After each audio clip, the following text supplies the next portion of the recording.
a second. Let me get in the audio channel. All right. Voice connected on Discord as well. Let's see. Let's make sure what else I have. Let me hide that. I'll have to pull up in Discord on something to see. Stream is healthy. YouTube is not receiving enough video to maintain smooth, blah, blah, blah. Just getting set up here. Sorry about that, everyone.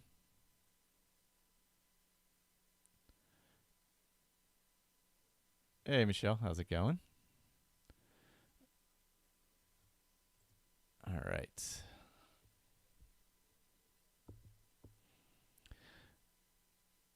Is it coming through Discord as well?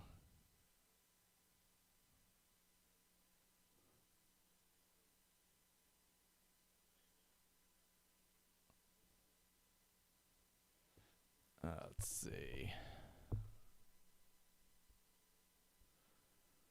Trying to do 7 things at once.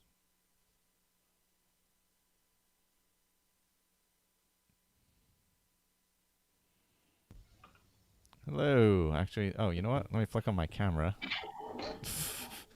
Uh-oh. I had it turned off while I was doing stuff. Yes, you're completely black there. Yeah. There you are. Yeah, I'm trying to get everything set up. I got OBS going pretty well. Hey, Jeremy's in chat. How's it going? Oh. In the YouTube chat, actually. I got that up on another screen. Yeah, I got to pull that out, too. Now I got 2 monitors going, so I can actually pull that out. Yeah. I started playing Valhalla for like 5 minutes. Oh, my God. On the PS5. Which weighs oh, wow, you got a 5, huh? Yeah, Nice. weighs 37 pounds. It was about 6 feet tall. Oh, my God. It's pretty massive, to say the least. Let's see. Let me go to OBS. It's saying I'm getting slow. Let me adjust the size of this window here. There we go. I'm trying to play with the things. I might have to change the size of the window on my screen. That might be the problem. Oh, God, no, I forget which one's which. I have the old ASA space podcasting channel, too. I forgot about that. Oh, the Ray's secret channel that he posts, what's it called to? No Man's Sky to? Yeah. There we go. That's not bad. There we go. Pull that out over here. It should be showing up properly on the on YouTube in a minute. I adjusted it on the fly here. Oh God, I'm looking at myself on the other screen there, and it's very large. Throws everything off, right? Yeah. Hangouts, it doesn't really stack things. I was using it early in case Colin hopped in because I know he prefers the Hangout. So yeah. And then we could switch it out. I'm going to switch to Zoom for when we do the running show next. So, but I won't open that up till after this. What am I? That's OBS. Okay. I got so many screens open. I'm going like I don't know where to look. So actually, let me since we're starting, I'll give a little update where we're at. Where are we? Let's see. Let me recycle the page, refresh the page. We are starting the day at 1899. Nice. I wonder if I can get my camera to zoom back a little bit. I didn't realize my face got so big.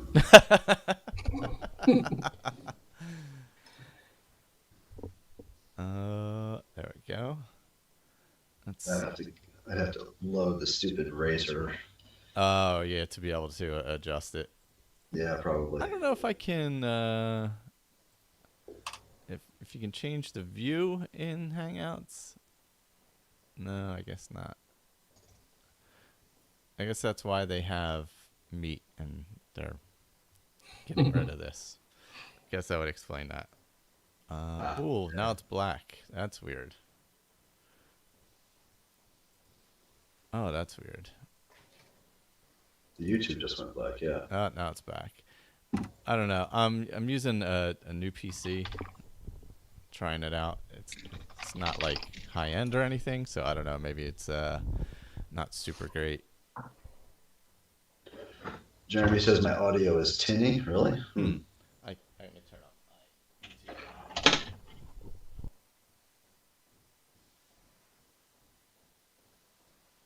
I don't know if that's from my end or. Yeah, I'm not sure. Why am I? YouTube is not resuming as such. Here's our experience. Oh yeah, getting a little echo. Hold on, maybe that's on my end somewhere. Let me change a setting. Hold on.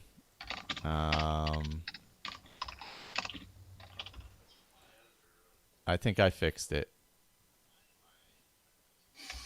Let me know if that audio fixes. I think it was I had to. You turned echo off. Yeah, no, yeah, I turned. I think I was capturing the output also, the input and output, and I just need the input. You have to connect the input of the output to the output of the input. Yeah, yeah. Let's. I got it on in the background so I can kind of hear it. Still getting set up here. Yeah, I can hear it a little bit coming from somewhere. I think YouTube keeps going black and coming back. Yeah, I think I'm just not. I don't know. I guess it's struggling to stream for some reason. Oh, okay. I don't know why. Stream status poor. Not. It says not receiving enough video, which is weird. Let me see if I can change the settings.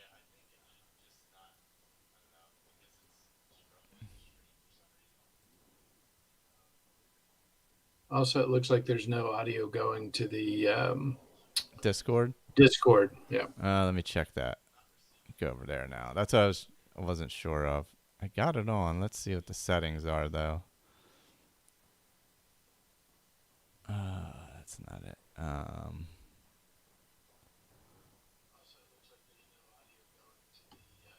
How do I check the?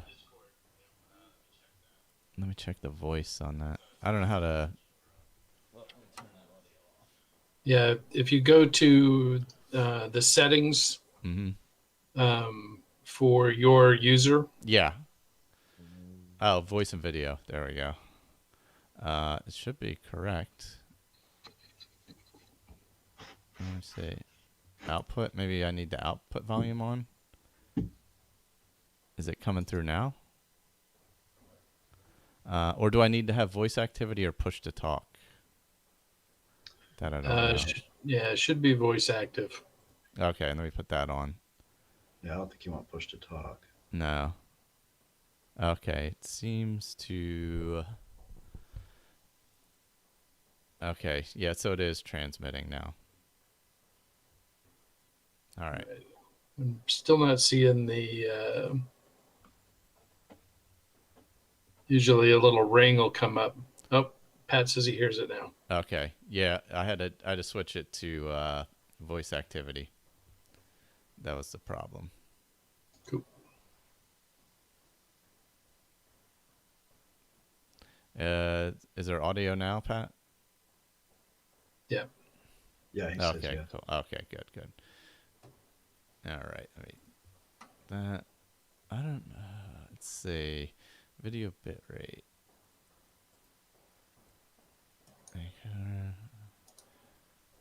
I don't know what to change to. So go in there. Okay. I'm trying to see if I can get this YouTube thing resolved. I don't know why it's the video is bouncing in and out. Oh, is Juan on? If Juan's on mobile, that's why. Tell him to shoot me his email address, and I'll add him to the call. On mobile, it will. The Hangouts are funky on mobile. Yeah, I've had to do that once or twice. It sends you to the wrong thing. Yeah.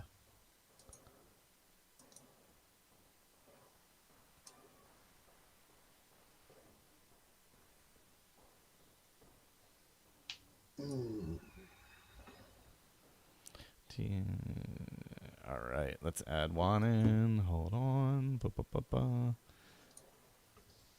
Let's see. Thought I had. Yeah, it is.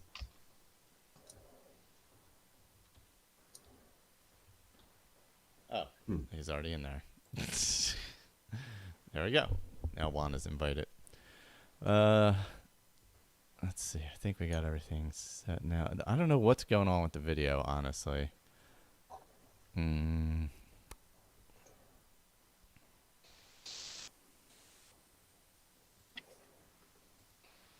now it's back. Yeah, it's like going in and out. It's weird. Let me switch to stream health. Like 11:45, it was excellent, and then by 11:57, it was not receiving enough video to maintain a smooth stream. I don't know what would cause that, honestly.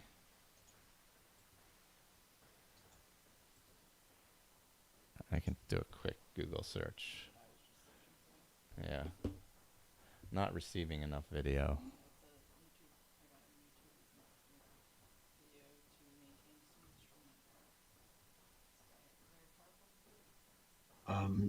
Going to be a little bit before you go live, or are we live now? I guess we're We're live now. Oh, okay. I was just looking at the YouTube. I'm going to try installing this Razer Synapse, so I think I'm going to pop off. I don't want to have too much going when I'm. Oh, I get that. All right. Yeah, we were just going to open up the hour, let everybody know what's going on. Right. Hey, I'll Lee. be back in a few minutes. So, obviously, everybody mostly in the chat knows that we're doing our 12-hour thing for Cystic Fibrosis Foundation. All the information. I moved the button to the top of askyrimaddictpodcasting.com for the donation link. Last I checked, we were at $1,899. If you scroll, you can donate to the team or join the team. If you donate, you can select a person on the team to donate through. If you do it through me, that's wonderful. If you do it through Juan, that's great. If you do it through the Will Run For Aaron, we will run 1 mile for every $10 donated next weekend, which is already up to about, hey, Colin's there, which is already up to like 5 something. So that's not too bad. That's so far away, about 25 or so miles each for the weekend. So that's the gambit that's going on there. And yeah, I'm not sure what this weird video issue is. I wonder if it's just a Hangout thing or something. Yeah, people talk about it when it coming through on all different forums, though. Yeah. People have issues with it with Twitch. Yeah, it's weird. I'm getting a weird issue with the video. So, oh, hey, Dwight. Changed bitrate down to 2000. 2000 Yeah, and then adjusted output from 720 to 120. or 2720 on OBS. Yeah. All right, let's see. I'm gonna go create a disaster in OBS. Let's see. Bitrate 2000 and 1080p. Yeah, they changed the resolution to that to 720. which one? Oh, where is it? I can't change it. I'm already streaming, so. But that says output. Let's see. I'll see if that works at least. If that resolves it. So we're still working through some minor bugs.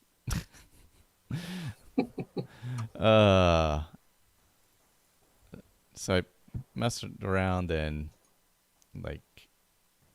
encoding overloaded. What? Hold on. Oh, does it? Yeah. Okay.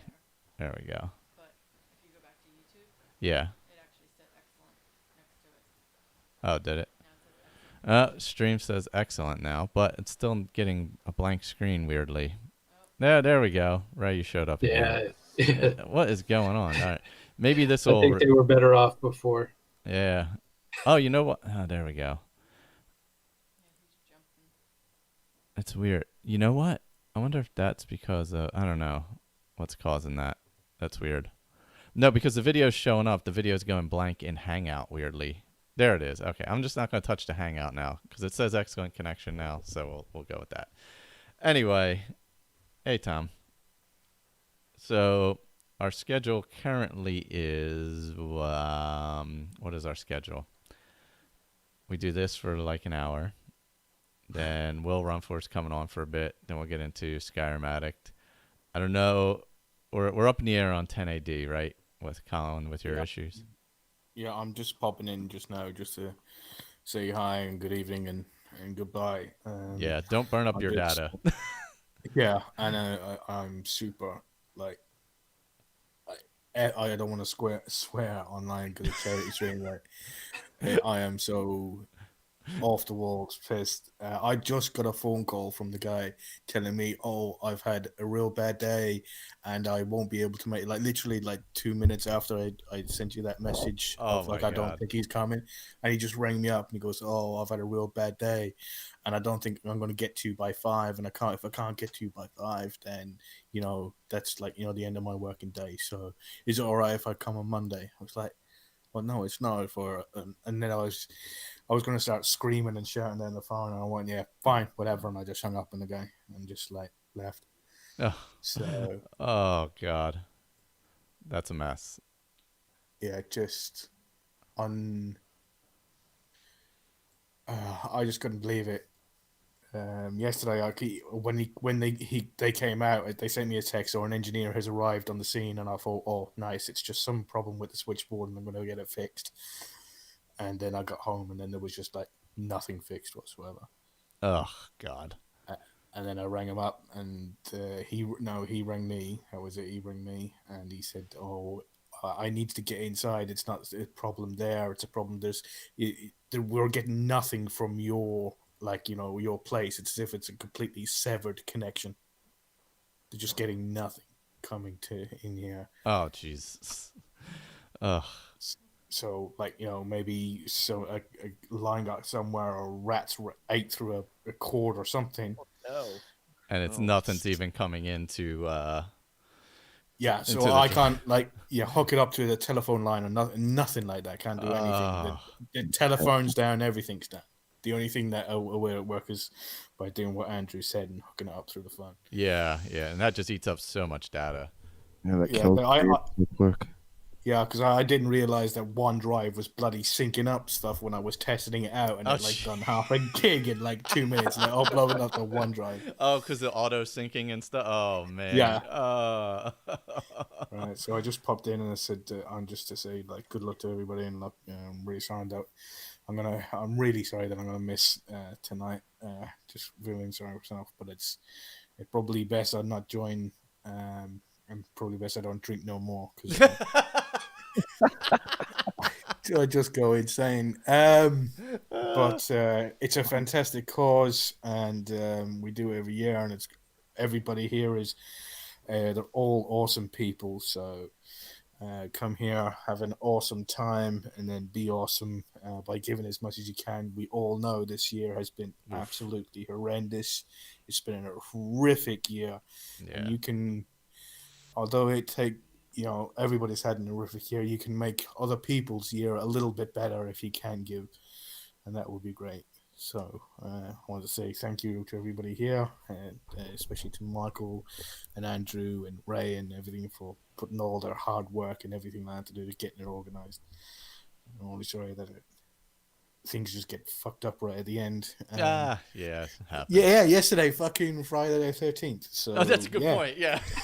Yeah, of course. I think we know what happened. Yeah.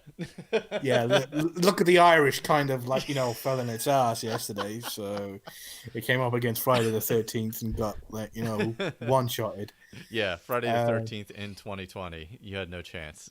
Yeah. So as I was gonna say, I'm gonna go now. Let you guys get on with the rest of the show and try and save my comic book reading while I'm stuck at being bored at work. There you go. Well, we'll get back to some Skyrim Addict next weekend and do some mod stuff. Yeah, either that or I'm going to be prison after he comes out on Monday and says he can't fixes it for a week or something.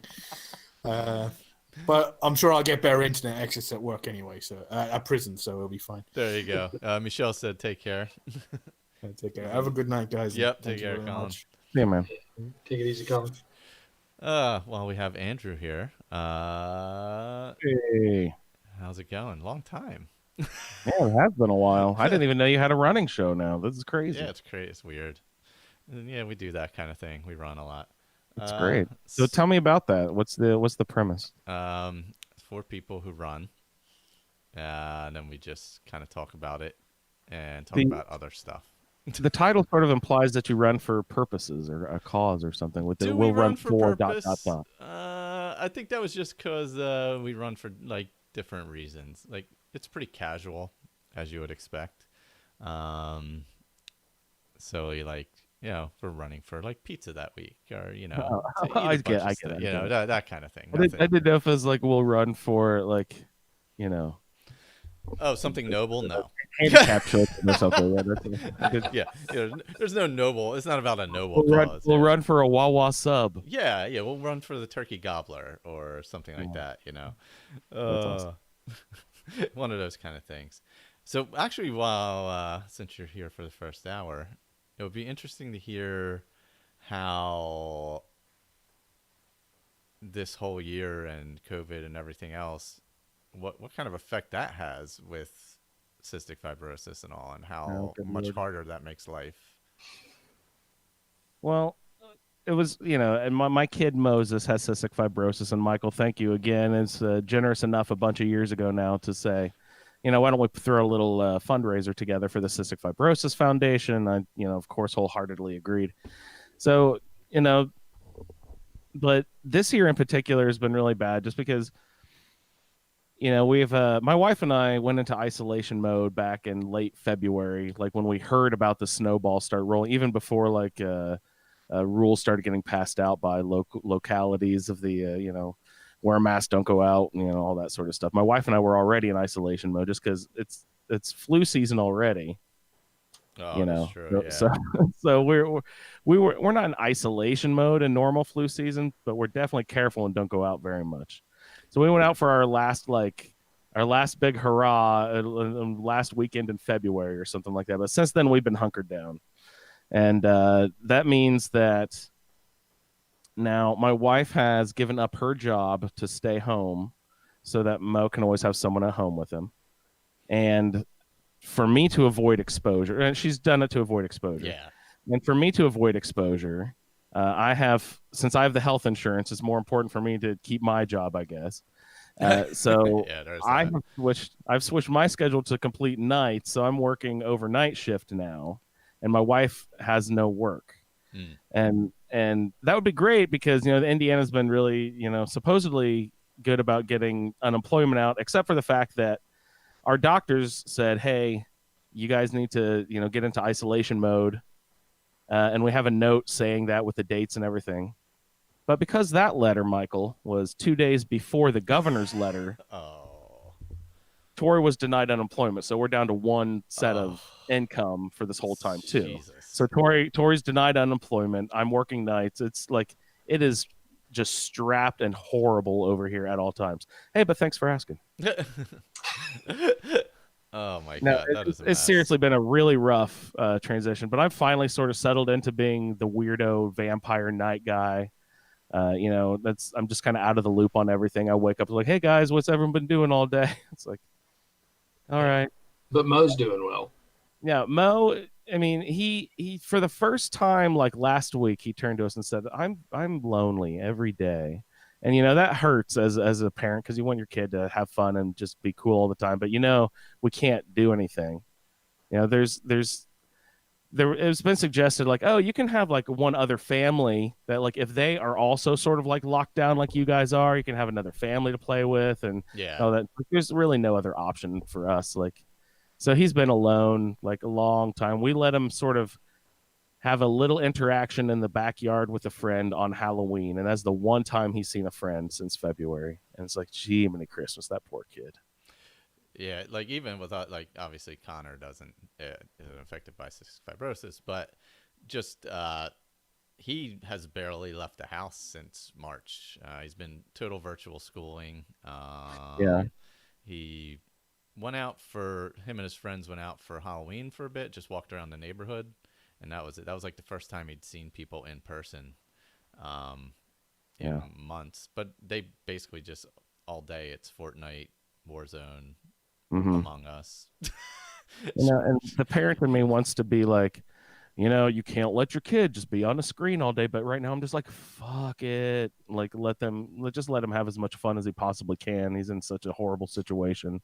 Let him just be on the iPad just 19 hours today. That's fine. Who cares? Yeah, at this point, yeah. Like Connor is online all day, every day, because like that's where his friends are. So like they're, Mo's not quite at the point where he has like a bunch of friends to hang out with and all that, but it's like he's still like little kid, sort of like play date arranged. Hasn't made his own friends type thing through school and all that yet, especially because he's in kindergarten this year, but he's doing the homeschool thing as well. Yeah, so then there's that. Yeah. And homeschool kindergarten, like, is there any situation that needs to be more hands-on than kindergarten? Like, and it is pointless. Like homeschooling kindergarten is so pointless. Do you know how much math homework I've done in the past couple weeks? Oh, it's got to be ridiculous. Like they even have me doing math homework. I'm like, he's in kindergarten. Why does he need to know factors of 8? What the hell is going on here? No, I end up doing math homework because somebody is like, all of a sudden it's Sunday and it's like, did you do these X number of topics? Well, I didn't quite get those done. Notifications in your iPad. Why are there 14 notifications of undone assignments? What happened? So I'm like, you know what? Forget it. I'm just going to do some of them for him. Like, he's super good at math. So, like, he just coasts through it. I'm like, whatever. I don't care. I just want you to get enough of it done so that you get by this year. Like, let's just get to fall 2021 and hopefully you can go back into school again and all's good. Yeah, but that's what we're aiming for. We're, crossing our fingers that, some sort of vaccine will be widespread enough by summertime that we can sort of start getting back to normal by fall. Yeah. And we're hoping that Mo and maybe even my wife and I can get on an early access list for the vaccine because of our situation. Yeah. I don't know if that'd be possible, but at least for Mo, you know what I mean? Yeah, for sure. That would actually be great. Yeah. Dwight said homeschooling kindergarten is like trying to herd cats. Yeah, and there's only one of them. Yeah, it's still impossible. It's still difficult. Impossible. Yeah, Connor's pretty self. Well, I mean, he's in. What is he in 7th? He's in 7th. It's hard to remember because like last year ended, this year started, and it was like all 1 year. I don't even know what year it was. Yeah. So he's in 7th, and so he just does his own thing. Didn't get to go anywhere, so there was no summer. Yeah, it was like everything. At Disney, I'm worried about you. Have not been. Went right before, and that was the last time. That's good. That's good. I'm glad you got one last trip in. Got a fix in before it all went bad. Yeah, you have been jittery for a while now here. Yeah, so. Yeah. I do have a lot of vacation time saved up. It's going to be not going to be many people left at work next year with all the vacation time saved up in our building. And I need to let you have it too. Yeah. You definitely earned it after all this. I got a bunch. Well, I've been going to work, so it's been fine. I mostly work outside, so your schedule changed at all? You had to do a bunch of extra bullshit? No, early on we were doing like splitting days up and like working partial week, so there was only a few people there. But really, once like May hit, it was. I mean, once they came to realize that being outside wasn't really an issue. It was like, well, there's no point in not being there, So, because we're all just outside anyway. So it's like, yeah. Are you in open cab vehicles or you have closed cabs? It depends, but I mean, we're not like in it with other people anyway. If we are, so okay. No, you're always by yourself. Yeah. And even if we're in a truck with somebody, we just open the windows and wear a mask. Whatever. Yep. It's not a big deal. Cool. Otherwise, in our building is open air. Like we just open all the doors, so it's like being outside anyway. It's like Yeah. And it's also like 80 years old, so a lot of air flows through it anyway. So, all the bad seals, lots of airflow. Yeah. I mean, it's a decrepit old building. It is what it is. But yeah, it has been a tough year. My wife has had to my wife, loves her job, and she's had to give that up. And I, kind of hate my job, and I've had to keep going in. So that hasn't helped the situation either, Like, she's really happy at work, and I'm not. And so, like, and there are no jobs for me to, like, switch to something happier or better. It's just such a rough time, you know what I mean? But, yeah, I can't imagine. It's got to be a complete pain this year. We're getting more used to it, though. Yeah. My mom has been a big help. She's bailed us out a few times already, and it always says, "Hey, you guys need anything? Let me know," and all that. And she misses her grandson Moses a lot. She's seen him a couple times now. She has a pontoon boat that we have gone out on a few times, and that has been our big going out excursion for the summer and for the first part of the fall. That was our big thing to do because it's outside, well ventilated stuff you can do. That was our one big family trip we could do, and go to the swimming pool at my mom's friend's house way out in the country, because we wouldn't go to any town pool, but way out in the country we're fine going out there. So yeah, it's good he had a boring ass summer. Yeah, well, it was good at least once we found out that the outdoor stuff was pretty safe, that at least that became, you could go, all right, I can go outside and stay reasonable, in a reasonable distance from people and be okay. Early on, it was a little rough when they were shutting down outdoor space. That was a little. Mm-hmm. I think they shut down all the trails around here. Yeah, same here. Same here. Kind of ridiculous. Yeah, I think that was a big mistake, honestly. Since even then they kind of knew outdoors was safe. It's just now we know that's where to go. Just be outdoors. Just be outside. That's it. Fresh air. Well, I mean, Indiana's got about 10 days of temperatures above 30 degrees left in us. Yeah. So that's a good point. Yeah. It's about to go back inside for the remainder of the winter. That is true. Yeah, I'm hoping that this weather holds out like last winter, and it's pretty decent. So at least have some good options to go to.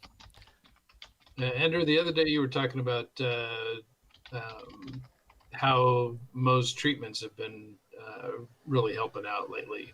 Well, at 5 years old, he can start a new medication, and that was you can't start a big before a certain age, but he hit the threshold of being 5 years old last year, and so he could start this new.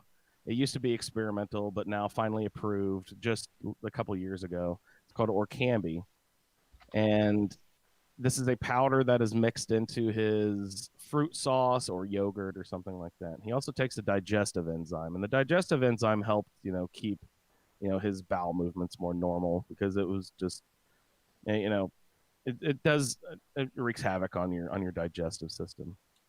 So, but this Orkambi, this is not a digestive system thing. This is actually interacting at like the cellular level, opening up the membranes that have trouble getting shut, that prevent the flow of the salt back and forth between the membranes. That's all cystic fibrosis is a buildup of extra salt because there are membranes that the salt can't get through.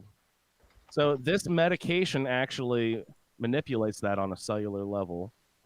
And now this kid that has gone from like a skinny, frail little 4-year-old is a chubby little almost 6-year-old now. Like, he's got cheeks, he's got a little butt, and like his belly is popping out and all that. So there couldn't be any better sign of a kid with cystic fibrosis with a little belly. Like, usually cystic fibrosis kids are skinny and frail, but now he's starting to fill out a lot, and you can tell that the medication's really working for him. Yeah. That's awesome. So that's what we're thankful for, and events like this, as we're already over $20,000 for all of our events combined over the last like 6 years or however long we've done this. So we can be more appreciative of our community who helps out. It's wonderful to get medications approved, and for younger and younger ages too. It's like, I mean, I don't know. I guess it might be dangerous to give this to a baby, but shit, if we could have been giving this to Mo since he was a little kid, you wouldn't be able to tell that there was anything wrong with him ever. Oh, that's awesome. Yeah, getting treatment sooner. I mean, that's amazing. Is the key. Yeah. I was trying to count up what year this was. I assume it's 6. It's got to be 6, I believe. We started in 2015, right? Because we started the show in 2014, and then I think it was the year and change later we did the thing. So must have been, yeah. So I think this is year 6. Yeah. Yeah, I hadn't moved to New York yet, and that's been 5 years now. So it's at least wow, 6. you've been there 5 years already. Oh my God, really? Jeez. Yeah. Yep, 5 years in a couple of weeks. It really seemed like the other day. Holy cow! Yeah, it did. Oh man, 5. Wow, that is a while ago. Jesus. Yeah, November 30th, 2015 is when I started work here. So. Holy cow! Wow. Hiking been going well? You getting out and about?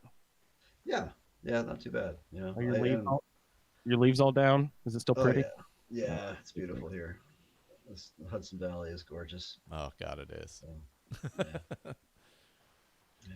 I love all your. And I work in a very isolated place, sort of like you, Andrew, except I don't have to work at night, luckily. But you know, we don't have any mask wearing issues or anything like that. That's good. Yeah, I'm at night by myself for the most part. There are some people in and out of the building here and there, but just try to be by myself as much as possible. Yeah, that's good. That is good. That's the only thing you can do, you know. Just make as much space as possible. Yeah. Well, I'm sorry. Go ahead, Victor. No, I was just saying it looks like my camera's not quite as badly zoomed in as it was before. I'm looking at myself on YouTube. So, my goodness. As Lee said, nobody wants to see my nose hairs. Speak for yourself, Lee. Oh man, I got a lot of them though, you know. You got a regal beard right now. Great. That is true. Yes. Yeah. Oh, Andrew hasn't seen my Gandalf hat yet. Oh, that's right. Yeah. We broke that out last week. Great. Yeah. That was last week. We broke that out. Yeah. Yeah. Oh, that's funny. That's funny. That's great. Oh man. Yeah, I was going through and I had recently on the Patreon I posted all the old roundtables and stuff. I created like a drive folder or whatever so people could access them from the old feed. And oh my gosh! So first of all, they're very long. Secondly, I didn't realize how long ago it had started, and I was like, oh my God! Like the first roundtable was like in early 2015 or late 2014. Hopped onto it. I remember it being like years after the show started, but it must have been months. Yeah, it wasn't that long. I don't think it was that long after. It might have been maybe almost a year. I would have to look at the exact dates again, but I was living at Sovereign Way when we did the first roundtables, and then when we did the first charity event, I moved over to the co-housing. So yeah, it's at least a year and a half between those two things. Wow. So yeah. Yeah, I went through and grabbed all those, so those are all there for everyone, along with all the audio Let's Play stuff that we did. Those are all getting reposted too. I created a new feed, so we could split the Skyrim and Fallout ones, and I'll move the Fallout ones too to a new feed. That way they're there forever. Anchor's wonderful. It's free. Yeah, that's what I've heard. Jess was just talking about all the different podcast services last night, and I'm not a techie guy. I don't know anything about anything, but she was speaking highly of Anchor last night. Yeah, I use it for a few different things, and it works well. The only issue is like for you have to have a separate login if you have multiple feeds for everyone. So like with Buzzsprout, we can just manage everything at once. There you need to actually a separate login for everything. So that's the only issue. I haven't had any other issues otherwise, so it might be an option going forward. Yeah, absolutely. I think there is a limit on file size or something like that per episode. I don't know. I mean, I can think of one show that might challenge that. Yeah, we don't have those. That might challenge that file size. Might be this one. Oh man, I have no idea what you're implying.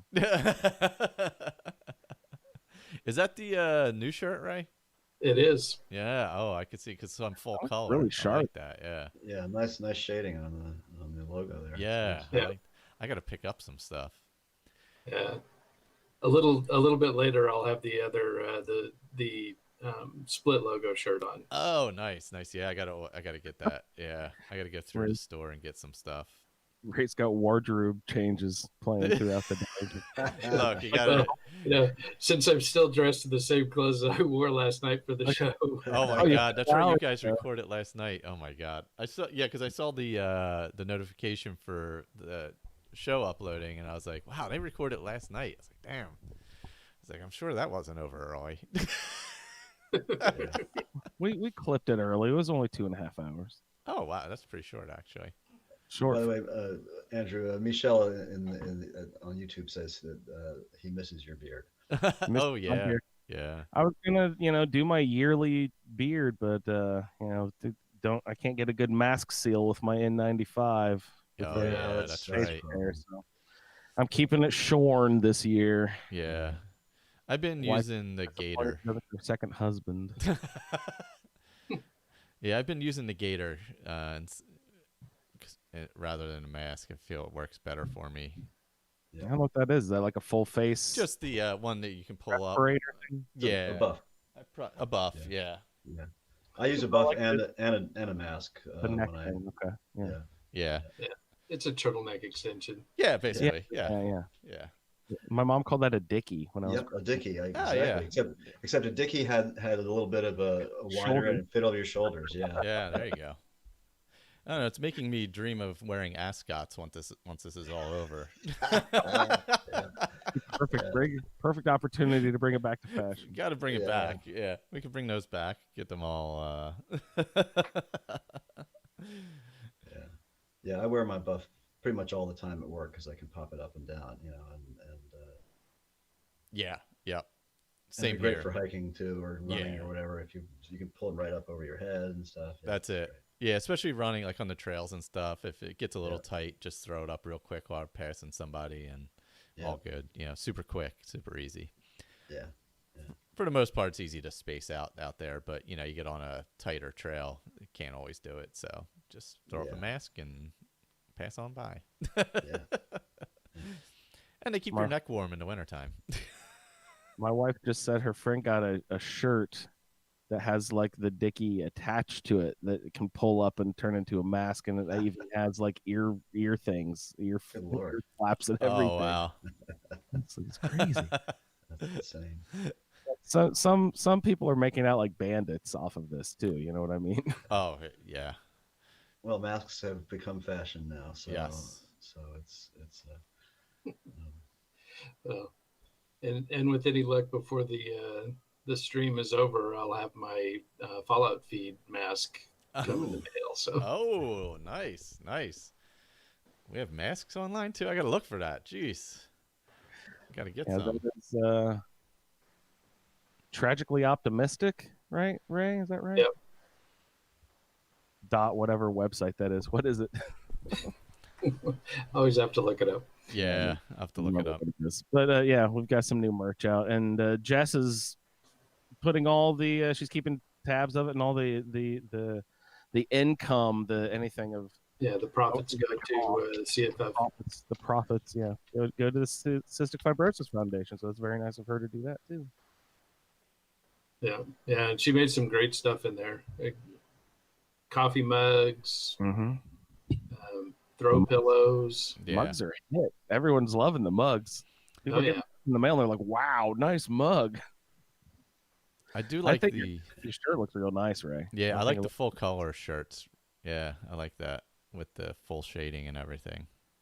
Yeah. Well, and I was just happy to finally join the Pat Club and get a red shirt. Get the red shirt. You know how mad Pat is about that? Do you know how proud he was? He had the special red shirt. That's right. The one red shirt. There was like one red. That was it. The whole. You've ruined it for Pat. I don't even remember where that red shirt came from. I just had it, so it got made as red. It's like you just had a bunch of blank shirts and started printing on them. Oh God! You learned how to screen print and everything. I still have those screens somewhere. It's so awesome. I think my screen printing days are done. However, it's just so much easier to throw them up online and get them. It's a tedious but really fun skill to know. Like I have a buddy who runs a tiny little record press, and like he prints his own labels and everything, and it's such a cool process to like do the photo sheet and do the contact and do like expose it to the sunlight and do all that stuff. It's just a really neat process. You can be extremely artistic if you get good at it. For sure. Print awesome posters and stuff like that. Yeah, it was fun to learn. Actually, it was interesting to learn how to burn a screen and all that kind of stuff. That was pretty fun. Because I did that whole thing. I burned it and everything. So. Yeah, you're awesome at just being like, I don't know how to do that. Let's learn how to do that. Well, I built a PC for the first time this week, and I'm using it. So. Did Victor help you out with that? What's that? Did Victor help you out at all? You just kind of dive in. I just dove in. I took Connor's old PC and just redid everything in it. The only thing that is existing is the hard drive. Just obviously kept the same hard drive because it had all the stuff on it. But I just did something low end to try it out, see how it would work, and everything's working so far. We're streaming with it, so if the stream suddenly goes away, you'll know what happened. Well, the most important question: does it play Skyrim? I'm sure it does. I was gonna tell Victor I was gonna load Legend of the Dragonborn onto this, so I would have a Legend of the Dragonborn character to play. Oh, nice. Yeah. So then we could kind of go through that. So good. Yeah. Yeah. Well, when Colin gets his internet's back. Yeah. Yeah. Hopefully this week for him. That sucks. Yeah. It's too bad.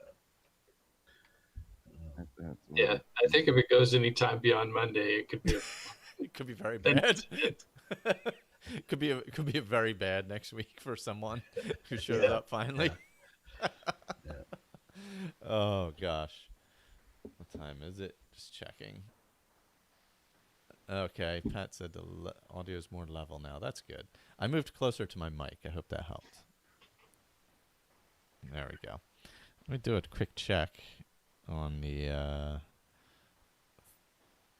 donation page. We are at 2249. Whoa! Nice. So, well done, us. Yes, that's where we're sitting, and currently on the Will Run 4-1, we're at 571, which is 57 miles next weekend. It's 57.1 miles next weekend. Split, so that's not terrible. And we have a 10-hour race, so get them all in easily. That's the plan, anyway. So explain to me what your plan is with the running here. We're gonna donate for every $1 per step or something. No. So we have the team members. You could join the team or whatever. So there's me, Juan's on there, and then Will Run for Aaron, who is this person right here. Hello, Aaron. And so I just lost my train. Oh, so for every $10 donated through the Will Run for one, we will run a mile. We picked next weekend because we have a race anyway, so it works out kind of perfectly. It's a little easier to do it during the race. It's like a 10-hour race where we just go in a 4-mile loop for 10 hours. That's not called marathon, but relay style. No. We're just gonna do just one person. Everyone together. We're both doing it. So so it's like a trail race, but you just do it for 10 hours and see how far you can go. Oh my goodness! So it's just you can just see if you can last 10 hours. So pace yourself early type thing, or we'll last the 10 hours. That's not the problem. It's just how far you'll go. Yeah, it's how far. Wow. You can run for 10 hours straight. Well, we're dumb. Yeah, we'll run. We'll run for 10 hours. Forever. Exactly. Yeah. So forever. Yeah, exactly. Yeah, we have a goal of 39 miles that day, but each for her 39th birthday. So, that'll be that's for 10 hours. 39 is not bad. With that, we should get that easy. So, we had set a limit of 78.6 miles for the weekend. Like when we got to that amount, so that'd be 3 marathons for 3 days straight. So we thought that was reasonable to stop. Absolutely. So we'll see what happens once to FKT the Appalachian Trail at this rate. Yeah, yeah, exactly. Yeah. We might be doing some hiking on it tomorrow. I don't know. It depends. Oh, cool. I've forgotten what the fastest known time is now, but it's something outrageously ridiculous. Like 42 days or something like that? Yeah, something like that. Yeah, some insanely low amount like that. And that's a very hard hike, too. That's not like... And that was unsupported. Yeah, that's unsupported. Yeah. That is not an easy... Just sections of it alone are very difficult hikes. Like, there's not a lot of running area. Does unsupported just mean that no one is providing services for you along the way? Yep. Like you're taking everything, your pack on your back, everything. No stopping at stations, no going into town. Well, no, you can go into town. You're allowed to getting food. Okay. Okay. Yeah, you're just not on your meeting own. you at trailhead. I don't know if you had to start with like 43 days worth of materials on you. It's like, God, that would make your hike heavy. That would be rough. Yeah, because if you're doing something like that, like a speed record, you're burning through like probably 8,000 calories a day or some crazy. Good Lord, like yeah. So you really gotta, you gotta really, and you're probably just carrying a filter bottle or something like that, because I assume most of the way you have access to water for most of it. The stream or something. Yeah. The water drinkable along the way. Oh yeah. Stream. That's everything's okay there. Yeah. Actually, we drink out of the streams a lot. Yeah. The high-tech material these days makes it easy to carry a very light pack and still have all the shelter you need and everything. Yeah. So it's expensive, but it's I'm sure. And then there are shelters on the way on the Appalachian, little lean-tos you can hop into just to get covered. These days, more than ever, though, I don't think people want to stay in the shelter as much. Yeah, that's true. Yeah. There was always a bloom of norovirus in the southern half of the trail every year, but now people just stay away from the shelter. Yeah, just sleep out just have a little covering or whatever and sleep. Yeah, out on trail. Yeah. Have those people not played Fallout? Don't they know that if you sleep on a dirty mattress, you're going to get a disease? And a disease, of course. Oh, man. That is true. So you can learn things from games. Yeah, that's right. Especially in survival mode. That's right. Vital survival skills. That's right. Just play like with Hunterborn or something just to get in was it Frostfall? Was that the one? What the hell was it called? What was the original survival mod in Skyrim with the cold and all that stuff? Yeah, Frostfall, that's it. Okay, yeah. Right, that's what I thought when you said Frost, I'm like, the Skyrim mod? It was Frostfall. I was talking about. Oh, that's the confusion. Yeah. Yeah, I just saw actually Eleonora posted yesterday where she just did a new mod, like Dragonborn Collection or something like that. Oh, cool. It just came out. Yeah. She also tried to switch her mod manager to Vortex. Oh, no. And had a problem and ended up borking her whole install. She should have listened to Victor and just stuck with yeah. Fresh install. Yeah. She's notoriously cranky anyway, so I'm sure that must have made even crankier. Oh, yeah. Yeah, I'm going to check out that. Oh, actually, we'll get into this in Skyrim, but I played a little more Marisi. It's still going. But cool. There's a little more like bits of story popping up as I go along. I'm really enjoying it. Nice. Much less intrusive than Rigmore and less difficult. I feel like you can do other things while you're going through the little steps of this mod, which is nice. But everybody's guessing if we're doing kilometers or imperial units or parsecs or furlongs. Furlongs would be good. They're really short. Parsecs. Parsecs. That's is that distance or time? Yeah, that's the whole big thing. Is he makes the jokes like he did it in less than 12 parsecs, but it's actually distance, right? Yeah, that's a distance, not a time. See, Star Trek would have got it right. Yeah, they would have. Yeah, you're right. I just watched the Star Trek: The Motion Picture recently, actually, for the first time, like, in I don't even know how long, and I had totally forgotten how it went and all. Well, it wasn't a great movie by any stretch. Like, I thought it was interesting how it ended and all, and how it tied in with the actual space program and stuff. I thought that was pretty intriguing. I've never been a Star Trek guy, but I have recently caught the bug to go back and watch those old original theatrical releases. So I've planned on looking up to see where I can, if they're streaming anywhere or anything.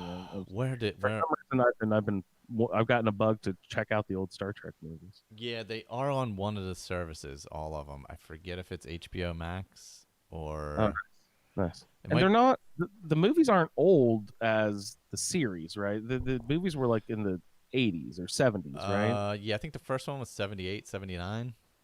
They hopped on the train along with everybody else after Star Wars, like when Black Hole came out, Alien. Yeah. What's crazy is Star Wars and Alien look pretty good still. Black Hole and Star Trek look horrendous. Oh, that's because they just don't. They look like they were made 20 years prior to when they were made. But again, Black Hole also has this really intriguing ending too. Like, it's not a great movie again, but it has like this really interesting ending that's like kind of open-ended and kind of bizarre. Black Hole's different. It's out there. I have a Black Hole thermos sitting on my TV. Oh man, Maximilian on it. Is that the robot? Dude? Yeah, that's like that maroon robot. Yeah. They like jam these robots in there to kind of compete with like R2D2. Like, somebody must have said, you got to have little robots that do funny things. Got to be a robot. Come on. But it's interesting. Oh, that's right. Well, Lee would definitely know. He said the original series was 66 to 69. Okay. So the movie was only, I guess, 10 years after. I thought, for some reason, there was like this 20-year gap in between the show and the yeah, I guess movie. It wasn't that long. And then what? Wrath of Khan was like 83 or something like that. That's 2, right? That's like the classic one that everyone is great. With Ricardo Montalban. Yeah. Yeah, fresh off of Fantasy Island at the time. I was going to say Ricardo Montalban. He was a Fantasy Island guy. Correct? Yes, man, what a great show that was. They made a new version of that, didn't they? They did. What's his name was in it? What was that guy's name? It was only a few episodes though. I forget the guy's name. Gray hair actor. Yeah. But the original's so good. It's really creepy. I have the season 1 box set. Season 1's pretty kooky. Mm-hmm. But really creepy show. You like Star Trek, Tori? Pat said Ricardo Montalban and his pec implants. Yeah. Poor guy.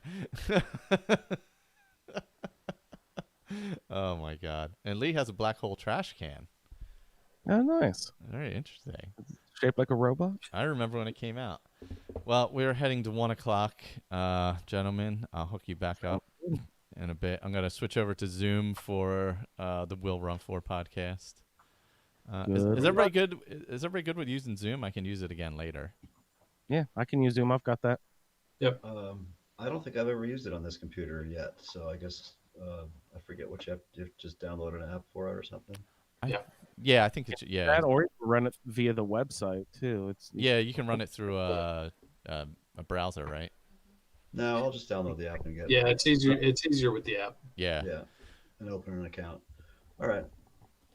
But you're going to broadcast that over the YouTube as well, right? Yep. Yeah, I'm just going to keep the stream going. So we're going to head into all right.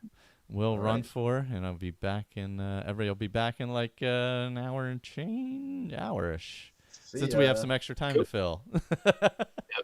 Yep. See you guys. We start a new meeting. Let's see what happens here. I have to allow access because I haven't used Zoom in this yet. Here we go, guys. We're going through me. It's because it's using it. That's weird. Let me close this Hangout. Okay. Can I use the video now? There we go. And then I'll have to switch on OBS. Let me add the participants. For everybody listening, we're getting ready to do Will Run 4 podcast. We're just going to talk about stuff.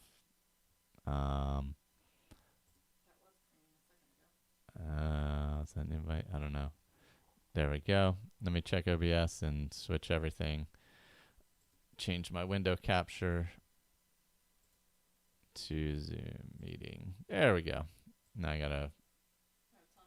Whoop, hold on. Admit. Close. There we go. Hello, I can't hear you. Hi, friends.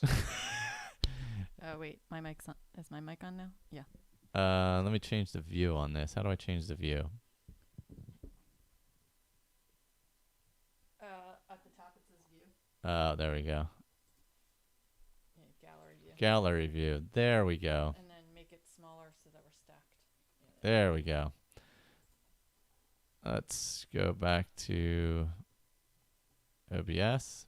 There we go, guys. As per usual, I was not paying attention to details and thought we were doing this at 2. We literally had multiple conversations about the actual time of this. Oh my God. Did we? Well, we absolutely did. I put it on the invite as 2, and then I was corrected and told it was at 1. Yes. If you remember our well, last. now I remembered that conversation, but in my last- brain, like all day, I was like, "Oh, it's at 2," and I don't know why. Oh my gosh. Just a mess. All right. It's not unusual. This is just what we are. Well, we are live on YouTube. Woohoo! We have some folks in the chat, Pat and Michelle and the gang, Juan. They were in there when we started earlier. And we're also in Discord, the podcasting Discord audio.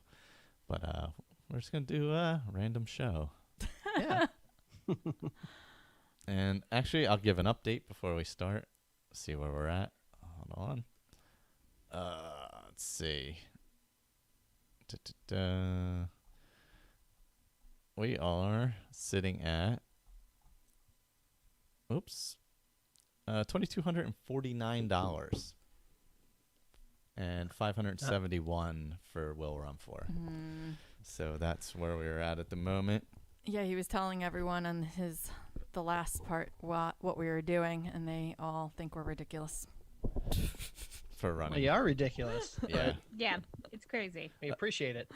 Uh, So I guess So you're up to 57 miles. Yeah, that's all. 57.1. That's all. Oh. And, Someone and what was donated. the commitment? Are you guys doing it in one weekend or Yeah. over an undetermined amount of time? No, we were going to do it next weekend. Oh gosh. Because I mean, I could do 50 miles over like days. Well, it's Ish. only 20 whatever or 50 whatever. Did Yeah, I it's just only say? like 55? 28 and a half 20 each. right now. Can't. Just Whatever. No big deal. We can No, do but- that on but Sunday. it's over 3 days. So Yeah, that's not. Yeah, but we'll be doing that in one day because we're doing a 10-hour race next week. So Oh yeah, did we tell you that we got into our 10? I didn't even have to harass the guy. That was my question. I'm like, Oh. who did you beat up to get into that race? I did not beat up anybody. I waited patiently because they told us that the wait list or that people had till I guess it was Tuesday to drop from the race. So I'm like, I'm not going to email the guy until after that because the thing very clearly said that they were going to email people. So I was like, I'll leave it alone. yeah, probably a good plan. And you said that's next weekend? Yeah, so it's on my Sunday. actual birthday. Yeah. So we plan on doing 39 for 39. Yeah, Oh, that's my goal is to hit 39. the old bee. We'll see how it works out. Do we want to do like an official open? I don't know. Do you? Tom, officially open us. No pressure. I forgot what we say. Hello, and welcome to Will Run 4. I'm your host, Tom, and with me, as always, are Aaron Hi. Michael. Do I have to say it super cheery like that? No, because Hello? you're not a super cheerful person. So. Aw, Oh, do you see what shirt I have on? Yes, I love it. it's great. Oh, and Diana is right here. Hi. Speaking of Diana. If anybody in the chat has running questions, feel free to ask. Like, why do you run? What is the purpose of this? Or why do you go that far? So I can't answer any of those questions because I don't know what you do, but I did go for a run this morning, and I posted on our page that I busted out of another pair of running pants. Oh, I saw. The thighs cannot handle my pants. Those are not load-bearing pants. They are not. Just like a can of cinnamon rolls on Christmas morning. Oh, my just God. popped right out. Sounds delicious. I was like, something's rubbing, and then like I stuck my hand between my legs, and I was like, there's a hole. I feel skin. Oh, my God. Oh, that's awful. Ridiculous. So yeah, I did a girls run this morning with two of my friends, Nikki and Nicole, and we were gonna do a 10K, and Nikki hasn't run more than 3 miles in months. So she was like, I don't know how far I'm going to do, anyway. And then we got to about 4.5 of our intervals. And then she's like, I kind of want to stop. And I was like, good, because my pants are ripped. So we did 4.5 and then walked out the rest. Oh, my God. Nice. So that was my morning. So I don't know what pants to try next. So those were, I feel like I bust out of my Under Armour, although those are my favorite. I feel like they're the most comfortable. I was thinking about trying Fabletics. Oh, I tried them a couple times. I tried like 2 or 3 different pairs of them. I didn't love them. I don't know. I wanted to love them, and I just didn't. I mean, I let celebrities make most of my decisions. Makes sense. And then. like those are Kate Hudson's pants. Oh, yes, true. There you go. I feel like I can trust her with my body. She's I don't trustworthy. know who else to trust. Nothing else is working. Oh, that's funny. Nothing else is holding it together. I tried a new brand today. Zaya? I don't know. ZYIA. Megan had a party of sort, like, those online Facebook group party things. And Jessica Holmes, who donated to our cause today, she is a consultant. So she had a party, and I bought some athletic pants and a couple sports bras. So I'll let you know how they go. These were actually really nice. I like the material of them. I didn't love where the seam hit my knee because I'm short. So the 7/8 are not 7/8 on me. They are like full, like long length pants on me. Well, how tall are you? You're not much taller than I am. Like 5'3"-ish. Yeah, so a couple inches taller than me. But do you have longer legs? I feel like I have short legs. Anytime I buy like normal length pants, they're just all bunched up at the bottom. Yeah.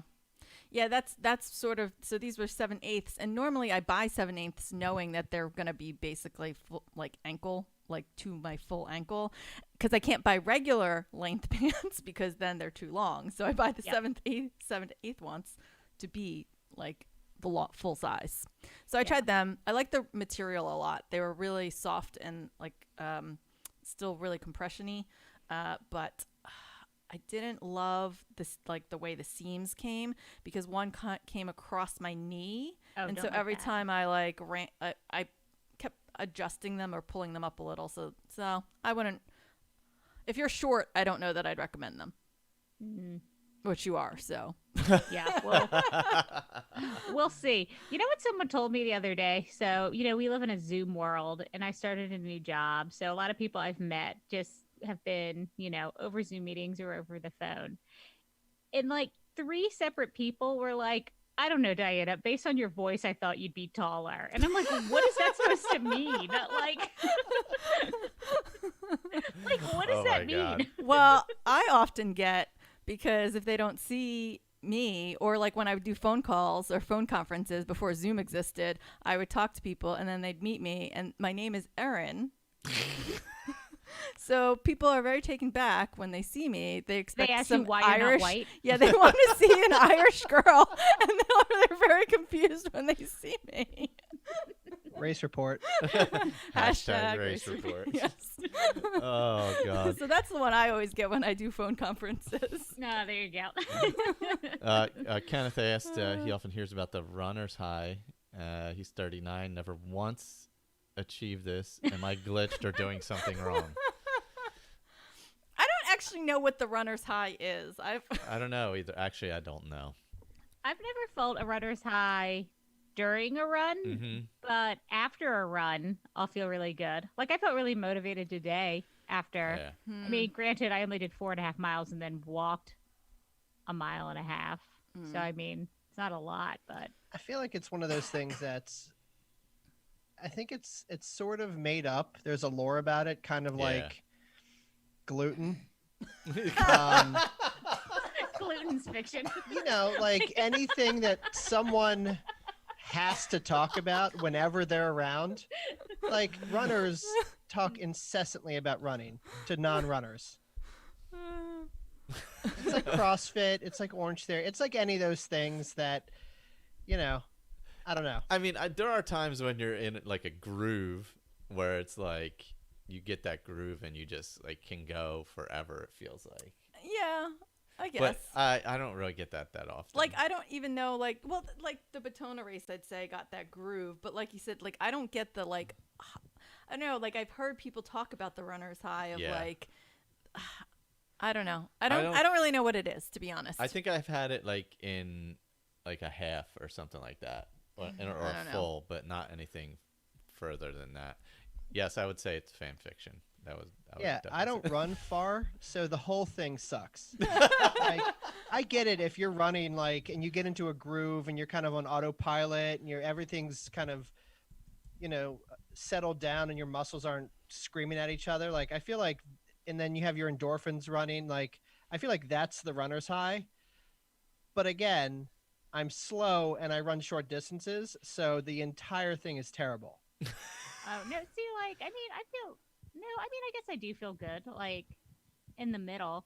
Like my sweet spot, especially if I'm running just like a half marathon, is in between mile like 5, maybe 6, and 10-ish. Yeah. It's like I feel fantastic, and I'm like skipping. Skipping. Wow. Yeah, I'm like really excited about it, and then we did the Run the Lakes a few weeks ago. My friend Chris was making fun of me because we were the ones that ended the race. And he's like, Diana did such a good job of not complaining the entire race. And then at mile 12, she was like, I'm going to start complaining now. And then I just like let it rip like a fire hose. I was like, everything was bothering me. Like, I'm like, it's too cold. I shouldn't have taken my sweatshirt off. My feet hurt. I'm not used to standing this long. It was just like everything I could bitch about, I did. Oh my God. Guys, I just found an article from Runner's World that says how to achieve the runner's high. The science reveals how you can produce more good feeling chemicals while running. So apparently there's a science behind it. I feel like I've hit it once or twice in like I've only run 2 halves. I usually run much further than that. So like the 1 half I was really I really felt good and ran my fastest miles at the end. Yeah, I mean, I guess I've had this. It's the runner's high when we're lucky enough to tap into our run feels easy, exhilarating, and even euphoric. So I guess so. Yeah. Yeah, I felt that. I might get it I don't know if I ever get it on a trail run other than like training ones. Yeah, I'd say like in races for sure. Like the PR race that I did last year for the I keep forgetting the name of it. Rehoboth. I feel like I reached a point where I was running really well, and my fastest miles were the end miles. Like I was running like a sub 9-minute mile, my last mile somehow, and I didn't know how or why, and I felt great. So I guess that's it. Yeah, exactly. Yeah. Tom's about to find out whether you can get the runner's high when you go long distances when he does 50K next year. Oh, God.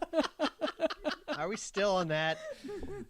We're never going to be off of that. It's now recorded for history. So quickly, we're here today. If you're listening to this later in the audio version, we're here raising money for Cystic Fibrosis Foundation. So whenever you're listening to this, actually, if you go to asapodcasting.com, at the top, there's a donate button. It will take you directly to our fundraiser page through the Cystic Fibrosis Foundation, all tax deductible, all that kind of stuff. And at the moment we're sitting at like $2,249 as we are recording. So, and if you donate through Aaron, we'll run extra miles depending on when you donate or when you hear this. So that all relies on that. So if you're hearing this down the road, definitely head over there and donate. It would be wonderful. So, Lee says he would assume trails are more jarring than a track due to unevenness. Yeah, depending on the type of trails. Up here, it's very sandy and pinelands and flat, so it's not really that bad. It's really nice. But yeah, like rocky trails and stuff are definitely jarring, to say the least. Yeah. I'm stressed out. Like, anytime I'm, like, remotely close to a trail, I'm stressed out the whole time. Oh, Johnny Safety next to me is, like, freaking out on the I sidewalk. saw he signed up for a trail race, I did. which I couldn't believe. There's a half if you guys want to come down. Oh, when It's is at it? the end of January. I'm sure we could run a half. Oh, yeah. Maybe. We'll think about it. I know Jen Hall was the one who posted about it, right? Yeah, she The posted other day. about it. Yeah, Yep. on her. And so I did look at it real quickly, but I didn't go beyond that. But it's like a trail light. I mean, could I do it? You could do it.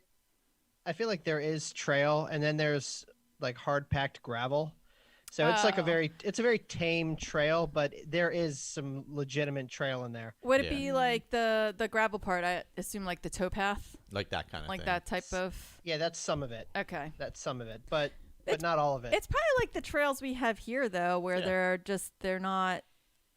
they're not really rooty. They're just kind of Yeah. sandy and They're nice, yeah. yeah. It's a nice runnable, yeah.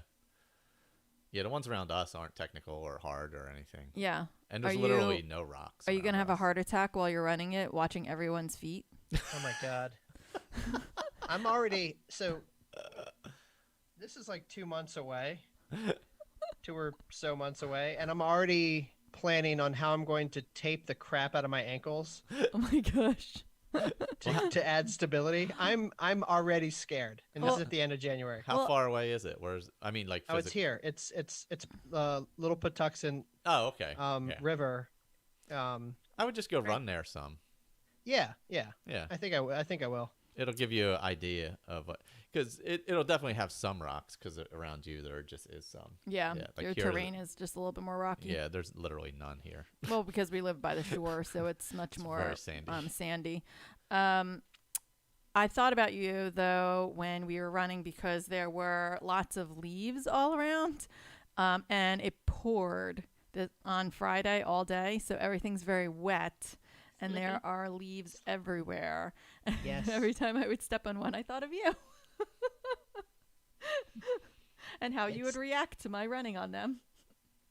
Like I'm tiptoeing. Like when I run. Well, you have to realize you will twist your ankle running on trail. It's just You a matter have of, to realize that. I haven't done this yet. Well, he's warning you. I'm that's just all. telling you ahead of time. You're gonna turn an ankle. It'll hurt for a bit. It'll be okay. You just keep going. I don't know if you're familiar with my threshold for pain. Oh gosh. Yeah. So this was literally right after we got back from Dopey. It was like we got home Sunday from Dopey, and then this was like Monday morning. Tom went for a walk, and there was like an ice storm, Oh no. and he was about, I don't know, a quarter mile from the house. Half mile. It wasn't a half mile. He wasn't that far from the house. And it was like, I mean, it was legitimate icy, so that's fine. And he fell and called me to come pick him up because he couldn't walk back. And it took me 30 minutes to scrape the ice off my car to even be able to like come get him. So like in that time, he could have like walked on the grass home for me to drive. I couldn't put any pressure Oh. on the ankle. Oh, you couldn't. And Florence Nightingale over here is like, hold on, I got to get out of bed and I got to go warm up the car. And I'm like, hey, I'm laying on the sidewalk There next to a was road. ice all over the car. Oh, I'm sorry. I apologize. You weren't in the road, so there is that. Oh man, I went down like a sack of potatoes. It was fast too, and like it snapped my ankle like bad. It didn't break anything, but like I was like, they're gonna have to take the whole leg. No, he went to the doctor and they told him it was basically fine. And then he didn't believe them, so he went to like another doctor. And then they said it was fine. Like they were like, he was like, they said it was severely twisted. And I was like, nowhere on your paperwork does it say any of that. Guys. Like I'm like Guys, I like how he goes and gets second opinions to get like a worse diagnosis, whereas I'm like, I don't believe you that it's hurt that bad, so I'm gonna go to 3 doctors until someone tells me it's not that bad. You can still run. It hurts. it hurt. God. What do you want from me? Tom, we love you. We love you. Oh gosh. Oh, you could come up and do the 4-mile trail run. Oh yeah, that's the beast pacing one that we were talking about. That's Surfing Santa. Oh, that's weekend. right. Oh, that's right. Yeah. Yeah, you mentioned that. That's when is that? What? That race? The 18th or 19th, 19th, or something. okay. Yeah, the 19th. Right. Yeah. It'll be fun to get out and do a race. We actually got a couple races coming up. Yeah, we got the turkey trot. I keep trying to convince him he should wear these shorts that I found that has a colorful butt, like it has the turkey. Oh, But- yeah. Oh. That's So cute. his butt would be turkey. No. All right, if you donate within the next 30 seconds, Michael, Well, how short are they? I hope they're like short. no. like really short. No. I'll wear them short. I don't care. Oh I my got short gosh. ones anyway. I mean, I don't have like Split shorts? super short. I don't have. You don't super have split shorts. No, but I So have you'll pretty look short ones. ridiculous, just not festive. I don't know. I have decent thighs and calves. That Nope, doesn't mean you're not anything getting any for the- arguments from me, buddy. Have you seen my quads when I run? Oh my gosh. Oh my gosh. Only in my dreams. Wow. There's some good pictures from the We've- Disney Marathon. We've gone off the rails, guys, about Michael's right. thighs. I have some good Disney Marathon pictures there. He's just excited because as we were running the Disney Marathon, someone was like, "Ooh, look at those calves," and it was not me. Well, I mean, you know. Yeah, it happens. I can't. Oh, I can't either. What was his original title? A sex kitten? Was that what was Oh, God. What was when we first started?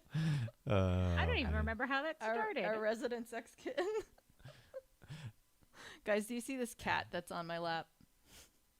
This is how I work from home. Anytime I work from home, because he can't be away from me. Of course. Meanwhile, our dog just got so annoyed he went into the other room. He like looked at us, rolled his eyes, and left the room. He Oh, my does that a God. lot. It's like, I'm going to bed. Get away from me. Oh, jeez. What did I do with my... I don't know. Oh, sorry. So yeah, we're doing kind of an unofficial turkey trot. Charm City Run is doing just some runs in the morning, so we're gonna go do that. They do. I think they're just doing virtual. I don't think they're doing an in-person turkey trot anywhere around here. Yeah, there's actually I think like 6 or 7 local ones because you could pick from like the Medford one, the Marlton one, like all the ones in our area. There's quite a number of them doing live ones. They are limiting the registrations, but even the Marlton one added like I think almost 200 because originally it was capped at 200. Yeah. And then they added 200 extra spots because they, I guess, figured out how to space everyone out enough that they felt like they could, after going through the plan, they could reasonably get the 400 people. Yeah. Nice. I wonder if they're doing the one in Laurel. I used to do the one in Laurel every year, and then I started doing the one through the Y. But yeah, we were just gonna go do that, and then we signed up for a 5K, kind of up in Baltimore County, right? Isn't that where that is? Baltimore County. Yes. Yep. The Holiday Hustle. So Wow, we're gonna have all kinds of race reports coming. yeah. Yeah, we have the what's the one this weekend? It's the Labor Pains. Labor Pains. Which is normally on Labor Day weekend, which hence the name Labor.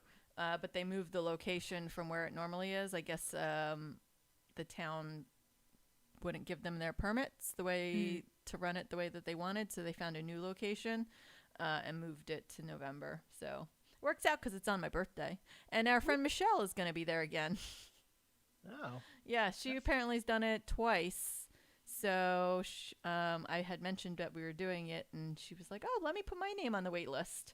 So she got preferential treatment because she's done it twice and got Makes off the wait sense, list first. Oh, nice. I wasn't bitter about that at all. Bitter you? No. No, never. Is that that's the 10-hour race? Mhm. Yeah. Yeah. It's normally a 12-hour race. They reduced it by 2 hours because I guess the park Gets permit. dark. Yeah, probably gets dark. Oh, yeah, probably because of the getting dark thing. That's probably why. And leaves. Yeah. That's going to be the only problem. I do hate running in leaves. I do too. To be honest. I was very cranky. You can ask him yesterday about the leaves. And I was on the street, let alone. Yeah, on there the were a trail. lot this morning when Yeah. we ran. I think because it rained all day Friday. It was raining so- for days yeah, here. Yes, it Miserable. was too. But I guess the Friday. Well, no, I guess it was. Oh no, Friday was just the other day. Yeah, that was Wednesday into Thursday that it rained like all day, all night, for a really long time. Yeah, okay. That whatever this week's storm was, I think that was the end of all the leaves. So. I like your premium. Oh, the Baltimore half from last year. Yeah, it's only cute when I don't do it. I'm so annoyed. Oh. I have like that the one. color. It's Yeah, a the little color's pretty. tight on me. Oh. But that's one of my favorites. I think that one looks the best. Yeah. Yeah, it's pretty. What else are we registered for? So yeah, Holiday Hustle. And I think they said that is the same course as the The Moonlight. the Moonlight 5K we did a couple months ago, and that was really pretty. Okay. So Oh, that's hopefully the that'll one be that you good. guys did. That's the night one that you guys did with Nikki, Yeah. Nicole, like that whole crew. Yep, Yeah. and Donna and I think Donna, Jen, Jen Hall were there. Okay. did that one. And Tom's excited because there's a medal. Oh, Ah, nice. there you go. I love. That's- I don't know why. Tom gets so annoyed if there's not a medal for a race. Mm. Like when we did the Tough Mudder, They had no Yes. medal. And like all you got was the headband. people headband. do it every single year. It's such a big thing, and I'm like, you just get these headbands Mm. And electrocuted. and electrocuted. Ugh. No, you get thank you. electrocuted? And if you're Diana, you get a torn ACL. Oh, that's and you right. get torn That's when you ACL. tore your ACL. Oh my god, that's awful. I would Well, never that- do a mud run, by the way. That was particularly terrible because it had been raining for I don't know a month straight. Mm-hmm. So you think mud run, but this was like really thick, like Sticky, yeah. sticky, yeah. deep, everything. Like you couldn't even be a spectator and be clean. Ugh. Like everything was a mud pit. Mhm. Yeah, I mean, I had according- anxiety the entire time because I was like, I'm just gonna slip and fall and die. According to Michael, there's feces in that. There is. There's feces everywhere. Come Yeah. on. Yeah, like in those mud runs, look it up online. It's a thing. I would never It's do a fine. mud run. Oh, We're also gosh. going to Virginia Beach, and we're doing Surf and Santa with some friends. And you guys can in- either pick to be Team Naughty or Team Nice. So all the girls are being Team Naughty, and all the guys are being Team Nice. I was gonna say, so it's not a girls' trip. That was my question, because last time you mentioned it, you said that you weren't sure if it was a girls' trip, and then Tom Well- looked sad, It was gonna be. And then, and then Tom got sad. well, I think all of them got sad. Like all the spouses. You just want to be Because- included. Because you guys started talking about stopping by Busch Gardens just to see like the lights. The Christmas lights. Oh, yeah, and man. I've never been to Busch Gardens, so I'm like, well, you've just sweetened the pot right there. So Mm. we're all in. Yeah, so I think we're gonna like drive down Friday and do the Busch Garden lights, and then try and do like maybe some of Colonial Williamsburg on Saturday before driving over to the race. Okay. I was not a fan of Colonial Williamsburg, I got to admit, the last time I went went. as a kid and wanted to kill myself. It yeah, was, yeah. like it was Yeah. summer. Like we were so Oh, yeah. excited because we did 2 days of Busch Gardens and we did Water Country. And my mom and dad were like, Colonial Williamsburg. And then they're like, here's a flute. They're Nerds. churning butter. And I was like, I hate this. But it's supposed to be really pretty at Christmas. It might I be, just yeah, picture- yeah. I just picture Billy Madison. Oh gosh. Remember Billy Madison? Yeah. Never seen Where it. You've never seen Billy He- Madison? No. He doesn't like All right. weird comedies. I don't know. Pull I don't the know what to do plug. with him. Stream over. He doesn't like comedies. He doesn't like watch comedy movies. Really? Yeah, those not those kinds of comedy movies. The weird part is he watches like comedy like shows. Like I don't know. Some. like we watch Superstore and like like he'll watch like I don't know, usually sitcoms, one or two. but he doesn't. Yeah, but he doesn't watch. Yeah. He wanted to watch Borat though, so I mean, there. Go figure. No, I watched part of it. That was all. I didn't watch the whole thing. Anyway, Billy Madison. Yeah. Was that Adam Sandler? Yes. Okay. Yeah. Yeah. That was like early Adam Sandler. That was like one of his first. Yeah, that was Like like before. Was that before Happy Gilmore? I don't know. Are they That the was same? like in the same. Maybe because Farley is in. Yeah, that was in the okay. same time Billy frame. Madison. Yeah. Yeah. So, well, we are doing the Naked Nick in December. That's what it's called, and we're also trying to get him behind the theme of the naked part. But so far, I'm not having any luck with that either. Oh, you could come down. I wonder if they're still doing it in Annapolis. Every year in Annapolis, they do a Santa Speedo run. You know Santa? I don't know. It's just a bunch of people in Speedos running. Oh my God. Yeah, I'm not really sure why this is called Naked Nick, but actually the Pineland Striders, who is the local run group that we're part of, there's like, I don't know, 15, 20 people from that group going to 25K and 50K. So a lot of them are doing the 25K. So What are you guys doing? The 50? 50. Yeah. We're going shorter right now, so 50K. We're not doing anything crazy right now, just the 50K. Man, I ran 6 today, and I was just walking around complaining that my hips hurt. I was like, oh, God. Honestly, I'm not really sure how I'm going to make it through some of this stuff. I mean, I haven't, like, the marathon last week was really hard for me. I don't know, by mile, like... It was like 80 degrees out, though. 22, I was dead. I couldn't, like... It was like 80 degrees, and we self-supported, so we had vests on the whole way with full bladders, you know? Yeah, so it wasn't we like... We stopped at Starbucks to try and drink some water. We probably should have drank full waters instead of... I mean, it was really... You know splitting how one. hot it was last weekend. It was pretty hot. Yeah. So I think that made a huge difference. I don't know. No, it was really warm last weekend. Yeah, and humid. And we were wearing vests the whole day. I guess. I don't think I ran last weekend at all. Like I went to the gym on Saturday and just did the elliptical. And then I think we were going to run on Sunday, but I was hungover and I didn't get up. Oh, that happens a lot around this place. Let me tell you. I mean, it's been happening more. I mean, even this weekend we had said we were going to do longer miles and we just didn't. Well, I think once we realized we got into the race next weekend, we didn't really want to overdo it either, because we did the marathon last weekend and then have the race next weekend. So. Yeah, no, I'm those over tired legs. Are you guys going to do your turkey trot hungover? That's usually my tradition. Like we usually that's the biggest drinking night of the year. Yeah, it's no, like bigger than New Year's Eve. I mean, in college, I definitely full on took that on, and even after. But I think because the last few years I had hosted Thanksgiving at my house, I wasn't able to partake the same way, and I've actually never done a turkey trot because of when I started running. It was only like 5-6 years ago, and I've hosted Thanksgiving for years, so I've never been able to like have time to go do a turkey trot. So this is actually my first turkey trot. Yeah, me too, actually. Yeah, it's on the families. Yeah. Yeah, I've only done a few 5Ks at all, so most of them were 4th of July. Yeah. So it's not, I don't know, I'm not really haven't done a lot of 5Ks. I've probably done more ultras than 5Ks. Oh my God, because I've done a ton of 5Ks because they're just like so cheap and they're fun and usually they're super social. Yeah, I mean, I'm not planning to race this 5K. I don't know what he's doing. I have a super cute outfit planned. I have knee highs that are like orange and brown and like red that go, and then I have a cute little, my sparkle skirt, and then I've got a turkey shirt. So I'll be and a turkey hat that has the like chicken legs or the. How are you gonna legs. run fast in that? I'm not gonna. No.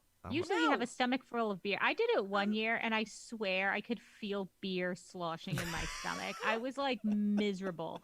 I think we ran like maybe a half a mile, and I was like, guys, we're walking this out. I can't. And then one year our friend Parsley showed up basically in the clothes he'd worn the night before. Like he showed up, he had like boots on and jeans, and he was like, "I guess I'm walking." I don't know. Oh my God, that's funny. Wow, maybe I'll run it in jeans. Oh my gosh.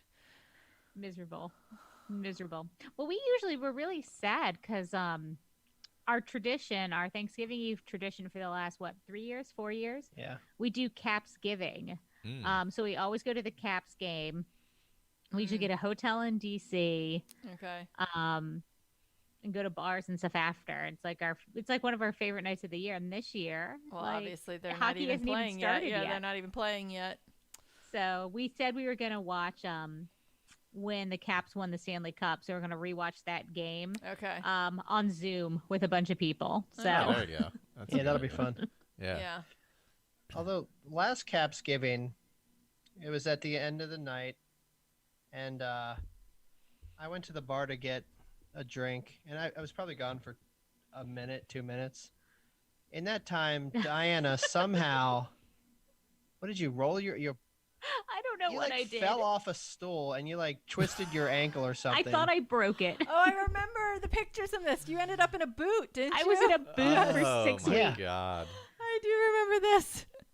You're like, how did that happen? We were inside and you were sitting down. How did that happen? I don't know what happened. I was drinking, but I think in retrospect, like if I have to look back on what happened that night, I think sometimes my ACL, because it's not there, isn't like super stable. Yeah.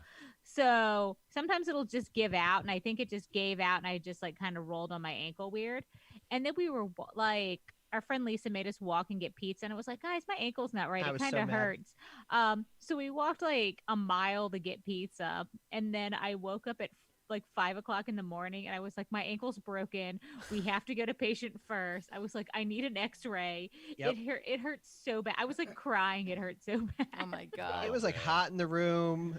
Everyone was snoring. We were sharing a hotel room with like another couple, and everyone was snoring. It was 80 degrees in the room, and my ankle hurt. And I like woke Tom up and made him drive me home. Oh my God. Oh gosh. Nice. That's amazing. So yeah, so then I was in a boot for weeks. It's still not right. Like it still feels weird. And I fell, I guess, in the spring and kind of re-hurt it. Oh yeah. But I don't know. It's I feel like the ankle's still not right. Yeah, the ankle's one of those things that once it's injured, it's like super easy to. It takes a while. Look at Ollie. I don't know what's happening with this cat. He's very. Sometimes I just wear like one of those like compression socks. Like it was hurting. If I'm on my feet for a long time, then you feel it. Yeah. And then I really feel it. So like I'll sit with like my the little compression socky thing on. Yeah. I do that too sometimes. Oh, he's doing all kinds of stuff to your keyboard. There you go. I don't know. His There's a fat cat butt. trying to sit on my keyboard. Who knows what he's trying to do? I'm not a big like sometimes I'll wear compression socks after running, but I can't wear them while running because I feel like they're too thin and slide around in your shoes. Yeah, does anyone do either of you run with compression socks? No, I mean I wear like features that have a little bit of compression. Yeah, but like I don't light wear like compression, compression sleeves or anything. Yeah.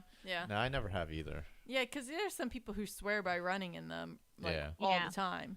A lot of people run in like the compression calf sleeves. Yeah. That's I never felt a difference. Yeah. And my calves are real fat. I have the same problem with boots. I actually have. It's just like a situation, and then I'll have to end up buying like men's calf sleeves, and then they're too like it's a whole thing with me. So it's easier for me. Everything's a whole thing with this Everything is a whole thing.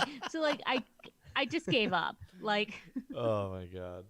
And like they're always like too tight at the top, and like they're kind of cutting off circulation, and I'm not sure like what the appropriate amount of like compression they're supposed to be, because they're supposed to be tight. Yeah. But I don't know, it's uncomfortable.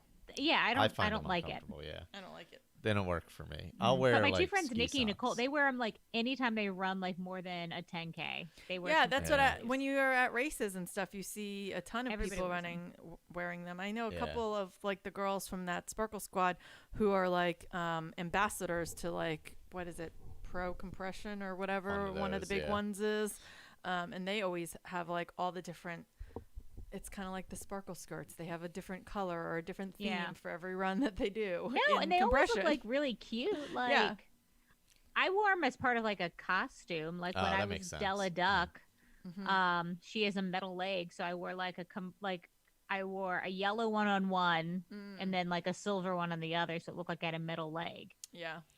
Oh, Jamie's here. What's up, Jamie? Jamie, who just busted out a 10K at 10:03 pace, by the way. Stop. Or no, 5K. Sorry, 10:03 pace. That's awesome. That's so awesome. Closing in on the 30-minute mark. Well, that's what he told me his goal was before the end of the year. He'll get there. So close. He was at 31 and change. I mean, it's right there, right around the corner. It's pretty awesome. Yep. I guess I got to get faster again.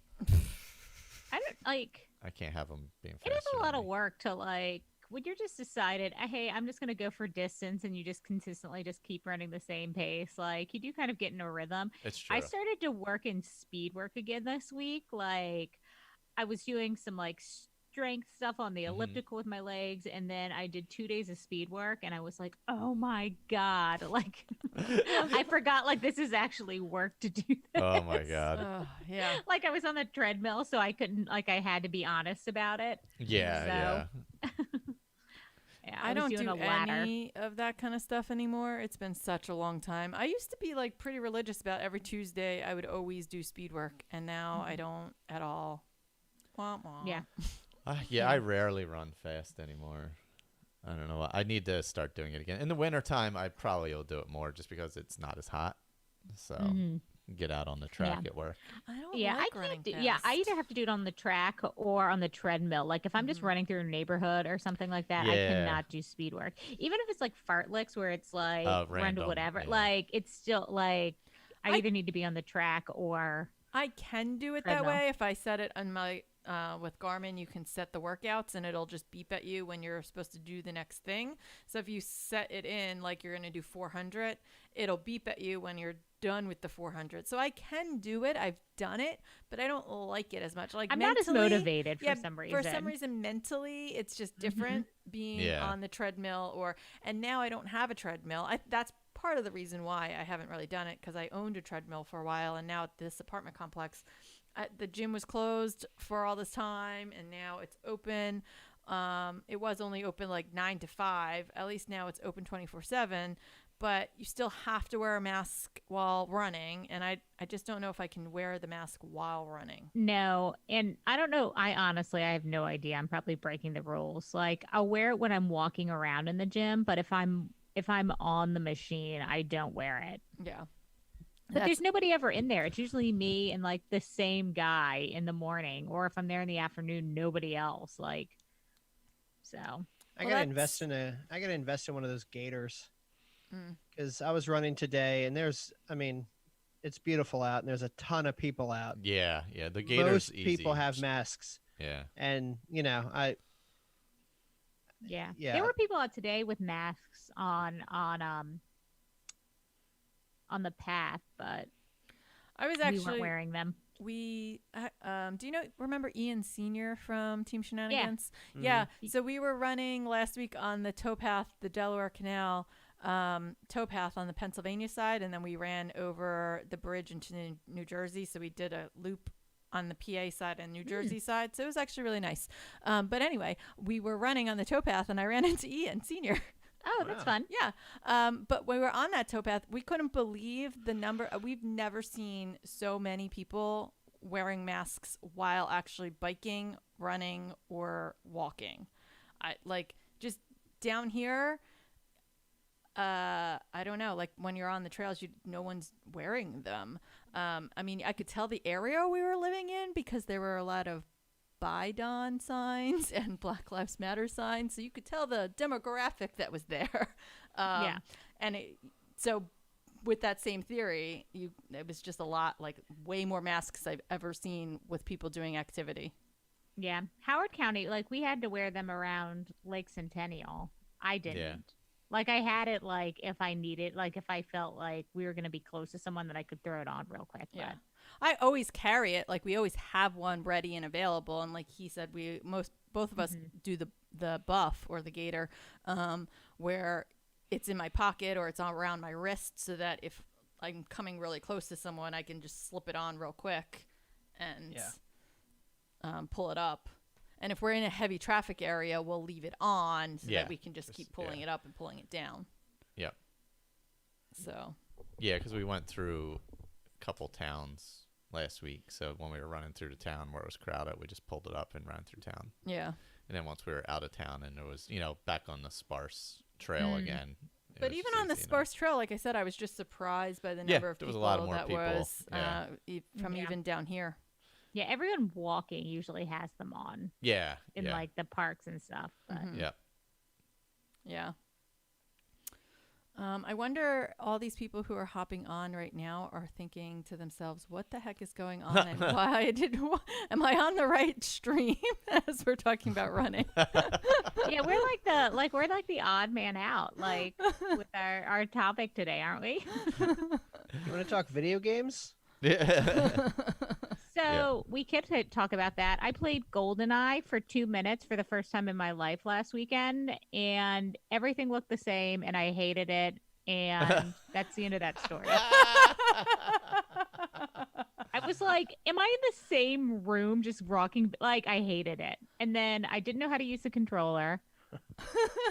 And so you don't play Skyrim? You're not a Skyrim player, is what you're telling me. Everyone was laughing at me. Well, because we were hanging out with the people from games we grew up with. Yes. And then ended up, they were like, let's play video games. Diana's hysterical because she has no idea what she's doing. I do remember GoldenEye, though.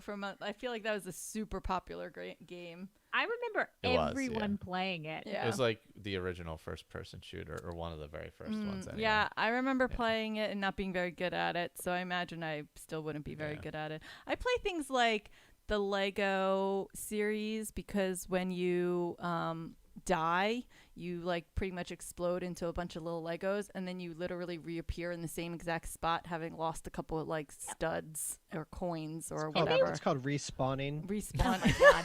And like they were being so mean to me. So it was like me and two guys playing. And like they didn't even give me a chance. Like they would just kill me as soon as they saw me. I was like, can you just like let me like find, like I was like, I don't even know how to get the gun out. Like I don't have a gun. Like oh my God. It's like coach me through it, guys. Like give me like I guess empathy doesn't exist in video games. It does not. So Michael, is Skyrim your favorite video game? Yeah, I would say so. I mean, I've been playing it for 9 years. You don't even want to know the hours, like the people, those of us on the show, like me and Victor and all, and Colin and all, have put in. You don't even want to. You don't want that count. You don't want to know. You don't do that quite as much though anymore. Like no, but I mean but you're talking 9 years later. Yeah, no. Well, I'm just saying that like now he doesn't commit that much time. Yeah. But over the years, there are times he's like, "Crap, I'm recording. I got to play this game. I got to play this mod." I'm like, "Okay." I've been enjoying the one mod I've been playing, but yeah. Well, like I just got the PS5 yesterday, so loaded up some Assassin's Creed Valhalla. Oh, see, I can get behind like the PS5, but only because I'm on a bunch of Facebook groups that just make fun of people in the comment section. So people like weren't getting their PS5s and Xboxes. So I was just like trolling people in the comments that, oh my gosh, someone didn't get their Xbox the day it was released, and now out of spite they're returning it. What? So just like stuff like that. I was like, it's magnificent. That's God, I was such a troll. I somehow got 2 PS5s. I have no idea how. It was like that night that like they weren't supposed to be released that night, and then all of a sudden they were released, and so we were on trying to get them. And then I went on I got the first one on Target, and somehow I got a second one on Target, which they were limit 1 per customer. So ask me how that happened. I don't really know, but it'll be here on Monday. The second one will be here on Monday. So there you go. You're gonna eBay that one? No. It's Connor's. Yeah. Nice. Yeah. Nice. I'm gonna sell Christmas? his PS4. Does he have to wait till Christmas? No, They just give it to him now and tell him it's That would Christmas. be torture. Yeah. that'd be mean. Why? That'd be mean. He doesn't. He doesn't care Like a about month. Christmas. Yeah, he'll live. Yeah, but like if other people have it, he's spoiled anyway. It doesn't matter. This is a whole nother discussion. Yes. So yeah, I scored 2 of them somehow, and I have no idea how. And I didn't even know about the second one until I got like a notification about something with my credit card or something. And because I had to switch credit cards at some point, and I was like, wait, and I went on to the account. I'm like, why are there 2? Hey, if it'll let you. Oh yeah, because I had that issue where 2 weeks in a row I got a fraud alert on my debit and my Oh, that's credit right, 'cause card. we used yours. That's yeah, right. So my debit card got wiped away because of a fraud alert, so I had to get a new one. My credit card God. then a week later got wiped away because of a fraud alert, and I had to get a new one. Yeah. Well, if you want some entertainment, just go to the Target Facebook page and just go to the comments and then my just see gosh. how angry people are about these systems. Oh my gosh. It'll bring you a lot of joy. Oh man, I love the comment section. I love when you mention the comment section on Facebook, because then I go to the comment section, like the Starbucks one the other day. The Starbucks one was so good. Oh, I was there for like 2 hours. oh god. I've been really hardcore into TikTok, and my algorithm is all kinds of messed up now. Oh yeah, yep. Because I keep watching things that I don't really want to be watching, but somehow I end up No. in like the black hole of like. Yes. Like you're like, oh, that's an interesting hashtag. I'm gonna click on that. Yes, that's exactly what happened. That's exactly what happened on TikTok. And then like I'm laughing, but I'm also in kind of a bad mood because I'm not seeing like happy content. I'm just seeing content that kind of irritates me. I Yeah. always see happy and bizarre content. Yes. Well, you've been sending some political stuff from No. TikTok too. No, not political stuff. I don't know. I anyway, usually get weirdo people. I Yeah. find weird people. I'm good at finding strange. That Pete guy. Oh, that PDUSA is PDUSA. Oh amazing. my gosh. He's currently training AIs of himself. I found this girl. She responds to guys. Like guys will post TikToks and they're Oh my like, God. "I like girls who don't wear makeup," or like ridiculous stuff like that. And she responds to them, and she's usually like covered in blood, and like she responds about like. Just for like randomly, and then she's like, "Well, I like to feast on men," or so. It's like so funny. And I watched like 4 hours of her stuff the other day. It's Oh like my God. really ridiculous how quickly you can get lost into the flipping Yes. of TikTok. It's I'm like, what is she doing? I'm obsessed with her. Like, oh my gosh. Yeah, there's some fun people on there that do some good No, stuff. mostly he listens or watches the things he sends me are the most ridiculous thing. I'm like, where did this come from? And who is creating this content? And how do they have 1 million followers? Like literally, how are these people have 1.5 million followers? The one guy had. I'm like, Who, where? PDUSA? Like, why? Oh, he's amazing. Oh my God, he has some amazing content. Oh my just a gosh. mess. I love it.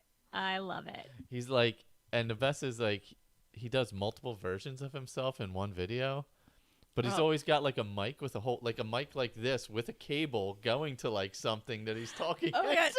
I'll have to send you the Trader Joe's line one. Oh my God. He's playing 3 characters, including like the son of one of the characters. So he's like makes himself look short for some reason.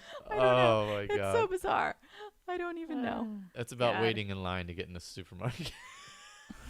I don't even know. And he sings a song about it. Yeah, no, it's amazing. The ones but- he sings in are probably my favorites yeah, of all. yeah, I of them. agree. Yeah. I love it. I love it. quick question: how much do you think TikTok is worth? I just looked it up Oh, gosh. as a company, as a company. $50 billion. I have no idea. Yeah, I don't I even. don't I know don't how think I much have a anything's worth. concept. Yeah, I don't know if I have a concept. $75 billion. Yeah. Stop. Gosh. Are they? I guess they're advertising now. I don't know. Yeah, there's ads when you open it up. I don't know. They ruin everything with ads. Freaking Instagram, so good. Yeah, I'd rather pay for a social media app that yeah, I didn't agree. have ads.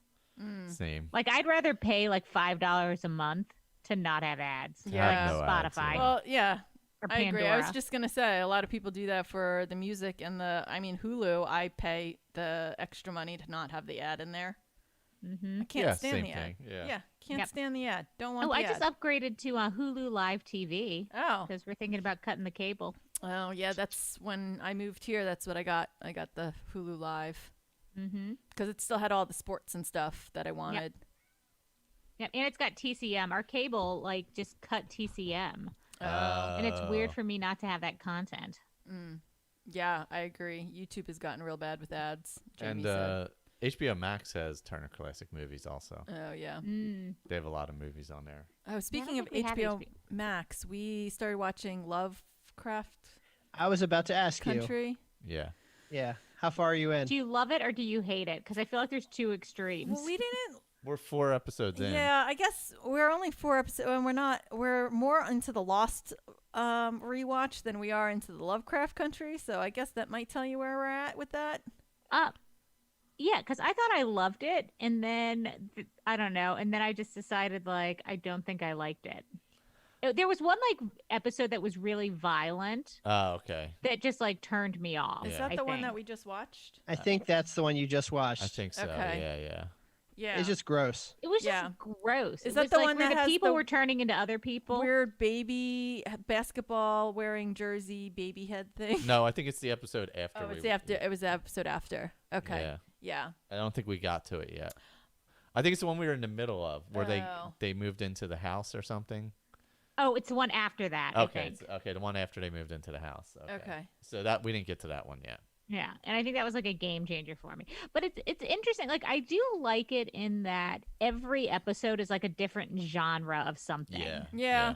I think that's kind of a cool concept. The one where they move into the house is a legit a horror movie, and then there's a lot of it gets really science fiction-y, and then it gets kind of monster movie-ish. I know think every episode's different, and the acting's really good. That there was something with the science fiction comes into it at some point. I mean, even that very first scene of the entire show kind of gave you the idea that because it has the different things happening in the background while he's walking, and so you kind of even from just talking to you, I sort of that immediate first image of the show was oh yeah, I know what he means now. This is a very eclectic collection of things being shown on my screen right now. And the weird part is that it does have some serious content.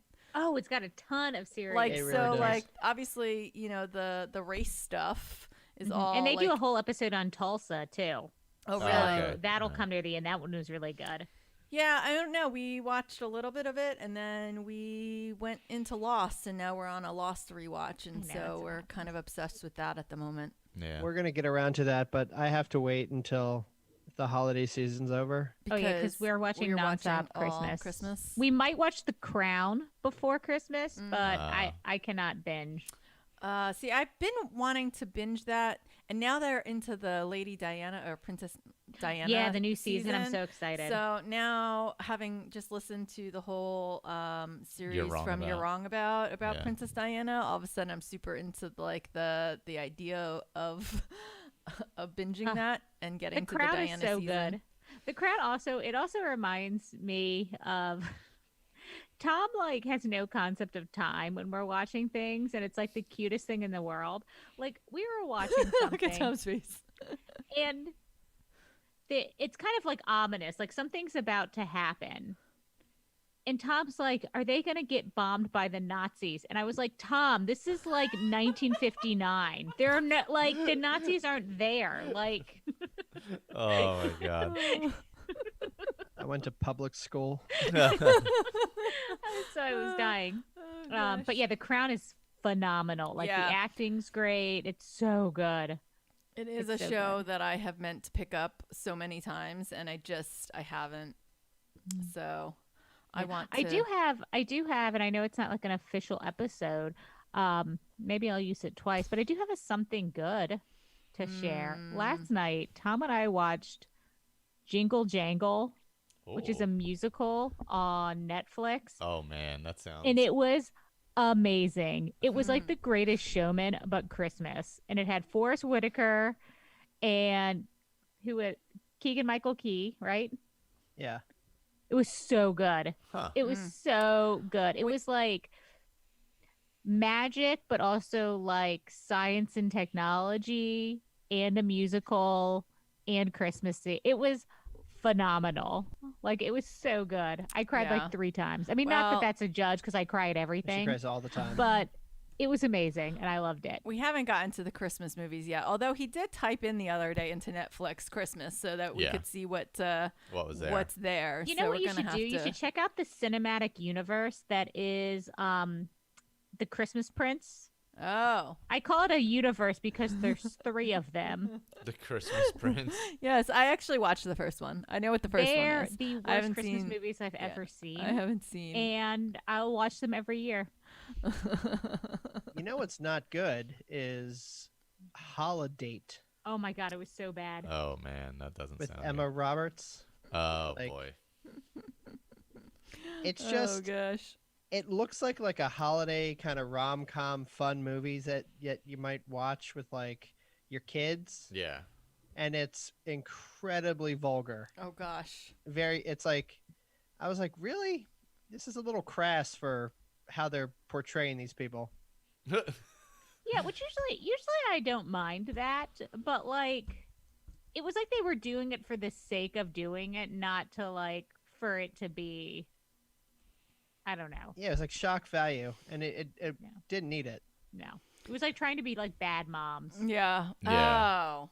Okay. Oh, okay, Except, that kinda, except like yeah. it wasn't making it to being like bad moms. No, because it wasn't funny. No, it's a good premise. I hate like when, she would say something, and I was like, "That's just gross. Like that's not funny." Like yeah, I hate when movies or things try and be like something else, and then they miss the mark like by a long shot.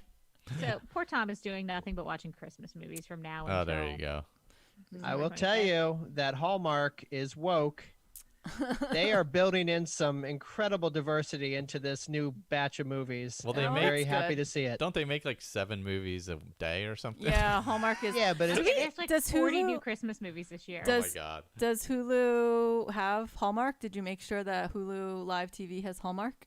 No, it doesn't. Like you have to buy some special something. It's a Okay, that's subscription, what I right? thought Yeah, that there was yeah. another. It's like it was an extra. friendly or something. Yeah, I thought it don't was an know. extra. It's probably got a lot of religious content. I'm a little leery. Concerned. Yeah, I feel like I remember seeing that. That's why I asked that.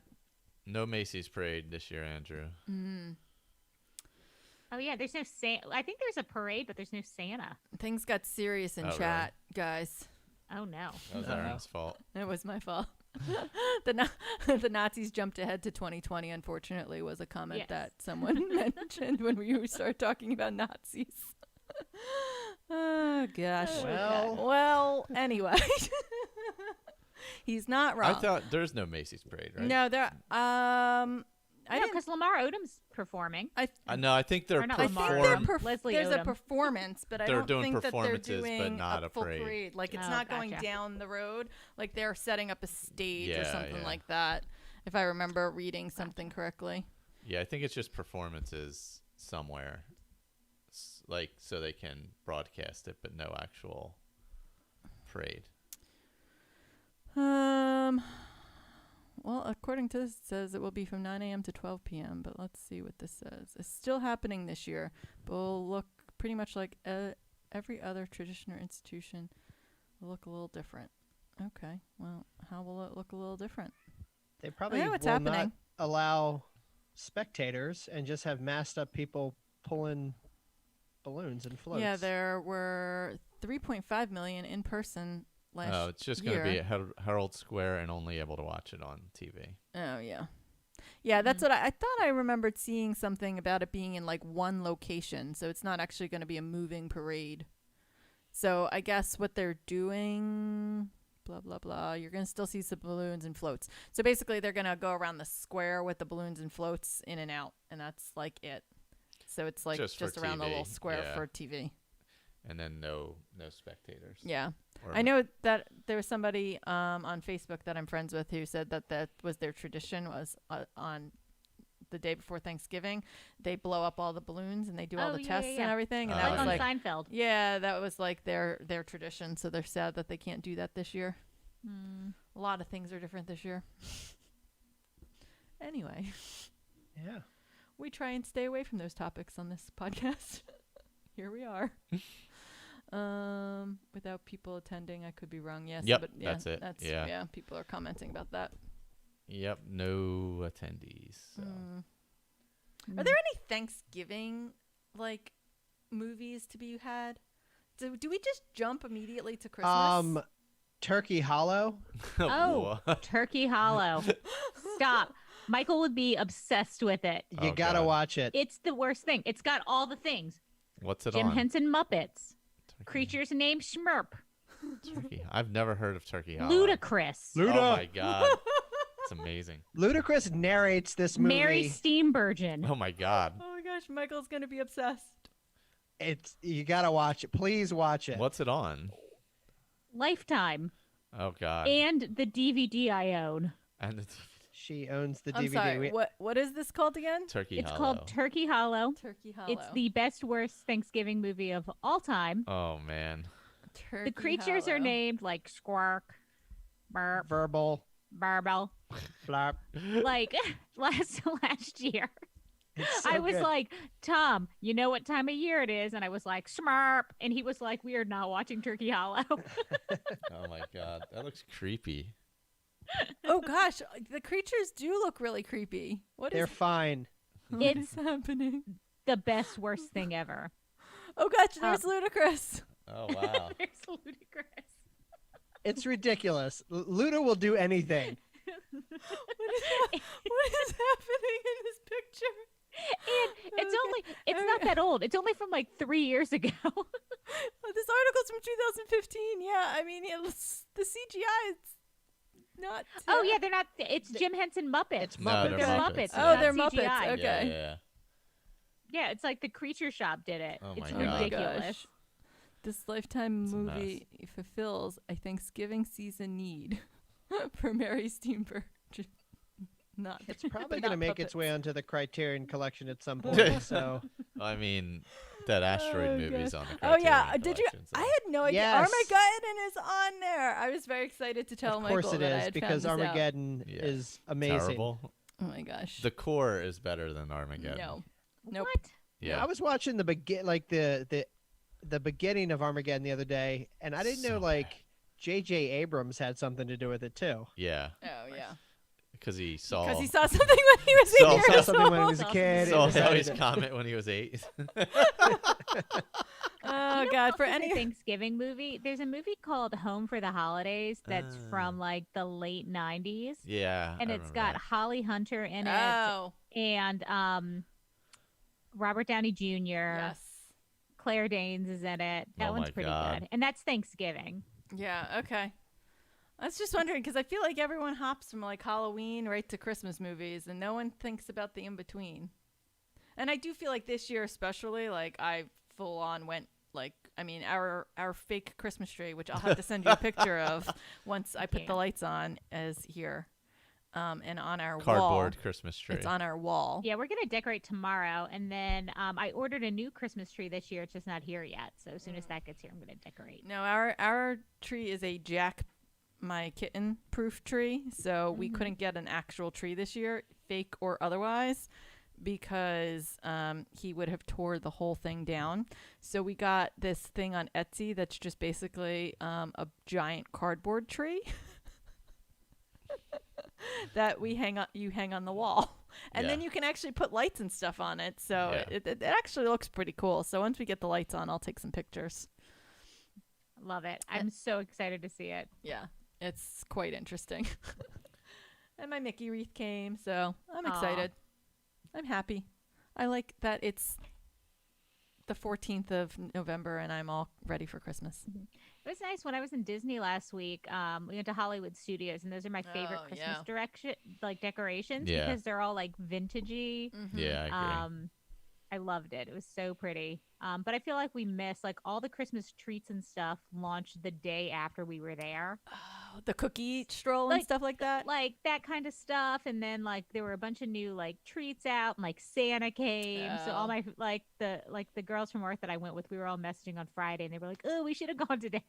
Oh, Yeah. Mm. oh, Oh, well. Yeah, but it was still good. It was still good to see the decorations. They had like Christmas music playing. Yeah. And it was hot.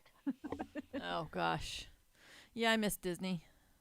They were actually just making fun of him because he hasn't gone. And like that was like one of their comments was, my gosh, what are you doing without Disney? It was crowded.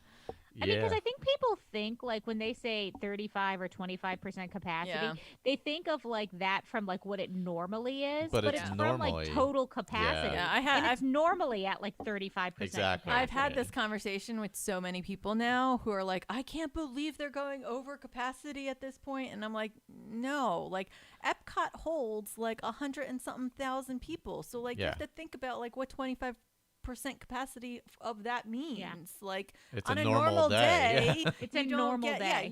You get like what, like 35 to 40% in Epcot, if that. If that. Yeah. So I don't know, I guess people just never realized like that, what that meant. So it is. Yeah, it's like if you've ever been to Epcot on New Year's Eve, you know what capacity feels that's like. capacity. Yeah. Or like Christmas Day in Magic Kingdom. Yeah. It was so funny. Like, people don't realize that when I was a CP, I worked at the front desk of Pop Century, CP's college program, and they reached capacity at Magic Kingdom at like 9 a.m. So people were like coming up to me. They were like, well, what do we do? And I was like, you have to go to a different park, like, or wait till later this afternoon when capacity. Like, they didn't understand, like, Christmas week is like the busiest week of the year. Yeah. Like in between Christmas and New Year. It's insane. It's like that week, Thanksgiving week, and like 4th of July week are like the three busiest. Easter's week's pretty bad. Oh yeah, Easter week's pretty horrendous. bad. Yeah. Post Easter is really bad. Yeah. Because I used to go every year at that time, and it was just so you couldn't even do anything. It had gotten so bad. Mm-hmm.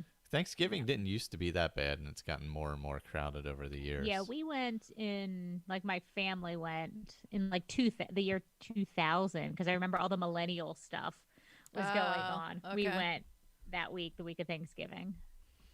And it was pretty crowded. I've never been. The closer you got, like when we got there, it wasn't that bad, but the closer we got to Thanksgiving, like the worse it got. Yeah, Thanksgiving, it was insane. Never been there on like those kinds of. I hate when it's crowded like that. Like, I don't enjoy it, so I don't even want to be there during those times.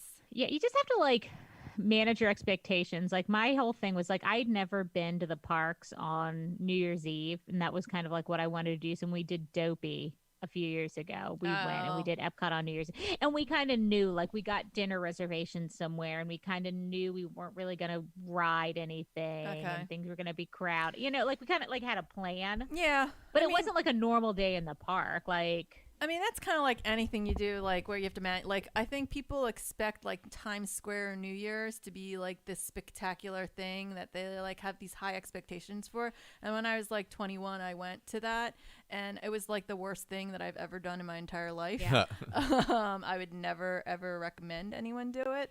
But I grew up in like that tri-state area where my dad worked in New York and stuff. So for me, it was like, you know, one of those things that, you know, you have to do at some point.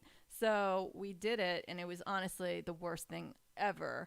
Yeah. But like, I expected it to be the worst thing ever, whereas some of the people I went with expected it to be like the most amazing thing ever. And so they went into it like with all these high expectations and high hopes for what this thing was going to be. And I'm like, guys, it's not going to be amazing. Man. And I mean, it took us like 45 minutes to walk like 3 countries. Yeah. Ugh. Like from like Mexico to, you know, like Morocco. Like it was like you were walking like one tiny step at a time. Yeah. So when you were kids, was Thanksgiving the final hurdle? Then you knew you were on the home stretch for Christmas. Yeah, pretty much. Yeah. Yes, absolutely. Yeah, in the U.S., Yeah.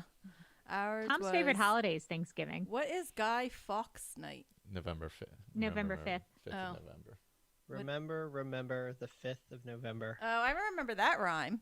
The gunpowder. That's what it's. Yeah. Oh, okay. I remember that rhyme. V for Vendetta. Okay. I'm not educated. I don't know. Yeah. He was going to blow up Parliament. Yes. Okay. It was a thing. It was some. I'm trying to remember. He was. I don't know. I think it was a religious thing at the time for him. or something. I remember. I forget the details exactly. V for Vendetta is obviously a comic book version of it. Oh, I've actually never seen that movie, which is a comic also. I've never.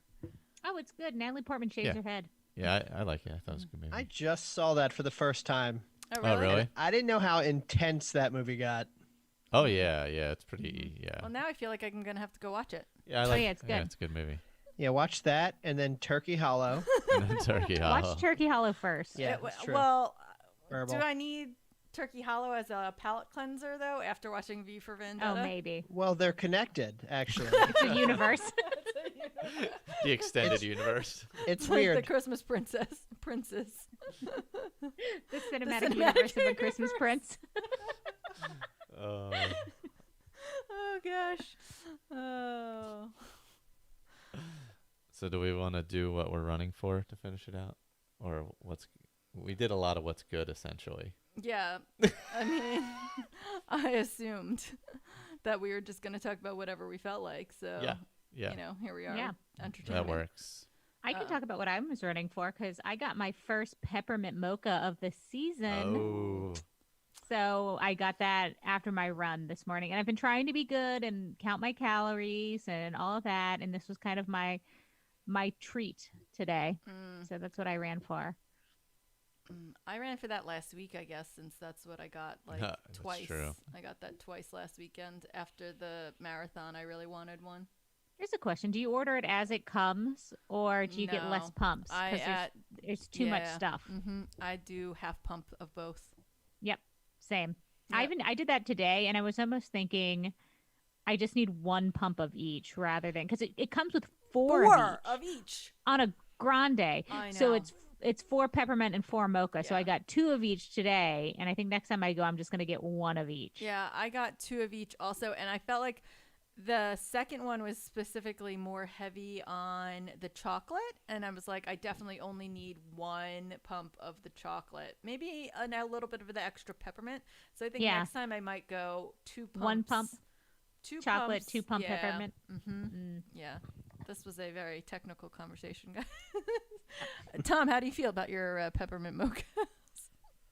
But I tend to do that generally in Starbucks. Like even my pumpkin spice lattes. Oh yeah, pumpkin spice you got to have. Yeah, I get like half pumps for a lot of stuff. So I don't know, what am I running for? I'm running to get back to the island. To get back to lost. Not Penny's boat. That will be our Penny's something's good this week. Can we both have the same something good? Well, Tom, whatever Michael says, you'll steal it. It's It's a usually good what point. happens.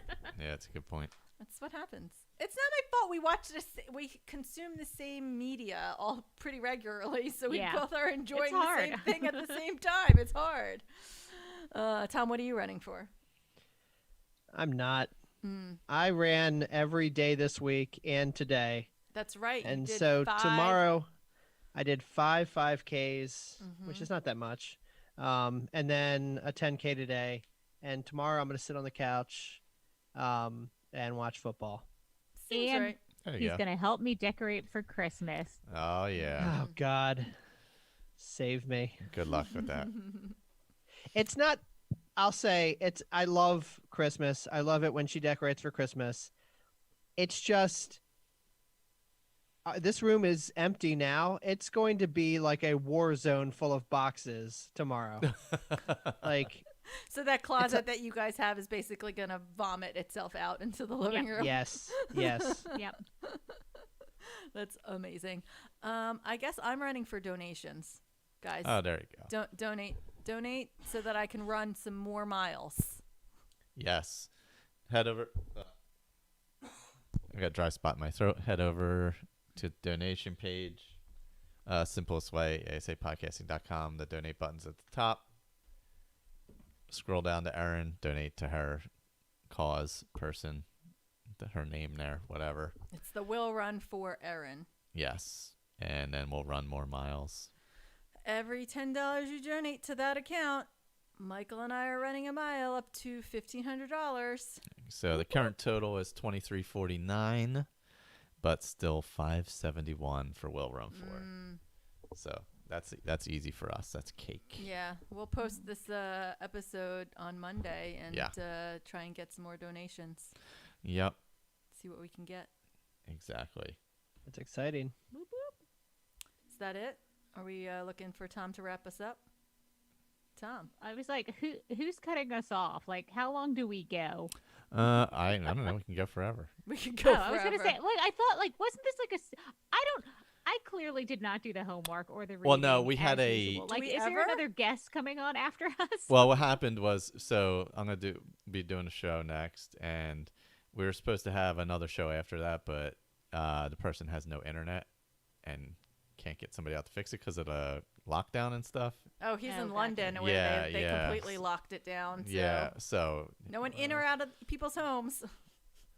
Yeah, so he can't get his internet. Could you imagine being stuck in the middle of a pandemic and not being able to get your internet fixed? No. What would you do? Oh, I would not be happy. What would we do? That's the only thing there was to do. Read books? What are those? No, because like my book is on, like a lot of my books are like connected to the internet. Yeah, like it's true. I don't know. Got an awful lot of books on that bookshelf over there. I actually don't. Like, other than my Harry Potter collection, which is down here. Don't you see the 2 paintings on the wall? Maybe the Lord of the Rings collection. I don't have any other books anymore because when I moved, I purged everything I had. I should have kept the Twilight series. We could have read the Twilight series since we're apparently watching all the movies. Oh. That's a thing. Yeah, it's from the 70mm podcast. They were doing the Twilight as their Patreon. Spider Monkey. Yeah. Yes. It's so bad, the first movie. It's really bad. It was pretty amazing, actually. Like, that's definitely, it's going to be a cult movie. I mean, I think it's already kind of there, but like... Yeah, I agree. In like 10 years, it's going to be like one of those like cult movies. Yeah. I mean, it like, competed every time with Harry Potter for like the top grossing movies like that. When they were releasing those, like people were standing outside. Oh yeah, we went movies. to a midnight showing for one of them. Yeah, I mean, like, they're huge. It's not that. They're just... The last ones are at least watchable. It's not like... Harry Potter, like, in the beginning was, like, a little rough because the child actors were child actors. Mm-hmm. But, like, this was just, like, genuinely rough. Like, they're like, over the top with their, like, everything. I don't know. Like, well, I don't know. Also, like, the writer, like, puts, like, her religious propaganda into the book as well, and then that kind of leaks into the movies, and you're watching it and you're like, oh god. Yeah. And everyone's like, if you have sex, you basically die. Yeah. That's true. Punished. Yeah. Like, there's like all this like weird stuff in there. Yeah, I don't know. The acting's way too over the top. It's just too much for me. It's too much. And the terrible CGI when they're flying through the trees. Oh my so god, bad. so bad, but so amazing at the same time. Are you Team Edward or Team Jacob? Team Jacob. Jacob, obviously. Guys, first off, he's way hotter. This could be a tussling with Tom. I'll argue that. Are you a Team Edward? You know what Edward's not going to do is rip your arm off if he gets too angry at you. But you know what? Oh, this is a tussle. Let's save it. Oh man. Oh gosh. Yes. No. I was always Team. Even when it was just the books, I was always Team Jacob. I was always Team Jacob too. I was always Team Jacob.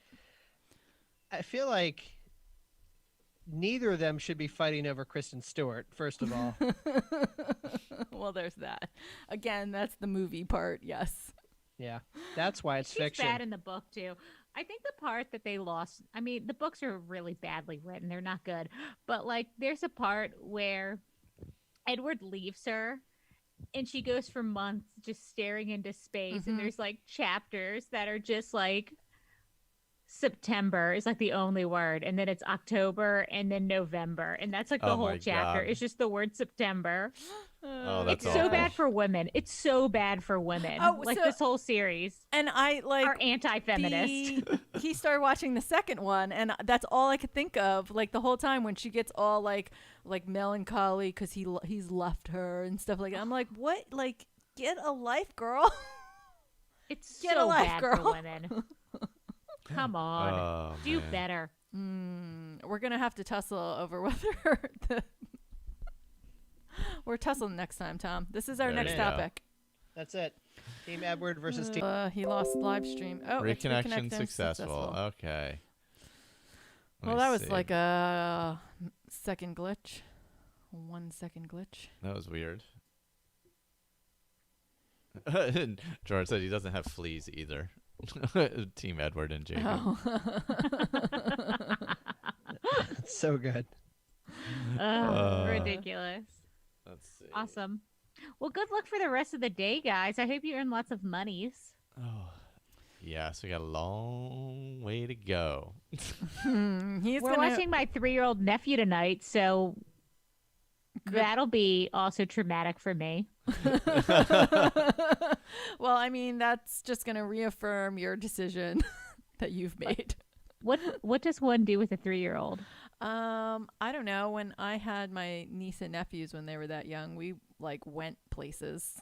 Like you can't go anywhere. I know. That's what I'm saying. He wants like, McDonald's I don't know. for dinner. I was like, I could accommodate that. Yes. Oh, maybe we'll watch Turkey Hollow with them. Oh my God. Oh gosh. There you go. All right, guys. Bye, guys. Bye. Bye, guys. Good luck. All right. We'll be heading on to Skyrim Addict. It depends on 3-year-old what. We'll be heading on to a Skyrim Addict in a moment. Let's see. I'm going to have to get another drink of water.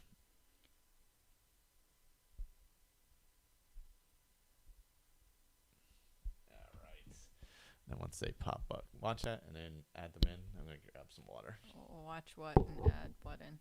Oh, they're going on Zoom? Yeah, we're just going to use Zoom. Oh, well, I can turn off the well, you need to for when they come on to add them, right? No, but I was saying I can turn off the invitation, like where you have to accept them.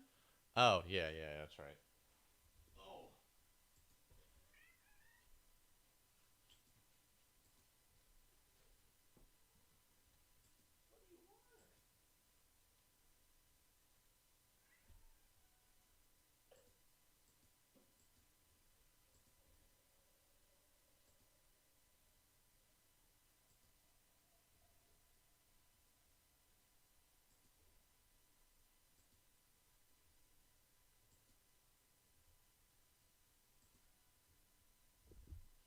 All right, I disabled the waiting room. Okay. Yeah, so they should just all pop on. Do you want me to turn off my mic? Am I done? Yeah, when I get back in. It's just me, all by myself.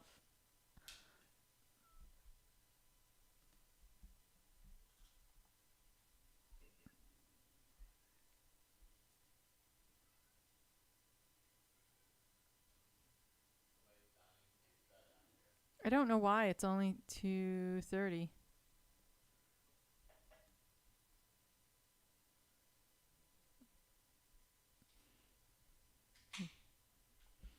Are you drinking beer? Are you getting a beer? Yeah. Yeah, I am too. Go out and get some sushi.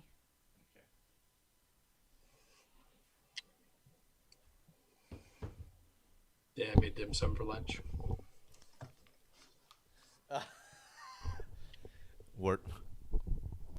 Wardrobe change. That came out good. I have to get one of those. Yeah, I like them. They look good. Let's see. And keep going. We have 3 hours to fill later. That's a good point.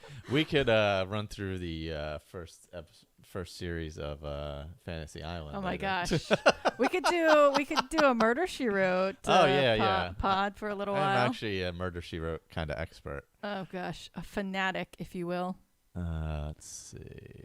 I might have to adjust OBS. Oh, no, it looks pretty good. No, it came out good. Yeah, I was going to say, it should pop them up in gallery. Like, gallery view should pop them up pretty nicely. All right, let me close that. Audio okay here? Yeah, there we go. It looks pretty good. Can you hear me? Can hear you, yes. Excellent. Let's see. Let me pull up Audacity just so I have an audio file for later. Apologies for my exposure. Hangout seems to do a little better job of sort of defaulting the exposure properly, but oh yeah, with the yeah. I noticed Zoom does that, is like generally like that. Was it a little overexposed? It has a little interface here. I'm trying to but I'm trying to send it. All right. Bye, gentlemen. Good to meet you. Oh gosh, I haven't sat in a chair this long in a long time. You want to switch this one for a little? Yeah, maybe I'll switch. Sushi. Yeah, sushi. And, I mean, is it okay if I take like an hour or something? Yeah, that's fine. Grab other stuff and then grab the sushi? Yeah, that's fine. Okay. Do you want anything specific at the sushi place? Nah, just a lot of sushi. Just a lot of sushi? Yeah. Just a bunch of sushi. And a piece of blueberry cake. Oh, do you want a piece of that now? Yeah, I'll have a piece of that. Yeah. Oh gosh. The only thing that stinks is I can't pull up my character, but that's okay. I was just playing with it a little bit. I'm not seeing you. Oh, this chair's way more comfortable. Oh, 2 cats, huh? Yeah, kitten and not kitten. Both are crazy. Nice. There we go. All right. All right, let's see. I'm going to put the Zoom. Should I put it over there? No, because then it'll look weird for me. I want to try to have Skyrim running at the same time. Oh, there you go. The food trucks. Oh, yeah, you want to grab something? Yeah, grab something at the food truck. Just go out and get sushi a little later? Yeah, that's the plan. Yeah, there's a food truck in the parking lot, so that's good. Oh, nice. Let's see. I hit that. Have it. All right. Oh, my back feels better already. Yeah, I haven't really sat in chairs this much in a long time. I forgot how taxing this can be. Yeah. Wait a minute, really? You haven't sat playing Skyrim in your desk chair for 6, 7, 8 hours? No, that's why I wouldn't know anything about that, but that's the one part. The good part about using a controller for everything. Oh, true. Yeah. Even on PC, like I don't have to worry about it because I can ease back. Like Connor just got a new gaming desk and gaming chair and all. Oh, nice. And it's like the whole, with the lights and all that kind of craziness on it, and the footrest on the gaming chair and whatever, wow. God knows what else. Yeah, and his clickety clackety keyboard, and for because the only thing he really plays on console, he plays some stuff on console. He'll play Skyrim on there, and he plays Warzone on PS4. Oh, wow. So.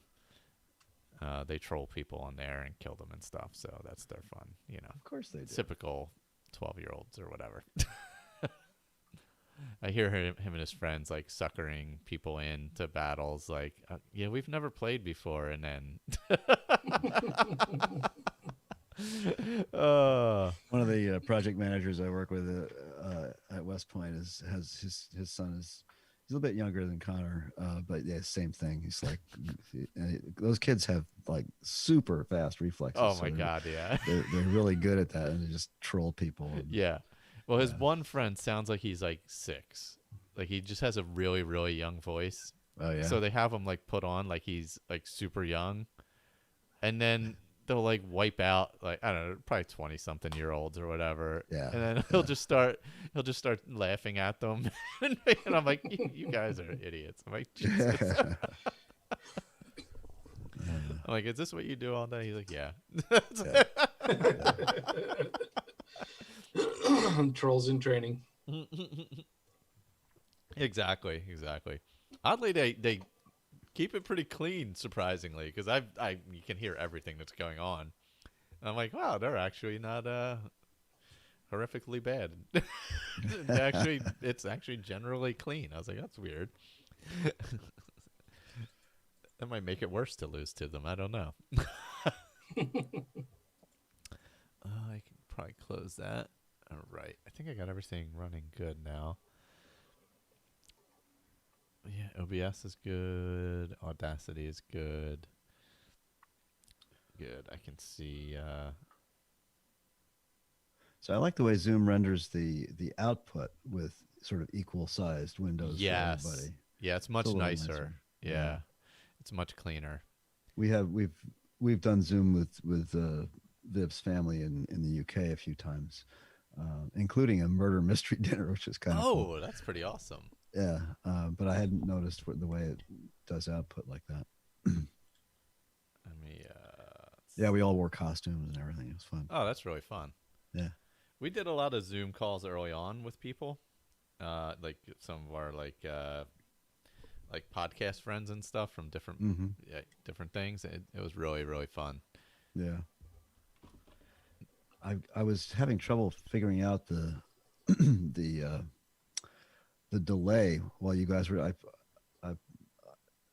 made a couple of comments, and it looked like I made a comment before it popped up in YouTube, before the conversation actually. It was confusing because I was listening to it on my iPhone. Yeah. And so I had two different delays. It was very strange.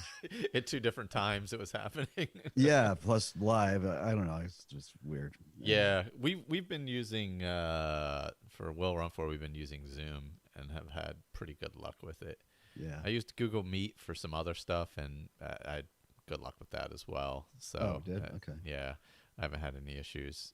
Which do you think is better? I mean, how do you get past? Do you have a paid account for Zoom? Yeah, this is a paid account through through work, so it's fine. Yeah, there's no issue anyway. Yeah. Yeah, because we're usually like an hour and a half or so. Like, by the time we talk before and after and all that when we do a recording, and it's no real issue.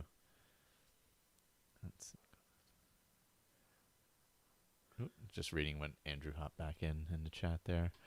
All right, so I guess I'll start a Skyrim show so I can also post it for audio. Let me pull up Audacity. YouTube is at least 30 seconds behind. Is it? Quite a delay there, yeah.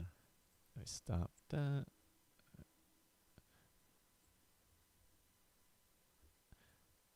Yes, let me get rid of that track. All right, I'm gonna make an opening so I can have it. That's all. Okay.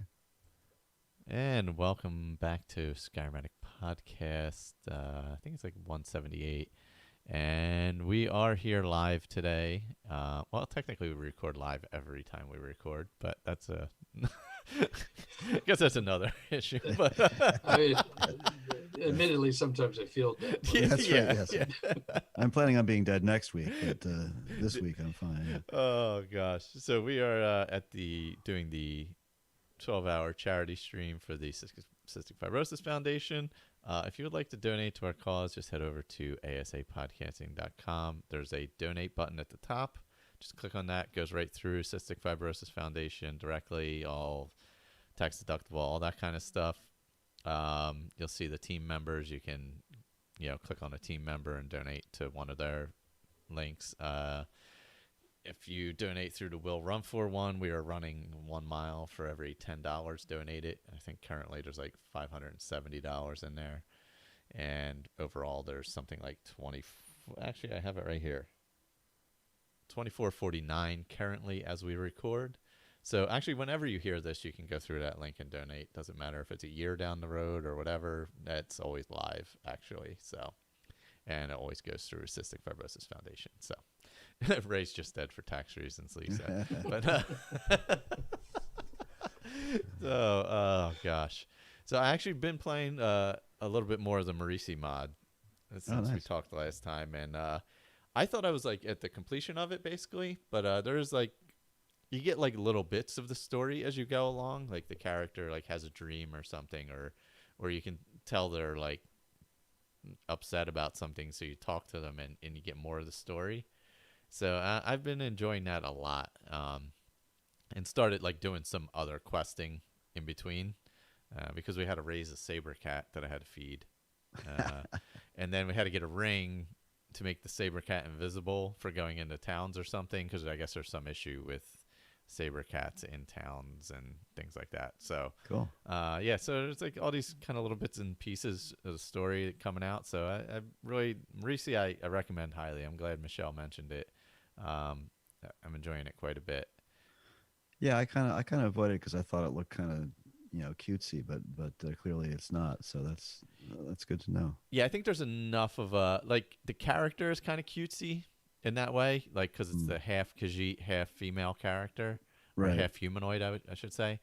But I think the story is interesting, and there was actually one part where you go into her dream, but it's all text based because you actually, I guess, traveling to whatchamacall, where the Khajiit live.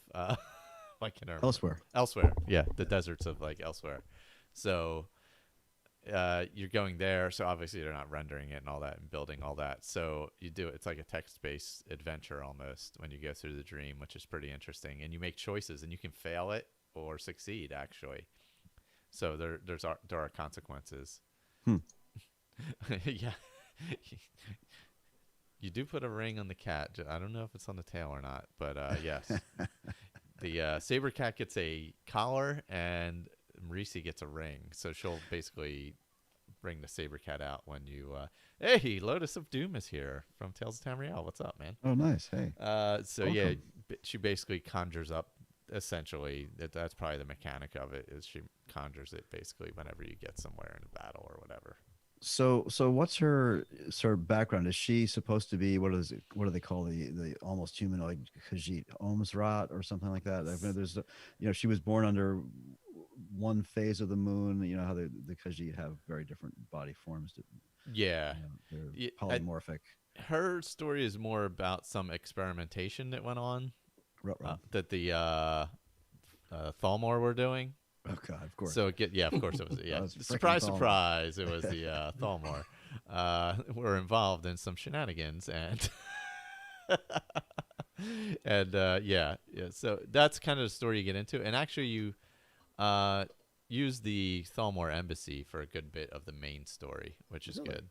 And some rooms are closed off, like you can't get down to the torture chamber where you have to go. Oh, okay. That's fairly skillful. I think. I mean, that's a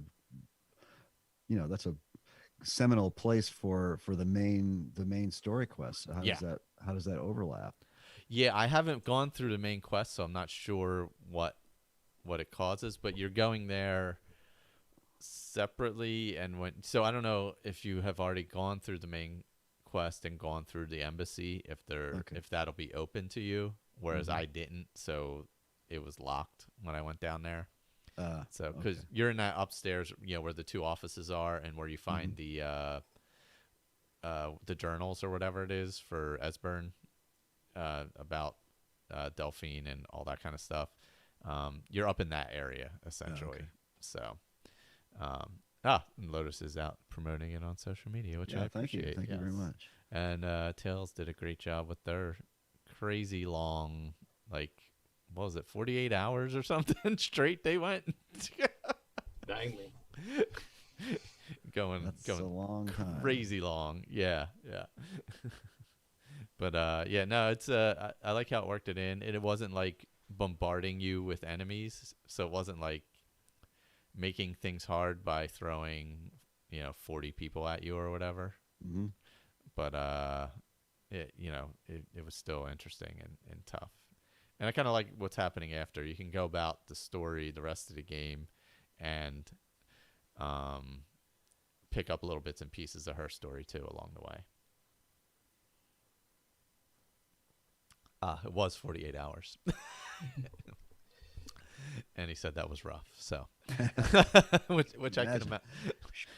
I don't know if we could do 48.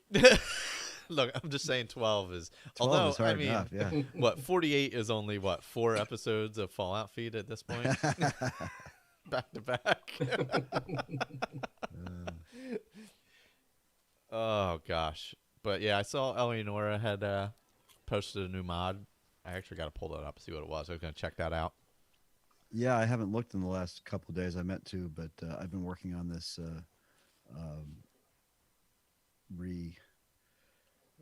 well, I'll talk about it in a minute. But yeah, go ahead. Sorry. Oh no, just saying that was there, and we had talked earlier that I had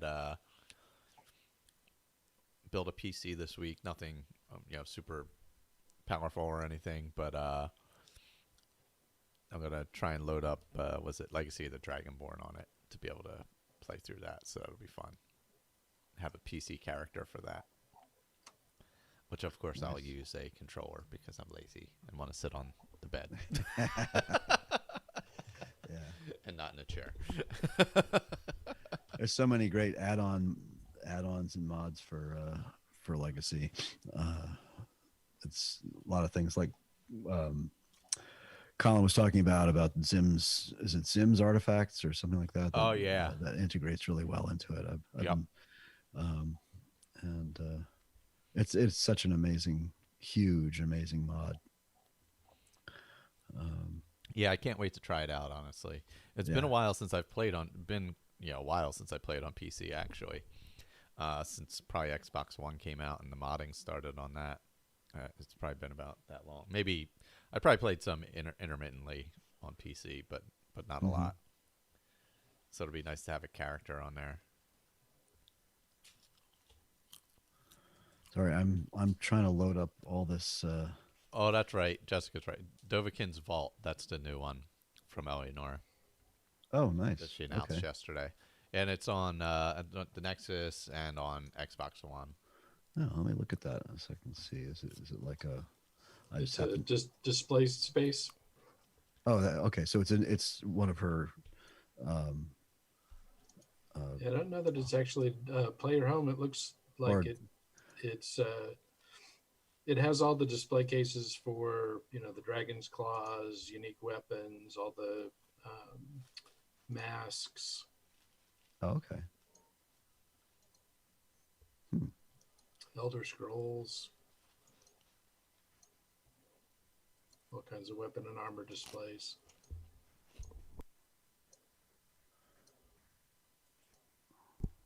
Yeah, I don't know if it was out previously either. But yeah, she definitely announced it just the other day. Like that, it was at least redone or it's new. I'm not sure. Cool. Because she did some, costumes or whatever you want to call it, clothes for Fallout 4.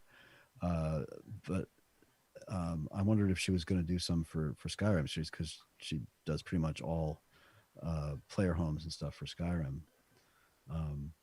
And she did have either of you guys tried her? I don't know if she's got more, but she had at least one player home for Fallout 4 as well. It's in downtown Boston. Forget what it's called. Yeah, I did the. There's one just right by Diamond City. Yeah, right. It's a raider home. Oh, no, maybe not. This one, the one I'm thinking of is like it's a very elegant building. I'd have to look it up in a second. Yeah, this one's in the alley. Now I can't think of the name of the alley. It's been a while since I've been. Not Hangman's Alley. Yeah, Hangman's Alley. Okay. It's inside that settlement area. Okay, all right. No, the one I'm thinking of is like either an old hotel or something. It's a really elegant sort of apartment kind of thing. I used it for a James Bond style character I played a while back in Fallout 4. It's nice to know she's still active. That's good. Yeah. Did she do some? I think she's had a little bit of time on her hands because there hasn't been a lot of creation club stuff. Yeah, she was working creation club stuff too, right? Yeah. Oh, I didn't realize that. That's funny. I would have thought she'd be one of the people who'd never touched Creation Club. No, she's really done it since the beginning. Yeah, and I think she was part of the. Pretty positive on it. She was part of the Tundra Home, I think, design, which is the Skyrim one. Which I bought. It's really nice actually. It's a really nice player home. It's right outside Whiterun along the. If you go out towards the towards the bridge towards Riverwood. Towards White River Watch. Where this is right up above there, that the Raider camp. Oh yeah. If you were, it's basically south of the White River Watch gate, or that back gate by the farm, the L'Orealis farm. Okay, yeah. It's basically south of the farm along the water. It's between the farm and that L'Orealis farm or whatever it is, and the meadery. Is that what it is? There's a meadery. Yeah, the Hunting Brew Meadery. Hunting Brew Meadery. Yeah. That's it. Yeah. And Lee says she has a clothing shop in Diamond City. Yeah, I have her armor compendium, but I didn't realize she also had a clothing shop place. That's sort of like the Apache's big clothing shop for Skyrim. I forget what it's called now. That came out 3 years ago. Yeah, she has herself in there too. Oh, good for her. So she's a character. I've watched her a couple of live streams she did, not live stream, but recorded videos she did a few years ago. She's just like, she's great. Very funny. Yeah, I got a chuckle when the Microsoft deal was announced. She tweeted out, "So does this mean I'm a Microsoft employee now?" Oh yeah, I saw that. Oh man. Yeah, I have a bunch of the Creation Club stuff. I'm going to attempt to mix two modders here, Enai Cheyenne and Simon Magus, and see if I can get their stuff to work together. There you go. Yeah. Once we finished up with Rigmore, I went ahead and took my character back to Legendary, and I wanted to finish the Civil War quest, so I started Dragons, so that I wouldn't be locked out of Whiterun, and so because of the massive amount of magic resistance that I have, and also I have a set of boots for fire, frost, and shock resistance, and so I can just stand there as long as I stay out of the reach of the dragon's jaws. I can just sit there and take blast after blast while I'm shooting arrows. Sounds like one of Major Slack's characters. Yeah, it's I definitely took some tips from those videos, on how to enchant my gear. Yeah. Yeah, I've been sort of following, not closely, but I've been following some of his advice for my latest Fallout 4 excursions. A lot of it's very, very, especially in the early game, it's very, very thoughtful. Yeah, I just can't be as diligent about, making sure I'm well rested and changing my standing stones and. Oh yeah, so you're leveling the proper things at the proper stone and all that. Yeah, he's definitely does the min-max thing, but it's and he you have to accept it, because I never fast travel or until I started working with trying his stuff out. Now you have to fast travel if you're going to play the game his way, and it does make sense. Sure, it does the same thing in Fallout, constantly sleeping to get well rested and all that, and using one home base, etc. Lots and lots of fast travel, and lots of drugs. He uses Psycho constantly, and it's his contention that with the right perks, etc., that the debuff you get for getting addicted isn't enough to worry about. So he doesn't really cure it very often. Forget a couple other compromises he makes that way. I still won't use the drugs though.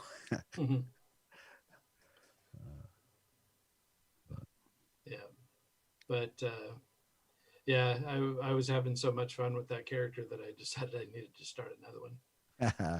Nice. So I've taken another crack at a mage. This time I loaded Triumvirate. Isn't that cool? Oh yeah, yeah, it's and great. playing with the Shadow Mage. Oh, Yeah. nice. Yeah. So I figure it's not going to be too far removed from my favorite, which is Sneaky Daggers. Mm-hmm. So we'll see how it goes. I'm going to try not to fall too much into that mold, but it's been fun so far. Yeah. I have to try one of his builds. I've never done that. It takes a little bit of following. One of the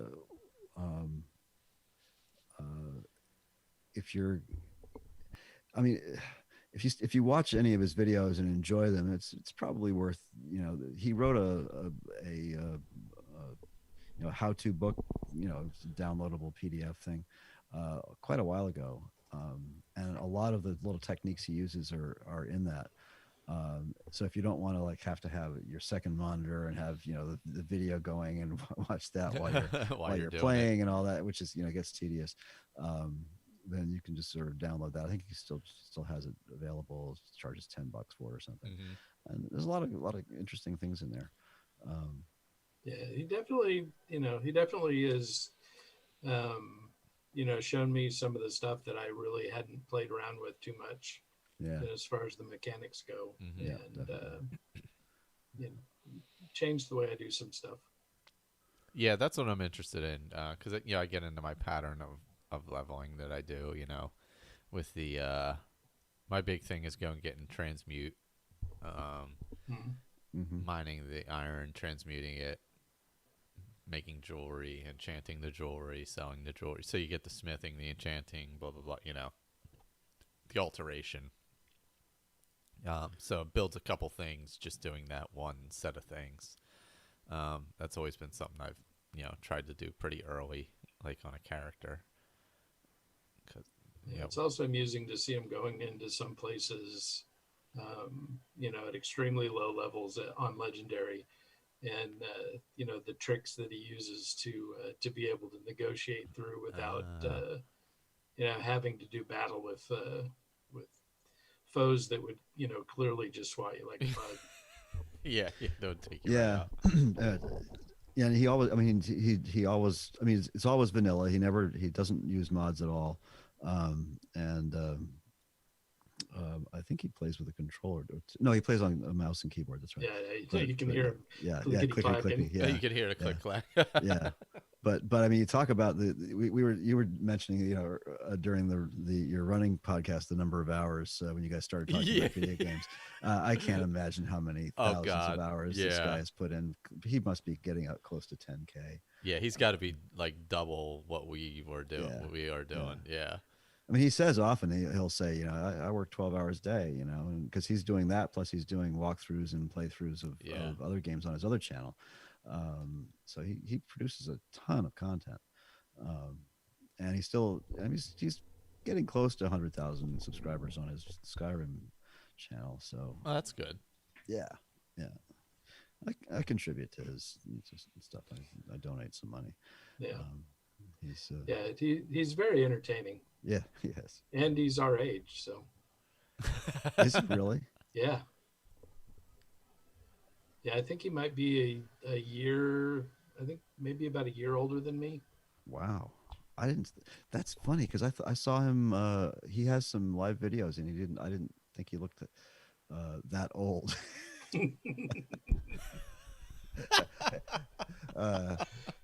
I say this with my gray beard. But I thought he was younger. Huh? Interesting. He's Canadian too. He lives up in Montreal. Yeah. Ah, does he? Ah. Yep. I'm standing up. Sorry. That's okay. The sitting was getting to me, so I was like, "Oh, sorry."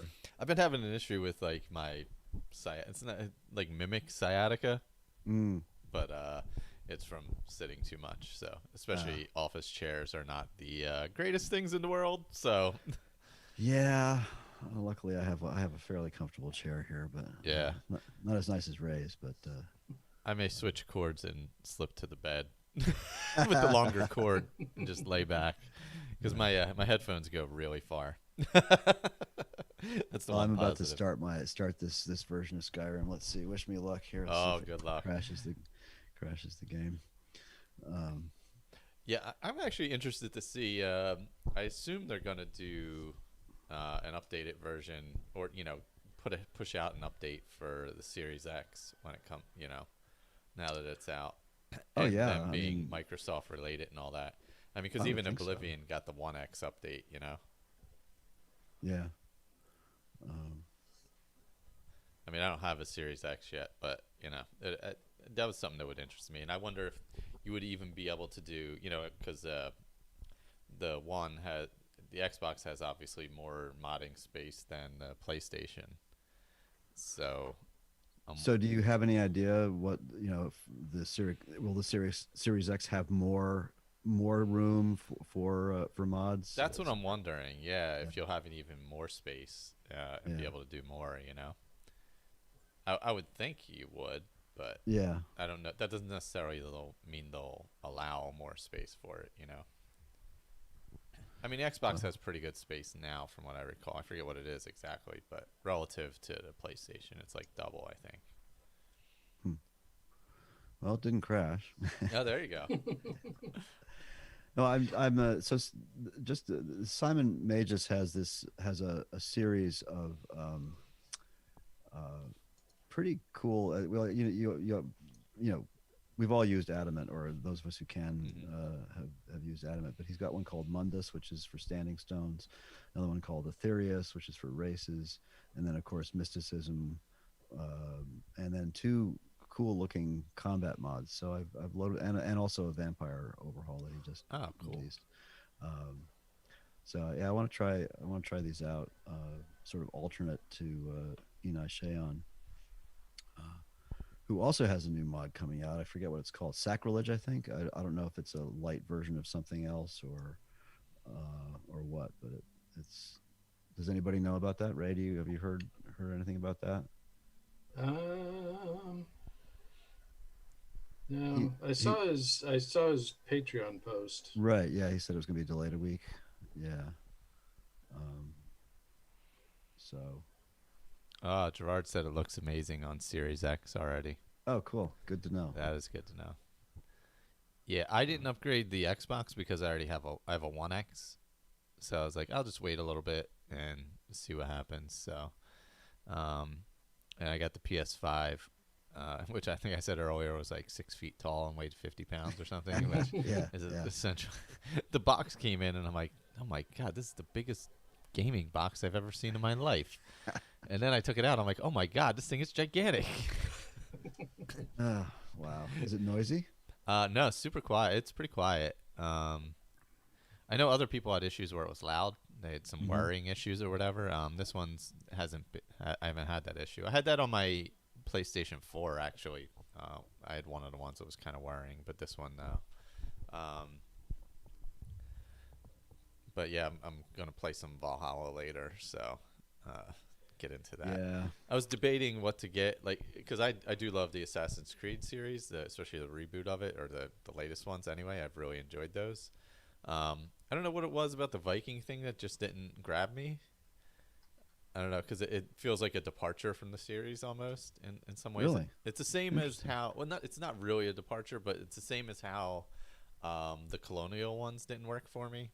I kind of fell off of those also. I don't know what it is. It's like it's either got to be like ancient Italy or or something like that. I have to have some Roman or some Greek or the Egyptian one I enjoyed as well. So I get it. Okay, that makes sense. What did you think of Black Flag? I never played it. I didn't. Okay. I missed some in the middle. I played the early ones. I kind of missed the ones in the middle. Yeah. And then came back to it with was it Origins? Origins. And then Odyssey. Yeah, Unity really killed my desire to play it for a while, and then Syndicate was pretty good. But yeah, Odyssey really rebooted it well. I was just asking in the YouTube chat if anybody had tried Ghost Runner, because I did say I was, I want to get Valhalla eventually, but I wanted to get a game, so I bought Ghost Runner, which is has been getting some pretty amazing reviews. It's a first person parkour, a little bit like Mirror's Edge, if anybody played that. But it looks superb, just amazing. So I'm going to try that out later. Maybe if there's a spot to stream, maybe I'll let everybody laugh at me trying to play it. There you go. I have to set up Twitch on the PS5 and stream some Valhalla at some point. Yeah, that'd be fun. Sean's been streaming on his channel, which is OCOT, by the way. If anybody wants to watch my oldest stream, he's been on Twitch pretty regularly lately. I wonder what No Man's Sky looks like on the PlayStation 5. I have to see that. Yeah, they did a new release on it. Yeah, I have the original disc from when it originally came out from the PS4. So I probably have to get like 75,000 updates after loading it in. Yeah, but I know it is on Game Pass, so I can play it on Xbox One. Well, I have a 4K monitor now, so I can get one of these new machines and hook it up to my monitor at least. Oh, there you go. Yeah.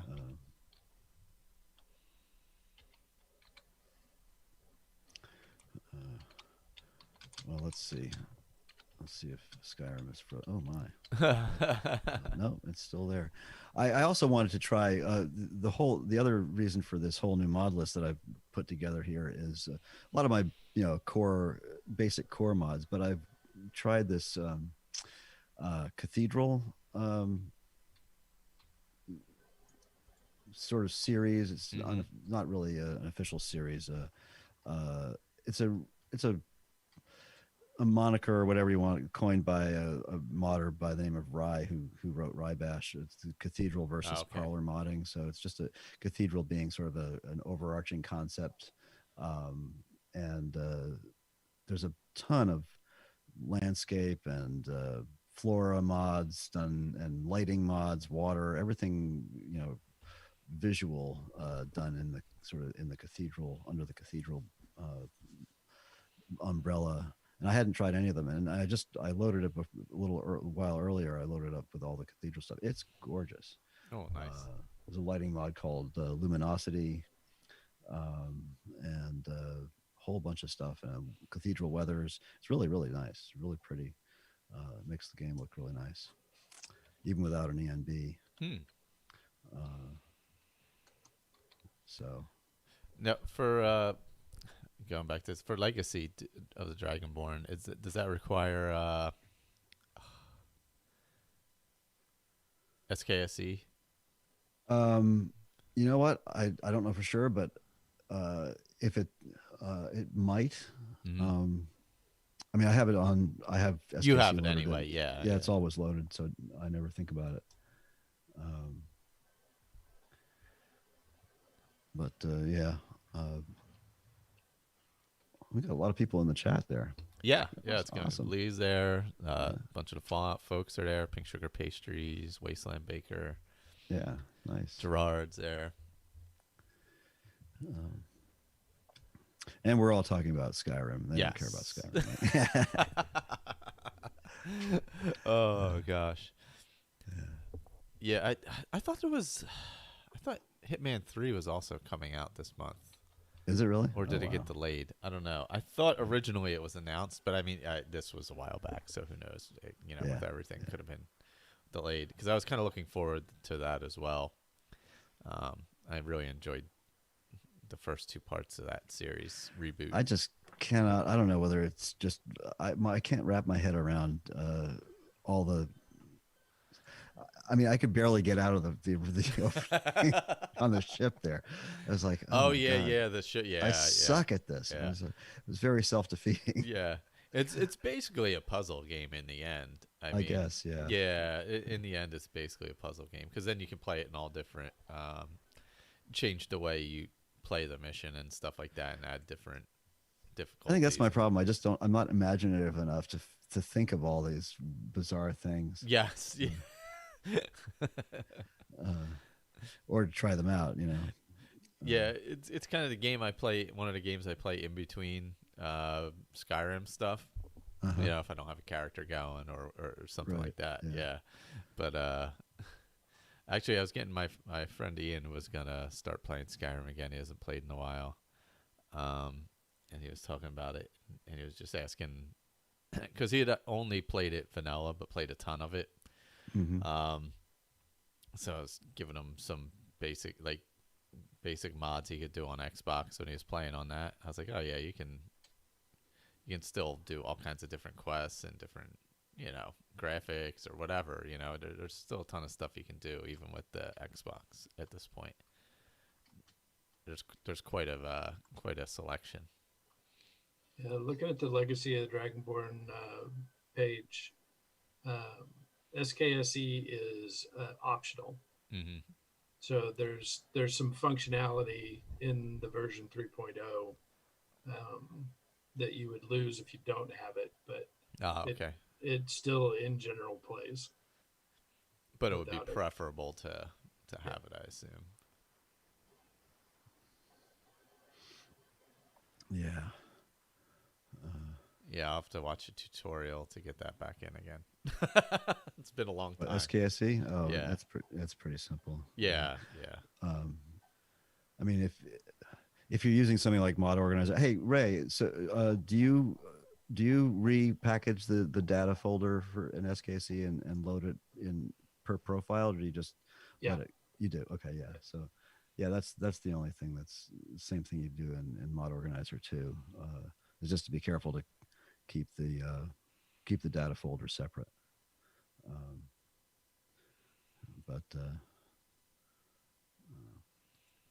I'm sure Gopher has a video or something, I assume.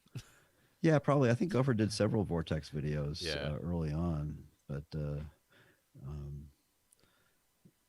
are you going to use a mod manager or just? Yeah, I'll probably use either. I used Mod Manager in the past, or Mod Organizer. Sorry, Mod Organizer in the past. Yeah. But it's been a while, so I just need to get up to speed on the updated version. Yeah, it's been updated several times. It actually works really well now, and you can switch between games and stuff. I just always make sure to get my any folders that I feel strongly about, like any of the Mod Organizer folders, like downloads and mods and profiles, and get them out of that stupid app data crap and put them in a place that you know where they are and you can control. Yeah, I don't know. I don't use Vortex much at all, so I don't really know how it handles its data directories. Does it do the same thing, Ray? Does it use app data? I'd have to double check. I don't think it does. Okay. Because I just find that really annoying. It's hard. It kind of hides things from a user who wants to know where things are. Oh, okay.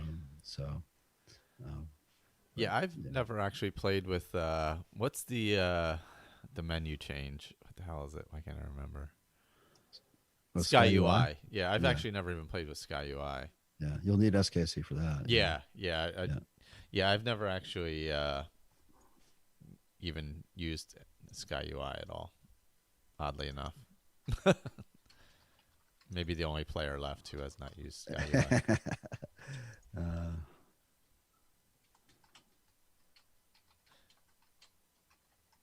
Vortex is by the guy who did Mod Organizer. Yeah, Tannen. And they just had a big survey out on the Nexus, because I believe they're working hard on Vortex 2 or whatever they're going to call it. Mm-hmm.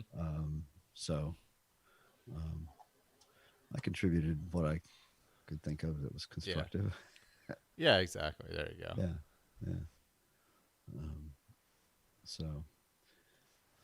Yeah, I'm interested to get back to my vanilla character too, that I'm doing everything with. Yeah. It's just a pain on the Xbox to go back and forth because you have to turn the mods on and off individually. Oh yeah. So that's a little bit tedious. That's the only issue. Oddly enough, I do have 2 Xbox One X's here, so I may just buy a used Skyrim disc and throw it in the other one to use for the vanilla, and have one for the And have one for the modded version. The ultimate mod organizers. Yes, Yeah. I have 5. Just have multiple machines around. That's right. So. Yeah. So Yeah, that's funny. I got one crazy cheap on there was some sale I don't know 7-8 months ago, whatever it was, 9 months, maybe a year ago. It was like $200 and you got a game with it, and I was like, well, it's like, oh god, it's like, all right, I'll do it. Yeah. I can't decide which one to get. I don't think I'm gonna get a PS5. I don't know. Yeah, I'm gonna eventually do this series. I mostly got the PS5 for Connor because he plays. Yeah.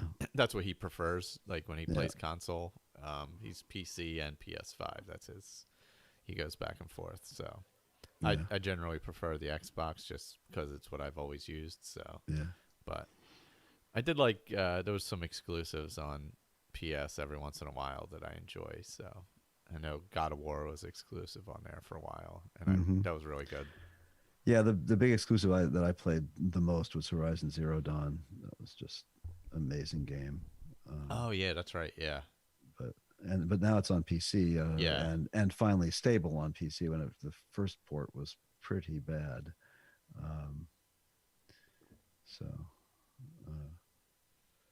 But I haven't bought it for PC yet. No. Sean did. He played it. He streamed it for a while too. And I added the Xbox app to my PC, so I use Game Pass on there too. There's some. I enjoy playing Age of Empires and stuff like that. That's all free on there. Older stuff, but things that I like. Quietly playing and not having to think too much or whatever. Yeah. So I pull those up every so often. But there's a lot more added to Game Pass. Is becoming crazy now. I mean, that's their big push, and part of the reason they bought Bethesda, I assume, is just adding more and more to Game Pass to get that monthly revenue from everyone, Right. Yeah. I don't need another subscription, I'm afraid. Yeah. Well, I did it. I still have it going from when it was that ridiculous sale where you got it for an extra $1 a month. Oh, right. Yeah. Yeah. What was that, a year and a half, 2 years ago, something like that? When it first went to Game Pass Ultimate, when they first created that, or when Gold finally added Game Pass or whatever it was, it was I was able to do 3 years at an extra $1 a month. So I'm still riding that. Oh, okay. So it's been a while. Yeah, I can't. I don't think I think I had Game Pass briefly, but I don't even remember.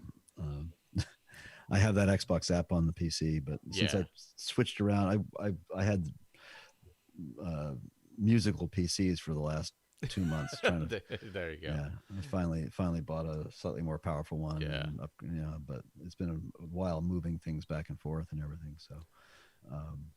Well, now that I got comfortable building one, I'm more comfortable going forward doing one. Yeah, it's not that hard. It's really just assembling parts, and being careful. It's gotten so easy. Yeah. Yeah, I was surprised. I was waiting for something to go terribly wrong, but you're not having to go in and assign IRQs. Yeah, really. Yeah, I mean, back in the late '90s and early 2000s, I was assembling a lot of PCs for myself and the kids. And really, aside from IRQs and all that crap, the worst thing were the graphics drivers. But that's become so seamless now that just it's just easy. So everything really is truly plug and play.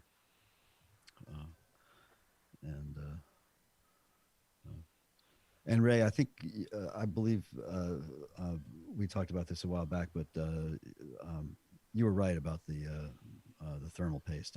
I took things off and cleaned it up and put new paste in there, and that machine stabilized quite a bit after that. Sweet. Yeah. But it was still having little bits of issues, so I retired it.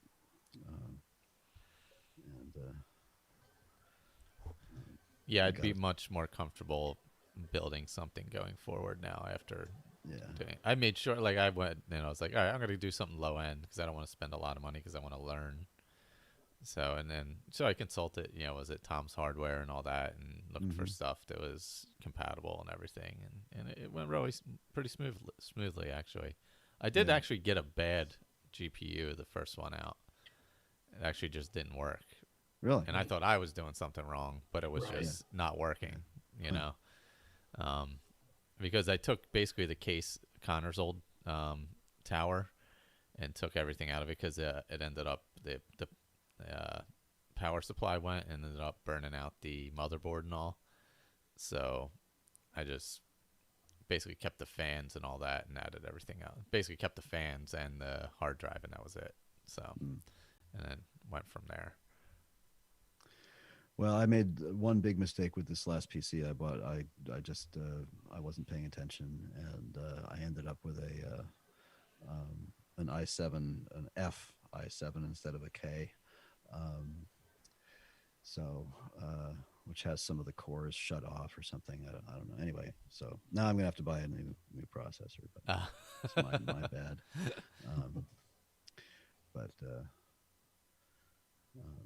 Yeah. So what? What are we doing going forward to this afternoon? How is this all going to work? Let's see. We got a pretty good gap of 10 AD, right? Yeah. So I guess we can go as long as possible. Somebody was mentioning even maybe playing an episode of 10 AD, which I can definitely do. And then we can also, keep the live chat going and all that.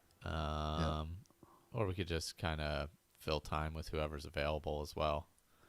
We'll bring some more people into this if anybody wants to hop in here, right? Yeah, I mean, like anybody who saw the Zoom login, just hop in, feel free.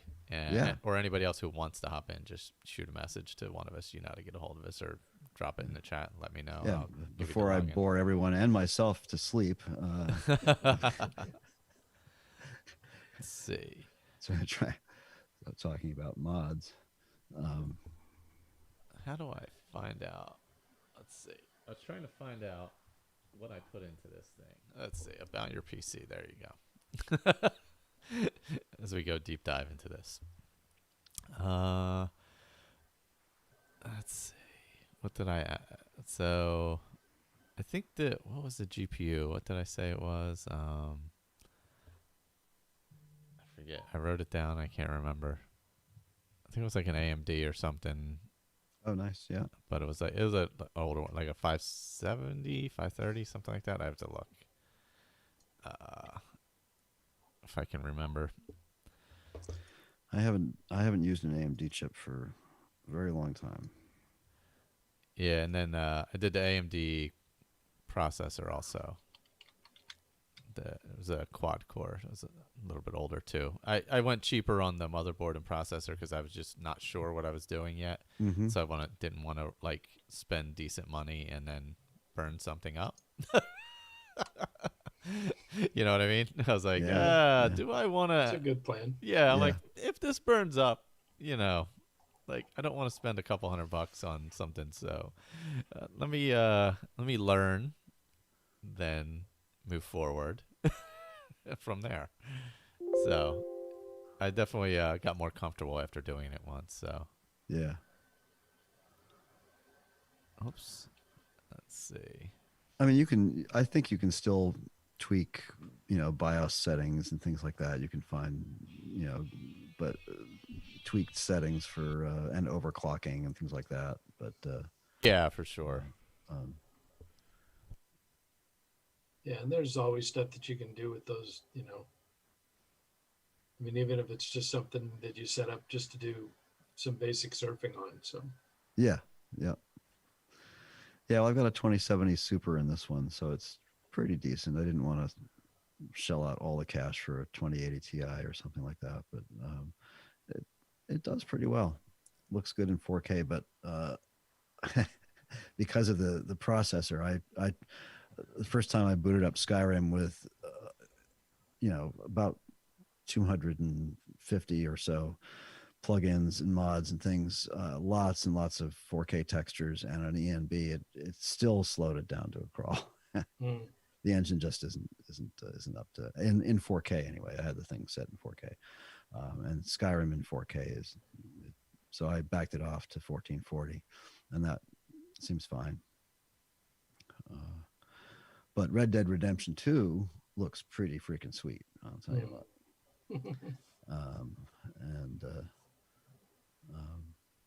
I haven't tried anything else yet. I haven't had this thing running that long, so. What processor what do you have in your machine there, Ray? My gaming machine downstairs, I've got a 1080. 1080 Ti. Yeah. Nice. And it does, it does 4K okay. I hardly ever get the fans to turn on. It has a setting in it where the fans will only come on when it needs it, to help keep the noise down. Yeah. And most of the time, Fallout 76, they never come on. No Man's Sky, they'll come on sometimes. And Skyrim, the only time I really have any kind of problem is if I get a lot of candlelight all in one spot. It'll get a little bit fidgety. Yeah. Down in the forge underneath the College of Winterhold. Oh yeah. The Atronach Forge. Yeah. Yeah. That whole thing is ringed with candles. Yeah, that's a lot to render and yeah, and I'm using a flame mod, so it makes it work all the harder. Which one are you using? Embers? I know I have Embers. I don't remember if that's the one I'm using right now or not. Yeah. Cool. Yeah, check out Luminosity. It's a really nifty alternative to ELFX. I like ELFX. Yeah. But it seems to be a little lighter weight, I think. Yeah, I know, Michelle. That's Zoom's fault. At least I blame it on Zoom. I couldn't get the exposure down enough, so I apologize for all the reflections in my glasses. I could turn on the ring light on my Keo and it would be even worse. So wasn't there a very recent No Man's Sky update? Yeah. Oh. What's today? Oh yeah, it was yesterday. Oh, okay. Yeah, it's coordinated with the launch of the two new gaming systems. Oh, okay. All right. And so it brings them up to where PC was, and now PC on the ultra settings, which is what I run on, is pretty snappy. Wow. Okay. So it's no major content update or anything. It was mostly just completing all of the procedurally generated content. Oh, okay. So not a big difference. I mean, as any place you've already been to is not going to change, but any place you go to, will have, everything generated. But if you've already been there, you've already created that world. Mm-hmm. Mm-hmm. So. Oh, I see. Okay. So, Okay, that makes sense, right? So when you go to a place, it's generated and then it locks in. Yeah. Doesn't regenerate. Yeah. Okay. Yeah. And the resources don't regenerate once you've mined all the gold or whatever. No, it does. It does. Okay. Mm-hmm. All right. Plants grow back.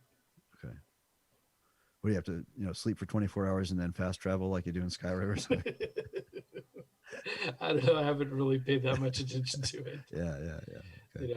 Fortunately, once you get past the beginning of the game, Mm-hmm. I don't do a lot of mining after that. Oh, okay. You end up with so much money that you just buy everything instead. Ah, okay. I guess that makes sense. I probably won't go back to it, but it was fun for me while it lasted. It was fun. Yeah, it's a lot of fun. It's also it's unique for us because it's completely crossplay. Yeah. So we've got people from the Xbox group and the PlayStation group and the PC group all playing together. Oh, nice. That's awesome. And so that's really nice, and it works really, really well. That's impressive. So, and the voice chat works well, and it interestingly, we were talking about the download size and everything. So it's only 11 gig for that game. To where my Skyrim and my Fallout 4 are in the 30s. Yeah. So not having to have everything already pre-built, saves a lot on that. Yeah, it's a big deal. Yeah. So it's pretty smart. There's like 25 billion systems available in the game. And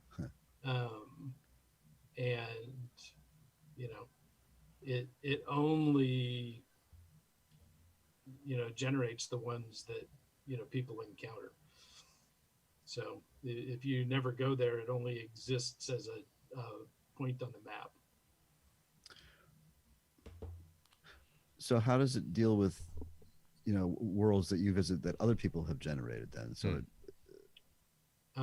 when you go there, you go to the world that they generated. You just load their world. Yep. Okay. Yeah, so there's a portal system that uses a 12-digit code. Mm-hmm. It's hexadecimal, and the first three, the first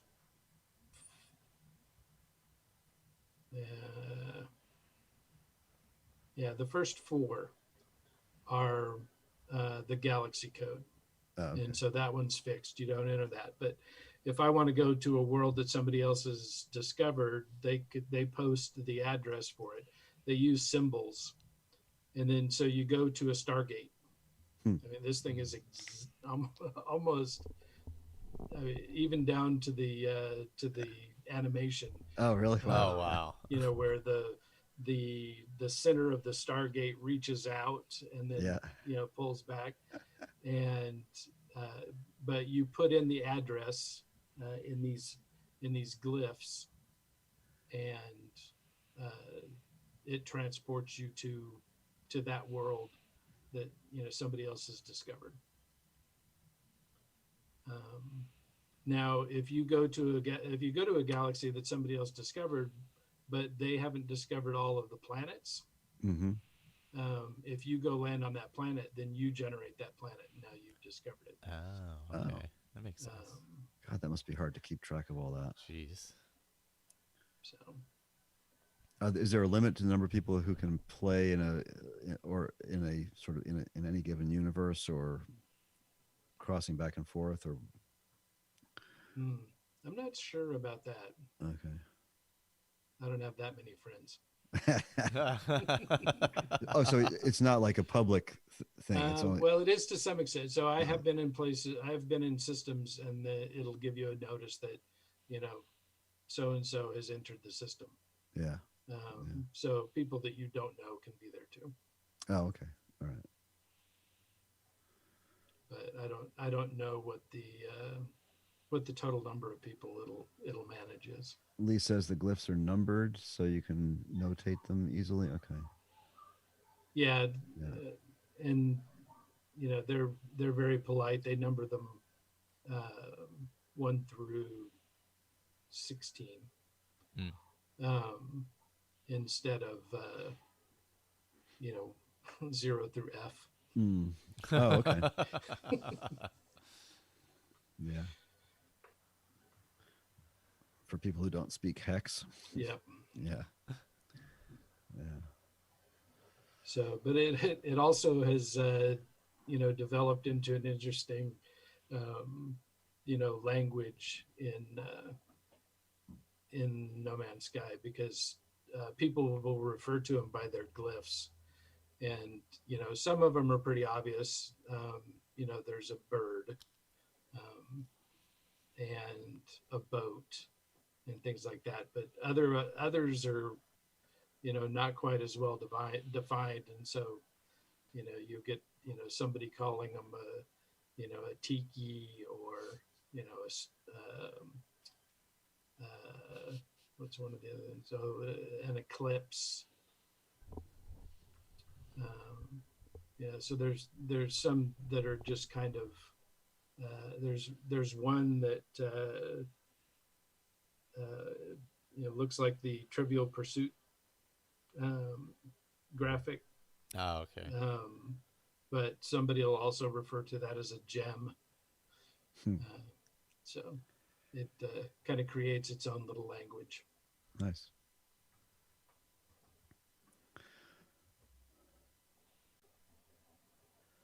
Yeah. On the update that we got just maybe just a little over a month ago,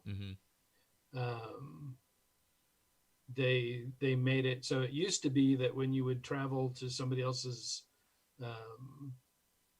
galaxy, you wouldn't be able to do anything except interact with the stuff in that space, and then you'd have to go back to the portal to get back to your world.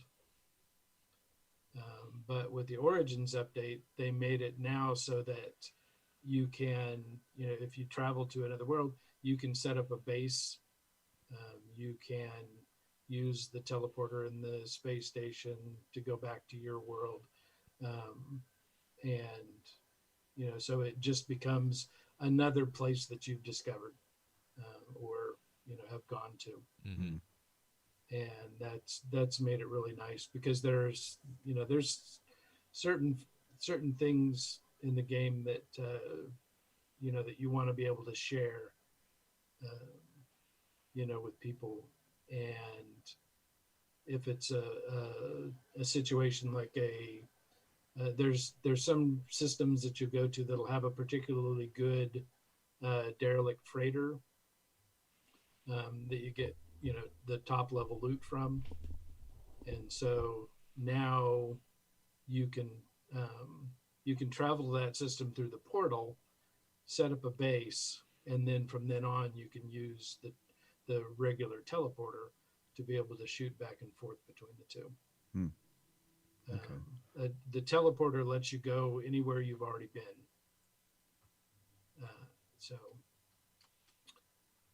You can go between bases to space stations that you've been to before and things like that.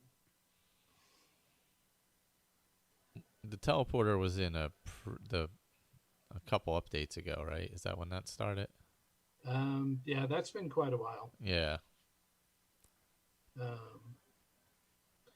But yeah, I mean, it's kind of a wild game. I mean, I bought it on pre-order, and played it for a while, ran out of things to do, and so I just kind of went on to other things.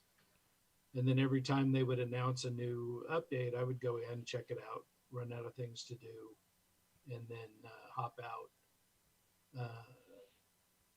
But when this June, when I started playing again with another update, there's been so much to do, and the updates have been coming so fast and furious that it's I've more than doubled my total amount of time in the game.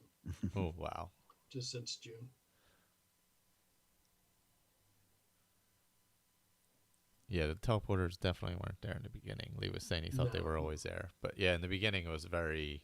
You went to a place and you were there. You went to another place, you were there. There was no going back and forth and building bases and all that. Yeah. I don't think there was even any base building. There was just not in the beginning. Your that ship was and like two major updates later. Yeah, there was just your ship in the beginning, I think. That's the only version of the game I've played. Is the original. So. Yeah. Well, just let it update. Yeah. Oh, I have. And check it out, because it's a completely different game now. Yeah. No, I watched Sean play it when I was visiting back before all of this happened, but they hadn't had the latest really big, I forget what it was called, update. So, but it still looked good, much better. Yeah, the one that they just dropped is called The Next Generation. Okay. So yeah, and this series, you could. There's absolutely no doubt that this game is made by a bunch of sci-fi nerds. Because they draw on every imaginable sci-fi genre out there. And, it's definitely a lot of fun.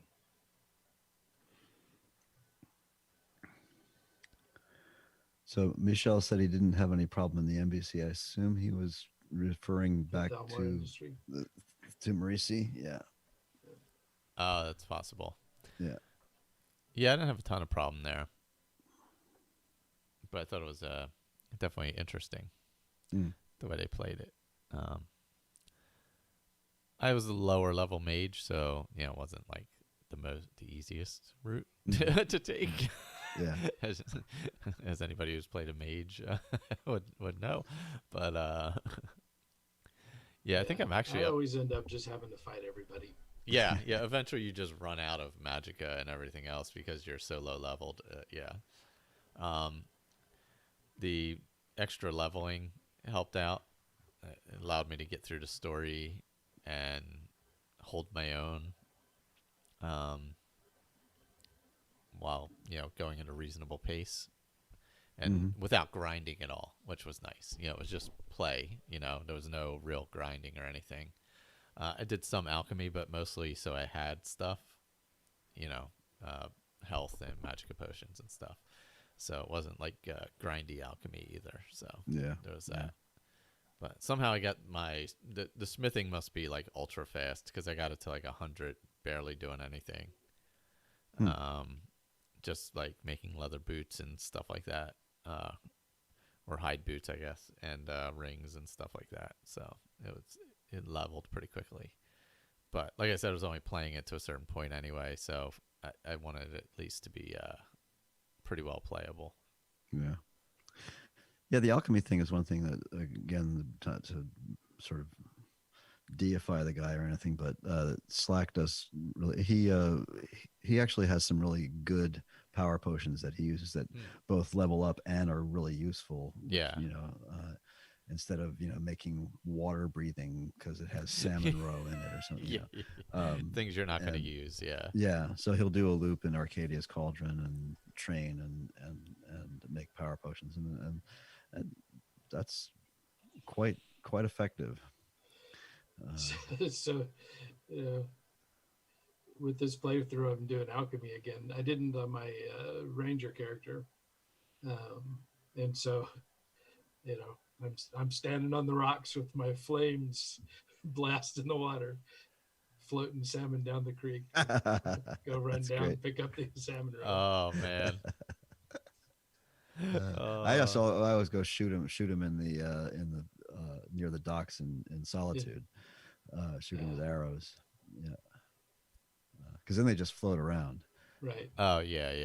Yeah, he did. He had the boots of water walking, Azadal's boots. Oh yeah. He loves the Azadal's boots. Yeah, And so he's walking around on the water around the Windhelm docks, shooting fireballs at salmon. Yeah. And having them float to the top.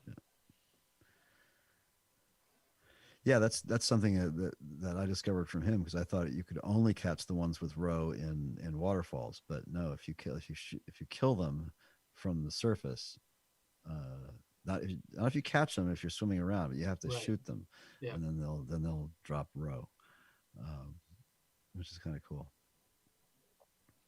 Some of the things, though, some of his little tricks and things have been patched out with like the unofficial Skyrim patch and a couple other things. So Potato Horse. Like what? Like what? Potato Horse. Oh right, yes, that's right. Katya's farm. You catch his farm horse. If you take her a potato, you can use her horse. Oh really? Yep. I didn't even know that. Yeah. Check it out on the Xbox. Oh my gosh, that's amazing. Yeah, free horse. It walks away every time you get off. Oh, it goes back to her. Every time you fast travel, it'll be right there. Yeah, once you've picked it up, it'll spawn when you fast travel. So not like a stolen horse. Oh my gosh. Yeah. Let me see if I have an update here. Oops, missed the screen. We are at 25-24 currently. Not bad. Yeah. Yeah. Also on this character, I'm using the tweaked sneak AI, so that you're not ridiculously sneaky. Oh yeah. You can't sneak up in front of somebody. Yeah, like right in the their middle face. of the day. Yeah. Yeah, but that's just fun though. Yeah.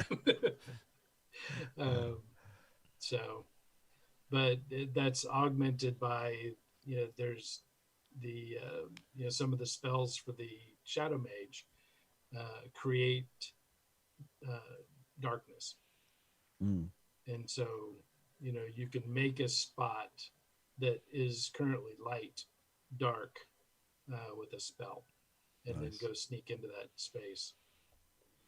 That's cool. Yeah, I haven't played a Shadow Mage but Triumvirate's very cool. Yeah, I haven't played a Shadow Mage in a long time.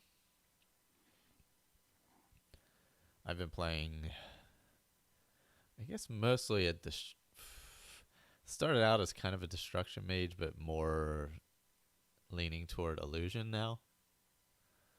I use Calm and Frenzy a lot, which are wonderful. Like a bear comes running up and you can just hit it with Calm and just walk away. It's part of what makes Legendary playable early on. Yeah. Yeah, I really love the illusion side and being able to do it in different ways where you're not just always, it's not always a fight. You can find other ways around it, or use some invisibility to get around, or muffle, or whatever it may be, depending on what level you're at, But invisibility and muffle are so, I feel, overpowered together that it's like, it's almost like the chameleon armor in Oblivion, where you're basically walking down the street invisible. Yeah. And nobody can see you. So I think that it's fun, but it becomes a bit overpowered for sure. Yeah, this this sneak AI change it stops you from doing that too. Oh yeah, it makes a difference. Because even if you're invisible,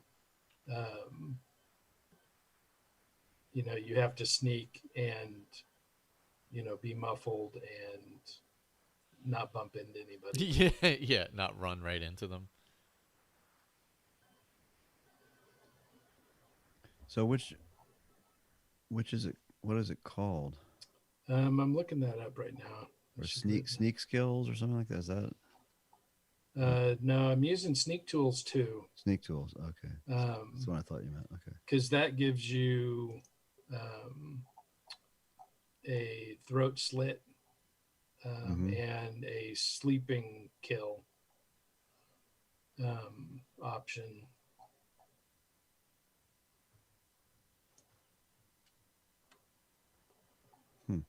Gosh, this other one must have downloaded it a long time ago.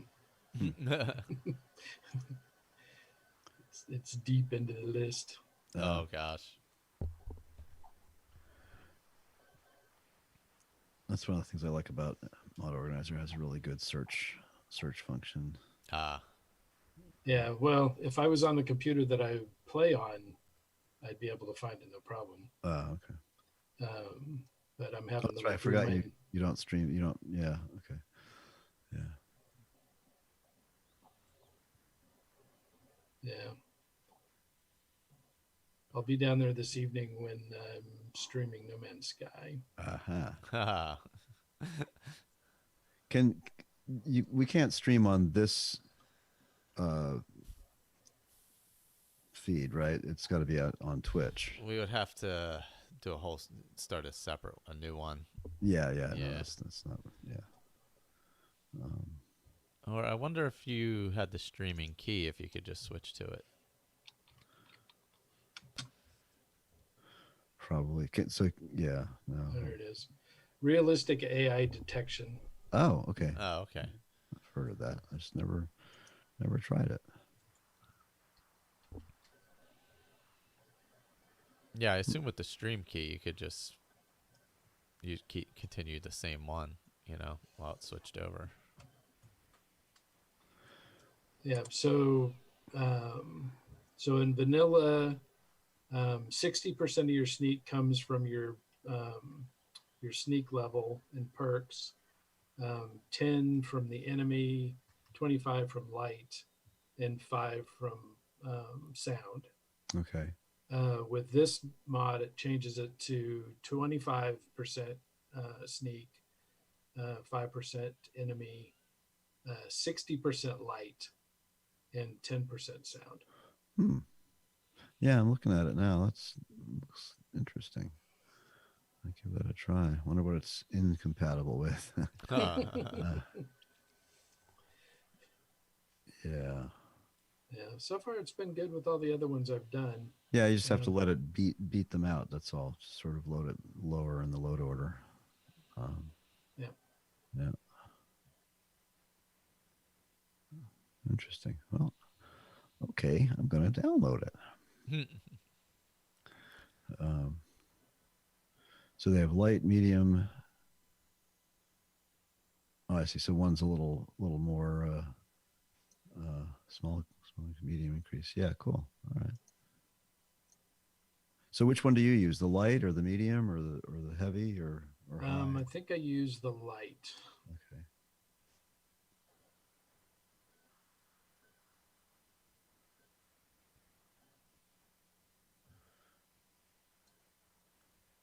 So you can make it really, really, really hard. Yeah. Where they'll hear you unless you're really careful. So it has to be aware of whatever lighting mod you're using, doesn't it? So, yep. So it seems like it's built for ELFX. Let's see. I don't use the enhancer. Do you use the ELFX enhancer? I find it just way too dark, especially with an ENB. Yeah, and I'm using NAT. Oh, really? Okay. Yeah. And yeah, if I'm in a dungeon, even if there's the occasional, wall sconce, I've got to have either mage light or a torch to be able to see. But with this mod, if you have a light source, it counts against your sneak. Okay.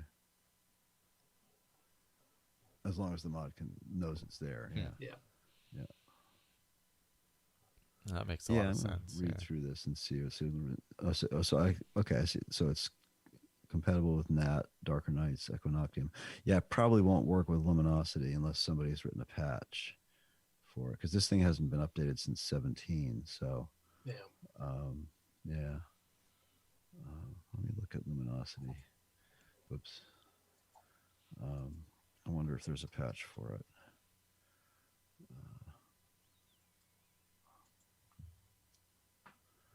And I don't know how to build patches like that.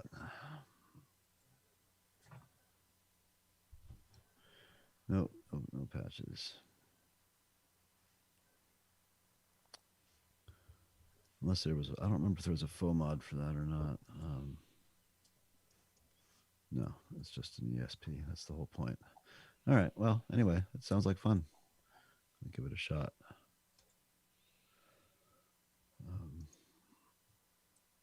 Do we want to start thinking about passing off to something else now, or how do you want to work it? We could do that. That's about 4. Yeah. Let's see what let me pull up. Pat was talking about airing one of his most recent episodes. One of his unreleased. Released. Yeah, he's got a lot apparently. It's. I'm pretty sure there's nothing recent about it.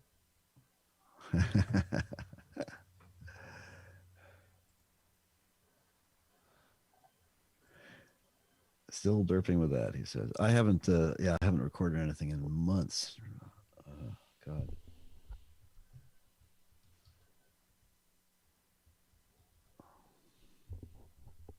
Okay, let me save that.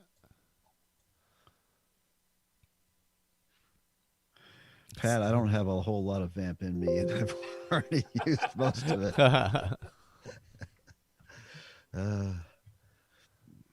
Let's see. Let's bring some more people on here if they're ready to somebody to hop in with us. Well, I did get a phone call about Dark Souls 3. Oh wow. About Dark Souls. So Connor decided to hop into Dark Souls world. Ooh. And is like, this is the hardest game. Why do I keep dying? Yeah. I haven't gotten even past the first boss yet. Welcome to big boy gaming, right? I was like, that's the idea. He's like, well, did you get the remake of Demon's Souls for the PS5? Is that what he's playing, or he's playing on PS4, whatever 3. Yeah, he's playing on PS4. So whatever the third one was on sale for like $15. Okay, yeah. So I was like, yeah, give it a go, see what you think of it.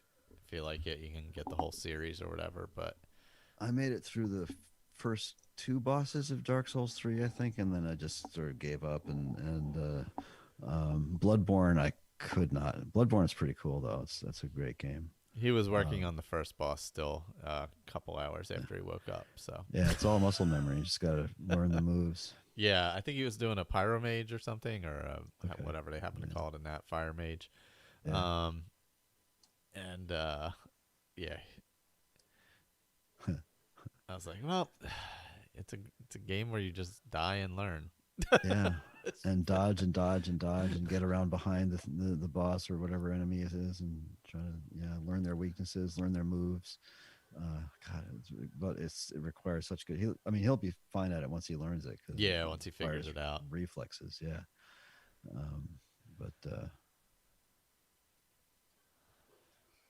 Pat. Hey, Pat. Team, how we doing? Hey, how's it going? Good. All right. Let's see. I don't think I'm causing any feedback or echo. I think I got everything all shut down here. Yeah, I don't hear anything. All right, cool. This is well. Let's see. It's gonna do some video adjustment here. Yeah, this is another from the series. Ah, nice. Yeah.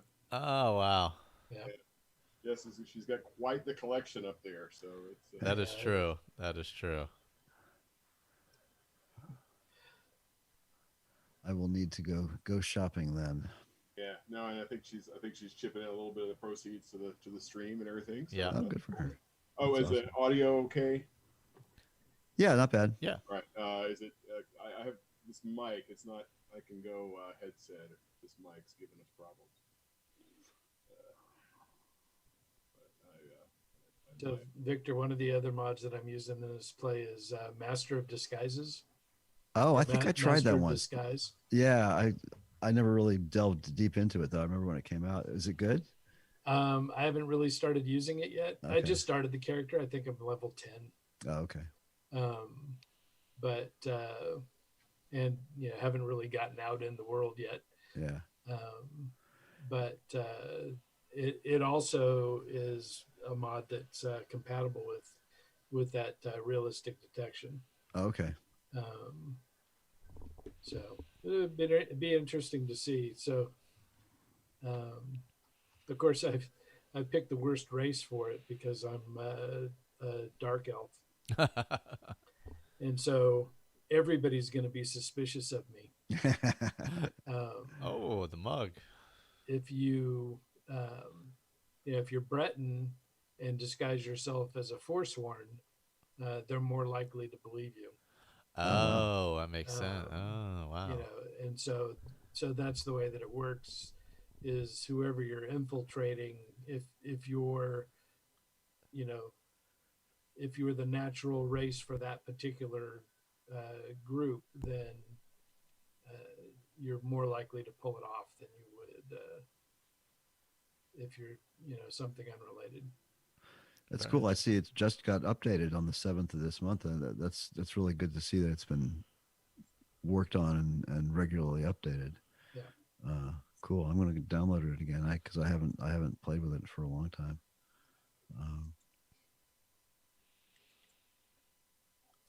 And I don't remember whether it was any good when I got first. the template for this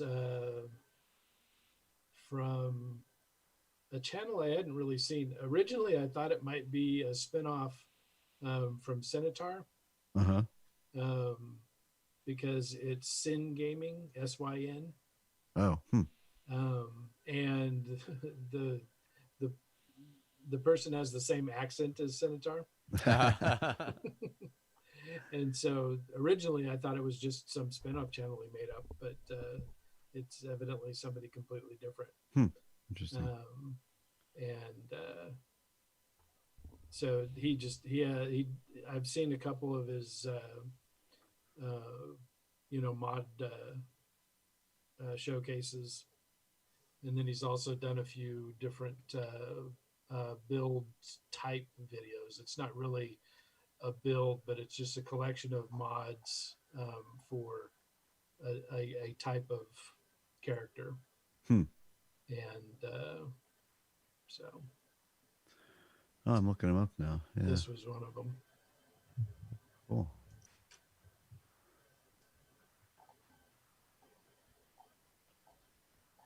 I was looking to see. I think I have the very first Fallout feed. Oh, my. I might even have been on that one. Yeah, I think I can find that. Yes. We could. I caught most of it. I was able to catch up on all those back in the day when they were still on. Geez, what was the service you were on? Oh, Talk Shoe. Yeah, Talk Shoe before it blew up. I think it's back and alive. I don't think anything ever came back though. That was there. There was a bunch of stuff they lost from a certain date back. I forget what it was. Whatever year, December of 2018 or something like that. Back was lost or something. Is that what you were on back in the Lost podcast days? Oh yeah. Well, they used TalkShoe for their live stuff sometimes.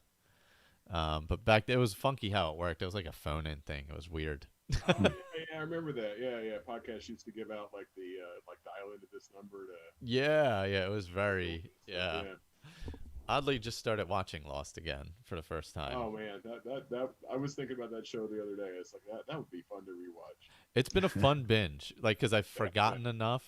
Like I don't have enough memory of what happened or like little details. Like I have the overarching, obviously, but there's details in between each one. I'm like, oh, that's right. Oh, that's one of the benefits of getting old. Yeah, you just forget stuff. Yeah, exactly. You just forget You things. can go back and watch series that you liked before and don't remember them. Yeah. It's amazing. It's like a new show again. Yep. Let's see. Sad but true. The nice thing about a Lost rewatch is you could remember when to there's a few of those that are probably skippable on a rewatch. Yeah, that's true. There's some that don't really, especially as you get to like season 3. There's a bunch that don't matter. Yeah. Let's see. Love the Pip Boy in the background there. Nice. Yeah. Yeah, that was from the early 4, really. I think 4. I think that was 4. I think that's what that was.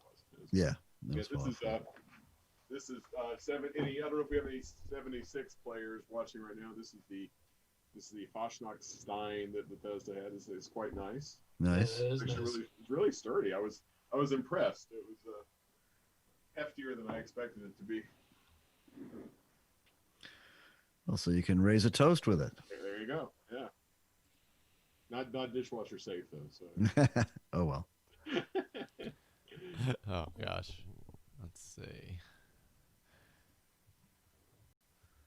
Oh man. I found it. There we go. I did find episode 1.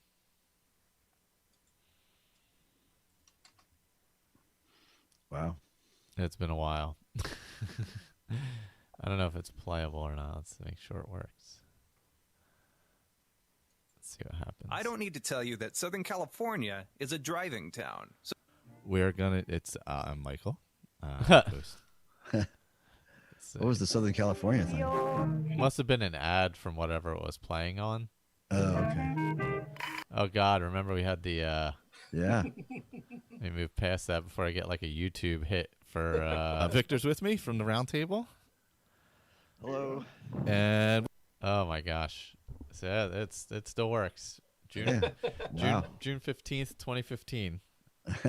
Nice. Well, that'll be fun. So we play that for a little bit. Just we could do a little riff track on it. Hop in and comment. Oh yeah, Mystery Science Theater 3000. Yeah. Oh my gosh, because I think that was June. Oh gosh, that was before the game even came out. Oh, was it? Yeah, it was June of 2015. Oh God. I don't think it came out till November, or I assume November of 2015. It's been 5 years, I believe. I can't imagine I had anything until yeah. Huh. It's hard to believe it was only 4 years after Skyrim came out, and now it's 5 years after that. Yes. And it'll be another 5 years before the next Elder Scrolls. Yeah, it feels like it, doesn't it? I don't know. Oh, I think it's. I mean, if you listen to any of that latest interview with Todd Howard, where he talks about it, and it ain't coming soon, folks. Basically, was the. I mean, they're rebuilding Creation Kit completely. So. Oh wow! Yeah, that's yeah. Even Starfield isn't coming soon. So. Man. I think 76 is a big vamp on the part of Bethesda. It's just okay. What are we gonna put out there? You know, to have some kind of content. Right, sort of the last gasp for everything else. Yep. And see, once they get the new thing, once they get the new Creation Kit up, then they can start remastering stuff, and then then it's really going to be infinite because they can probably go at least back to 3 and remaster, if not further. Well, and he said very very clearly that I mean, how deep this goes, I don't know, but very clearly that they build with modding in mind. Yeah. So they're still committed to that, which is very good to hear. So I mean, it's all positive. I'm just afraid I'm going to be 70 before I get to play that. And my reflexes will be that, even worse than they are now. And poor Shirley will, Oh yeah. Hopefully she's still around, but it's the older you get, the harder it is. Yeah, 5 years is a long. That's not what she said. Well, speak for yourself, sir. Well, as an old guy. I do have a little bit of a Ford clip here. Which you can throw up later if we get desperate. Oh, really? Nice. Yeah, I do. I probably have like 25, 30 hours of that stuff. I just need to get like button gear and get it posted. Is it video or audio only? Well, I've been, the series is an audio podcast only. Right. But I have the video here because I have all the video files going all the way back to my Arthur Let's Play just because you don't have to throw anything away in the digital age. Yeah. One Dropbox. It's a good point. Yes, just wait till it. As Michelle says, so I'll be 75. Yeah. Well, yeah. At least I will be retired by then. Oh God. They made me promise to stay another 5 years, so I did. Oh, did they? Yeah. Yeah. God knows why. That was before COVID, so maybe. Oh man. Yeah. Yeah. You're still thinking out of West Point, Oregon, right? Yeah. Yeah. So Yeah. Yes, that is where we are. There it is. We were 83% last time I checked. Oh yeah, I think we're around there. We're up to running 36 miles now, I think, each. Nice. 84%. Somebody needs to give the round up by $1. It's been a round number is messing with my OCD. It's been 4 and 9 for a while. This is the image you want for young gamers to join the ASA group. Well, right now I'm the youngest one, and I'm closing in on 50. So that's so there is that. Buddy, we're young at heart, okay? Yeah. Sergio's out there raising the next generation of gamers, so he's the future is Sergio's family. Yeah. Yeah, we have my, and I raised gamers and gamer grandkids too. So that's you're doing your part. Yep. Connor games all day. He actually still plays Skyrim too. So yeah, good for him. He's not a Fallout guy, but he played it a little bit. He wasn't. I don't know what it was. Didn't work for him, but he hated ESO. He lasted like an hour in there and was like, "I am out." Yeah. I hate to say I'm with him on that. Yeah. Yeah, actually speaking of other gamers and games, I don't know if any of you guys or anybody in the chat has come across Genshin Impact yet, but it's a gacha game, if you know what those are, but it's supposed to be really, really good, and both Kate, my youngest, and Sean, my oldest, have played a lot of it and really enjoyed it. So highly recommended from people who know Genshin Impact. It's free game. It's Japanese sort of kind of a clone of what was the latest Zelda? Breath of the Wild. Yeah. So, gacha being a game where you don't have to, but you play sort of you sort of gamble, you roll. It's like a slot machine kind of thing, and you put money in, and you get little, you get little nuggets out like a rat in a maze.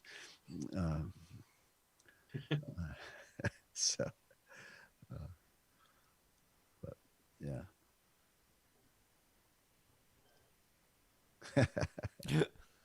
Yeah. No, you are the age of my oldest kid. And he's 8 years younger than my oldest. Wow.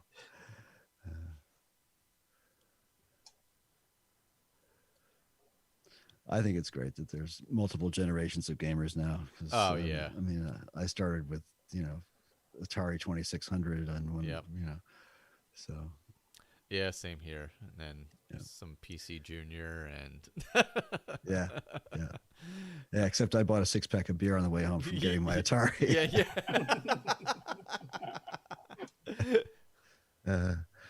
legal. You could do that when you were 14 back then. That's right. Well, I wish Massachusetts was pretty progressive at the time.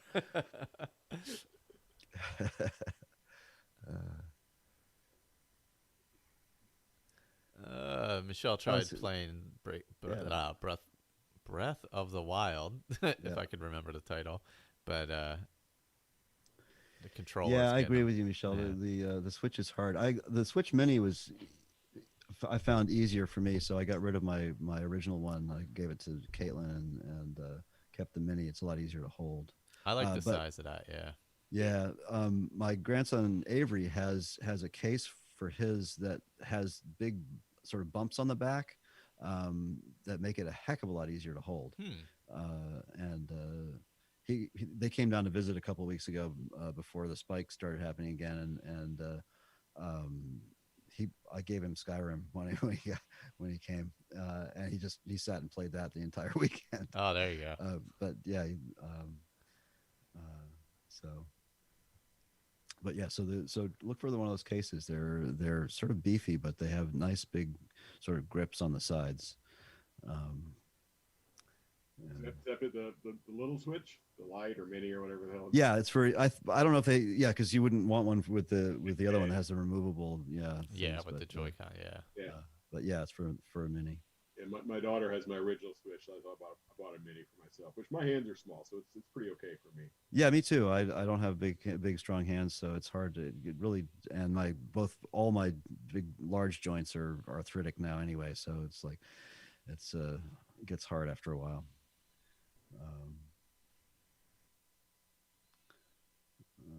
Being able to sync the camera. So I didn't really like Breath of the Wild a whole lot, so I haven't got a lot to say about it. Unfortunately, I wish I. Oh, you have the Pro Controller. Okay.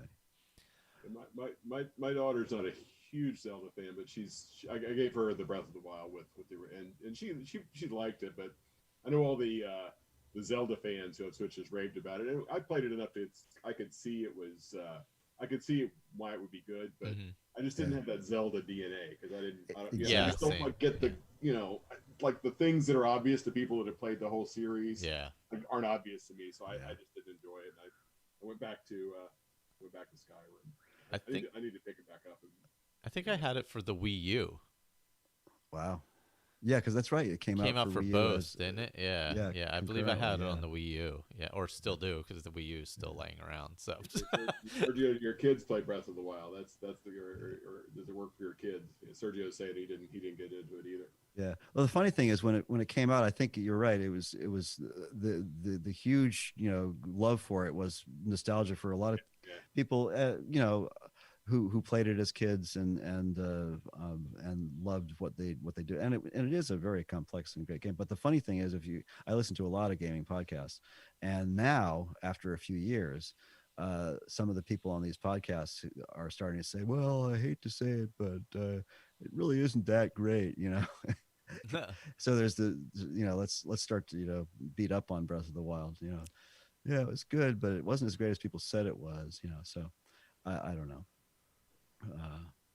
That's why I sort of like this Genshin Impact thing. It was kind of a cool new take on it. Looked really. Animal Crossing, yeah. Yeah, I didn't do Animal Crossing, but because I play Stardew Valley. Right, those games become a lifestyle practically. Yeah.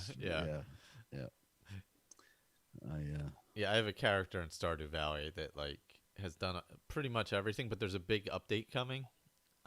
It's still that one guy developing the game, and he just announced he has an update coming up, and I'm like, ooh, it's enough to keep me going with this character that is just basically farming and selling stuff every day, and maybe giving a few gifts out around town. I'm like, I just play for 15-20 minutes to finish a full day cycle in the game, and that's it. I'm satisfied with it. It's good. Yeah, speaking of farming, I've been playing Medieval Dynasty just a little bit, just sort of a few minutes here and there recently. That's pretty cool. Worth checking out. I haven't gotten very far in it, but it's very beautiful. And let's build stuff and build a house. Yeah, learn there you learn go. to that's pretty. Wendy Du Nord.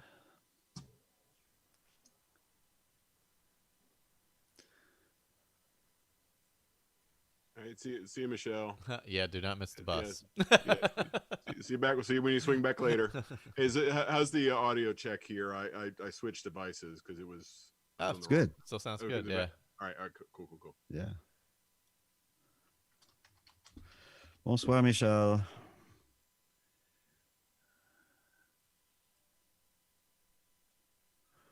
Oh.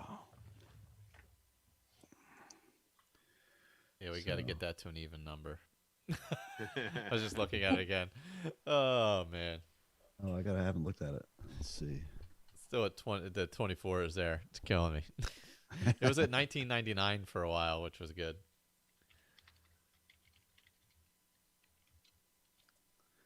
Is that at the donate link or? Yeah. If you hit the donate link, it'll just show you it's just the main page. Oh, the I see it. Yep. page. Yeah. Yep.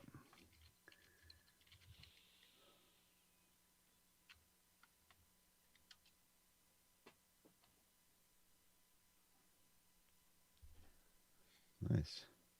So, Michael, are all four of you guys from the running podcast going to do the miles, or just you and Aaron?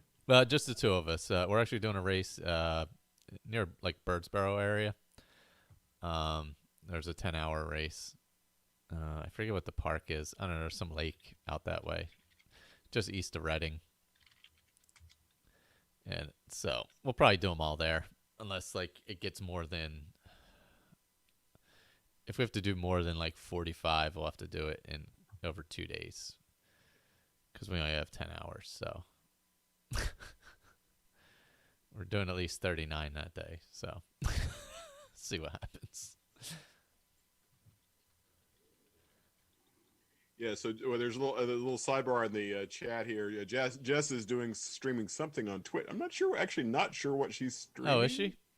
No Man's Sky or something. Wendy has been kind of going back and forth. I'm sure whatever Jess is doing is probably a hell of a lot more entertaining than poor bald guys. It's less bald. Carrying beers and T-shirts. That's true. That's what we've come to, people. Give us more money so Michael will get out there and run. Look, we just want to run in circles for a while. That's all. Yeah. We're still talking about hatch codes if you're not careful. Yeah. Oh gosh. Yeah. I am blowing through those episodes so fast, though. It's insane. Wendy thoughtfully confirming that Jess is indeed less bald. So nobody happier about that than Jess at this point. Oh my gosh. Oh.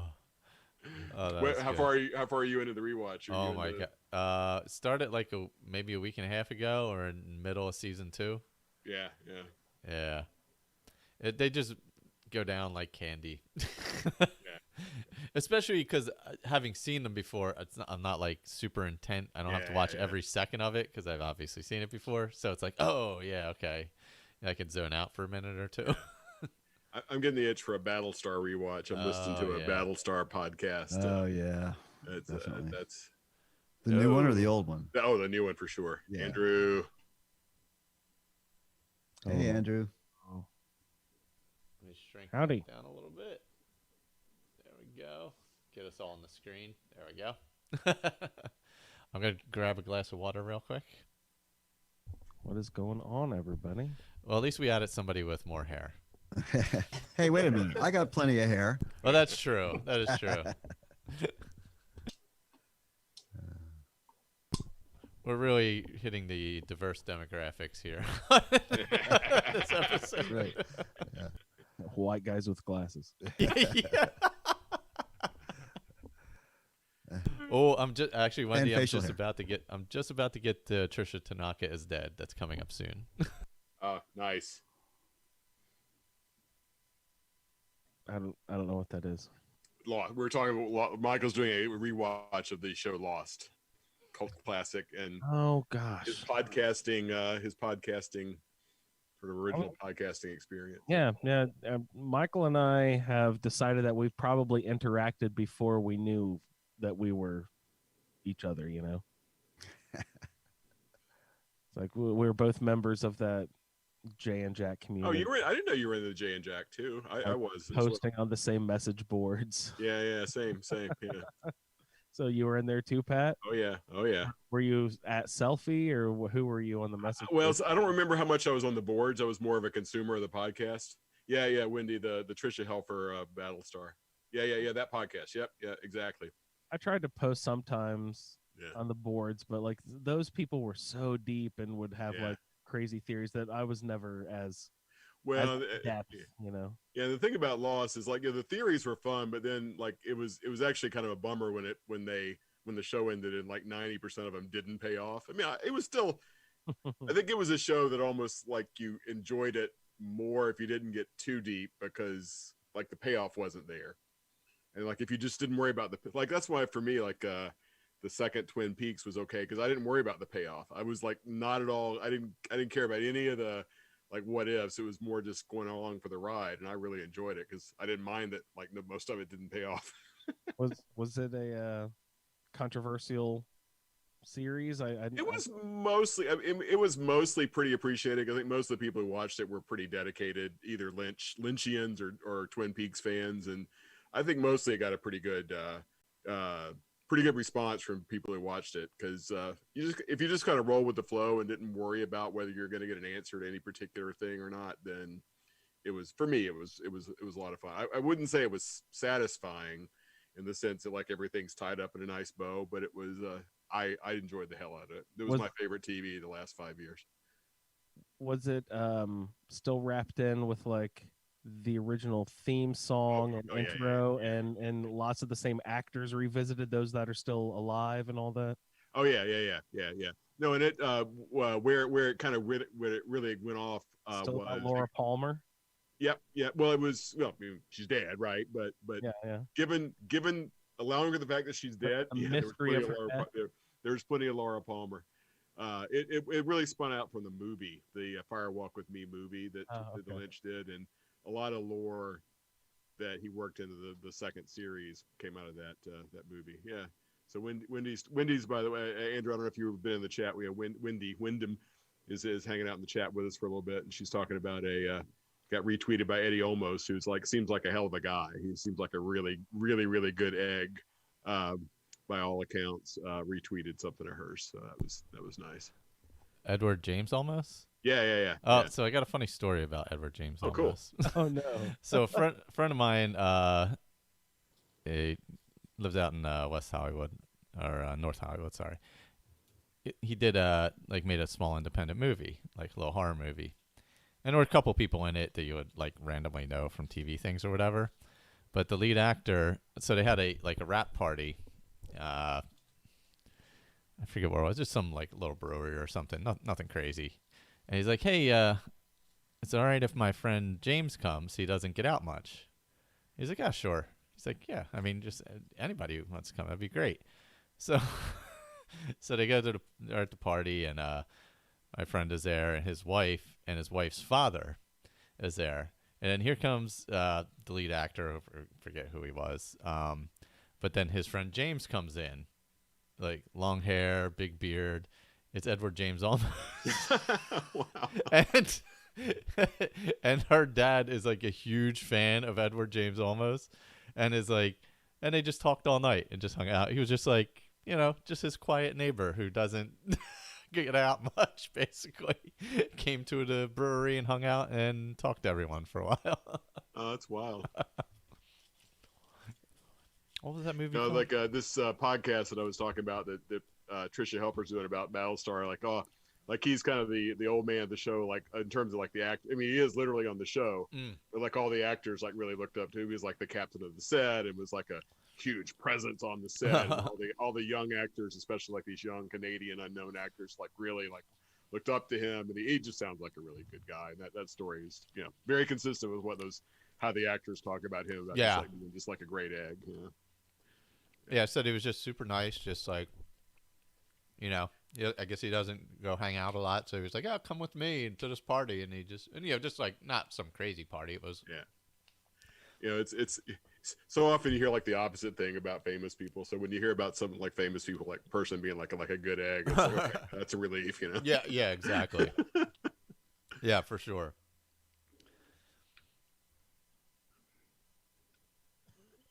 Yeah, that was one of the nice things about working at Dragon Con. Was you get to bump into a lot of these people, and they're all just super nice. Mm-hmm. I've never made it to Dragon Con. I know you and Lee are regulars there, and I've always heard. I have a lot of friends who go regularly besides you guys, and I've always heard good things. It's probably one if given if the hellscape hadn't happened, I probably would have tried to get down there. Yeah. Yeah, if we didn't fall down a hole or whatever happened. Yeah. Yeah, that was the other thing. There was those on the 76 channel side of the house were aware of. We were trying to do a 76 meetup in September this year in Camden Park in West Virginia, which features very prominently in the game. Okay. Yeah, yet another thing. A small thing, but like it was going to be a highlight of the year for a lot of us. Yeah, that would have been big. I could meet up with Dwight at work for you. Pass it on. You guys work together. It'd be a two-person meetup. Well, 100% more than any of the rest of us got going on. Actually, I haven't seen him in a little while. I saw him maybe it was a couple months ago. I saw him. I was over that way. I think he was in the chat, wasn't he? Yeah, earlier. Yeah. I thought so. I saw him. Yeah, I'd seen him earlier in the year. It's been a while. He's a whole mile and a half from my building, so I don't go that way that often. My last trip to Louisiana, I popped in and saw Will. That was fun. Did you make it through the storm? I don't. There was a storm. Everything okay? Good. Yeah. I couldn't remember for sure if I'd seen him posting since then. Which one? He's been through 3 in the. Well, I mean, exactly. Yeah. The most recent. Oh my God! Of all. Yeah, Jesus. Non-stop hurricanes this year. Yeah, because one went through the night before he and I met up, and then just last week was it? A few days after. Yeah, it's pretty recent. Yeah, Etta went through. So, and I think that one was closer to him than the one before. Yeah. The one before was a big miss for him, I think. Yeah.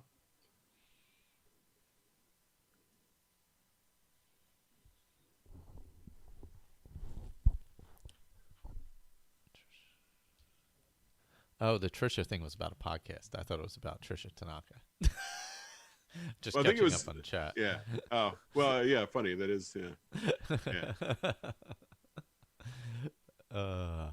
She was the reporter, right? Yeah, she was the reporter at the when the chicken restaurant got hit by the meteor. Yeah.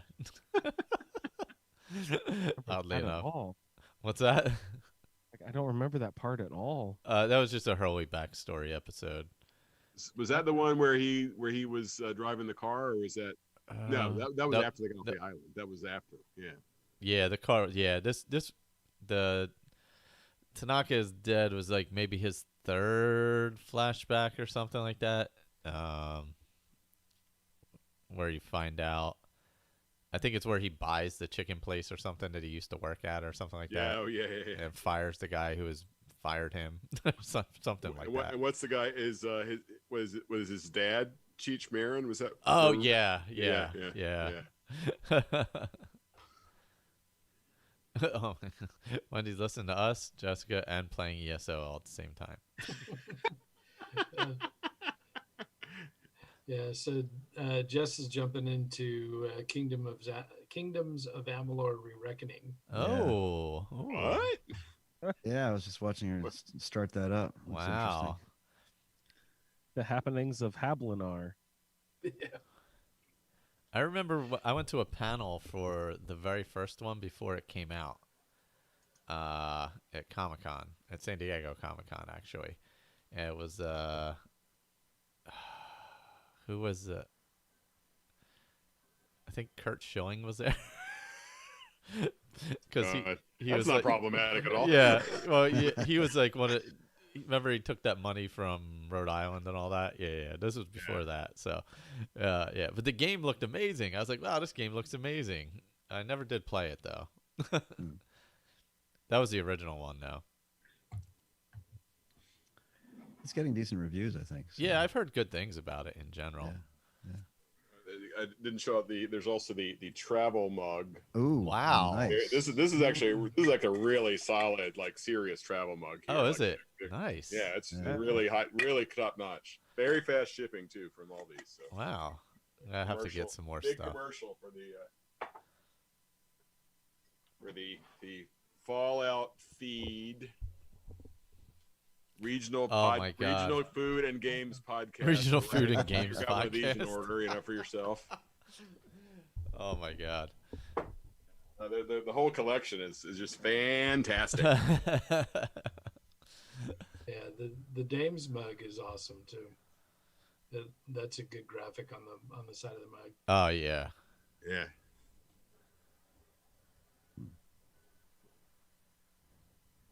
Some kind soul donated a round number, so we're up to 88%. Oh, somebody put in $1. Thank God. Yeah, or 6 or something. It's a round number now, so I'm not twitching anymore looking at the number. Thank you, I'm whoever sure you are. Smart ass will put in 7 or something. Really just ruin it for the rest of us. Oh yeah, 37 cents, right? Oh yeah, we're at 26.30 now. Yeah, so 88%. So good job, team. Yeah, it's good. How far are you running, Michael? What's let's see. It's 7:21, so 72.1 miles split in half. 2 miles. Almost 3 marathons worth. That's pretty good. Yeah, but it's being split in half, so just 36 miles. But still, yeah, a marathon and a half twice is. That'll be one day. We'll do that one day, though. We'll do that on Sunday. We'll do the 36 on Sunday. You're getting a look, sir. No, we were doing 39 anyway. The 39 wasn't even my idea.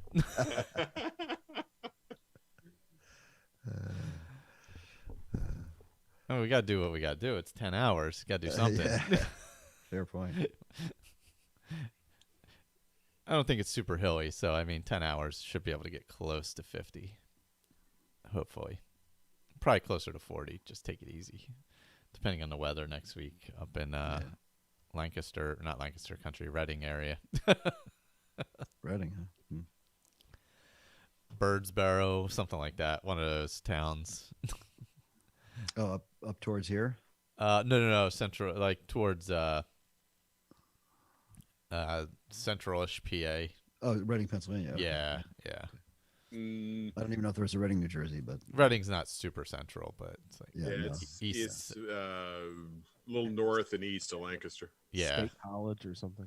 State College. Not as far as State south College. of there. Yeah, that's pretty far. Yeah, that's like 4 hours away.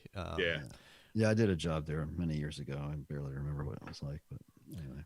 Yeah, State College is a pretty decent little town if it's not too overrun with college students. Yeah. If you pick a quiet weekend, it's. Yeah. We always say Bloomington, Indiana is lovely during the summer. That's right. Yeah. Yeah, I come from a college town. Yeah. Big sigh of relief every, late May. As everything clears out. Yep. Just stop burning. Yep.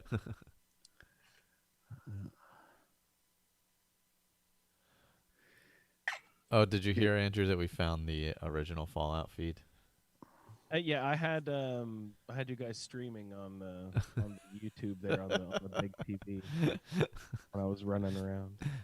Michelle was saying all of our predictions were wrong from that episode, which I'm guessing is probably accurate. Yeah. Yeah. I mean, we always love doing that before a game comes out, like trying to guess what it's going to be like, and it's never right. Yeah, it's never correct. Yeah. God, I don't even know. Were you even on the first one?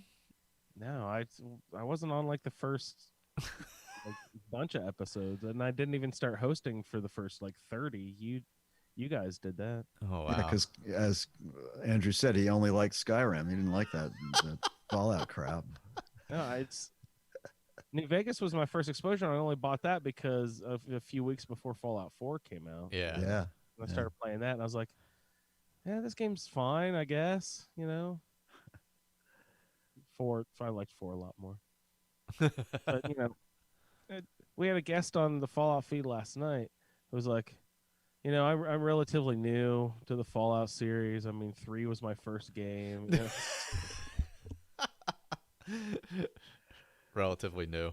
Yeah, I mean, some people, I guess he's considered new to the series if you didn't start it, the original Fallout game back on. Oh God, yeah. Yeah, well, those are totally different anyway. Yeah. Was 3 the first Bethesda one? Yeah. It was the first open world. The others were the isometric. Oh, that's right. Yeah. Like every once in a while online, you run into those folks who, to me being like, yeah, Fallout 4 is my favorite. The people who love Fallout 3 in New Vegas roll their eyes at me like crazy. but then there's this people who roll their eyes at them who were like, played Fallout 1 and 2 like, oh God, you play those stupid 3D versions of the game. No, they're different enough. I think that they don't. I mean, I remember watching Sean play Fallout 1 when he was a teenager and late teens. I don't remember exactly when it came out, but he loved it. But he likes all the other ones too. I didn't play it at all. I've tried playing. I just can't get into the gameplay. Although the lore is great. I mean, the especially New Vegas is the one where, because 1 and 2 happen in California, so New Vegas is the one that ties in the lore of 1 and 2. Like if you know the lore of 1 and 2, there's a lot of callbacks in New Vegas. They're a lot of fun. Yeah, that really is. I mean, New Vegas, as much as I don't play it much, it really is a superb game. And there's so much about it that's great. Yeah, it would be one that would be really benefit from a visual remaster because it's the plot and everything. So Wendy reports that her husband is one of those cranky original Fallout fans. Obsidian only, Yeah, that's great. Well, Obsidian under the same umbrella as Bethesda now. Yeah. All one big happy. Yeah. All one big fan. Does that change anything going forward? Does that mean anything to us? I think it's only good things. I think some people don't think that way, but I mean, I don't. Yeah, I think there's some people that are worried that they'll take it off PS4 or make it Xbox exclusive, but they're saying they're. I wouldn't think they would for like the core Bethesda. ESO, Elder Scrolls, Fallout. I mean, those are too big. I mean, they might do future games, right? Like something in the future they might. I could see maybe Starfield being exclusive because that's a brand new property. They might make that call, but I wouldn't think they would for the core franchises. Well, I mean, if it was, it would only be for a year, maybe. I mean, there's that too, right? Skyrim didn't come out on PS3 for a year or so, right? So. Yeah, that's right. You could easily do like a year exclusive and kind of milk it before you, because that kind of gets you a double rollout, right? Because you roll it out to all the Xbox and PC people, and then you do it again to a year, 18 months later to the PS4 crowd or maybe even the Switch crowd, depending on the franchise. And their big focus is Game Pass anyway. Really going for that subscription model as their thing at this point. That's everybody's. I mean, Microsoft is, for sure.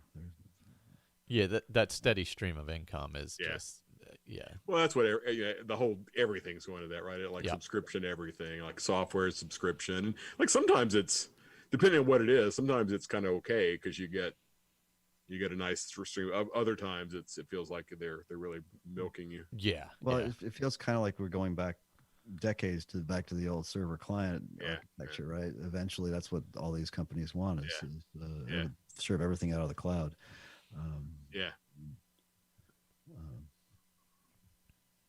Well, that's I think that the bad end is like what you see, well, at least for me, I think is what you see on like on cable TV, where let me just buy what I want, and let me I don't want a bundle, and then you see, okay, what do you get? Well, if you want to see like every show that comes out, you probably have to have 15 different streaming services, Amazon and Hulu and CBS and Peacock and Disney and whatever else, the British one and all the other stuff. It's I think by the time you add all that stuff up, you might as well have a cable bundle. Oh, we have Hoopla around here for sure.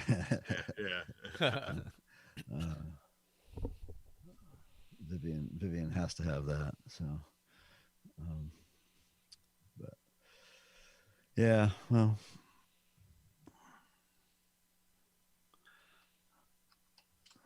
Yeah, Wendy says her husband also hates Todd. Oh dear.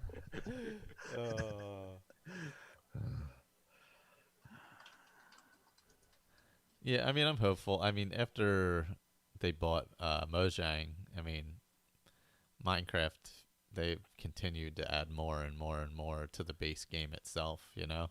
Yeah. While allowing, like, the modding certainly hasn't subsided or anything in that either, so. Well, they have game friendly people in charge there at Microsoft. I don't think there's any, I don't think they're going to screw it up. I really don't.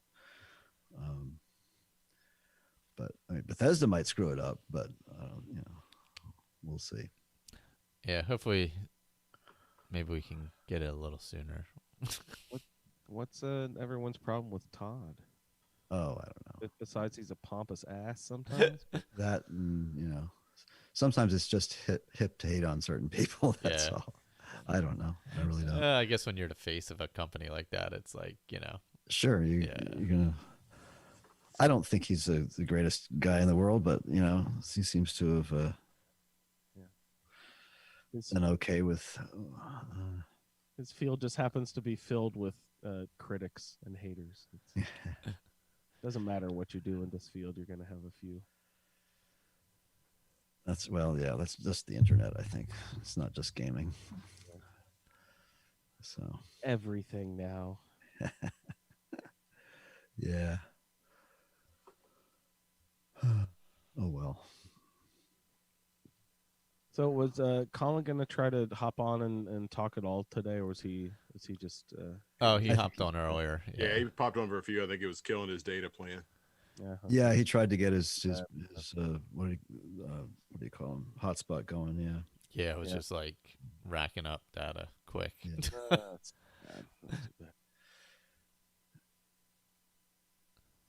So yeah. Oh, all right. So Lee's reporting he got his button. He got some buttons from the store. So that's cool. I haven't seen a button yet. So there we go. Ooh, buttons. Nice. Oh. Yeah.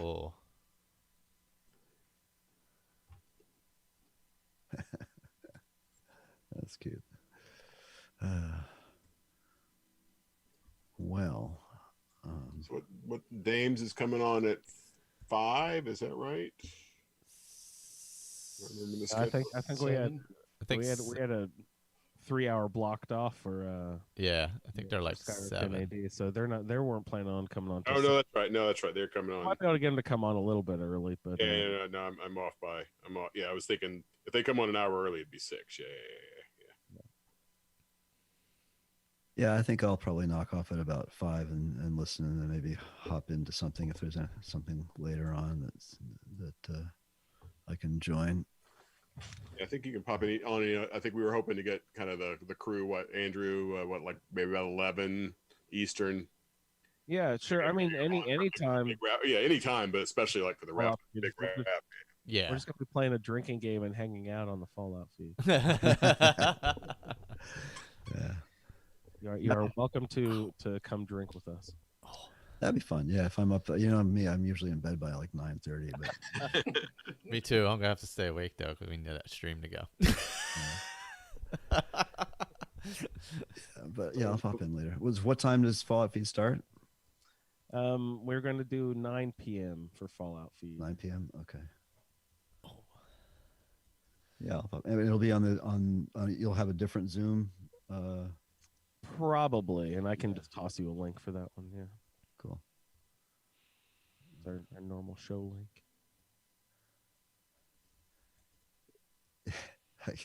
Sorry, I keep like looking over, and then my eye gets caught by the YouTube feed of the Zoom, and I'm thinking, wait a minute. Oh, wait, no, it's very over here. Confused by what's going on. Yeah. I keep doing that. I have because I look over at the chat, and then I look back, and I'm like, wait, what? Yeah, and there's enough of a lag in the video that it's like you see you moving in a different way than you're moving. Right. Yeah. I had the Zoom on top of the YouTube window just because I had the chat popped out, so I can keep around the chat. But that's all right. So we got the Mr. Fuzzy shirt. Oh wow! There you go. Oh, that turned out really nice. Yeah, that was really really sweet, very sweet Mr. Fuzzy here. Do you choose the color of the shirt too? Yeah, she's got there's a different range of colors for each one. I think purple might have been the default for Mr. Fuzzy. I thought it was really good on the purple, but she's got lots of colors.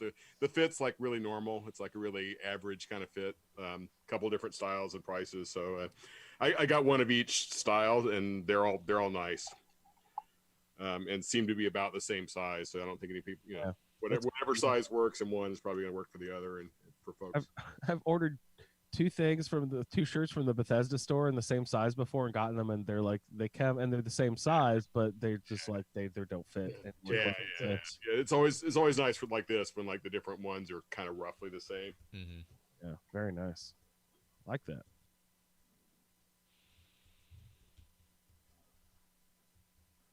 Where's the link to the store? Ooh, that's a good question. We have it in the Facebook group. As one of the pinned posts at the top there. Okay, I was looking at the Fallout feed. Or it might be our pinned tweet as well on Twitter on the Fallout feed, I think. It's set up on Threadless. Okay. We will find. That's a great call out, Victor. We'll find it and make sure it's posted. Yeah. Yeah, because it looks like it's drifted on the Facebook feed. I got the I'll tragically optimistic. That was I knew they were optimistic.threadless.com. Yeah. Okay. It's optimistic.threadless.com. Tragic is the so optimistic.threadless.com. But we will pin it in the Facebook group as well. Oops, I'd have to spell tragically correctly here. But not tragically is on the link. It's just optimistic. Oh, threadless.com. Actually, here, let me see if I can pop it out. Let's see. You might be able. Oh, okay. You have. I got it. You got screen sharing's disabled, Michael. I don't know if you're able to turn it back on. Yeah, let's see. Turn it back on. I got it open. I can. Screen sharing. Yeah, nice. I'm looking at it right now. Actually, that wouldn't be a bad idea. We can do a little. How do I commercial enable here? screen Ooh, she's even already added new stuff since the last time I looked at the store. She is goodness. Like she is too good. Our Jess. Where?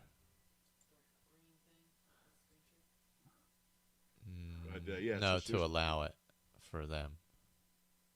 Oh, there's an Enclave one now. Jeez. Yeah. Dang, girl. Yeah, Jeez. she's been working on a bunch of stuff.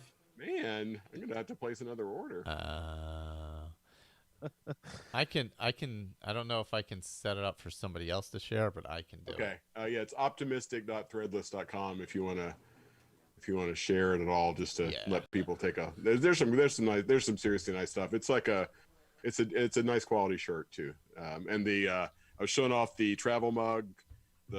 This is the 15-ounce mug. There's a 15 and a 14. I like this size. It's nice and hefty for your morning Java or your evening beer, or if you're day drinking, whatever you're doing.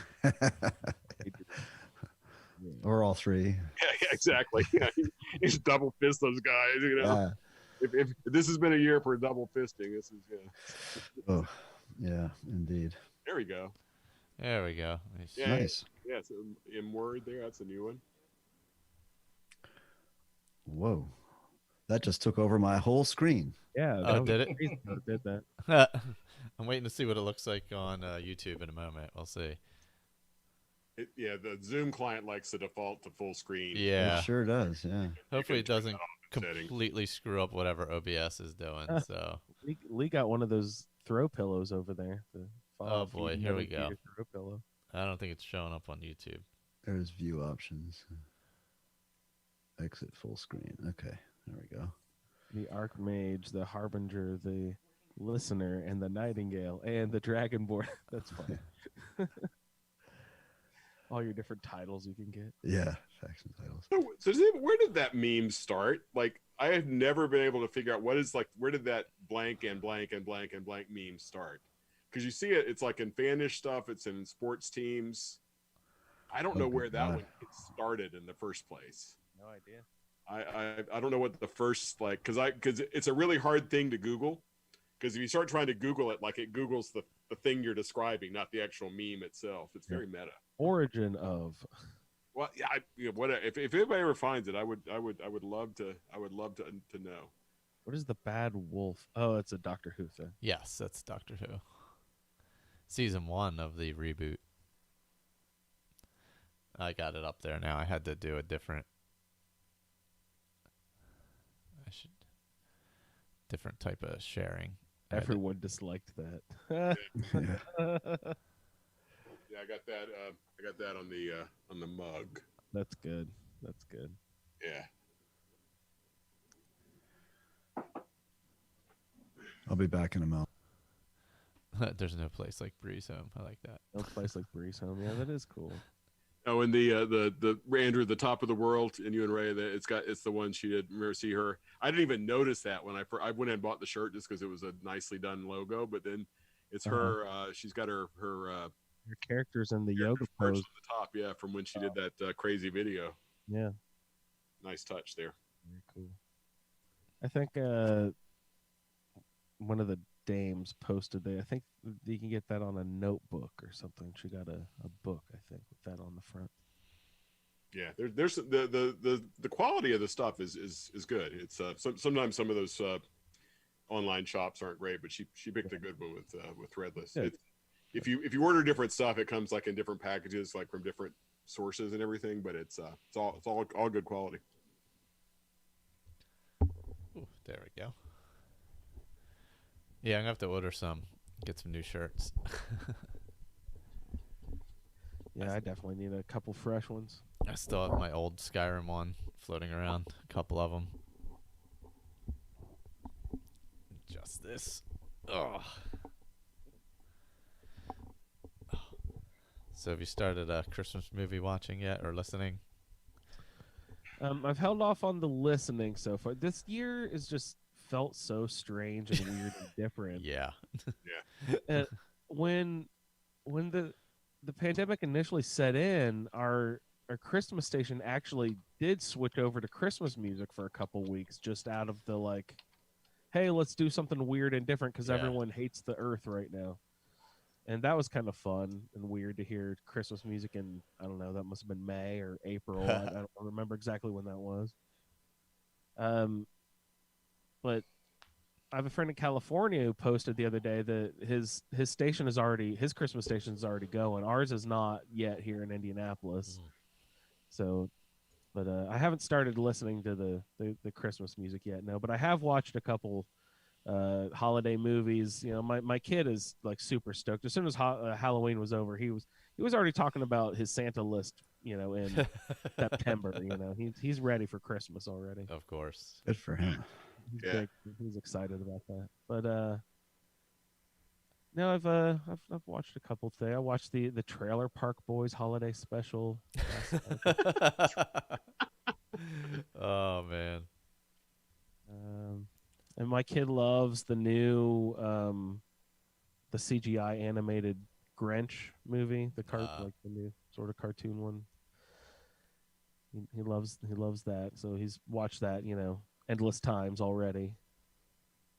You know, my favorite's the old like 60s cartoon Grinch. I really like that one. Yeah. Bugs Bunny animators, I like that one. Yeah. What was his name? Thurl Ravenscraft or something like that? Yeah, he did the singing, the Tony the Tiger Tony actor. the Tiger, yeah.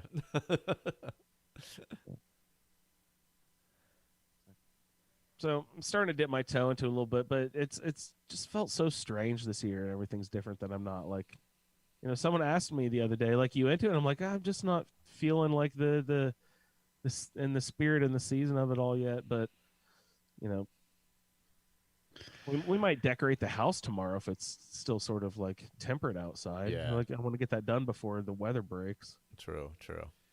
Yeah. Yeah, Zoom Christmas just isn't going to be quite the same, right? No, Zoom Thanksgiving is going to be totally weird. Yeah. We were still considering doing like, hey, you know, we could like get together outside. Like if it's above 45, 50 degrees, you can sort of get together for at least an hour or two outside and sort of mingle a little bit. before everyone gets too cold. You have a fire in the bonfire ring and stuff like that. And people can hang out for a while, but it's just spiking so hard in the city that we're just going to be like, no, let's not do anything at all. Yeah. Zoom call or whatever. Well, we can hope by this time next year it'll be all, part of it will be behind us, right? Yeah. Hopefully it's far more under control. Anyway, that'll be something good. Yeah. But it's great for games. Yeah, it's true. That's true. The Xbox is getting wore out. It seriously is. It's been a running joke on the Fallout feed for the last couple of weeks, but they put out an update a couple weeks ago, and then my Xbox just started crashing just every fucking 15 minutes, 20, just like all continuously.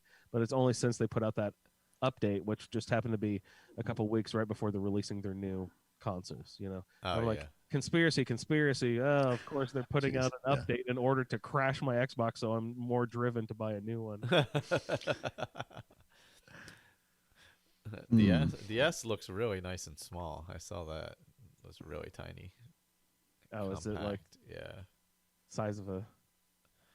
It's got to be the third the size of the PlayStation 5. So what's the difference between the what is it, Series S, Series X, or whatever it is? Yeah, the Series S is the all digital, but also no drive. Okay. Yeah, lower specs. It's closer to the 1X than like a similar specs to that. Okay. Maybe slightly upgraded. And the Series X obviously much more upgraded. So you won't be able to impress your friends on your 70-inch plasma, 8K. Yeah. Unless you buy the Series X. I guess you got to have the Series X for that. I guess, yeah. Cool. I'll run out and buy the plasma first.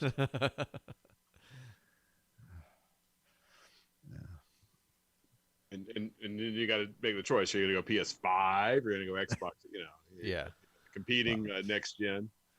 Or if you're like certain people in our group who shall remain unnamed, you buy both, and then you scalp the one of them on eBay to pay for the other one. This is a good point. This might happen. We have documented evidence. The culprit shall remain nameless. He added himself too. Oh, really?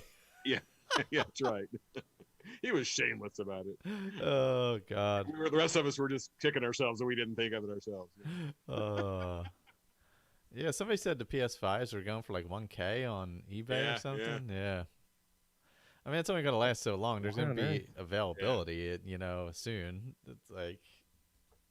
In a way, the fact that it's only like 2X is like a sign like this. It's not that bad because if it was really bad, it probably would have been worse than that. Yeah, that's true. In the past, with certain things, Well, think about Switches, right? What were the first Switches? Yeah, true. Those things were what, $250 actual retail, but they were going for $1,000 back when they first came out. Yeah, or even back in the Wii days, like the Wii Fit was going for like 3 times or 4 times what it was. Yeah. And all that was like a stepper and a game. Like what a scam. I think I sold a few Wii Fits though, I have to admit. Oh, yeah? Because I went into Target one day and there was like 3 just there. I was like, oh. I guess I'll buy 2 of these and sell them.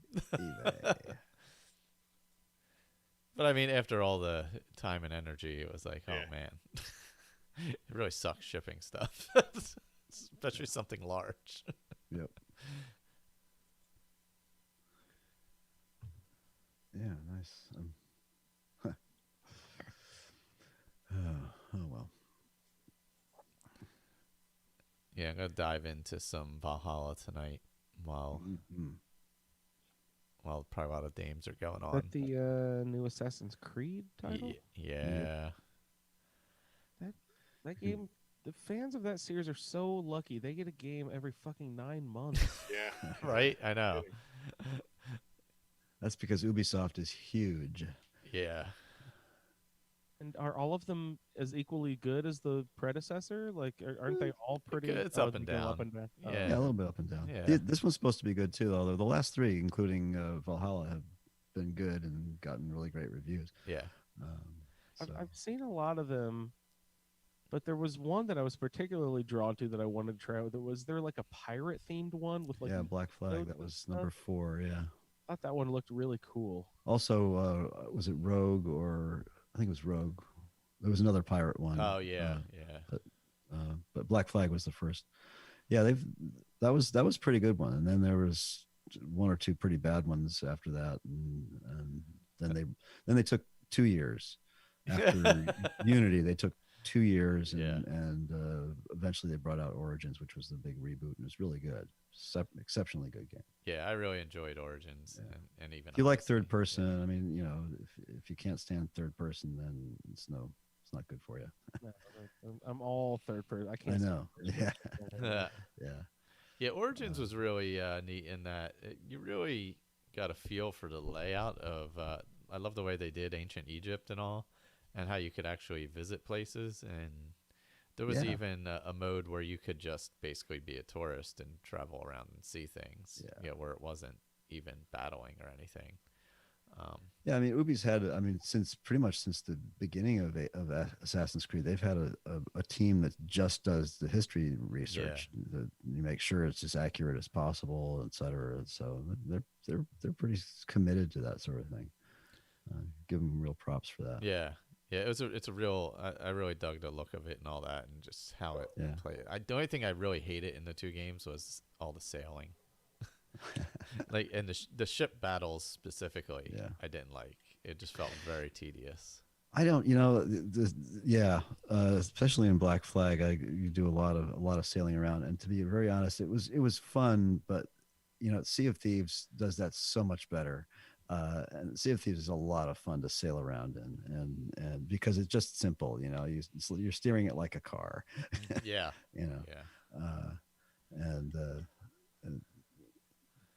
So, but yeah, it's okay. But I mean, the Viking one, you have to sail across the channel, Yep. I get to invade East Anglia, which is where Vivian's from. So, oh God. That works out.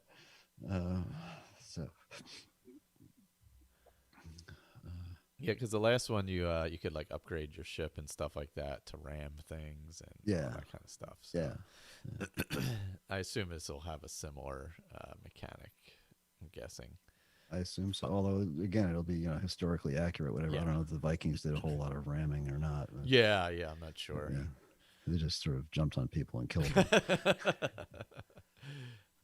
Yeah, I was wondering how it would work with the whole stealth angle and stuff like that. That was my wonder how this plays out and like what works how and all that. But yeah, well, I'd love to hear. I haven't bought the game yet, so I'd love to hear what you think. Sean's liking it, so.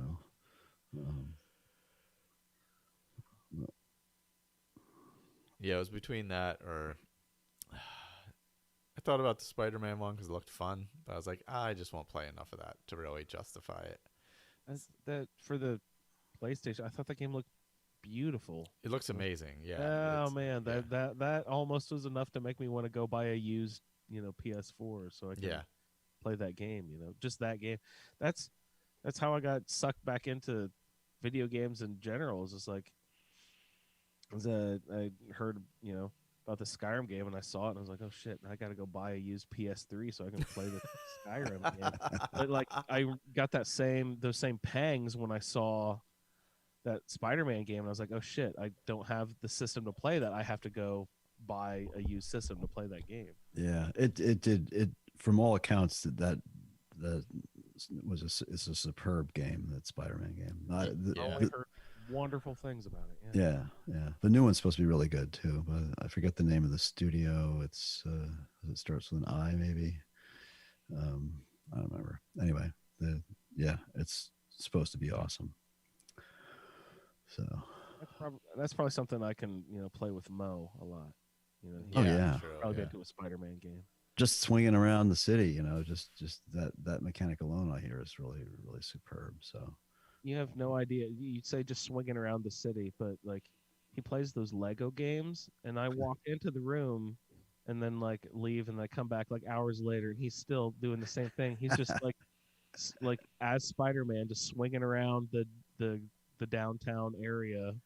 Of it's like what we would call like the load screen, or like we call it the cantina for the Star Wars Lego game. It's just like the area you go to that loads into the levels or whatever. Mhm. It's just like running around, like being Spider-Man, flying around, being all the superheroes. He doesn't actually play the game. He's just in the game.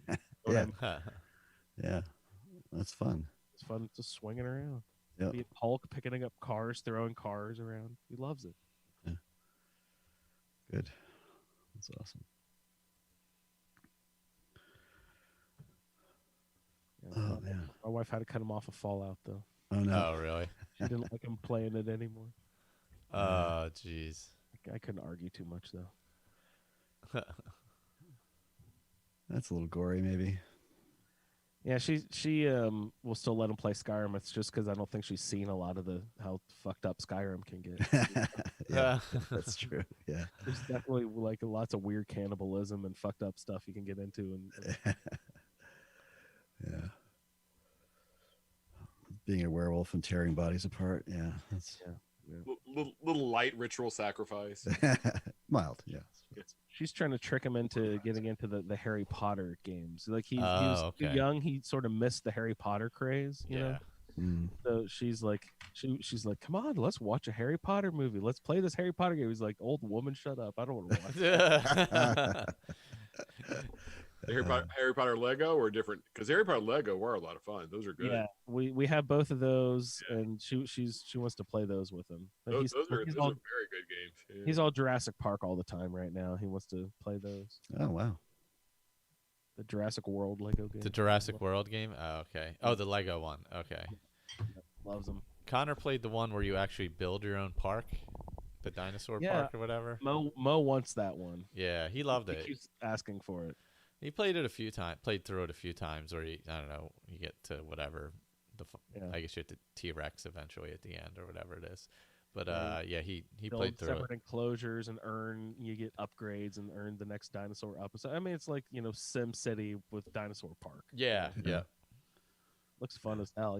I loved those Sim City games when I was younger. Oh god, yeah. I haven't played one in a long time though. I bet you they're amazing now. Yeah. No, no. They're some of them are, yeah, not necessarily SimCity, but there's games like them that are pretty good. Yeah, SimCity 2 or 2000, whatever they called it, was like one of my all-time favorite video games. I absolutely loved that game. So, I remember like every once in a while being like, I should check in on that again. It's like now they probably have mobile games for SimCity. I could probably just hop on my phone and play it now. Some, yeah. If you like that sort of city builders, though, like the Anno series is pretty. Anno 1800 is really good. But yeah, yeah. Zoo Tycoon that's sort of similar to Jurassic World, and there's a couple others that were really good that come out recently. I always thought those looked fun. Yeah. Oh, Pat, Mo was watching someone play. Is it called Goose Simulator or Untitled Goose Game? Untitled Goose Game. Goose Game. He was watching a gameplay of someone playing that. I was like, "Holy shit, that looks great!" Oh wait, Pat's talked about that game. It's so much fun. It's such a fun little game. I was like, I think we might already have it on. I think we got it through like Game Pass or something. Oh yeah, it's on Game Pass. Yeah. Oh, is it? Oh, nice. Yeah, 'cause I have it on Switch. Yep. Yeah. It is very fun. It's like a little puzzle game. Yeah. But really good sense of humor. You're the gardener's hat. Yeah. It looked really cute. And, yeah. So he was and asking. There's some. I have 100%. If you want 100% like all the achievements and everything, there's some Easter eggy stuff that's really hard to find. It's goose eggy stuff. Yeah. Goose eggy. Easter goose eggy. Yeah. But it's really clever. It's it's very very kind of understated Britishy sense of humor. Yeah. What it's called again? Untitled Goose. Untitled Goose Game. Yeah. Untitled Goose Game. Okay. Yeah. I mean, the other one too is like there's Sergio was in the chat earlier talking about Animal Crossing. A few of us kind of got into that for a bit, but Animal Crossing is kind of like it's like a Stardew Valley kind of thing where it kind of wants you to be in there like every single day to kind of really get the most out of it. And your crops up, yeah, it's like you gotta dig up your fossils and pick your to sell in town, dig up your money tree and all that other stuff. And if you want that, it rewards it because it gives you like benefits and everything from doing that. But I think it's kind of like what we were talking about earlier with Zelda. Like if you've kind of always done Animal Crossing, like you're gonna love the shit out of Animal Crossing on the Switch, but you kind of have to be into the. You can hear Sergio popping back in here with the age-related commentary. All right, Sergio, back to the young crowd. Cutting you off, man. Modern day, what were those called? Tamagotchis or something? Yeah. Tamagotchi, little egg things with the video, little video screen. Yeah. Hand to me or I die. No, I bet you Mo would be into that. Animal Crossing. Gerard's back also. Just wrapped up her stream. Oh, okay. All right, so it's open so for now the we're the most interesting thing in the stream. Yeah. What was Jess streaming? Was she doing 76 or was she playing? Oh no, you said Amalur. she was playing Kingdom Amalur. Yeah. Wendy said she was doing a little bit of I think some 76 photo sharing as well. Oh, cool. Yeah, the cartoon series. She showed those and then some pictures. And the spooky Fashnak video she did was so good. She just put that out. I don't know. Days are running together. I think it was yesterday. Yeah. It doesn't matter anymore. Yeah.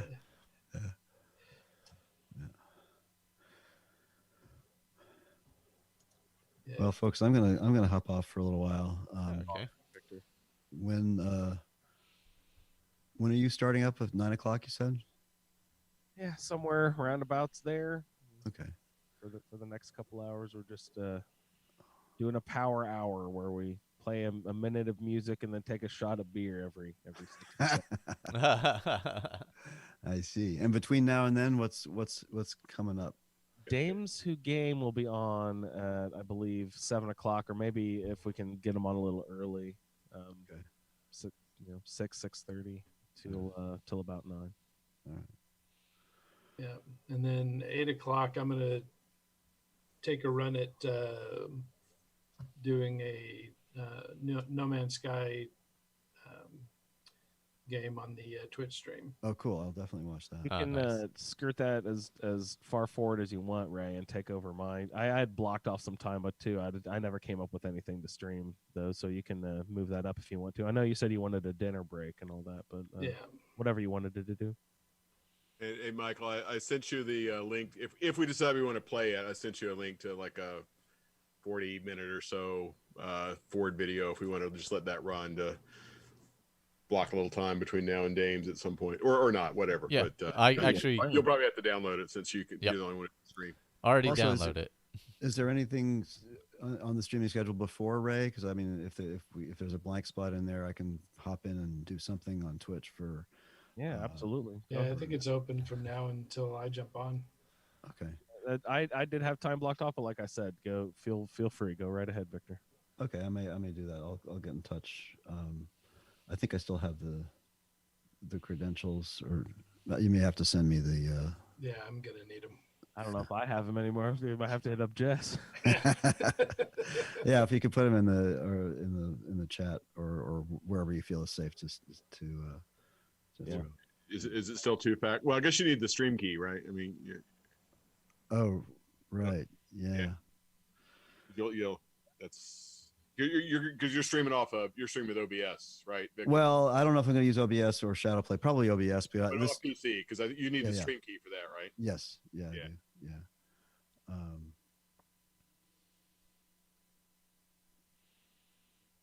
But you can get that once you log into the Twitch channel. Yeah.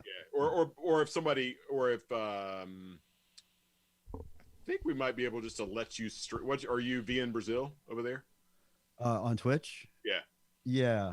I think we could just give via in Brazil permission to stream. We'll see if we can get it set up. Yeah. Oh, like host me or something like that. Yeah. Well, I haven't even.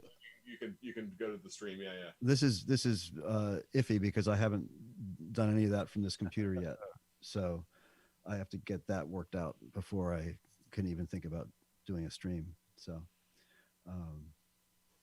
all right. Well, I'll be back in touch later, and we'll see. All right. Have fun. Good evening, gentlemen. Let's see. How do I leave this? Can never leave. That big red leave button. Checking up on the chat. Yeah, Lee said the 60s cartoon is also his favorite Grinch, which, of course. Andrew, you got your phone with you? Yeah, did you just send me a code? Yeah. If you can fire me off a Twitch code. Just want me to tell it to you here? I think you can just say it because it's only going to be good as soon as I type it in. Yeah, that's still true. Know the password. 707. Okay. 9130. All right.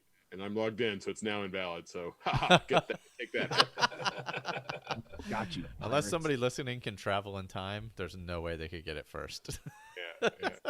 Well, and the YouTube has got that delay on it. So yeah, like they're another doomed. 15 or 30 seconds or whatever it is. Yeah. Yeah. Okay, let's see. All right. Stream. All right. So it looks like we're still on 88%. Checking the.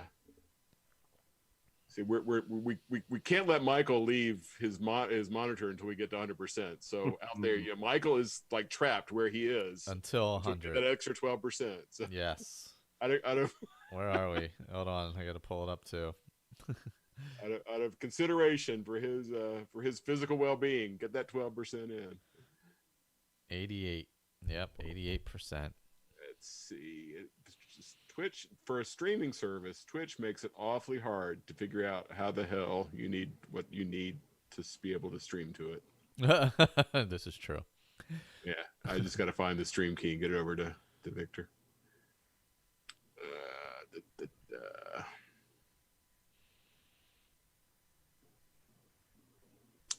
Let's see. Connections? No. There we go. Other.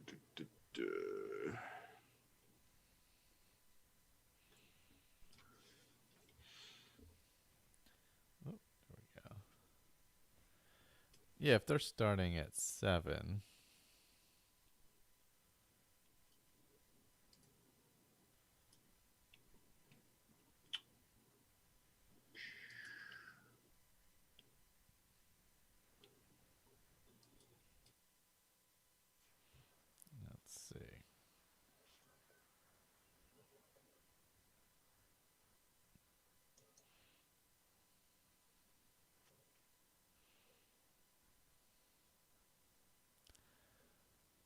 All right, we can do some.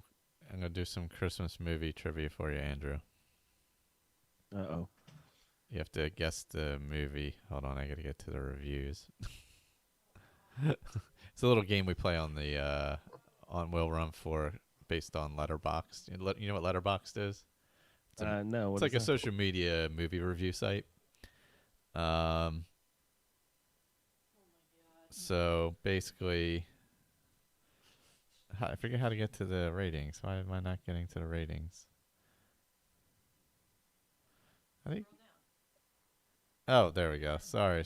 Reviews. There we go. All right. So it's this game we play where I give 3 ratings and you have to guess the movie. These are generally very strange reviews. All right.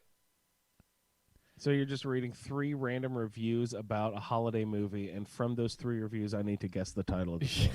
Yes, yeah. Let's see. I have to make sure it doesn't have spoilers in the review. I generally have these prepared, but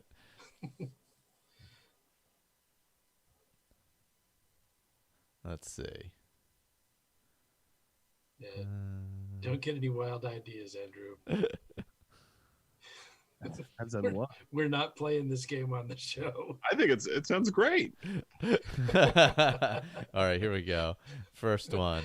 I don't get them when Andrew describes the movie. Oh, we've had some pretty wild reviews. So, look, half star is just my default for movies. It's just my default for movies I quit on and never intend to finish. And every hollow thing about this lead-footed picture ensures I will never finish it. This is a holiday classic. Lead-footed, okay. So do you guess after the first one? Is that? You can guess after each one, yeah. All right, Andrew, you got a guess? Oh, I that doesn't narrow it down at all for anything. I don't think. All right, I'm gonna guess It's a Wonderful Life because that's kind of heavy-handed if you're not used to it. No, it is not. It's Wonderful Life. All right. Now, do you say how many stars like it has in aggregate? Sorry, that was a half-star review. That was a half-star review. Now, do you disclose how many stars it has in total, or is it just blind? I could do that. I think I would guess this is generally a 4-star movie. Okay. See, that's Wonderful Life is probably 4 stars. Yeah, I would say it's in that range. Yeah. Context, yeah. This movie is somehow more boring than actual Christmas. How is she that skinny? I actually know what that refers to now that I think about it because I thought the same thing. That should give it away, but I have no clue.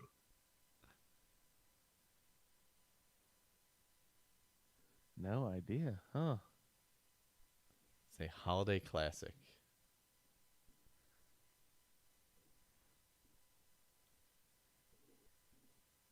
What was the clue before the skinny line? More boring than actual Christmas? More boring than actual Christmas, yes. No, I zero clue. I don't know. How is she that skinny? I don't know. Just random guess. Home Alone or something. No, not Home Alone. Let's see. All right. This is a 1.5-star review. The plot is awful, and the song and dance routines range from forgettable to downright embarrassing. Danny Kaye at his worst.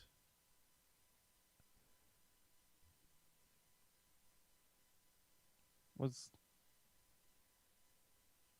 Danny Kaye with Bing Crosby in White Christmas? Was he the other actor? Is it White Christmas? Yeah, you got it. It is White Christmas. Well played. Danny Kaye was the other actor? Yes. And if you look, I forget which actress it is, but her waist is insanely small. And it's like they must have some kind of girdle on her as well. Yeah. And it's it's like disturbingly small. So that was something. And let's see, what is the general review? Most of the reviews, they don't give you an aggregate, but 4 stars is the most likely review for that movie. So as a fan of the holiday film genre, I do have to admit that I have attempted to watch that movie and just cannot get through it. I've never actually completely watched that movie, but I've seen it in pieces here and there. It's pretty forgettable overall. Yeah. I mean, it was just made because of the song, basically. Yeah. Which is from what's the movie that one's from? Holiday Inn. There you go. Sarah in the chat. Hey, Sarah. Hey. Oh, here we go. Let's see. Yeah, generally I will always start with the lowest reviews, just to be aware. That's pretty. There we go.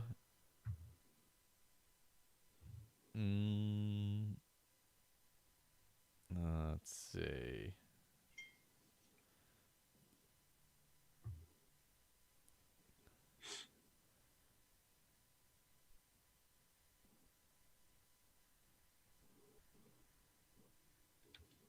Okay. All right, here we go. This is a 1.5-star review. I'm not sure that's much short of what the actual reviews are. So blank, I can't give the name, should be arrested for harboring a runaway child.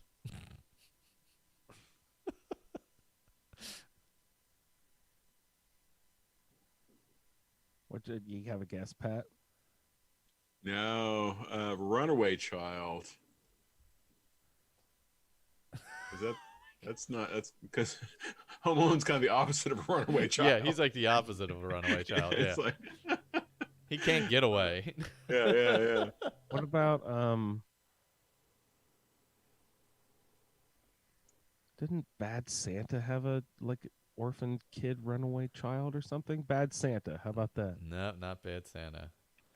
Good guess. Here's a good review. The story of a misguided meth head with an inexplicable talent for impersonations who teams up with a bratty runaway and a deranged old man to cause lots of property damage, sink an entire movie studio, confuse a lonely old man, and even seemingly kill a couple people.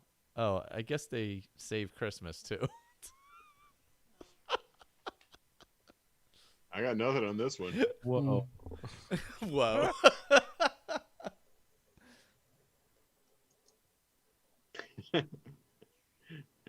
Sink a movie studio.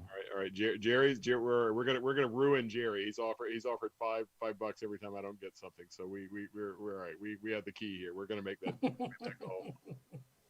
Oh man, that's amazing. Yeah, he's not all in because he didn't bet on me. We're gonna make him spin that ill-gotten gain. Oh, all right, here we go. Full disclosure, this is the only blank movie I've seen. Maybe this one was just a dud, but I'm not sold on the character, and I'm baffled at how there are 9 other blank films. It's pretty stodgy, and the goofiness doesn't drive it back into positive territory. So there's what, 10? 10 total in this series. The Fast and the Furious are holiday movies, are they? 10 movies. That has thrown me off. James Bond's not a holiday movie. Harry Potter only had 8. Harry Potter, I can't think of movie series that had 10 installments. That is insane. So it must be something obvious that we're not thinking of. Yeah. Yeah, Fast and the Furious is the only thing I'm thinking of with that would be amazing. Why is that? Golly, 10 movies in a series.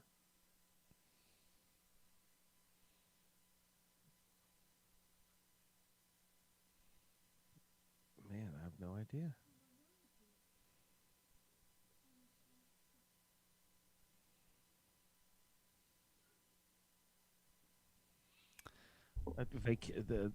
Wait.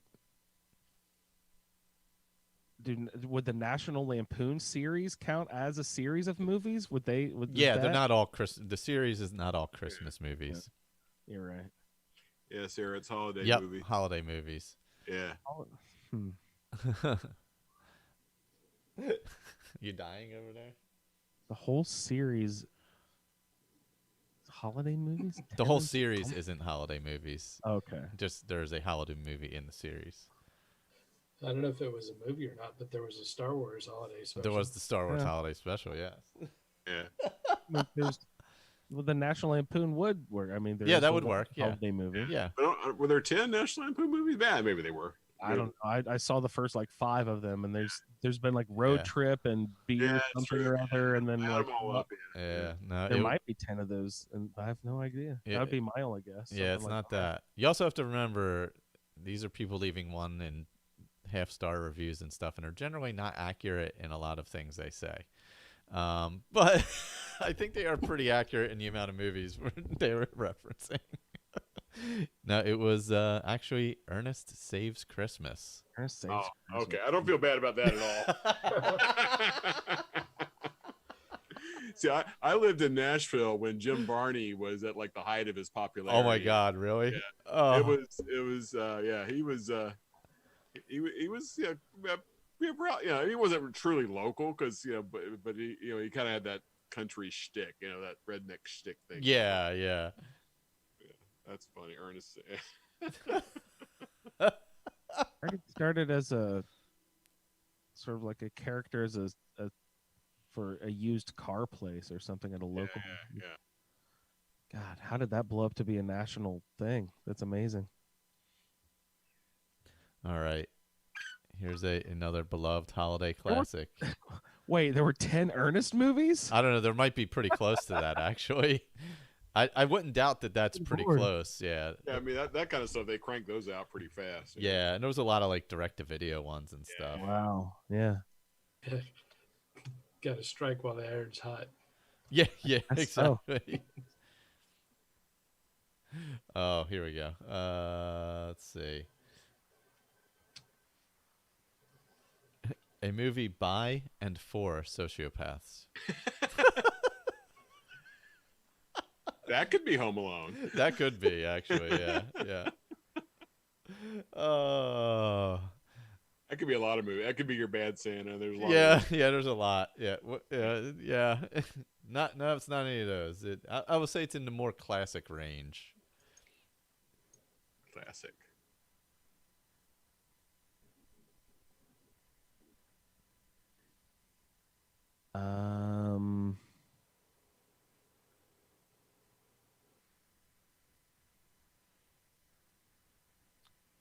How about, I don't know. How about Gremlins? That's for sociopaths. Right? Oh, that's good. Yeah, no, not That's a good Gremlins. guess. Yeah, that's a good guess, though. A lot of people don't agree with me. I'll watch that as a Christmas movie. Gizmo wears a Santa hat. That makes it count, right? All right, here we go. This was so much less horrifying and depressing when I was a kid. That makes me think Gremlins again. You see that, like, she has that story where her dad dies in the chimney. Oh yeah. Santa Claus, and you don't remember that story as a kid so much. You watch it as an adult, you're like, oh, geez. So much more depressing, less depressing as a kid. So much. It was less horrifying and depressing when I was a kid. Less horrifying and depressing as a kid. That could be It's a Wonderful Life. Wonderful Life. I was gonna say It's a Wonderful Life too, with the suicide and stuff. Maybe. Yeah. Oh, that's a good guess. How about It's a Wonderful Life? It is not. It is not. But that was good. Good guess. All right, here we go. Let's see. This is a 2-star review. Just trying to make sure it doesn't have any spoilers. But I think it narrows it down a little further. Holy shit! Was this ever terrible? The animation, acting, sound effects were all poorly done at best, and grating at worst. This was my first watch, and maybe because I didn't grow up with this, but I have no nostalgia or warm feeling from watching this, even though I knew most, if not all, of the songs from the radio. Is it the Rudolph special? Say Rudolph, yeah. Yep, that is it. Yeah. It was Rudolph. There was a lot of Santa is a dick reviews in here, but well, Santa's a dick, like all the other reindeer are dicks. Yeah. That was. Then they go to the island and they're dicks to the. They're terrible to that. Yeah. that was like every review was. Oh yeah, everybody's terrible in this movie. Don't watch it. Oh. Sociopaths. Oh God. Funny. And I always loved that movie so much as a kid. My kid will watch it over and over again. Yeah, I have that and the Frosty special. Oh yeah. Both on one DVD, and he'll just sit there and play it over and over. Yeah, Frosty's a lot more straightforward. That's pretty heartwarming when you get rid of like the one bad guy, he gets redeemed. Yeah, that's pretty basic. Yeah. There's not the complexity that there is in Rudolph. Hey, Michael, if you wanted, I just realized Jess just posted. She was going to send you the. If you wanted, I could do a Zoom. If you want a break, you could join a Zoom. I could host a Zoom that you could join. I think would that still work to get us streamed? Oh yeah, because I just grab whatever audio is on. So yeah, so look, I'm good to not do the forward thing, but if we just want like like 40 minutes for people to step away and kind of like just let something run, since everybody's you've been in there for a while, and if we just want to give people a break between shows, we could let that run, and I could tend it with my Zoom. Yeah, well, if they're starting at, what are they starting at, 7? They're gonna start 7-ish, so we could if you want a bit of a break, I could host a Zoom for a little bit with that running as a shared screen. Yeah, I mean I could do that. I can actually play it and just. Or you can play it off yours, either way, whatever's easiest. I downloaded it, so I actually have it sitting there on the desktop. Yeah, and you could like step away and like I could hang out here for a little bit and chat with folks. Yeah, because I got food coming in a bit. Let me see. Because the one I found was there's one where it's kind of a spoiler for Fallout 3, but I think that's safe after all these years. It's where Ford meets the Enclave, so it's not a bad little standalone episode in the middle. Oh, that sounds good. I mean, we could play that for a bit and then come back. Yeah. That way, it would just give people a break. You've been sitting there for a long time. It would give you a chance to have it's like a 43-minute clip, and I can hang out here and because I can get a break while Dames is running. Let's see. I'm gonna switch to screen share to or the window capture to that one. Or did I? Video quality is not amazing, but I think it'll be okay for sharing here on the Zoom. Let's see. Let me open it. There it is. Oh, there it is. Oops. Now I can share the window because I had it hidden, so I couldn't find it on the on OBS. Let's see. Well, that's weird. It's not letting me find it. I wonder what. Were you able to grab the link? Grab the file? Oh, yeah. It's the Windows capture is not letting me for some reason. Downloads, maybe? That's weird. Why isn't it showing up? Oh, that's weird. Let's see what I have it opened in. Should just open in. You have Windows 10 machine? Yeah. You just open in like Windows Video or whatever. Yeah, for some reason Zoom isn't finding it. Oh crap! I removed the wrong Windows capture. Yeah, if you do share screen, then it should show you a list of. Yeah, I was looking in OBS to do it, but I may have to do it in Zoom. Yeah. I think that'll work. You could still capture your Zoom window through OBS. The Zoom window I can. For some reason, it's not allowing me to pick up the other window. Let's see. For some reason, it's not like whatever this is opened in, which is weird. I wonder if I don't know. That's weird. That is weird. It's strange it's not allowing me to share that.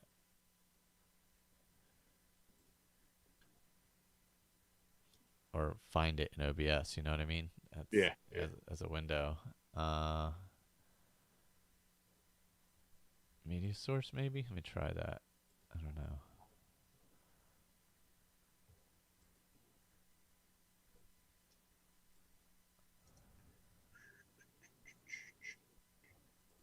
No, that's not there.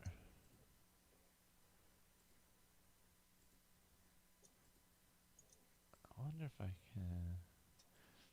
I can just grab a video.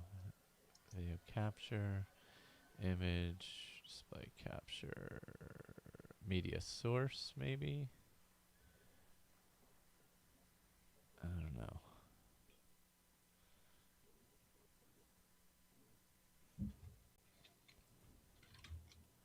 Or I could do the display capture. That might work. Whoa, there we go. Let me click OK and then go full screen on whatchamacallit.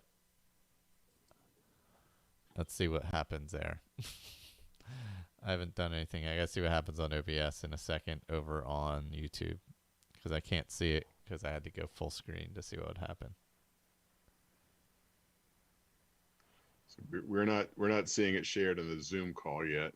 Yeah, it'll take a second. You'll see a bunch of windows, and then. Oh, right. I see. Because you shared the window, not Yeah. Or shared it won't let me share the window for some bizarre reason. Shared a desktop or whatever. Yeah. Oh, there we go. It happened.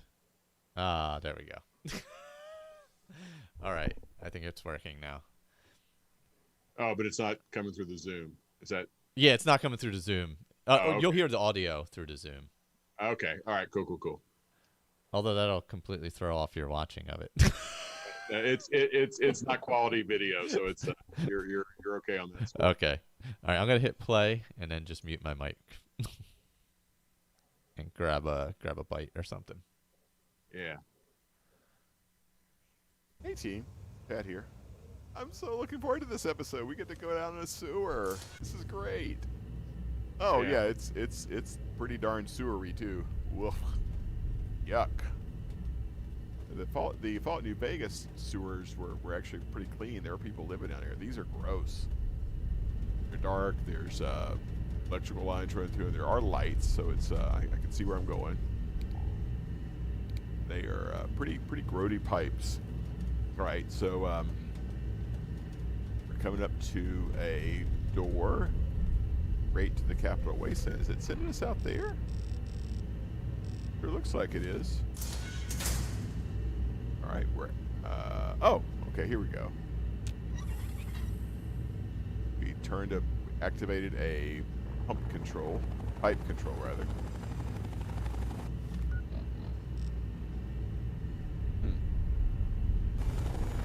Two. Uh-oh. Oh, that's right. Oh yeah. It's people in a vertibird, although I've never it's like the Enclave soldier that I killed before. The Enclave, what do they do? Okay. I'm between two locked doors. Door cannot be picked. It requires a key. So some Enclave dudes landed here, and they ran into Project Purity. I couldn't go back the way I came. I had to go out the other way.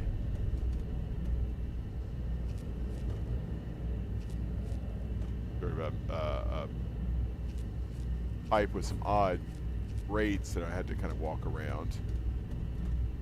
So I'm exiting. So I saw when I was trapped in a sewer pipe, and it was partially corroded, so I could see through the vertibird landing with a guy in Enclave power armor and a guy looking like one of the Death Star Imperial uniform, sort of a gray uniform, run into Project Purity, coming out of a vertibird. So I'm now going into the Memorial sub-basement. There's an Enclave soldier. Oh, okay, now I'm in, I didn't really describe it. I'm back in, I know where I am now. I'm back in the, I'm overlooking, there was, okay, I'm back in the room with the mainframe, although I'm in an area that's separated from it that I haven't been in before. Maybe I... All right, so they're on overlooking me on an area with a chain link fence where they can see me and shoot at me. I'm in danger, not flashing red danger, but it's danger. Your footsteps.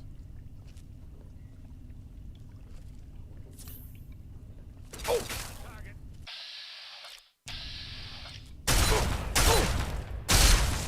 They were plasmatizing me. That's all right. This is Tesla armor and a Tesla helmet.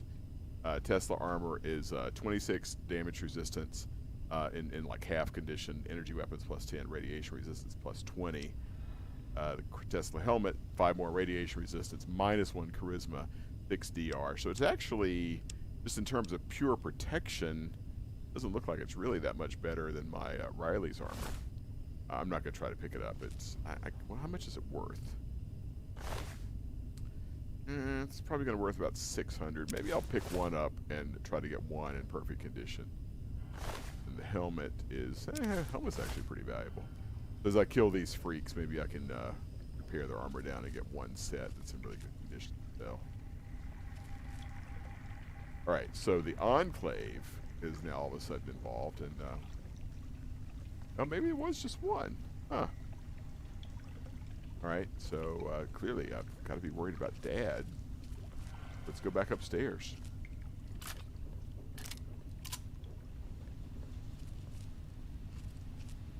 Dun, dun, dun, dun, dun. This quest certainly we were cleaning out sewers. We were repairing mainframes. Enemy reacquired. Code red. Contact another civilian. Take Excuse me, I'll shoot you in the head. Wow. I was not doing. Huh. That's interesting. This guy has just regular Enclave power armor. Let's see if I can use it to repair the other set that I picked up. I cannot. They are not compatible. Tesla armor, Enclave power armor. Looks like the Tesla is more valuable. But we'll look for another set of Tesla.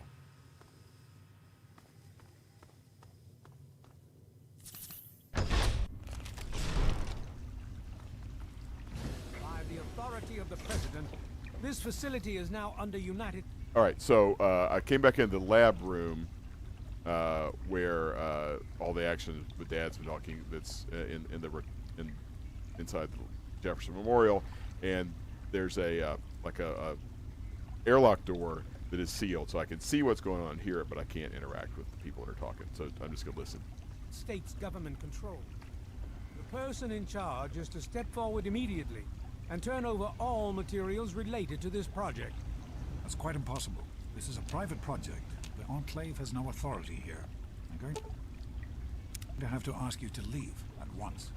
Am I to assume, sir, that you are in charge? Yes, I'm responsible for this project. Then I repeat, sir, that you are hereby instructed to immediately hand over all materials related to the purifier. Power armor guy inside there. Furthermore, you are to assist Enclave scientists in assuming control of the administration and operation of this facility at once. Colonel, is it Colonel? I'm sorry, but the facility is not operational. It never has been. I'm afraid you're wasting your time here. Sir, this is the last time I am going to repeat myself. Stand down at once and turn over control of this facility. What is he doing in there? I assure you that this facility will not function. We have never been able to successfully replicate test results.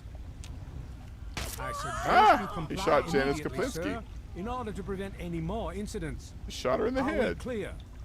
Yes, Colonel. Do whatever you want. There's no need for more violence. Then you will immediately hand over all materials related to this project and aid us in making it operational at once. What is he doing in there? Very well. Give me a few moments to bring the system online. Right, Dad's punching in numbers on a control panel. Inside the room, I can see but not interact with. Colonel, I can't. My patience wears thin. Just another minute and I'll be done. Radiating them. Run. Run.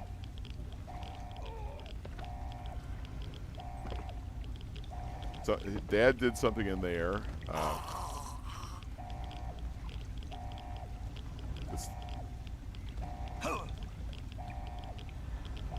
Radiation, as you can hear.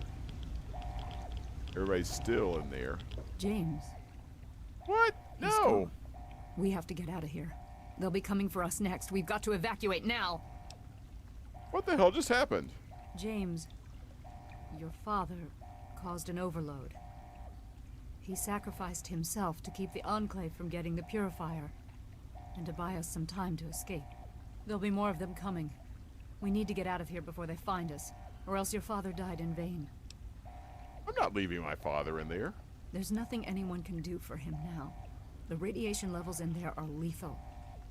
You'd die the same way he did. We need to get out of here now. How do we get out of here? We used an old abandoned tunnel as an escape route once before, many years ago.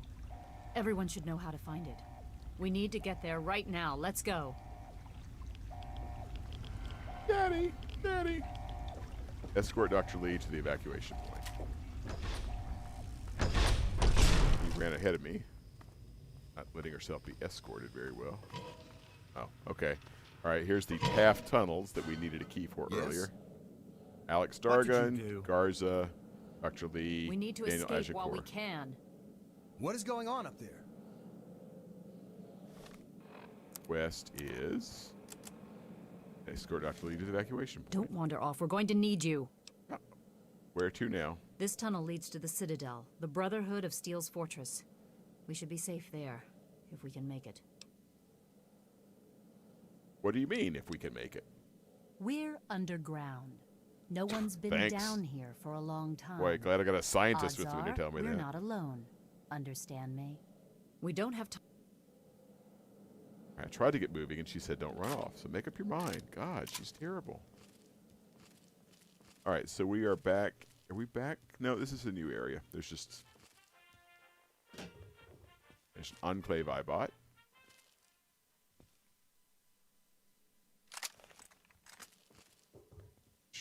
Since we're actively being pursued by the Enclave, I don't particularly want them to know about us.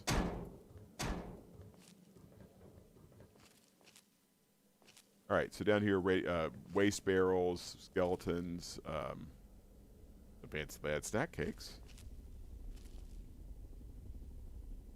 some Jersey barriers, junk fencing. What the hell? Are they not following me? Oh, God. Why are you not following me? Supposed to be escorting you. You're a terrible escort. Don't wander off. We're going to need you. Excuse me? You heard me. We need you right now. You're the only one here with any amount of combat experience. We've got the Enclave behind us, and who knows what ahead of us. If we're going to make it through here, we need your help. Fine. What do you need me to do? We need to stick together, but we need to move quickly. We'll follow behind you, all right? Let's get moving. The third time. Let's get moving. Follow me. Okay, jeez. Ugh. All right, so we now have the objective. Escort Dr. Lee through the Taft Tunnel to the Citadel. Better be following me. They are.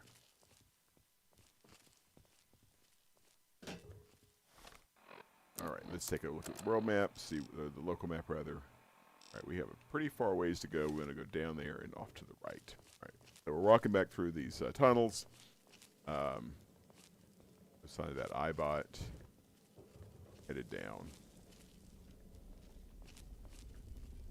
Right. Oh, here's the Ibot.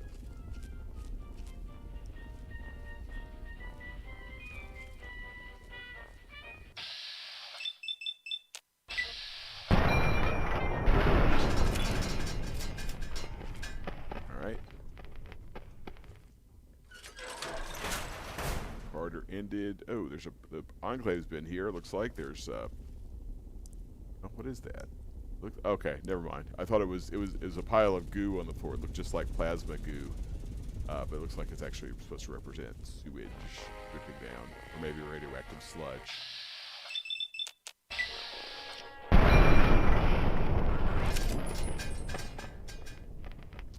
This could be, speaking of Star Wars references, this could be like destroying Darth Vader's there's a locked door up ahead. I spy can open it, but satellites. it'll take some time. You know, they may, the fact that you're right, the fact that you're destroying them may give valuable information. But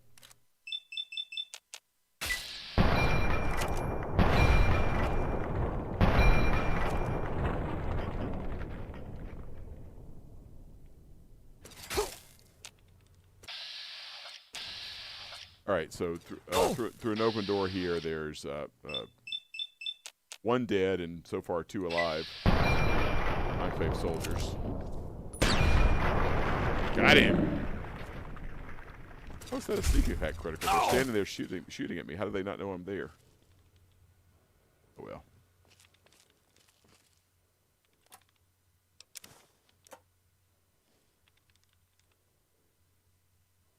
There's a first aid box with a disembodied hand. A corpse. A dead hand on it.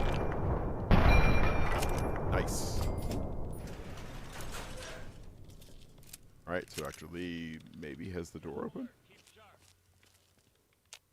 Nope. All right, so we got our 4 scientists are with me.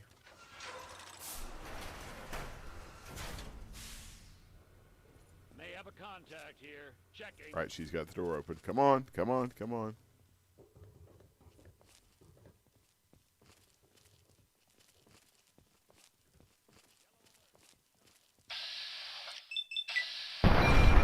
Feral ghoul.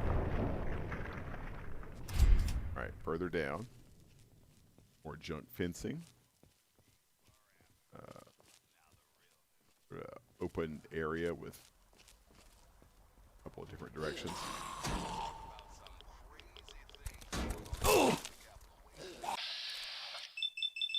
Alright, so we're in a relatively large kind of open area with a storeroom / janitor's room or something off it. Alex Dargon's being pursued by a ghoul, as is Garza.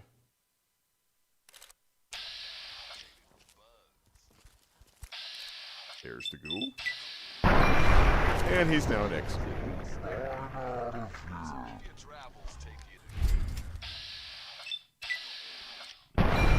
Fortunately, these are just vanilla ghouls. They're not upgraded to roamers or reavers or anything else. And you're listening to Galaxy News Radio.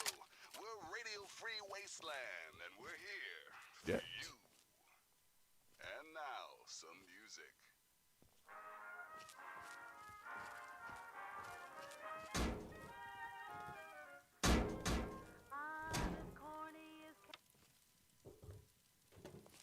Okay, right, we came to a T intersection. No, I should take it back. It's just kind of a oddly shaped intersection. Door to Taft Tunnel. Is that where we want to go? Yep.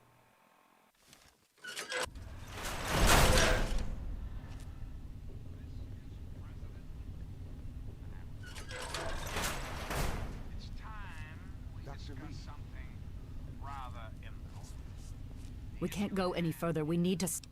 Why would we stop now? Garza has a heart condition. He needs medicine, or he may not make civilians. it. I'm not moving until he gets the medicine he needs. Right, how much stim? What can I do to help? I don't have sufficient medical supplies with me, or else this wouldn't be a problem. If you have any stim packs, I would ask that you hand them over. Here, take some Stimpaks. That should get him through. You could speech her into giving him buff out instead. Or you could speech her into leaving him behind. Both 100% given my stats. But here, take some Stimpaks. Yes, this looks to be enough. He'll need medical attention once we've reached the Citadel, but this will get him there. How many did she take? Thank you. Give me a moment, and we can continue. 5 Stimpaks. Shut up, John Henry. Once we reach the Citadel, you'll be fine. 4 snack cakes.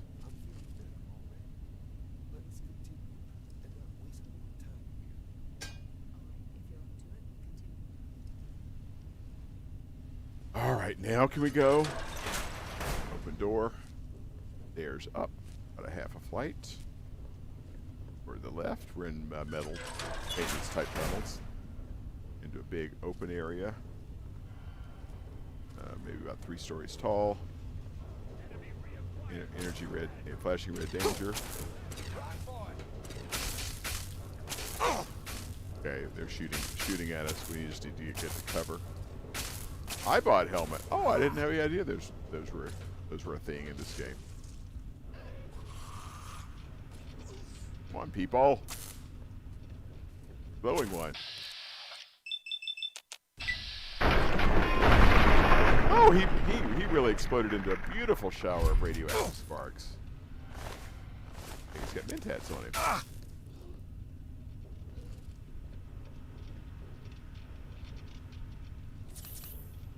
Come on, people.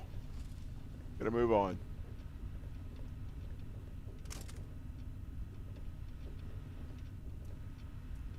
Nobody here anymore.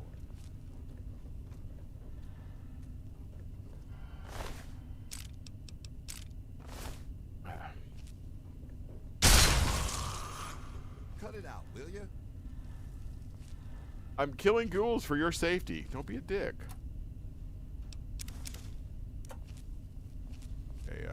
Clinic set up in a former bathroom. Come on, Garza. Come on, Alex. Must have bugged out. This is hopeless. You shut up. I'll show you hopeless. Nobody here anymore.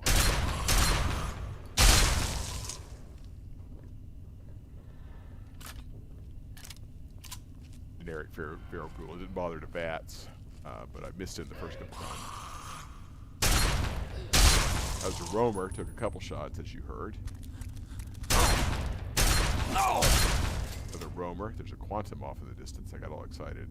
Let myself rush.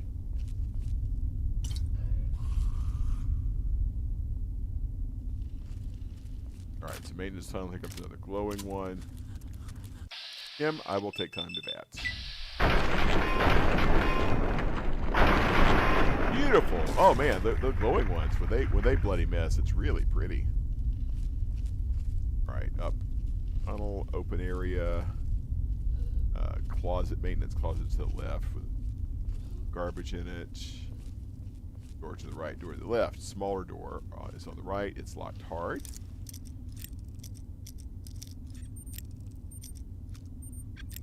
Ah, crap. 23 bobby pins. Okay, we don't break them too often. Except on hard and very hard locks, of course. Door down, Carter down. With thought, well, this is not going to be the way to go because they wouldn't put the main objective behind a hard locked door. But this is a way. Well, I don't know what this is.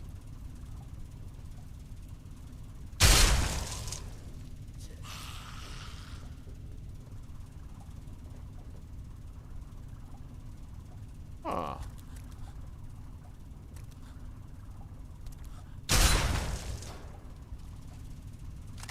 Assault rifle. Like somebody's maybe, was he doing practice? Arms practice? Was he, 'cause there's some,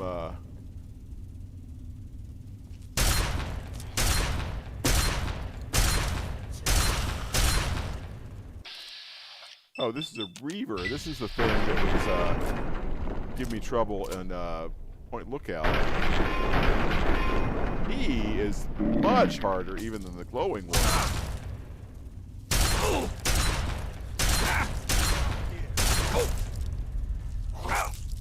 And he's gonna kill me if I'm not careful.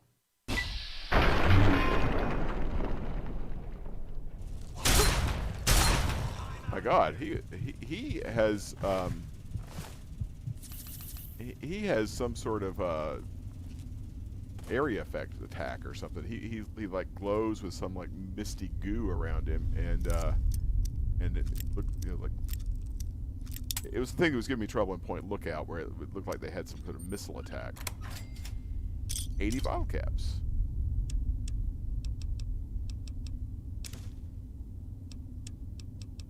There's some scotch, which I did not mean to take. It was a safe, so I guess this is just a little way to keep your hands to yourself. Fight me.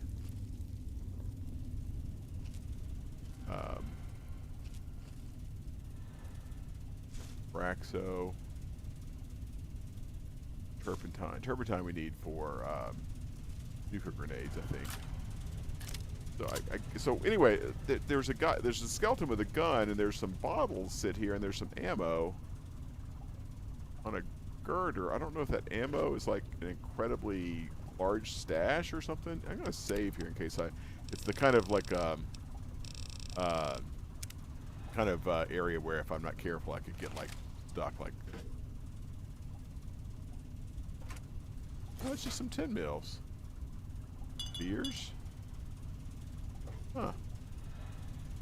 Odd setup. I'm not sure what that's intended to. Anyway, the bottles were set up on a girder. There's a guy with a assault rifle, a skeleton with an assault rifle, and then an ammo box. I don't know exactly what that was intended to represent. People must have taken shelter down here. There's a bunch of skeletons, tricycles, a gun. Like me, if people took shelter down here during post. Oh, all right. So entered in through a door. Guy in power armor, friendly. Turrets, not turrets that are friendly. Brotherhood of Steel initiate. This ain't Forest. You civilians get topside immediately.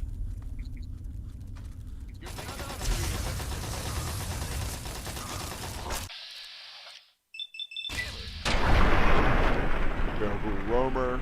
So okay, so this is so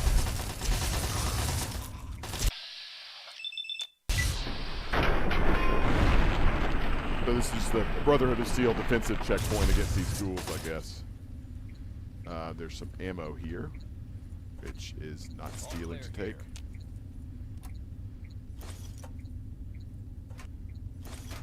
Rad-X, stim packs, more ammo. Nice.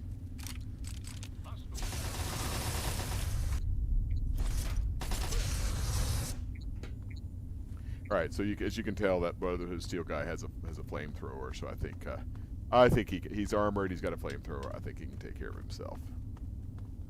So we're back up here to some jet. The metal spoon. Yeah. Oh, is that a Med-X? Med-X, cool. Ladder to the Capital Wasteland, and we have discovered the Citadel. Nice. This is, of course, Ford wouldn't know this, but this is the Pentagon. And turned into the Brotherhood of Steel Citadel.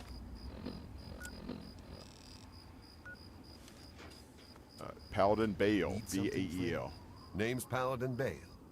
What do you need, civilian? Can anyone here teach me how to use power armor? Of course.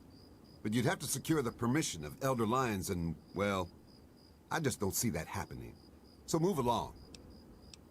Let's go now. No response to intercom. I am Dr. Madison Lee. I have people with me in need of shelter. You must allow us access at once. I'm sorry, ma'am. And Agincourt is in bad shape. Allowed inside the city. You'll have to leave now. Lyons! I know you're in there. I know you can hear me. You open this goddamn door right now. It's a big metal door, kind of like the Diamond City entrance in the Fallout 4. And it's being raised, and we can go inside the. It's the Pentagon has like rings of offices in it, and this is like apparently like a blown out area. Quest completed: the Waters of Life. Got us about not quite halfway to level 23.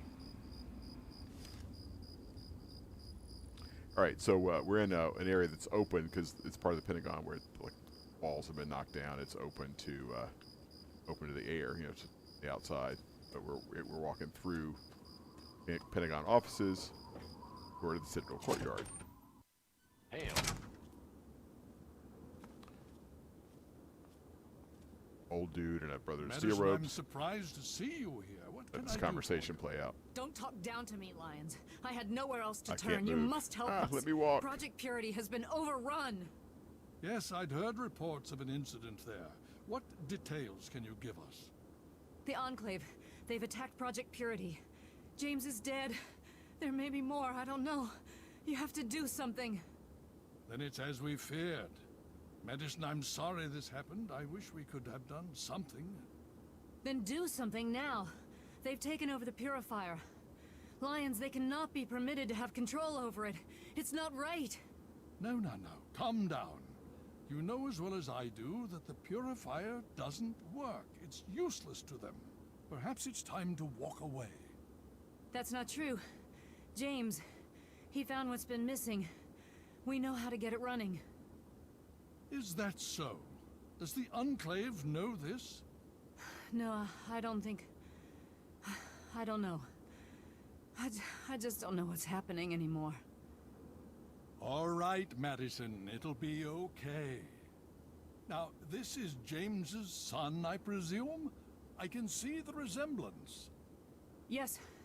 He knows what we need. Vault-Tec computer, something to locate equipment. Please help him. Very well. We'll sort this all out. I need to rest, lie down or something. This Wimp. is just too much. Rothschild should help you, but don't forget that he's Brotherhood. I've never trusted them. Be careful what you tell them. Remember, Dr. Lee in Fallout 4 joins up with the Brotherhood, or you can convince her to. What was Ask the Scribe result of the Rothschild for latest pre-war scan? computer access. Super mutant activity in DC is high. Nothing out of the ordinary. All right, so Sentinel Lions. You just managed to get yourself into all sorts of trouble, don't you? Welcome to the Citadel. Not many civilians get to see the place.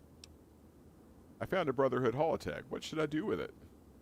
Talk to Scribe Jameson. She is our keeper of the scrolls. She will want to know what you have found. Where can I find Scribe Jameson? She spends most of her time in the archives. You'll find them in A-Ring, near the Great Hall. Did someone in the Citadel teach me to wear power armor? Paladin Gunny instructs all initiates in the use of power armor, but only after they've undergone a rigorous training regimen. Considering all that's happened, my father may grant you special permission, but you'll need to ask him yourself. I have to go now. All right, so you can have some other dialogue with her, but I'm not going to bother. Let's go see if we can get power armor. If you can get the old fart. You have my condolences. Your And the father only thing was that'll a make me good feel better man. is power armor training. What do you know about the Enclave? More than anyone else, I dare say. Certainly enough to know they're the greatest threat the capital wasteland has ever faced. The Brotherhood of Steel has encountered the Enclave before, you see. Over 30 years ago, back in California. Then they were led by a President Richardson. Now we've got this Eden to contend with. It matters not now. As before, they seek to control and destroy. All in the guise of restoring order. Your father, I fear, was just the beginning. Would you grant me permission to receive power armor training? Considering the circumstances, I think it would be prudent if you received such training, yes. Speak to Gunny in the Bailey. He will train you in the proper use of power armor. You'll find him in... I have to go now. You could find out about super mutants. Maybe we'll do that conversation later. All right, so they've got this courtyard set up as a training area. The scientists that came in with me are all wandering off. All right, let me look at the local map. Got a little bit of time. Capital Wasteland. All right, quests. Ask Scribe Rothschild for pre-war computer access is what we need to do. So that goes out. So we don't have any. Looks like everything. Okay, here's doors that look like they go into lab. Where do we want to go? Like it. Oh dear, big lab area set up inside. I guess like a basement area of the Pentagon or something. Very extensive. Liberty Prime operations. Oh, hello. There's a big ass robot. He's not nearly as big as he's maybe 25 feet tall. Not nearly as big as the Fallout 4 Liberty Prime.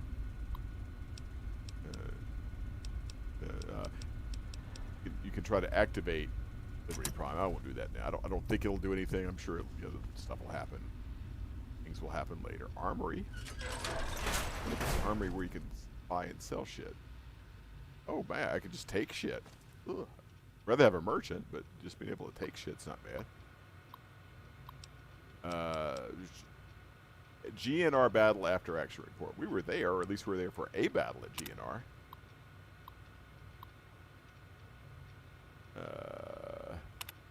All right, so it's saying some other notes here. I won't take time to read them. Saying that the super mutant attack was probably not indicative of something else. N99 10mm pistol. Oh, okay. Sensor module, nice. Plasma rifle. Okay, door. Ah, here's somebody behind a cage. Knight Captain Durga. Quartermaster Durga here, stranger. I have to say, I'm not sure what you're doing in my armory. We run a tight ship, and unless Elder Lion says so, we don't trade with outsiders. Quartermaster out. People are such rule followers. There's a cell door. Oh, she's inside. She's set up inside like a brig or something. I could actually pick her lock very hard door without getting. Here we go. May Rothschild. I start by saying that I am sorry for your It loss. wasn't a bad karma to pick her I lock, was acquainted but with your I didn't want to try father it. many years ago. The world has lost one of its few remaining visionaries. How did you know my father? I have been a part of the Brotherhood for many years. Enough that I was here when Project Purity first began. I did not work directly with your father. He and his team valued their independence, and I respected that. Thanks for your sympathy. Think nothing of it. Now, Dr. Lee has explained your predicament. You need to locate some Vault-Tec equipment? My father was looking for something called a GEC. Do you have one? A GEC? Goodness, no. Certainly not. I must say that there are some who doubt such a device really exists, let alone works. If, however, you share your father's determination, I may be able to assist you in locating one. Let's cut to the chase. I'm running short on time here.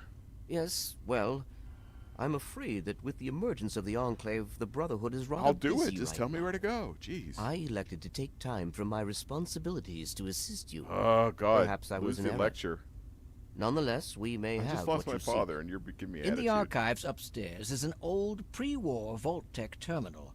I will send word that you need access to it. Thanks for the help. You are welcome. If you require further assistance, I may be able to help. See if you... I'm afraid I have...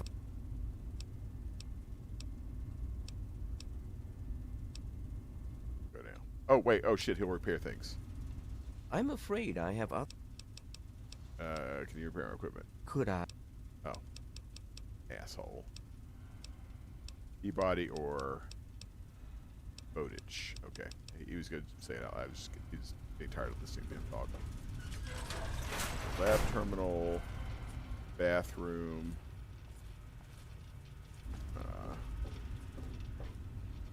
Eric Scribe. Welcome. Eric Scribe. Eric Knight. Eric Knight. Hail. Okay, there's a map on the wall. Hail. Rothschild again. Janitor closet, office.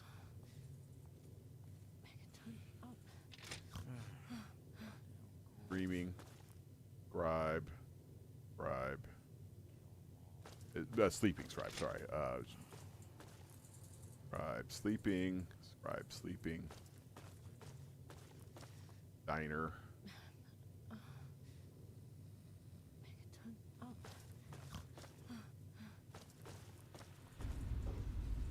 Okay. All right. What I Generic wouldn't do slide, with my scribe, hands on slide. those Oh, enclave use your words. words. Generic scribe. Lab terminal. Oh, same stuff as the other terminal. All right, so I need to find.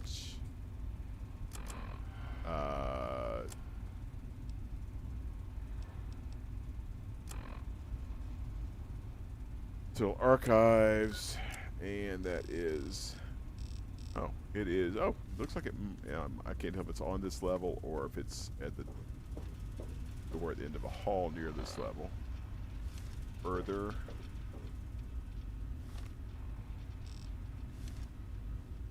Okay, it is. I need to go up, apparently. So this is a large room with Liberty Prime. Liberty Prime. What? Liberty Prime. And other things. The second level. I'm back up to the second level now. Yeah, that's where I need to be. A-ring.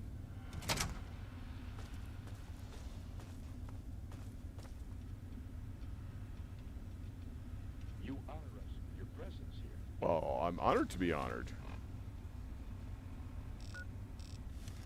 Alright, so we're in a corridor. There's a bunch of science equipment. Lions is here. Courtyard. Easy. Easy as all hell. You honor us with your presence here. Vault-Tec terminal. DC area vault listings, 76. Vault 76. Hello. Equipment issuances. Construction date 2065. Occupation occupants 500. Total duration 240 months. Brain power 4. Computer control. Nuclear control. Geothermal. No non-standard personnel assignments. Vault 76 is one of our 17 control vaults. Oh, okay. It will operate exactly according to the plan dictated in the marketing material and precisely to resident expectations. It will open automatically after a period of 20 years. Residents will be pushed back into the open world for study in comparison to other experiments. Hello. We've been hearing a lot about that lately, haven't we?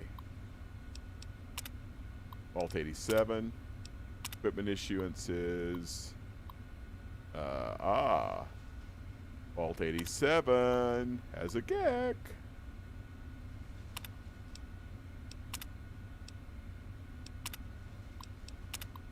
Vault 87. Oh, I can't access what its project goals were restricted. Vault 92.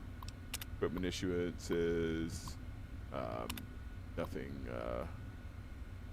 Sound equipment. Okay, there's sound equipment. Access restricted. So, all right, Vault 101. Hey, we've been there. Equipment issuances. Corrupted file. Personnel assignments. Nothing. Project goals. Access restricted.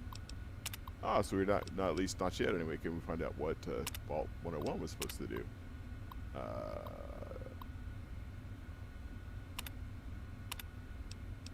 Vault 106.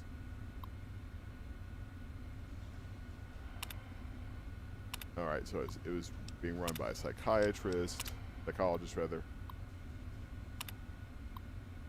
Vault 108. Is that the Gary one?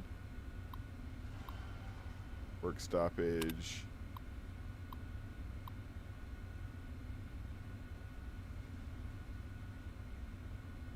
Triple normal issue defensive weapon. Do not stock with. Oh yeah, the project goals. Okay, this was one I think like the idea was people got. Brought 112. Construction date. Caretaker area stasis pods. Ron. All right. So several vaults, a couple of which we've been to, some of which we haven't. But we learned that we need to be going to Vault 87. And we got to go back to Rothschild to ask about that. All right, so also we're trying to get power armor training, which we now have permission to do. Need something, friend?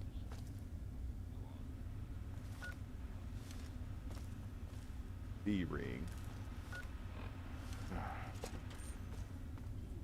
Tell you what, guys, this is a big location. The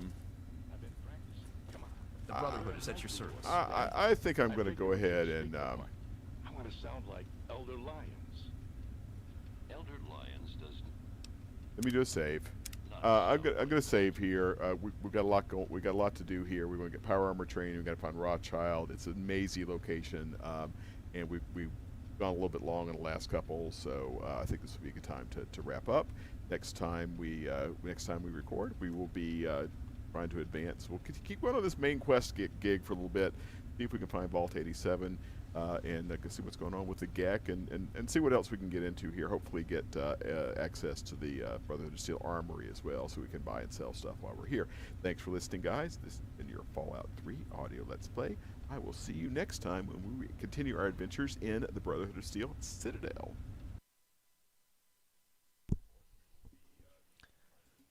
All right. Let's see if I can get everything set back up again.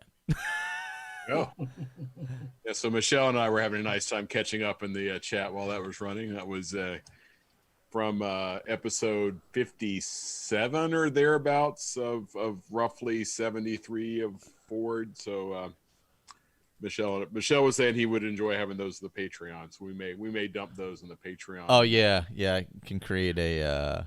I think what I did with the other ones was like create drive folders or something and put them in. Yeah, so we'll try to figure out a way just to make. I probably won't take time necessarily to load them as a podcast. We'll figure it out. We'll get something out there. Yeah. Let's see. Zoom meeting. There we go. Giggity. Let's see. Why is it not capturing it correctly? There we go. Huh. That's weird. Why is it grabbing a white block? That's. Oh, I think I know why.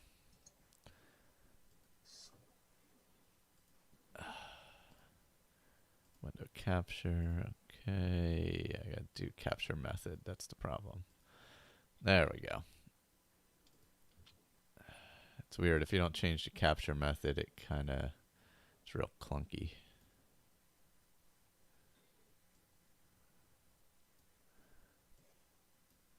Oh.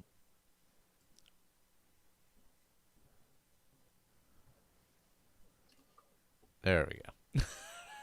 How to get everything lined up. Oh God, it's weird because I'm seeing two cursors on my screen because I'm seeing the screen as I'm moving the screen, and it's really there was a brief little infinity panel there for a second while you were. Yeah. I had multiple cursors going, and I'm like, what's going on? It's completely throwing me off. Oh, that is a good mask. I like that. I have to get one of those. Oh yeah, nice.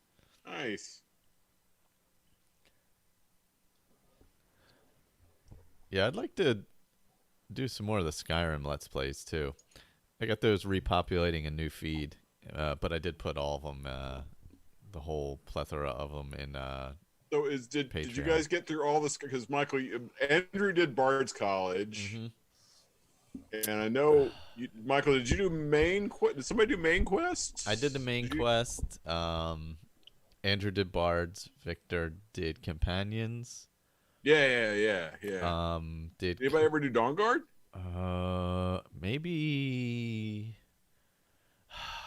Michael, you did Dark Brotherhood too, didn't you? Did I do Dark Brotherhood also? With an Argonian right out of the vault. Yeah. Out of the vault. Out of the vault. Right out of Hellion. And Steve did some from Skyrim Book Club. He did I forget which one he did. Yeah. He might have done Dawnguard because he had never done. He might have done Dawnguard. Yeah, I think that's right. Yeah. And Colin did Mages, I believe, if I'm not mistaken. Yeah. Yeah. I wonder if there was something. I can't remember if there was another one or not. I would have to look at my files. Yeah. Michelle confirmed. Those were some fun Let's Plays. I really enjoy it.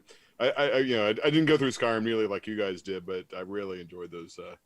Michelle's confirming Steven did do On Guard. Yeah. Yeah. Whoop.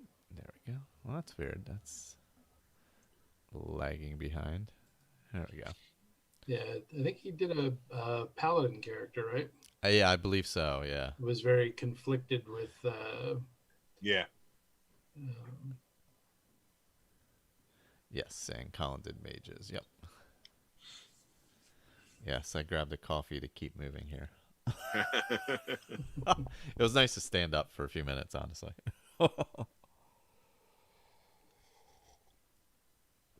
And I was able to listen as well while doing it. Yeah, the Fallout 3 ones, I can't. I have to. I'll download those, and I can put them into files. If you just want the original, I can send you a link to the Dropbox whichever's easier for you. Oh yeah, that's all I did was create a Dropbox folder. Oh, okay. Yeah, that's all I did. Yeah. It was just separate Dropbox folders for the different things. I think I was able to find all the round tables and all the other stuff like that nice had faded away with Talk Show. Yeah. Michelle reminds us Steven was playing Hard to Get with Serrano. Oh, that's right. Yeah. Oh God, that's right. Yeah. Serrano was quite the first sort of companion, like the first sort of like smart, all our little animations and everything. Yeah, it was weird. I just played Dawnguard as a vampire, so I had Serrano with me for a long time. That is the only achievement. I didn't do the vampire achievement on Xbox or the Daedra. Oh, yeah, get all 15 artifacts. You have to get 15 Daedra artifact. That one, because I think I didn't realize how hard that one was. I think I screwed myself, because that's one, if you don't do, what is it, like 17 or whatever, you can only mess a couple of them up. Yeah. So I'd have to do it. I have to go back and find a really old save game or do a new character. Yeah, I'm hoping I get it on this character I'm currently using vanilla to get every achievement and max out everything. I'm hoping I didn't screw it up. Did I do Dragonborn maybe? Michelle was just saying, did nobody do? Yeah, I don't remember if anybody did because Dragonborn was. I love Dragonborn. That was a fun DLC. That's a good question. Actually, I don't recall. Yeah, I don't remember anybody doing that one. That's possible they did not. See if I can pull. Yeah, Victor Companions, Michelle. That's right. Yeah, because Victor's Companions. What did he do? He did something. I remember he had some kind of mod or something that was a nice. I don't remember what it was. Yeah, he was using a mod. Yeah, there's something about that I think did it add new dialogue, but it didn't have voice. So like he was. I forget what it was. I remember there was something he did for the Companions that added some real depth to that one. I think I have those on Drive. Yeah, there was some kind of mod that expanded out the Companion storyline. I can't recall what it was at the time. Yeah. So we're looking for that. We're at 92%, so only $240 away from our goal. Doing really well. Yeah, I think it's in Drive, if I'm not mistaken, and not Dropbox.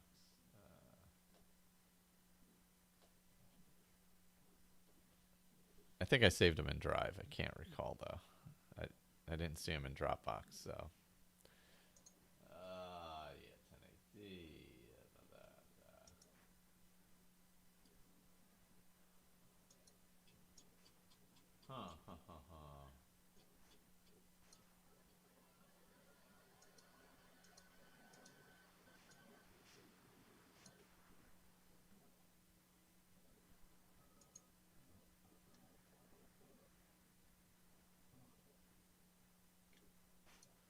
That's weird. I don't know where they are.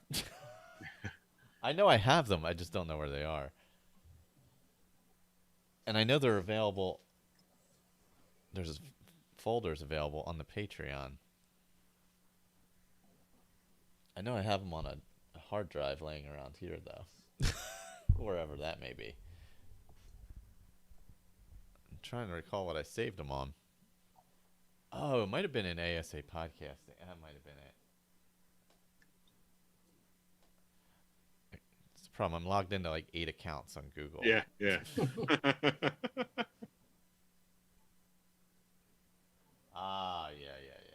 Yeah, Michelle's reminding us that the Victor's mod did not make him become a werewolf, so he didn't have to go the entire rest of the game being accused of smelling like dog. Yeah, nope, no Dragonborn. Did Bard? Yeah, it was all the ones we said: Bards, College of Winterhold, Companions, Dark Brotherhood, Dawn Guard, and Main Quest. So yeah, Dragonborn would be a good one. Yeah, I think I already played through it. No Thieves Guild either, right? Yeah, no Thieves Guild either. Yeah, you're right. Yeah, Thieves Guild, that. Assassin's Guild? We had enough. Yeah, Dark Brotherhood's on there. Yeah, okay, yeah, that's right. It's called Dark Brotherhood. That's right. Yeah, and this one, yeah. Yeah, so those would be solid ones. Somebody can try a shiny new next-gen console, pull up a 9-year-old game, and exactly. Yeah, yep. Definitely. Well, now it's nice because you can mod on the consoles, so you can add a little extra to it as well. Yeah. So that's not bad too. I could do Dragonborn with a relatively low-level character and just hop right into it. I should have recorded it while I was playing with this character and had it. Yeah, Victor reports that mod's legacy only. Yeah, the non-werewolf. It's probably not on. I assume that would mean the mod's probably not portable to console. I don't know.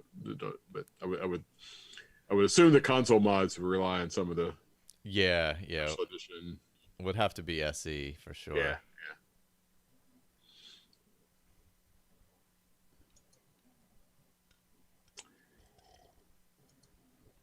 So in a little bit, we'll have Dames inbound for a couple hours. Yeah. And the Fallout feed. The Fallout feed's going to do we're going to chat around another power hour, listen to some music. Oh, nice. I think Jen is going to be our special guest. Can we do that on YouTube? It'll get. I think we need to start a new YouTube so it doesn't get they'll moderate it. I'm sure. Yeah. So we'll probably want to do a new feed. Just open it for a new one up for it. Yeah. That's easy enough. Yeah, I know Twitch got super tight on that all of a sudden too, right? Yeah. Yeah, Twitch does that even with like super high profile in-game pro stuff, streamers like Critical Role. Like there's one that Critical Role has a show that they where they literally own the music and it still gets auto moderated every week. I mean, I can't imagine there's a bigger streaming channel on Twitch than Critical Role, and they own the freaking copyright, and they still get auto moderated. They still get oh my god. It might not have happened on their most recent stream, but there was like 3 in a row where they got auto moderated for something they literally own the copyright to. And Andrew's talked about that with his band that they it's something that he owns the copyright to. He can't play because it gets auto modded. We actually we got hit for it on our channel. Yeah, like a couple years back. I forget what it even was. I think it's something of his that was on a compilation. That I think most of their self-published stuff doesn't happen to. But there's one song that was on an Indiana band compilation or something. And he said that one gets auto modded. Jeez. Somebody. One of the Fallout 76 Twitch people got their channel suspended because of the tune that played when somebody subscribed. Oh, really? Wow. That is crazy. Yeah, I know the past couple weeks with Twitch has been pretty crazy with it. Nope. Now Victor's up on Twitch. Ah. Nice. What's he streaming? Skyrim. Nice.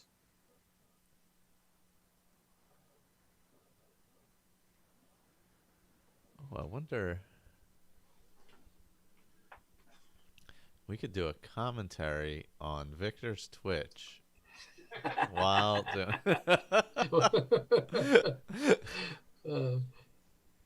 That's probably possible. And I can cross the streams. I can click my speakers on. So I should be able to get the audio from it, actually. And do everything at once, I would think. That'd be very meta. Oh, my God. That would be amazing, yeah. Twitch.tv. Let's see. Make sure it's muted before God knows. Well, and especially because he probably wouldn't be able to. He probably is not monitoring us. Oh, and there's an ad. Yeah. Was it Via in Brazil, correct? Yeah, that's it. Yeah.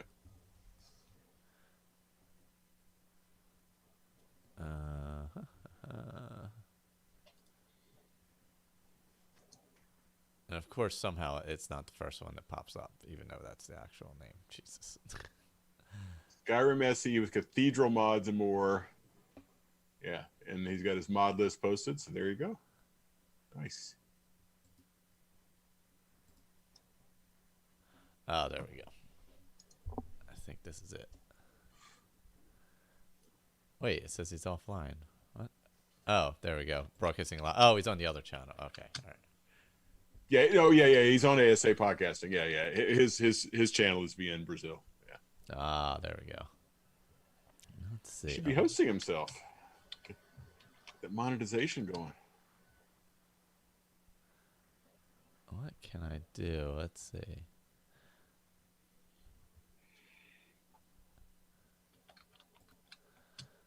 Trying to see if I can.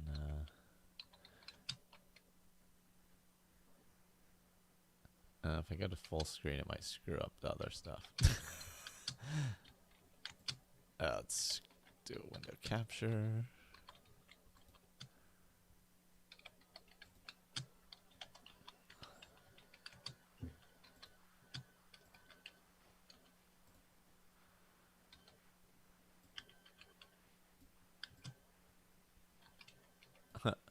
That would be awfully small.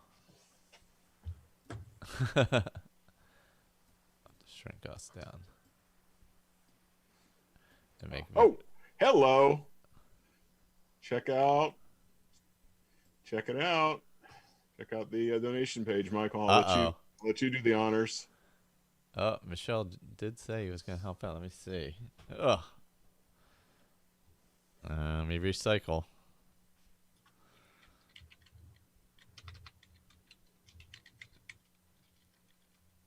And we are at $3,005. Nice. We have hit our goal, which is awesome. Yep. Outstanding. Thanks, everybody. Let me see if I can make Victor a little bigger here. Just barely halfway through the stream, or just a little over halfway through. Is there a way to pop out the video on Twitch?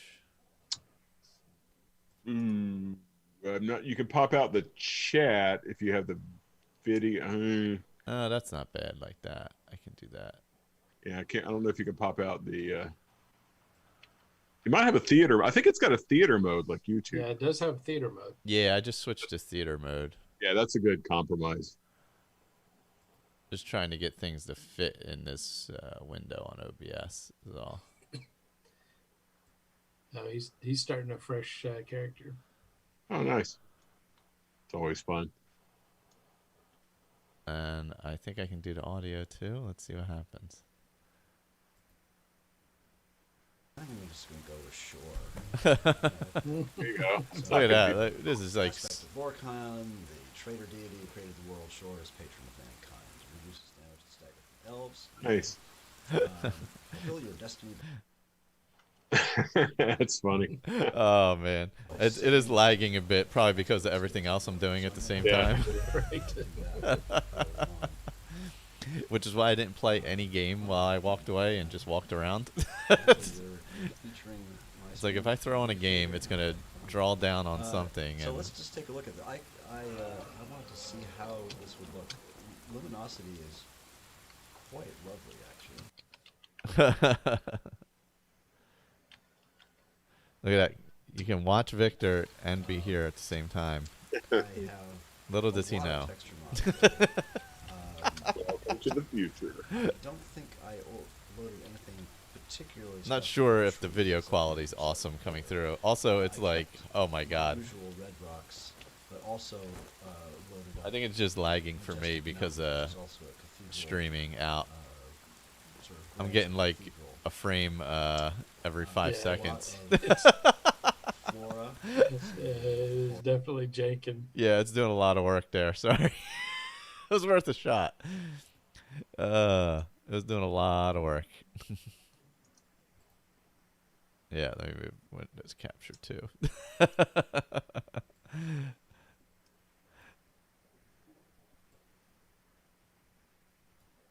It was like watching Andrew play with his necromancer character on Skyrim, where he was raising 40 dead at a time. Yeah, he's on Twitch, Michelle, on the ASA channel.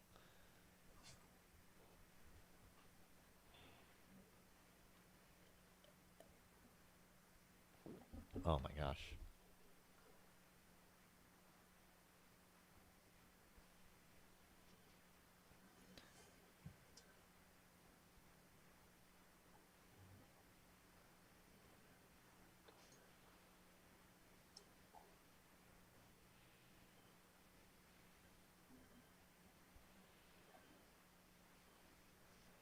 All right. Dames are getting ready. I was just replying there. Yeah, I can't believe we didn't do Dragonborn. Now that we brought that up, I'm gonna have to. I think I had wanted to do Thieves Guild. Oh, you know what? My vanilla character, I have not done the Thieves Guild yet. There you go.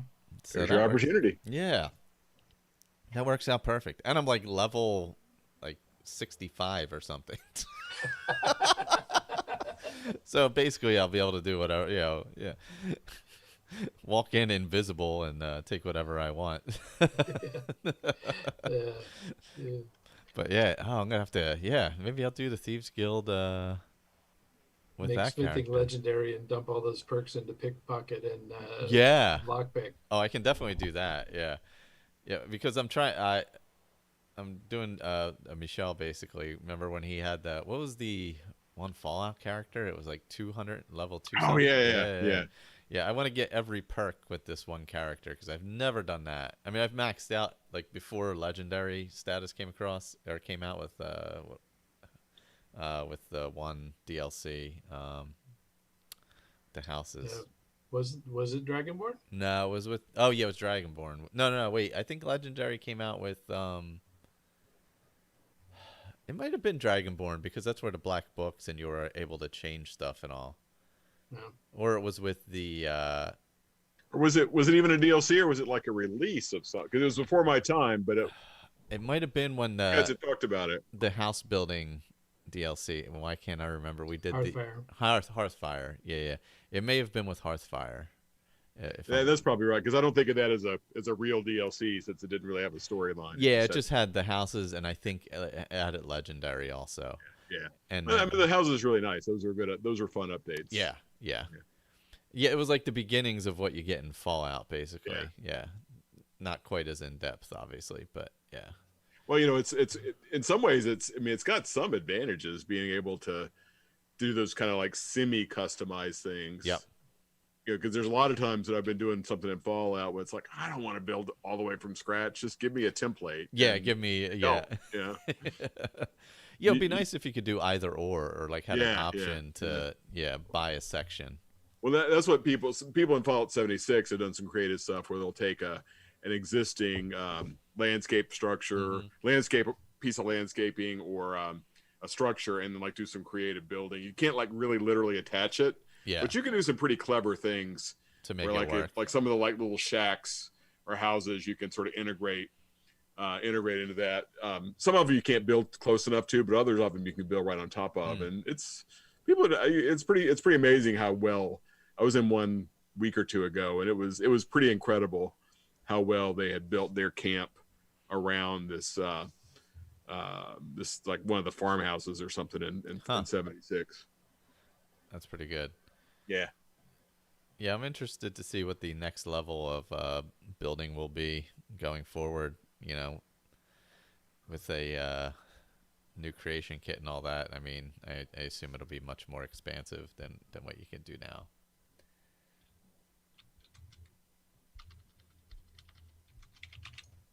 Yeah, so dames are almost ready, it looks like. Awesome. Yeah, I would like in a more robust economy would be good too. Yeah.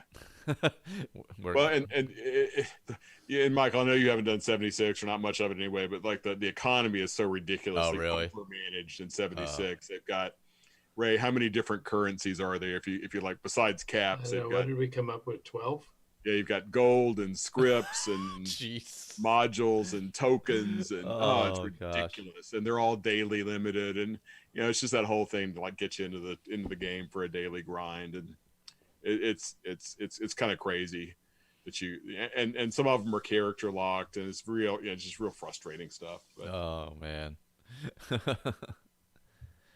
Yeah, that's a pain. Yeah, I would just like the economy to matter a little more. Like in Skyrim, it just disappears so quick. Like you get enough gold so quickly that it's meaningless at some point. Yeah, the Fallout games you don't get.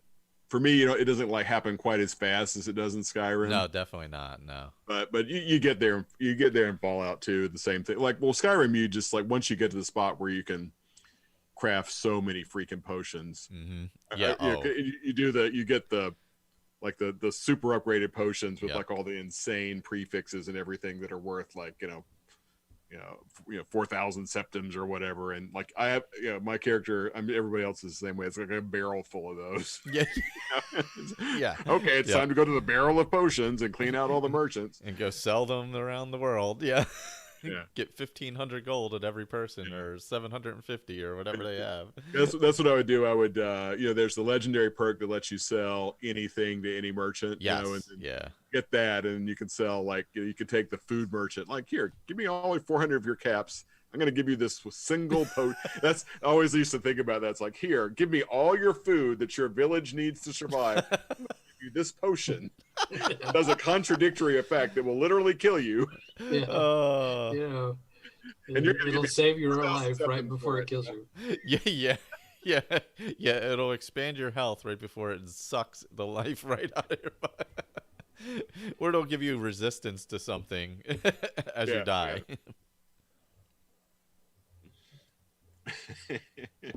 Oh man. Let's see. Make sure I don't miss Oh, there! I did miss it. You gonna swap over the dames? Yeah, I'll hop over to. Let's see. Let me make sure. You'll shut this. I'll have to close that one to hop into theirs. This one, right. All right. So and you'll want to. So I'll check back a little before 9 because you'll need to do a.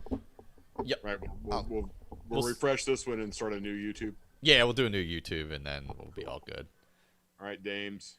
You're in charge. Don't show us up too bad.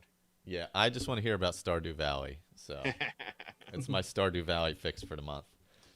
All right. You guys and I'm gonna have to hit somebody up once Victor's done.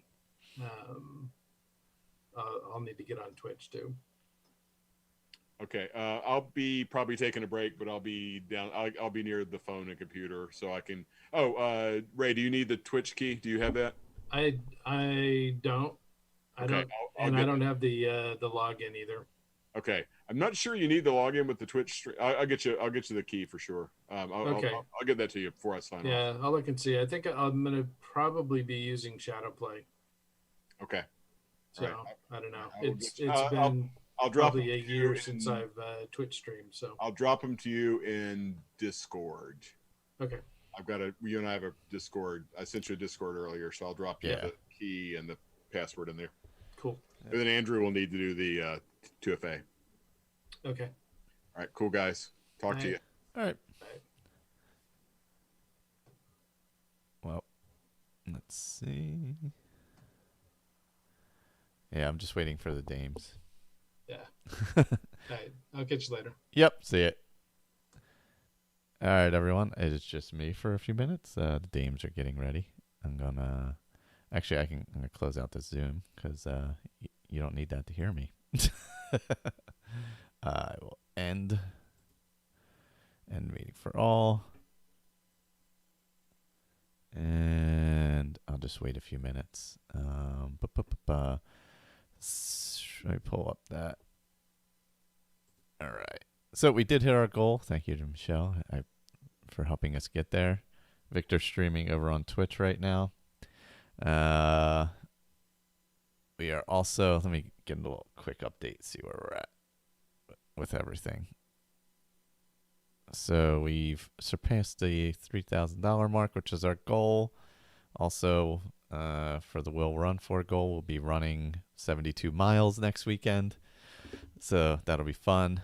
Also, I'm glad we came up with the idea of doing the Thieves Guild Let's Play. I think I'm going to set that up to do.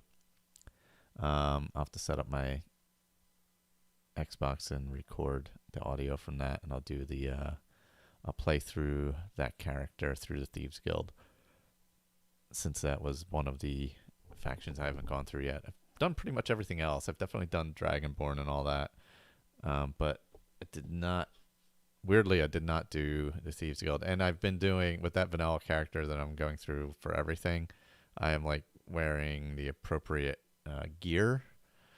So like when I get the Nightingale armor and the Thieves Guild armor, all that stuff, I used that stuff specifically through each quest line. Same thing with the Dark Brotherhood, when you get the shrouded stuff. I wore that through the whole thing to kind of play it up like that. Let's see. Sorry, I'm working on my Zoom here at the same time. Oh, I can. Let me see. What can I? Let me close this. I got a lot of stuff open. Sorry about that. Live stream there, OBS there. I got OBS. Capture. Let me get rid of that. And I'll add that. Capture device.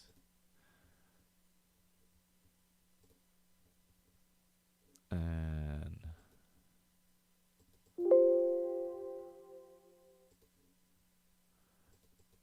there we go. There I am.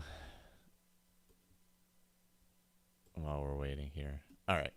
Yeah, so anyway, I've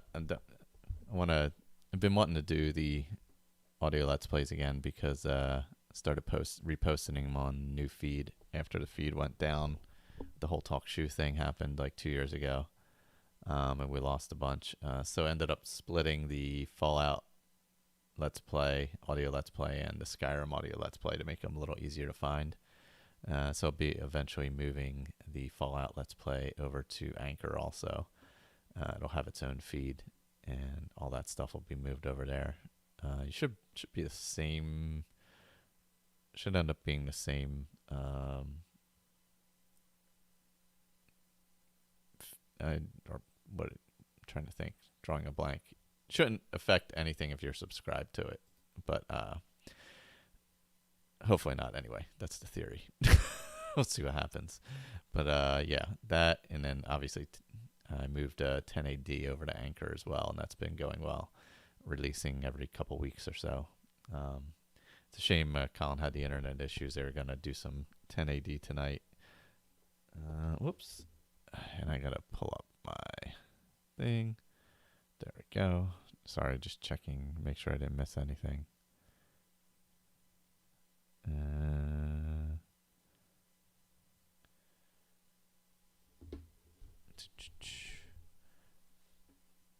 Yeah, so hopefully I'll get to play some Valhalla tomorrow after I go out for a hike.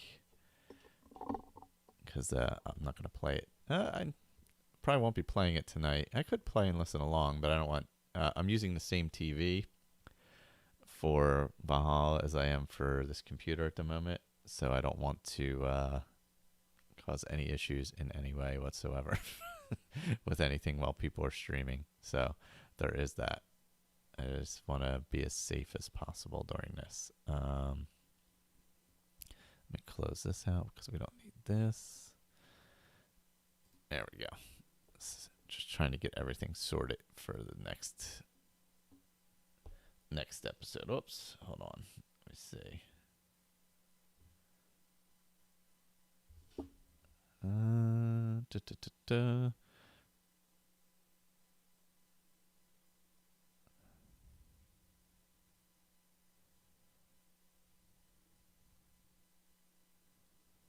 All right. Yeah, no, the chat's been good. We've had crazy chats in the past, but it's been super good this year.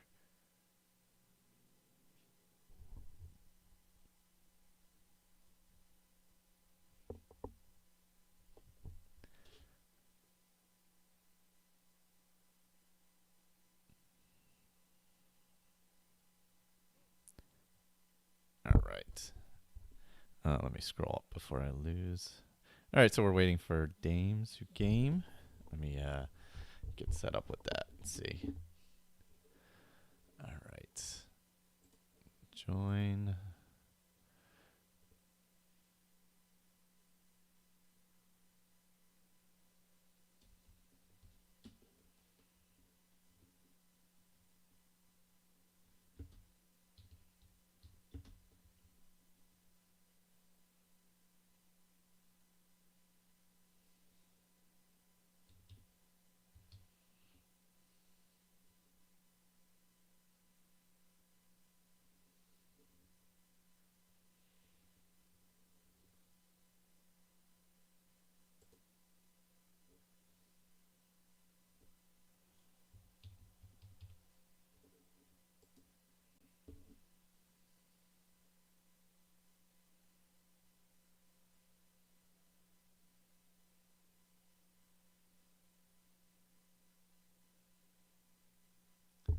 Oh, there they are. Hello. So I'm just copying over a little bit more. It looks like we may have been joined by one ASA Podcasting. Yes. Hello. Hello. Under my pseudonym, Aaron Kathleen. Fantastic pseudonym, especially for Dame's name. But you're welcome under any name, Michael. Yeah. Look, as long as we're talking Stardew Valley, I'm all in. And now, suddenly, adding to the list. Oh, yeah. Yeah. New update coming. Yeah, what's in it? I haven't read the notes. It was teased. I didn't see any. He just teased that it was big. There's a banana tree, right? Oh, is there? What? Yeah. They there was like an online vote thing about the new fruit tree. So they were adding a fruit tree, and people could choose. And I think they chose banana, and I was pretty excited about that because banana cream pie. If I have my cows, I'm hoping that I can use the milk from my cows and the eggs from my chickens to make a meringue and a custard pie with banana. Oh yeah, bananas Foster. You could do bananas Foster in the game. Banana. Oh, ice cream banana split. Oh, perfect. That's weird. I'm getting a weird window. Sorry. Oh, you know what? Not a problem. I'm like looking. I'm like, why am I getting this weird window? What is going on here? So are we currently showing live on the... Yes, I think it is now. Okay. Hello, everybody. I just clicked over. Hi. Awesome. I'm getting some weird Zoom window that I don't have open though. Yep, that is me. Yep. You just turn your camera and your Yeah, you got to click where it says start video. Oh, I didn't do that? Let's see. That's weird. Are you possibly Zoom chats at once?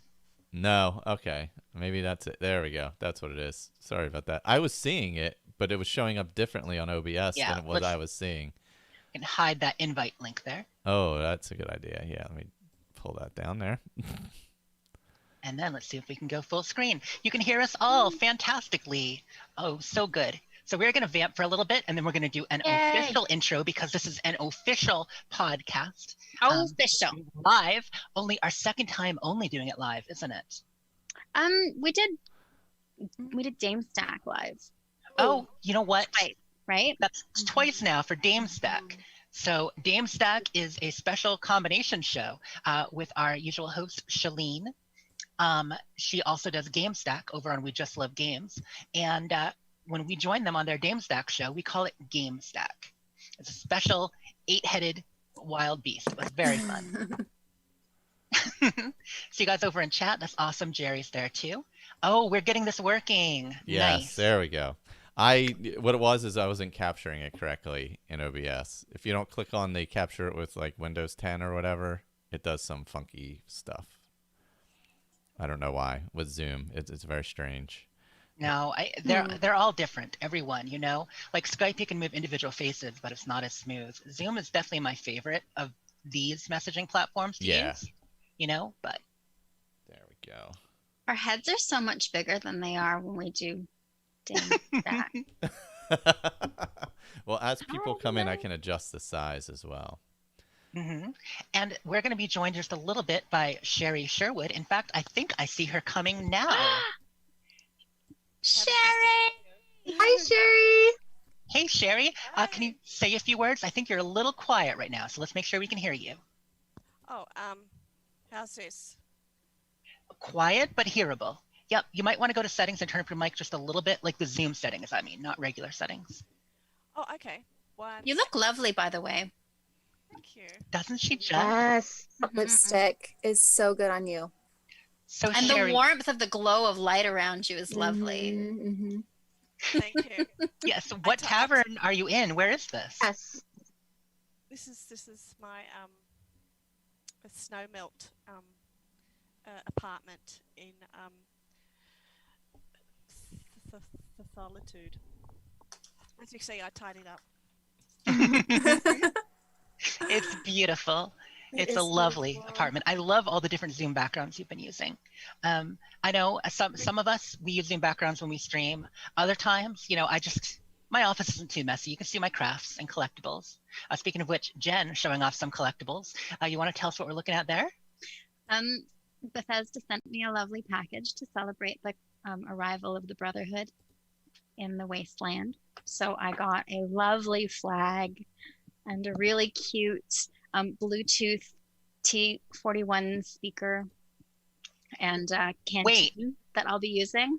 You want to see it turn on? Bluetooth at T41 is T45? T45, I'm sorry. Mothman fell. Hang on. Not Mothman. Hope he's okay. There we go. Lights up. Oh my goodness, it sure does. Is that like the audio happening? This is already starting as a minor trash fire in my house, but yeah. You know what? It's a perfect segue. The last section on the stream was potpourri section. You know, just whatever we could throw at it, making it happen. And so now we're here. We will start officially in just a minute. I'm so glad you can make it, Sherry. We were worried Sherry has had quite the morning, so we were worried you weren't going to make it. But I am glad you are here. So in just a minute, I am going to actually play the theme music to get us in the mood. When I do that, I have to mute my mic, so you won't be able to hear me, and then I'll switch back. So there'll be a brief pause in between, but then we will come back in. Jerry in chat, I don't know if you saw that, Sherry. If anyone wants to follow along in chat who isn't, if you're on the YouTube page, you can actually pop out the chat. You don't need to have the tab open. You can click pop out chat, put it on the side, and then chat without looking at the screen. So that way you're not seeing yourself from 10 seconds ago. May I add just one more piece of merch that I would like to show off today? Woman, show all the merch. Yes. Right? Yeah. This is the scoop neck version. It's nice and loose across the shoulders, so pretty large neck on it, and the bottom kind of does this little swoop thing, and it's quite comfortable. Oh, nice. Covers your bum really nicely. Oh, that was my next question. Is it good for leggings? Oh, good. Yeah. Okay. Yeah, I wouldn't. It's not as long as it would be for like leggings for a business meeting, say. Mm-hmm. But I have a skirt on with this right now. But okay. But yeah, it's not a crop top, that's for sure. Very comfy. I love it. I love all the merch. I love all the stuff. And proceeds from a shirt like this one go to the Cystic Fibrosis Foundation, because that's why we're here, right, Jess?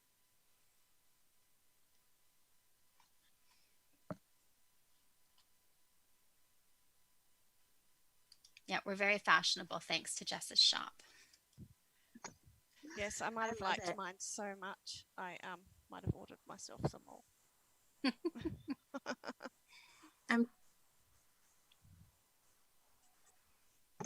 What's up, Sarah? Oh. Live podcasts, folks. Oh, Jess is getting ready. We're holding on. Yeah. All employees in frame of the press. Excellent work. Wait now, and cake will be served. I mean, who doesn't enjoy cake? I am the instrument of justice, and I cannot fall. No matter how much you want to give up, no, you have to have hope. Good hunting. Try not to die.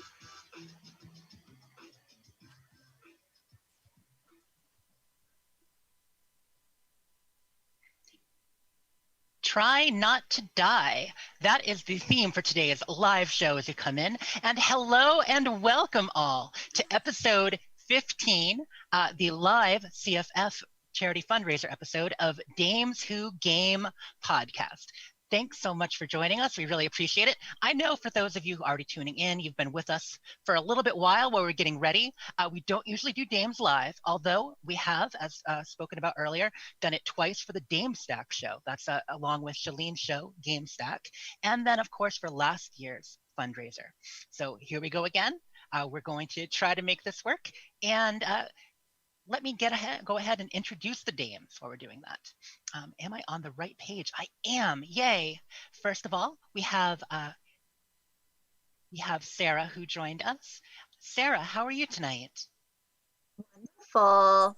You can't see me, but I've got my my wine spritzer and my Dames Who Game mug, also from the merch store. So I'm enjoying this evening. Excited to be here with you guys. That is so awesome. Glad you got a little bit of a wine spritzer happening.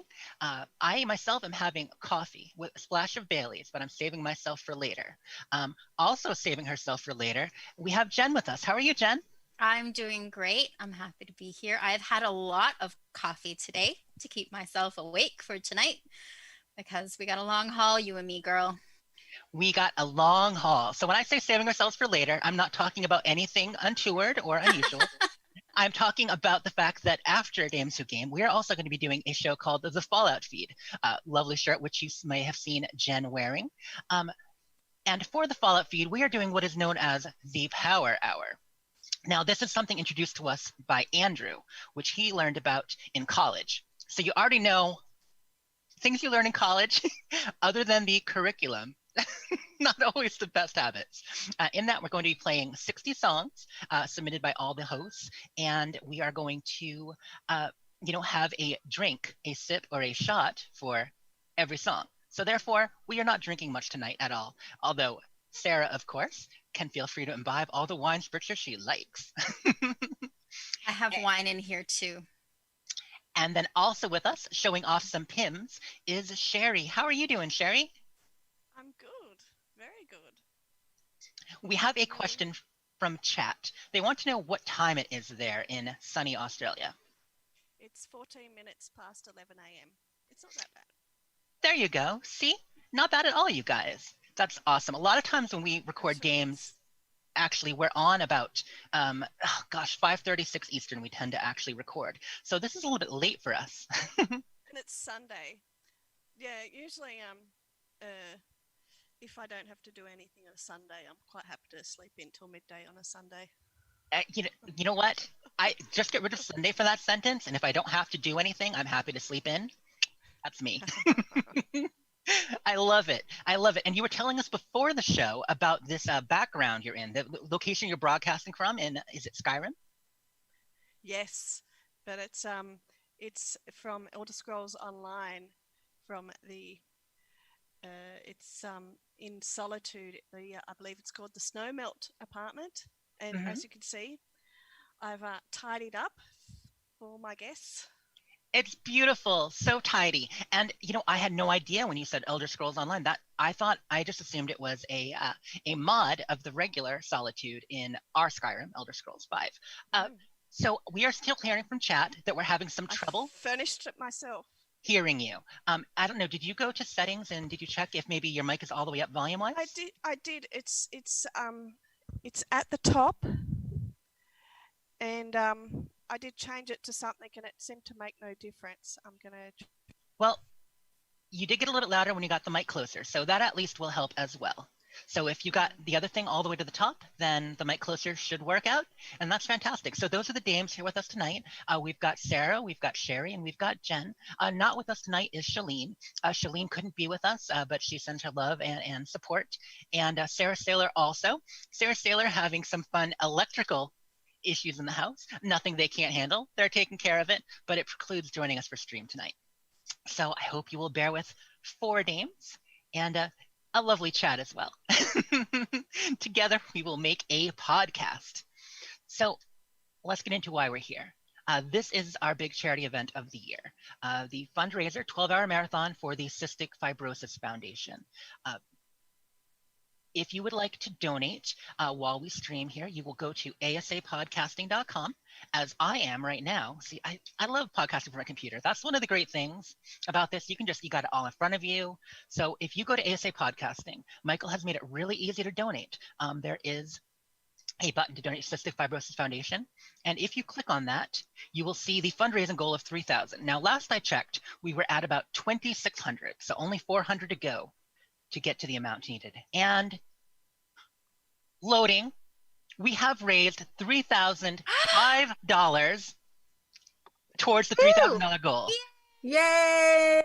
Fantastic. Thank you, everyone. ASA podcasting community, Thank you so much. I know a lot of people chipping in, and there's still more to come. We have a $120 donation coming from the merchandise we were talking about a little bit earlier. As you buy shirts and mugs and stuff like that in the ASA Podcasting network of shows, the after-tax proceeds of that are going to be donated as well. So right now there's $120 waiting to go into that, which I'll do at the beginning of the Fallout feed. Can't do it while streaming right now. But that's wonderful. So thank you all so much. Lee says they passed it last hour. Yeah, I wasn't tuned in while we were doing show prep, but that is wonderful. So while you're listening to our show, don't forget to check out all the other great content from ASA Podcasting and We Just Love Games Networks. We have shows, a Skyrim Addict podcast. That is, of course, the original show, the show, as it were, which Ms. Sherry has guested on before. And we also have the Fallout feed, which all of us are on occasion, me quite regularly as one of the hosts.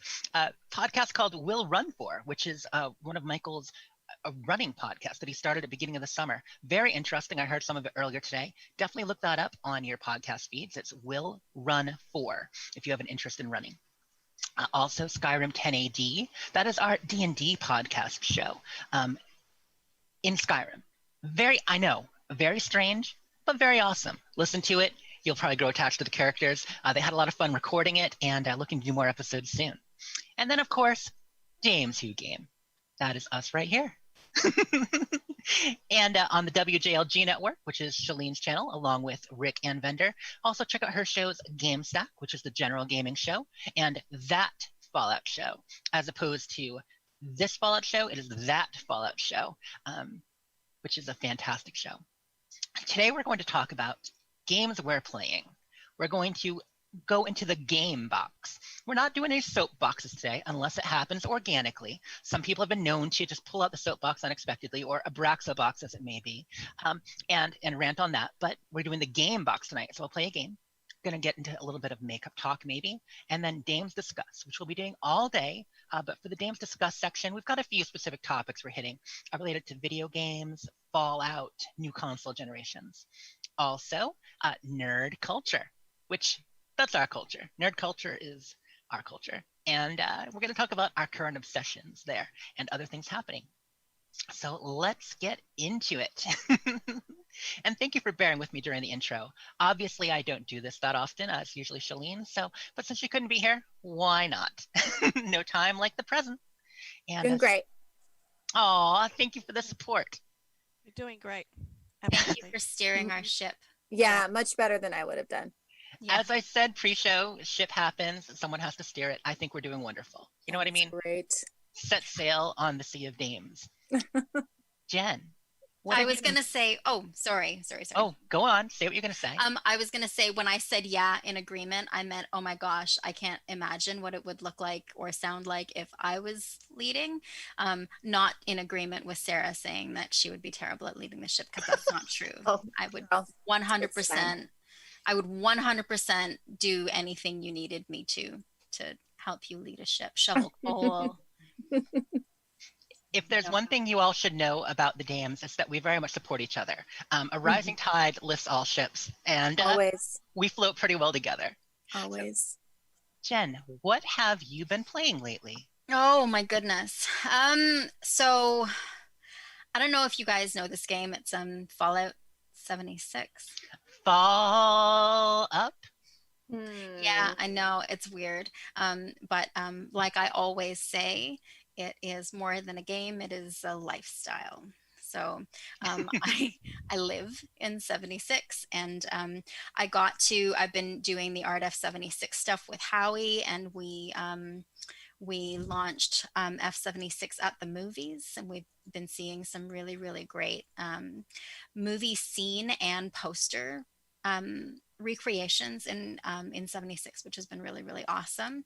But I also, as an extension of the Masterpiece project that we had before, F76 Masterpiece, we were asking people to recreate masterpieces. I built a photo, not necessarily a photo studio, but a studio to work in game. And I started doing little installations in there and little sculptures in there just so I could light them properly. And then Halloween came up, and I started building spookier ones, and I redressed the interior of the gallery, and I called it, for this show, the Boodio. So it's now not the Boodio, that's different, but the Boodio, and there's lots of kind of spooky installations in there. So it's just really like a white cube space, and I can work in there on all of my fun projects, especially since Jess taught me how to use the flame trap to. Oh, yes.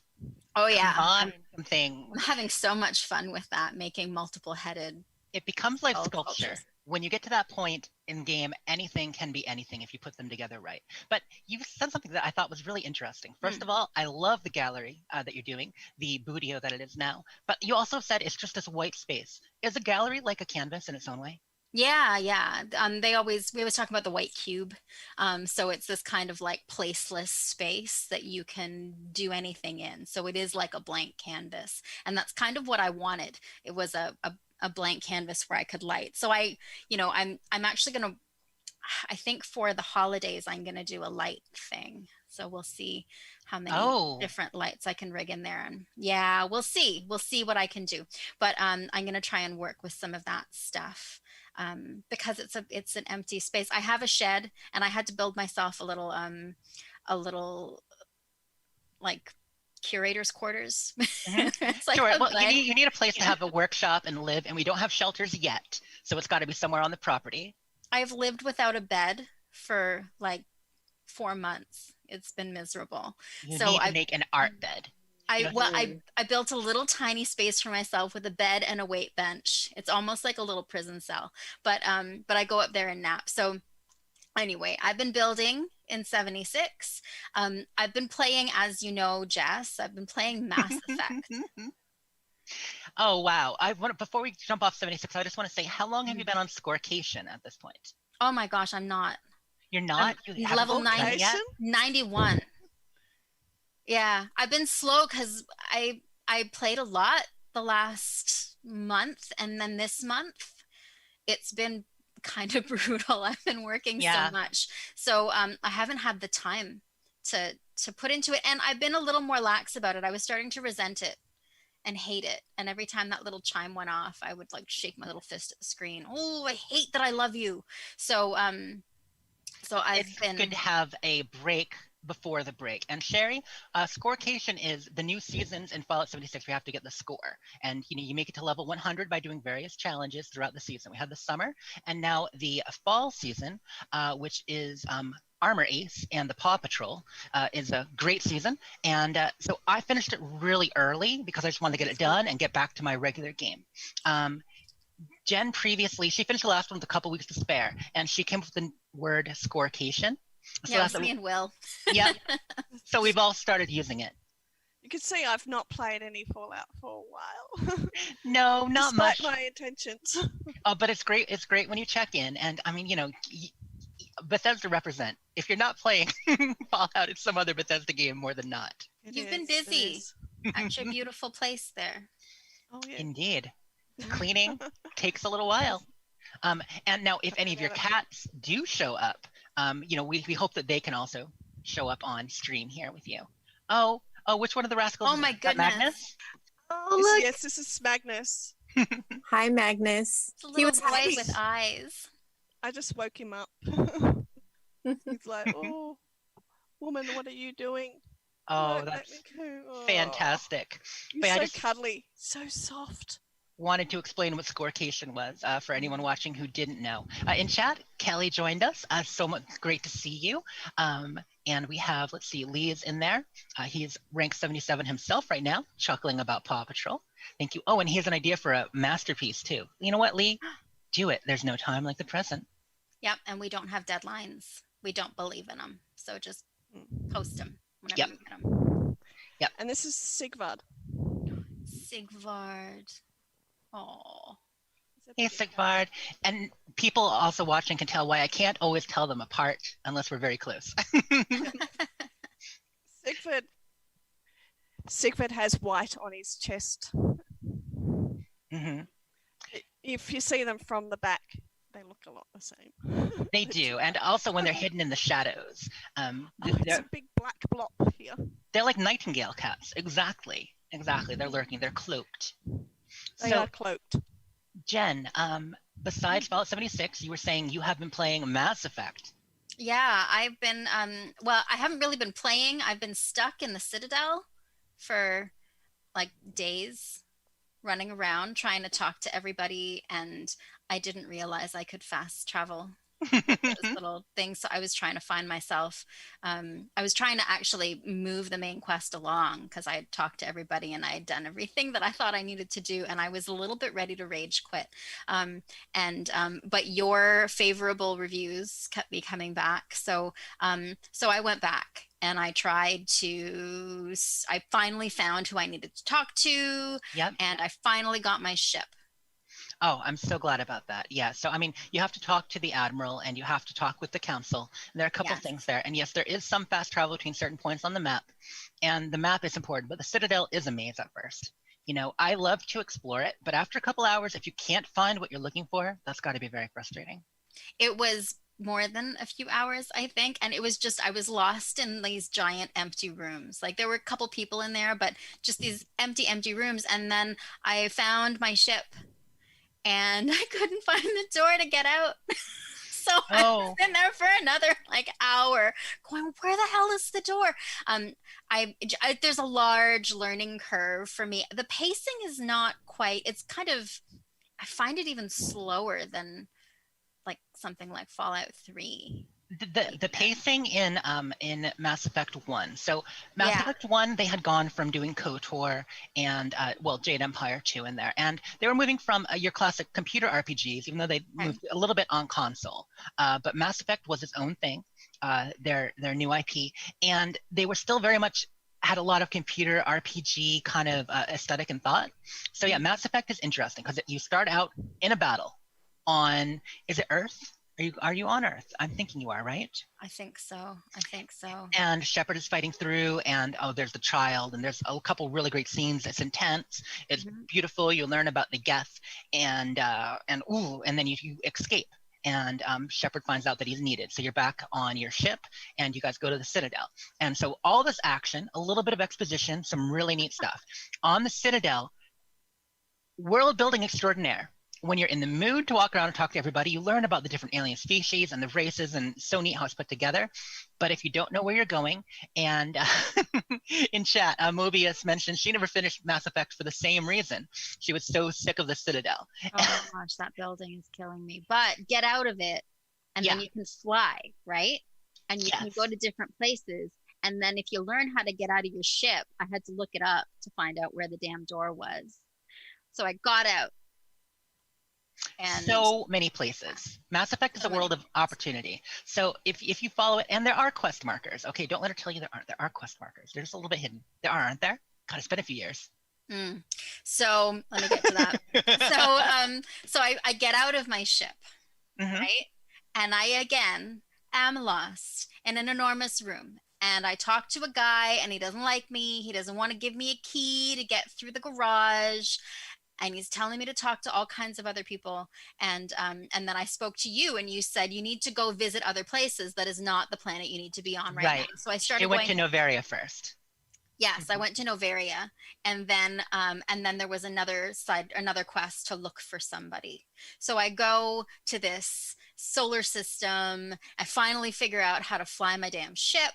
I get to this place, and then I'm driving this. The Mako, named after the Mako Sharp, one of the best vehicles in the history of gaming. It caused many people to rage quit. To drive, or the worst car to drive ever. It's like an exocraft that I keep flipping.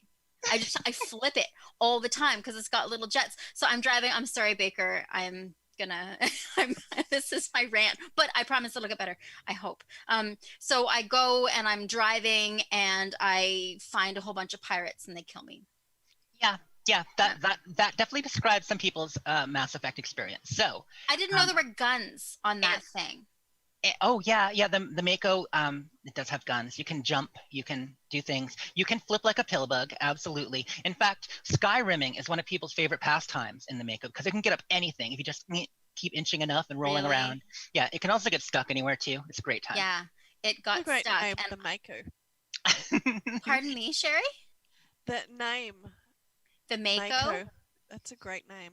Thank you. I agree. Now, I even have a shirt about the Mako. I'm a big fan, but it was controversial. People didn't like it. It got better. They dropped it for the next 2 games for the most part. And then there was a airship you could fly. And then in Andromeda, they have the Nomad, which is like if the Mako actually worked. So, you know, it lost half the charm, but I enjoyed it. It's like an exocraft. Yeah. But So, without the big wheels. So I feel bad because we're also talking chat out a little bit. So let me quickly. Well, let me finish my whole thing, and then you can support all the Mass Effect you want to, because I'm determined now to get through this thing and to learn this thing, because I'm stubborn and I need to learn. So you can, but the thing is, so I get through, I get killed, I finally find this artifact. I learn how to pick up artifacts because apparently I don't know how to use my thumbs yet. Right. And then I fly off again. And now I'm on this, I finally found the planet I'm supposed to find this person. I'm on this very surreptitious, I found the map. Right. Okay, right? You found the map. That's wonderful. And I found how to place markers. Yes. So custom markers. So I'm living my life from flag to flag, to marker. I've learned how to shoot things. And then I rolled into a river of lava and died. And that is where I ended it before I started show prep. Yeah, there's lava. So a couple of things to note there in what she said. So she found the planet she's supposed to go to after Planet of Death. So Planet of Death, aka the pirate planet, you weren't even supposed to be on. That was just one of those side quest planets. Pardon me? So the planet with the pirates you kept dying on. That one was that a side quest planet? I don't even know. I just started flying to different places because I didn't know where I was supposed to go, because of the lack of quest markers. Yeah, and there's a map to fly around on your ship and such. It is, you know, it's a little archaic, and I haven't played it in a while myself, so I can't speak to it. But I do remember there was a bit of a learning curve. And a lot of people will say Mass Effect 2 is their favorite. They did streamline the game with 2 and 3. Became more of an action RPG. They are always action RPG with shooting. 2 and 3 went on those mechanics and made things a little bit more modern, let's say. A little bit less computer RPG-ish.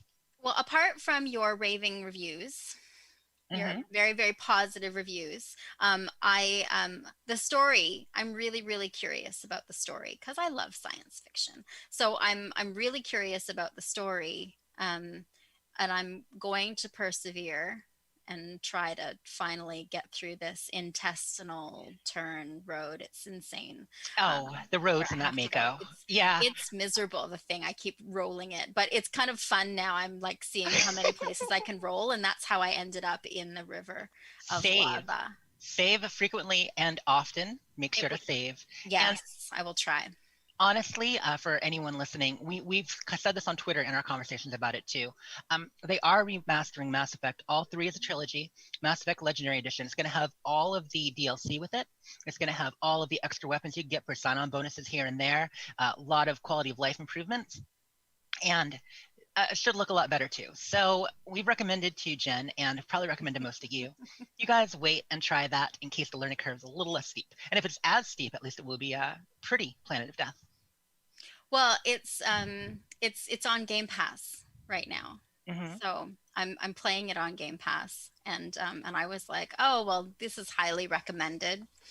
Shalene and Jess keep telling me I should play it. Yes, Shalene loves go play Mass Effect. So I'm determined to like it, and I'm determined to play it, and get to know it a little bit better, because I really want to know what happens with the story, because already I've like almost cried with it. So yeah, I'm looking forward to that. It's beautiful point and get to know the characters. You just mentioned Game Pass. Now that you're playing on the Xbox ecosystem a little bit and using Game Pass, anything else you've been enjoying? Alice Madness Returns. Oh, that just showed up with EA.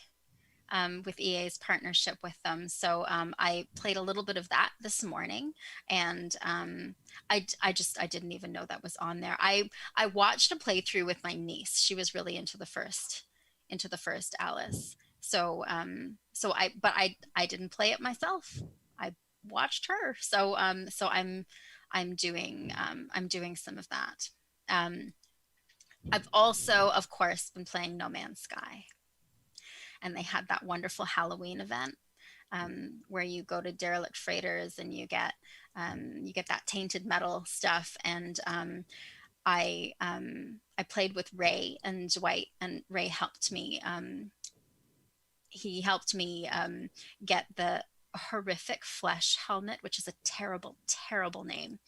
Yes. But it's so, I know. What? But it's Please adorable. explain.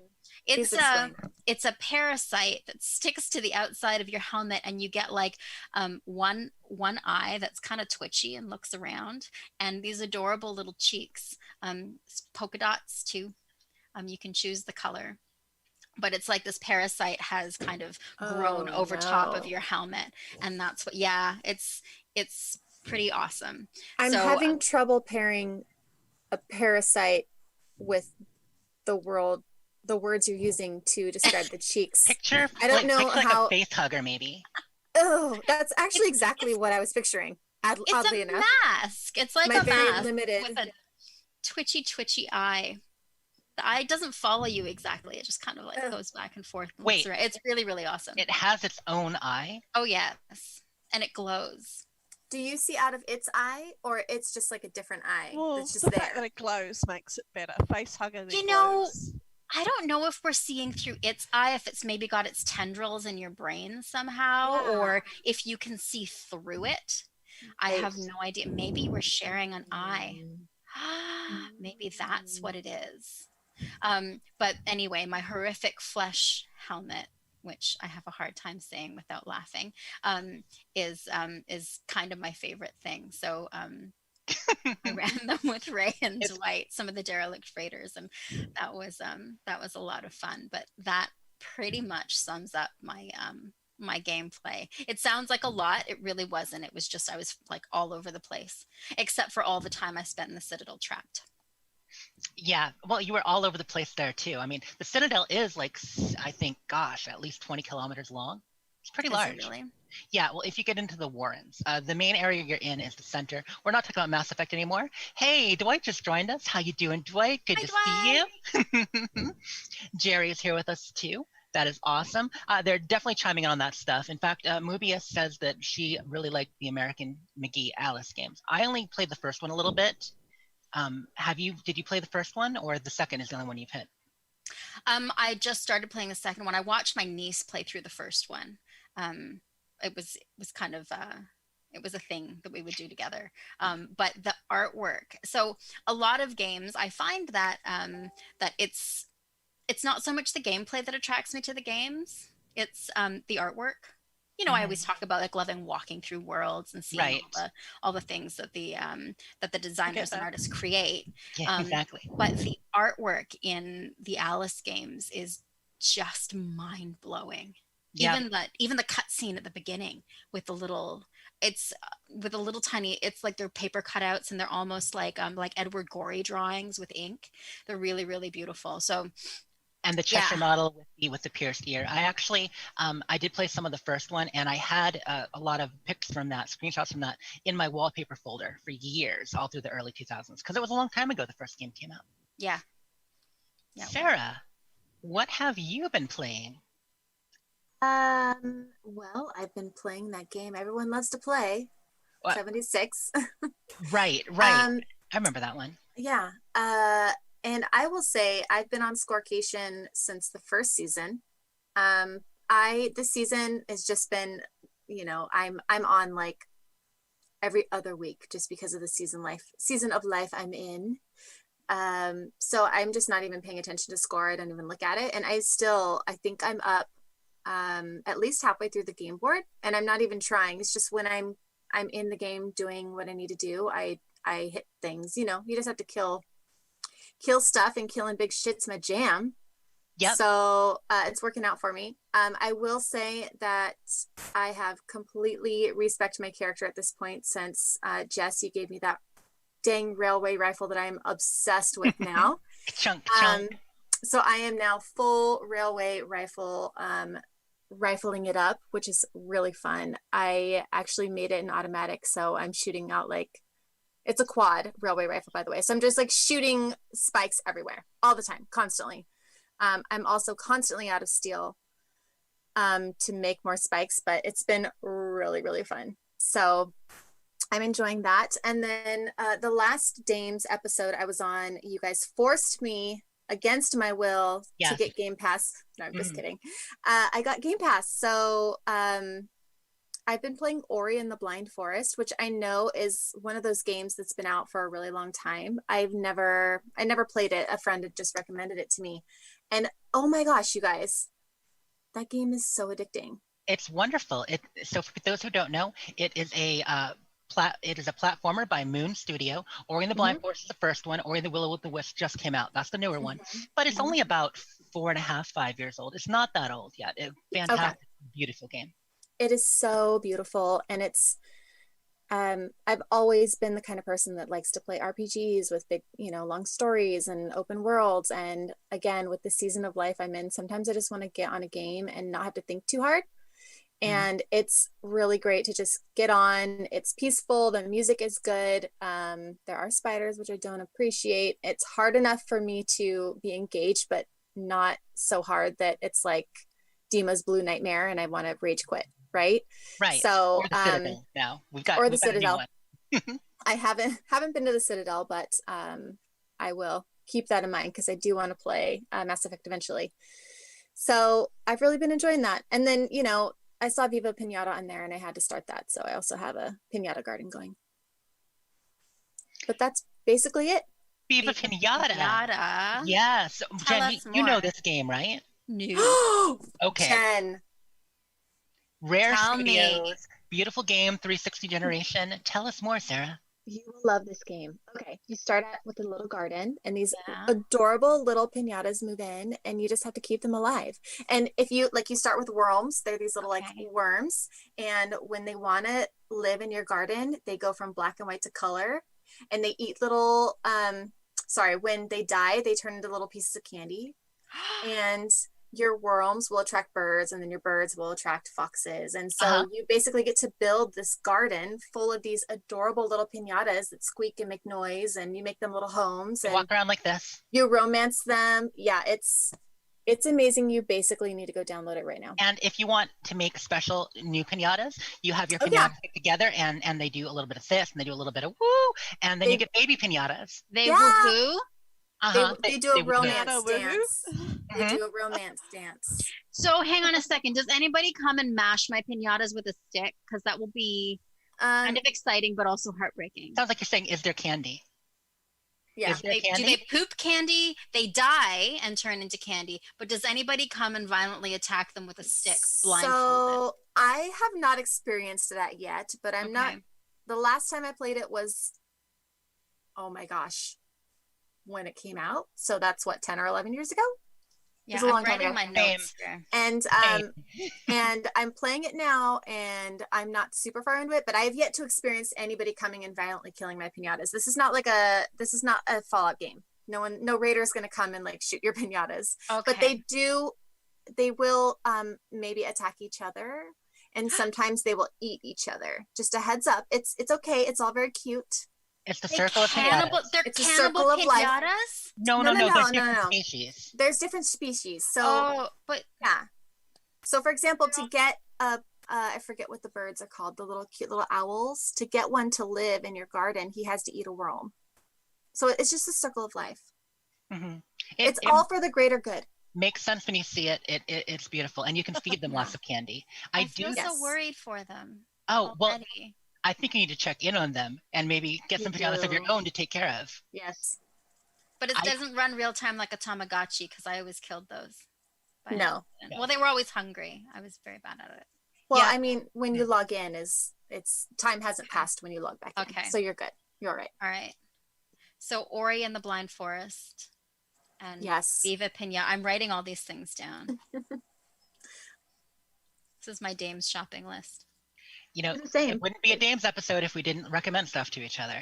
Yeah, I've heard, I'm I've not heard downloading of something. Ori. I remember the trailers for it. It does Yeah, look really good. trailers are beautiful. The soundtrack is lovely. At the Game Awards, I'm pretty sure the soundtrack might have won something that year. If not, there was a lovely performance on piano of. Oh, it's so good. It's It's- so relaxing.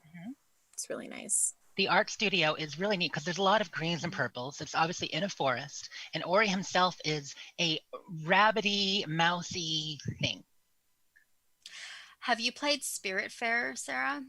No, so it's on my list.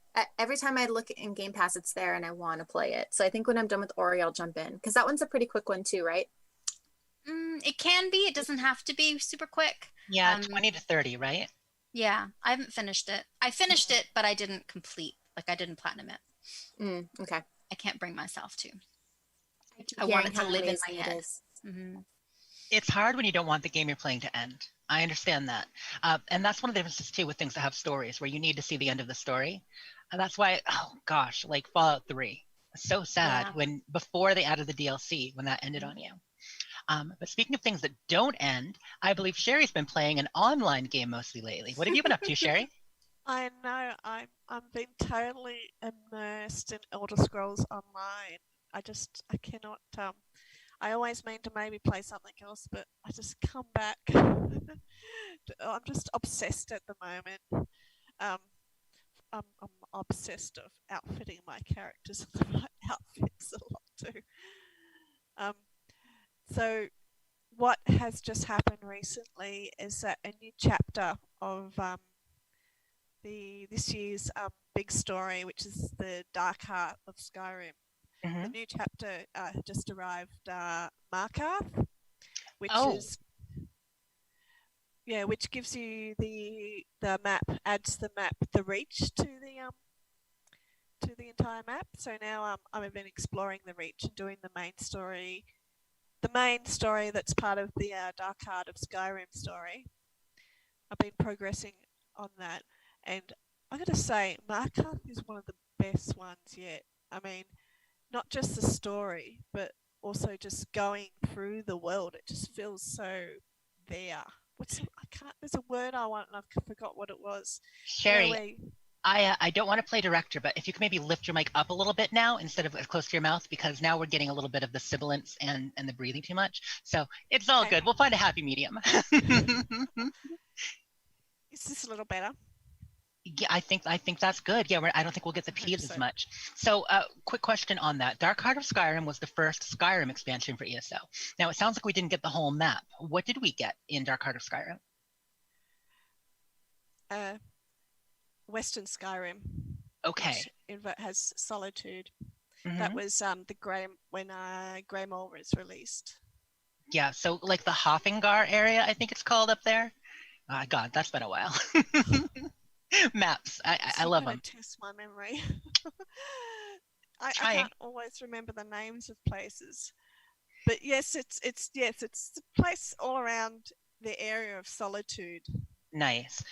And did you if I remember right, did you get into Blackreach in that too, with the glowy mushrooms? Yes. Blackreach is awesome. It's so beautiful. It's just, and it's big. Apparently, from what I understand, Blackreach is supposed to be bigger than we ever thought it was, than what we thought it was in Skyrim. I mean, I guess we always thought it was big in Skyrim, but apparently, I think it's under the entirety of Skyrim. You know, that makes sense, because even the bit that we got into, and we got into a lot once you go in. I mean, you could wander the map, fight a bunch of Falmer, and then you end up in Missoula Ramalama Ding Dong Eftivivdik. And you know, and you're like, oh, I'm on the east part of the map, and then you go somewhere else, and it's poopsie doo, bring a ding. I don't know, but I don't speak Dwarven, Dwemer. I don't. Poopsie doo, ring a ding. I apologize. You interpreted that as me speaking Dwemer. I do not. But even Markarth has some Blackreach underneath it, and the entire story. I mean, the entire year-long story is called The Dark Heart of Skyrim. Okay. And in some ways, not just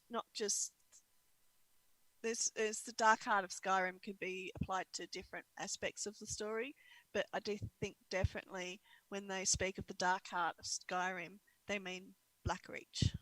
That makes sense because it's the darkness down there, and the fact that it extends everywhere, like, you know, and the different passages are like aorta, ventricles, like capillaries, like up into the fabric of Skyrim, reaching through as lifeblood. I like that thought. So now Mark Hearth, you said, is the most interesting thing yet. And it's supposed to be the last chapter of the Dark Heart of Skyrim as well. Okay. So I'm still not at the. I'm getting there, but I'm still not at the end of the story yet. But I've gone through a large portion of it, and I've just fallen in love with characters, and explored a lot. I mean, there was one character. She's a reach witch called Arana. Love her. She's wonderful. And then there's also a character, I think Braden, another reachman. Very hot. Oh, okay, nice. Now, Reachmen and Reach Witch, these are essentially the ancestors of the Forsworn, right? The people who, you know, consider themselves the true children of the Reach still. Are like Briarheart. Basically, the Reach is all the Reach people. Okay. And so it's not Nords, it's all Reachmen. Mm-hmm. Yeah, they talk about that as being separate from Nords, and that's part of, you know, the conflict in Mark Hearth during the time of Skyrim. And they all have Irish accents. It's awesome. They sound great. Wow. Okay, that yeah, I'm sold. Braden, huh? Is he single? Very sexy. You know, I think so. Okay, well, I might have to get back into ESO there. Awesome. Is that what you've mostly been playing this last month, or anything else, Sherry? Well, last month, and I've been playing just Elder Scrolls Online, and definitely, I mean, like all day yesterday, I just played Elder Scrolls Online all day. I did become a bit obsessed with an outfit. There was an outfit that Arana and her people were wearing, not at the beginning of the chapter, but partway through, their clothing changed. Mm-hmm. And it was a really nice, it was sort of a mixture of their sort of barbaric Reachman look mixed in with a sort of a silver dwarven look, like a melding of the two. It looks really good, and they're wearing it, and I'm trying to figure out how can I get this outfit for myself. I'm hoping it's an outfit that they'll release to buy off the store or something, so you can have it on all your characters. So other people can get it too. Yeah, that makes sense. I just want to mention right now, Ray, it sounds like Victor is done. So Victor was streaming over on the Twitch channel. Just so you know, we are simultaneously doing some Twitch. Ray may be on in a little bit with No Man's Sky. Not sure if that's happening, but be sure and check him out. If you're watching and hopping between the two, you may get a go live message and he might be joining on that. Sherry, are the Chimer, and I don't know if it's Chimer or Chimer. I have been saying the CH. It's Chimer. It's Chimer. Okay. Are the Chimer still around at this point? They're not, right? They've already kind of mostly disappeared, and maybe some Falmer down there. Yeah, as far as I understand, I think they're not around. Actually, this is post Dwemer too. There aren't any Dwemer anymore, right? Nope. The Dwemer is still a mystery. God, I gotta tell you, I love the deep lore of Elder Scrolls and Tamriel, and so much of what we see as a history, even though we're going back 1,000 years, we're in the interregnum, I think, during ESO, right? And this is before Talos came. You know more than I do. Well, you know, ESO, Elder Scrolls lore, I love it. And there's so much that happened even before that. I mean, you have the Aliads, before you have the Dwemer settling and man coming and all of that, the Aliad cultures are there. We have Aliad ruins. There's ruins upon lore, and then obviously you go all the way back to the Aedra and Daedra and the earliest times before Myr and Men. So I just think that's so cool. I love hearing stories about ESO. Yeah, I just I've been focusing on a character that I specifically made for the whole Greymoor new chapter for this year. I call him my nerdy Nord scholar, and it was always he's sort of a tall, skinny, sort of awkward boy, I guess. I know the type. Not very experienced. I've met a few. You know, just a few. So that is and was always my intention for him to be a vampire eventually as well. And I finally, like the other week, I had him just wandering around Bankerai in a certain area. You know, he was just like, you know, doing his scholarly thing. He was looking up some some stone carvings and things like that for his studies and stuff. And another vampire just came along and changed him to a vampire. So this is something that you kind of arranged to have happen? I mean, did you set this up, or something that you knew could happen if you encouraged him to, oh, go do your thing over there. It's perfectly safe. Enjoy that, Allie. You'll love it. Yeah. There are certain places in Skyrim where you can potentially be bitten and then become a vampire if you want. And I had to Google to find out where these places were. And it took me quite a long time just occasionally hanging around these areas. I was just actually aiming for, apparently there's blood fiends. These are NPCs that apparently turn up in these areas, but only a certain type of nights and not every night. Mm-hmm. So I was like, it was dragging a bit. And but no, the other night I was just there and I was like about to go, and then an actual other player came along and bit him. Oh, wait. Oh, a player did this? Yes. Oh, that is so cool. And it was so unexpected and fast, and like, wham bam, thank you, man.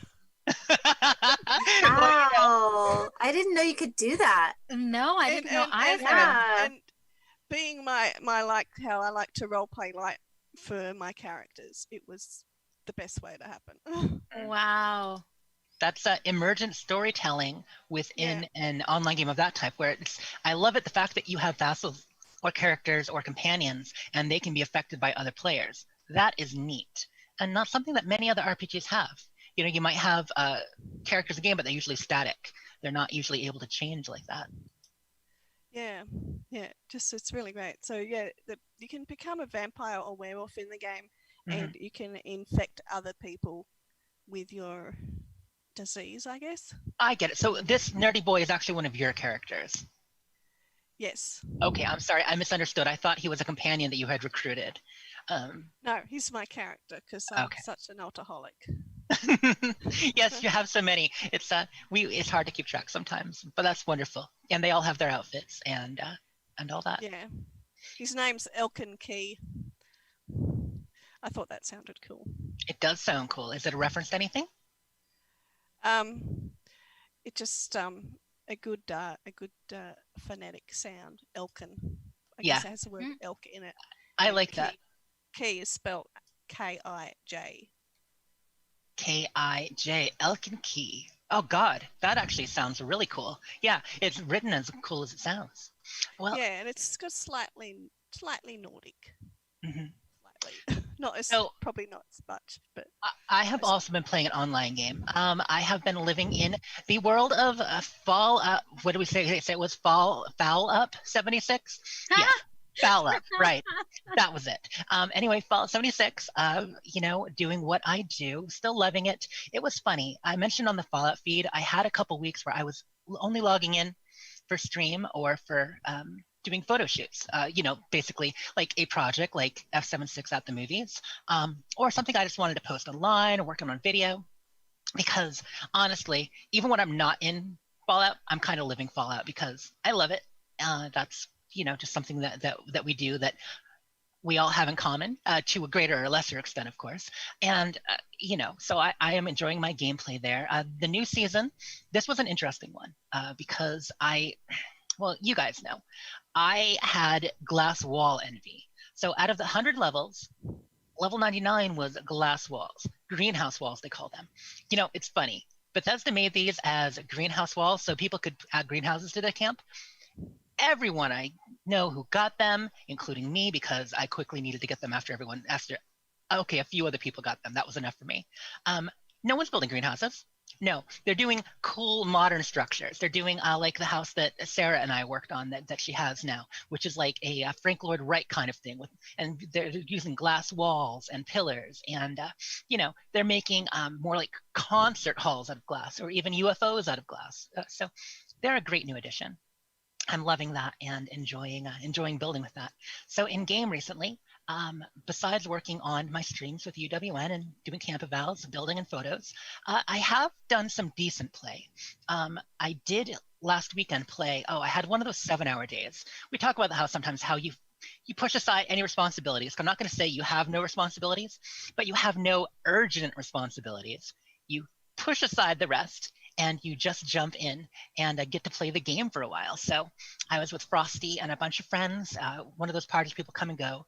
We killed a couple queens, which Scorch Beast queens, you guys know, and did an imposter shoot squatch, which is one of the harder fights in the game. Imposter shoot squatch, yeah, it's right up there with Earl. Since One Wasteland, I actually haven't found that it is a whole lot worse. Have any of you tried really? an imposter since One Wasteland? I was about to ask that. I don't think I have since One Wasteland. So that's good to hear because Earl is basically unreachable now. Yeah. It's brutal. Earl was previously a bullet sponge, and now he's like an entire coral reef. Like, well, those are fragile, but you know what I mean. Like, he's huge. You cannot penetrate that sponge. An Earl fight, which used to take between 5 and 10 minutes, 15 if you didn't have a full crew, is now always 15 to 20 if you finish. It's yeah. Have you been able to take one down? Yes. Yeah. You guys taking him down? Oh, see, I haven't even attempted. I don't even go in there. I guess I should. Have you recently, Jen? Yes, I did. I did try one time. So the first Earl I did was with Jesse from the Fallout Feed crew. Yep. And we had the rest of our foursome disappear on us. They were upstairs, I think, having a conversation, and it was just the two of us down there. And we managed it. It was fine. This time, the same situation. It was only two of us down there, and we were doing okay, not great. And then Earl glitched through the floor and then into the ceiling. So we were shooting at his feet hanging down and then shooting at his head. And it was impossible to lock onto him, in addition to the bullet sponginess. Yeah. He is such a silly little floor boy or ceiling boy at times. Oh my gosh, it's so frustrating. Like, it was down like this much left. It was it's pretty brutal. So I mean, usually if a glitch like that happens, you can kind of make up for it if you can lock onto him. But time is so precious now. So anything that goes wrong, it's even harder. But it sounds like you're saying that there were only two of you in this Earl fight, and you actually did get him pretty low after a bit? Yeah, we did. Despite all the little, all the little baby spawn Wendigos too? That's amazing. Yes. Yeah. I think it was the person I was with had a Gauss minigun. Okay. That was bloodied or something. It was doing some serious damage, and I was taking care of the ground spawn, the babies. Yeah. And they were focusing, and every time I'd have a minute, I'd switch back to Earl and then it was kind of a system. It was good, but yeah, it was brutal. Everything was broken. I was out of stim packs. I was out of bullets. I was out of patience. Yeah, no, that's understandable. The only time I've done an Earl since One Wasteland that was successful, there were 6 of us. And it still took way longer than it used to, because I used to be able to one-shot all the babies. And now, no, it's pretty much always 2 for me. And Earl himself hardly going down. When I would get 120 per hit or 200 per hit, now it's like 20 or 30. Yeah, And like a you have to have some really fast shooting weapons, some automatic stuff like that to really get much done. Even though they're lower numbers, it's happening quick enough.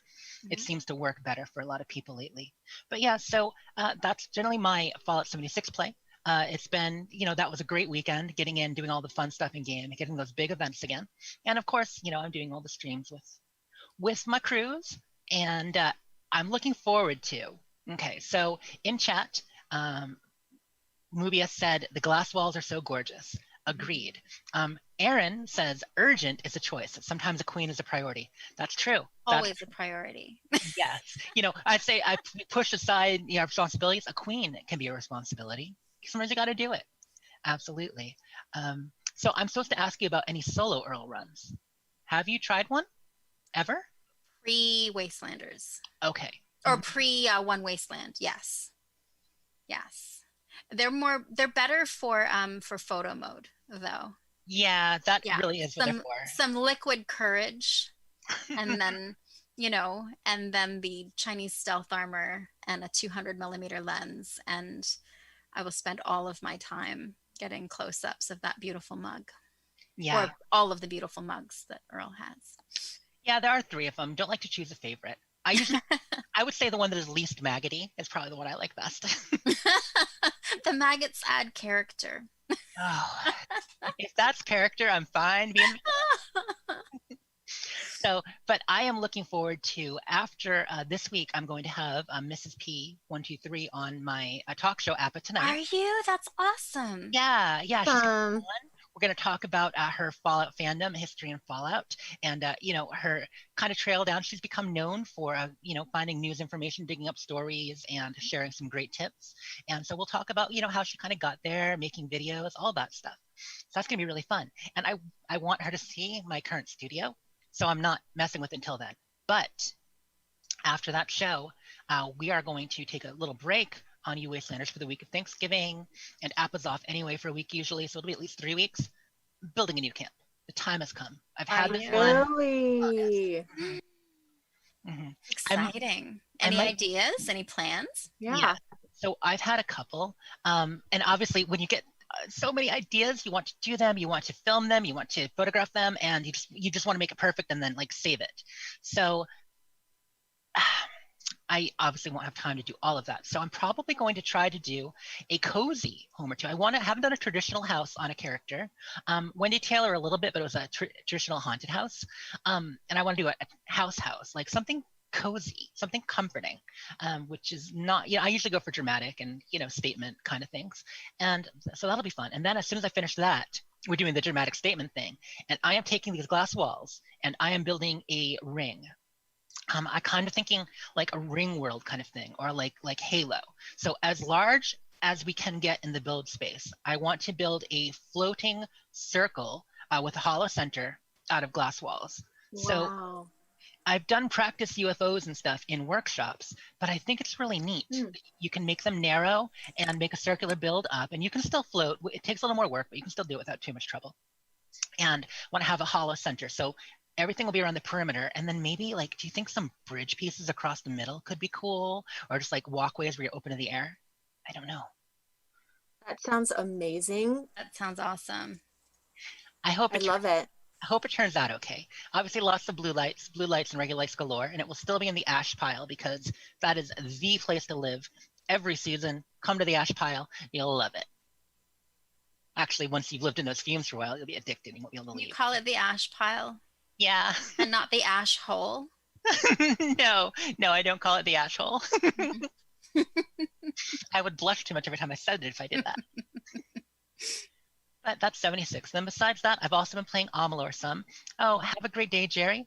It's been wonderful seeing you. Everybody hanging out tonight. We so appreciate you coming out for an entire day. We are doing this between streams and podcasting for 12 hours, but so many of you have the fortitude and frankly, kindness and generosity to share your time with us. Nothing more precious than your time, and the fact that you guys give us so much of it, whether listening to the shows regularly or on a day like today with something special. We so appreciate it. It's wonderful. So awesome. I've also been playing Amalur some, and I pulled that up during my Twitch stream earlier. I haven't played for about 3-4 weeks, took a little bit of a break from it, but I want to at least finish the first third of the story, the entire Fae section. So you deal with a couple different things throughout the story, and in my mind, the most fully realized is the Fae section. One reason I love the game, the action combat is fun and it's pretty. It's World of Warcraft looking graphics. If you turned it on the stream earlier, you saw it. And I like those graphics. Yeah, it's an action RPG with that style graphics, and it's quite fun. But the thing I like about it more than the look and the fighting is the lore. I would say it rivals Elder Scrolls for a game that only had one game, as opposed to Elder Scrolls with how many now? 7, 8? I mean, I know 5 mainline, but then you've got like Redguard, and you've got Blades, the most important installment. Which one, Blades? Joke of jokes. No, that I was definitely including that in my count. If we're gonna inflate it. But yeah, any number of games, and they really put enough lore in Amalur. Well, maybe it's not just a clever nickname. That Amalur is full of story, and I do hope that THQ Nordic, who owns the property now, does more with it. They're talking about doing DLC, which is, how neat is that? DLC for a 9-year-old game, came out spring of 2012. Yeah, it came out a few months after Skyrim. So DLC for that will be really interesting. And then maybe if it goes well, people like it, they'll make a new game, which I think it deserves it. If there's a franchise that is kind of underrated for people who are into action RPGs, that is definitely one of them. I think I remember when it came out. Mm-hmm. And it definitely made a big splash, partly for the news behind the story as well. So speaking of games, that wraps up our gameplay, but let's have some live gameplay. We have a section we're calling the Game Box, mostly because it used to say the soapbox and I wanted to change one word. So let's open the Game Box and see what's in there. Sarah, you said you prepared something? So I was originally going to do a phone, but I'm doing something a little different. So Jess, I think that you did this with the Fallout feed guys a little while back, but basically here's what we're going to do. Okay. So I have a list of all of the female companions from Fallouts 3, 4, and New Vegas. Oh my goodness. So I was going to do female companions from Skyrim, but I will tell you there are a lot of them, which I think is amazing. Sadly, there are not hardly as many for Fallout, so that's why we're combining them. What's going to happen is I am going to read clues one at a time for a certain companion. Oh, yes. Okay. So I think you played this before with them, right, Jess? Yeah. Okay. It was a kind of fun, slow reveal sort of thing. Mm-hmm. Yes. So you can jump in at any time to tell me which companion you think it is. Remember, it's female only companions from Fallouts 3, 4, and New Vegas. If you get it correct on the first clue, you win 3 points. If you get it correct on the second, you get 2 points. Last is 1 point. But if you jump in and you're incorrect, you're out for that round. So if you guess and you get it wrong, you can't guess anymore. That makes sense. My brain has already gone blank. You know, it will, but I bet when you hear that first clue, Sherry, you will be right there. So Fallout 3, New Vegas, and 4. And 4. Number of companions in all of them, and not that many female companions. There aren't that many female companions, and I will say some of these are a little harder than others. I didn't want to make it too hard because you guys got a long night ahead of you. Okay? So considerate. Thank you. I try. Thank you for saving the brain cells. I got you. Okay, so here's the first one.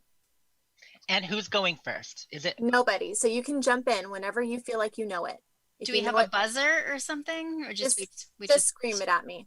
Me. Have the next dame over and just shout. I'll figure out who's who. We can come to fisticuffs. Every dame for themselves, no doubt. Yeah. Oh, Cherry's taking some liquid courage herself to handle this fight. Let's do this. All right. So this companion's father was a paladin, and her mother was a scribe. Baby. Okay, go. Sarah Lyons. Burr. No. Paladin. Poop. Okay, sorry. And remember, these are followers or companions. Followers are right. Okay. Sarah Lyons technically wasn't. You follow her, actually. Yeah, you do follow her. Always a good choice. It was a companion. I do like her. I'm thinking of someone, but I can't remember her name. Yep. I have one in mind too. Companion. Okay, sorry. Okay. Please continue. That's okay. So Sarah, can you finish? All right. I'll finish the clue. Her mother was a scribe. Both were killed in the same battle while she was still a child. Okay, so that would be Veronica Santangelo. You are correct. 3 points for Jess. Last name for extra credit. Awesome. Okay.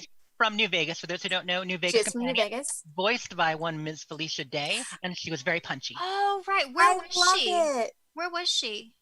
It. You met her at the crossroads, Route 88 in New Vegas. Oh, that was really Felicia Day? Yeah. She's found at the 188 trading post in 2281. I never played New Vegas, so I didn't know any of this information, but I love that. I never took her. Okay. Yeah. She sounds awesome. Yeah, she does. Okay, here's the next one. This one is one of the easier ones. Okay, ready? If any amount of whiskey is put in this companion's inventory, she will drink it, leaving only empty whiskey bottles behind. I think I know, but I'm scared now to get it wrong. I feel like I should give other people a chance. So let's do clue number 2 before. I have no idea. No idea? Okay, 2. She is drowning her sorrows in a bar when you meet her. See, once again, I don't remember anyone's name. I know. Okay. Well, this is also because you guys may not have played this game as much. We're talking about Rose of Sharon Cassidy, aka You Cass. sure are. Good job, Jess. And she is in New Vegas. She has been a caravan.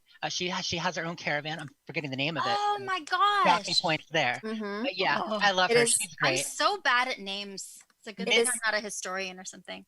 Yeah, It is really- Cassidy really not. Caravans. Ca- In of course, Mojave Wasteland. her Mhm. father started it, and you meet her at the NCR outpost, where she's do. kind of stuck because they're not Mhm. allowing passage back and forth. Okay. You guys ready for the next one? I like Aaron guessed Kate. So in chat, some people are guessing. You Oh, can good. guess in chat, but that means we cannot look. The people playing. Yeah, I can't have my look at chat window during closed round. now. You're welcome to guess in chat as long as we have the honor system happening over here with Yep. these ladies. All right. All right. So here is the next one. When talking to Mo Cronin in Diamond City about what baseball actually was, this companion will correct him on how baseball was played, mentioning RBI and batting averages. This is a harder one. If we guess, we're out, right? If you guess, you're out. Oh, I'm already out. So No. One Just for each round. each one. Just for each round. So you can guess on this round. But if you Oh, guess and you get it wrong, then Then I'm out. No. Then you're just out for this round. Oh, just for this round. Okay.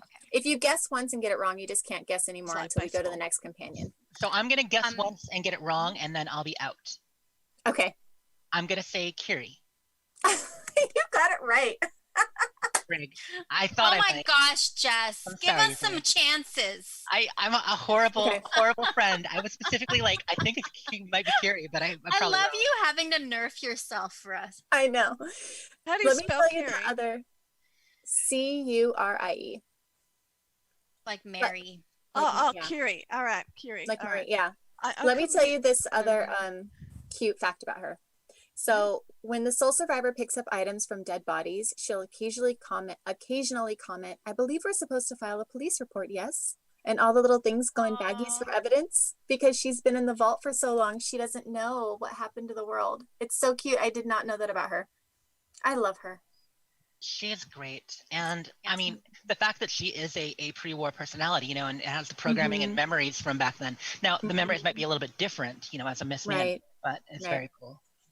I wish I could do her cute little accent. I love her accent. Oh, I know. It's so good. Okay, ready? Yep. All I'm gonna right. give it to Jess anyway. I'm kidding. Your encyclopedic knowledge of all of the little facts and stuff. I'm like the one with the hat and the thing. That's how I am. That one. Yeah. Better than me. I'm just hopeless. I just like every female companion or follower in the game has just gone blank in my brain. I have a couple bonus ones at the end if we get there that are for Okay. you, Sherry. Okay. So this companion will actively use any chems in her inventory. Oh, Kate. Go. Yeah. I didn't even have a Alright. chance to get in there. Look at that. I'm going to give that one to Jen because That she was was easy. first. And plus, there was a reference to Kate just earlier on in the YouTube. There was. Yeah, that was a guess. So Kate is awesome. And Kate also played the character Suvi in Mass Effect Andromeda. So, Really? you make it that far in Mass Effect, yeah. And an adorable, actually, she plays Irish. Actually, let's see, Kate is Irish in Fallout 4, right? Yes. Yeah, so Suvi is Scottish. She plays a Scottish lass. And Oh, wow. yeah, and definitely romanceable, very cool. Awesome. Yeah. That's awesome. Sorry, I was going to say somebody had her on a podcast somewhere. Yes, and she went to Will's camp. Oh, that's right. That's Paso. right. Mhm. That's right. She's Yep. amazing. Yes. Yeah, she was Yeah, really she is She was on really a Twitch fun. stream somewhere. Okay. Really nice fun. person. Very nice. Okay, next one. Despite multiple death threats, this companion's favorite thing to do is finding herself in sticky situations as a point of pride.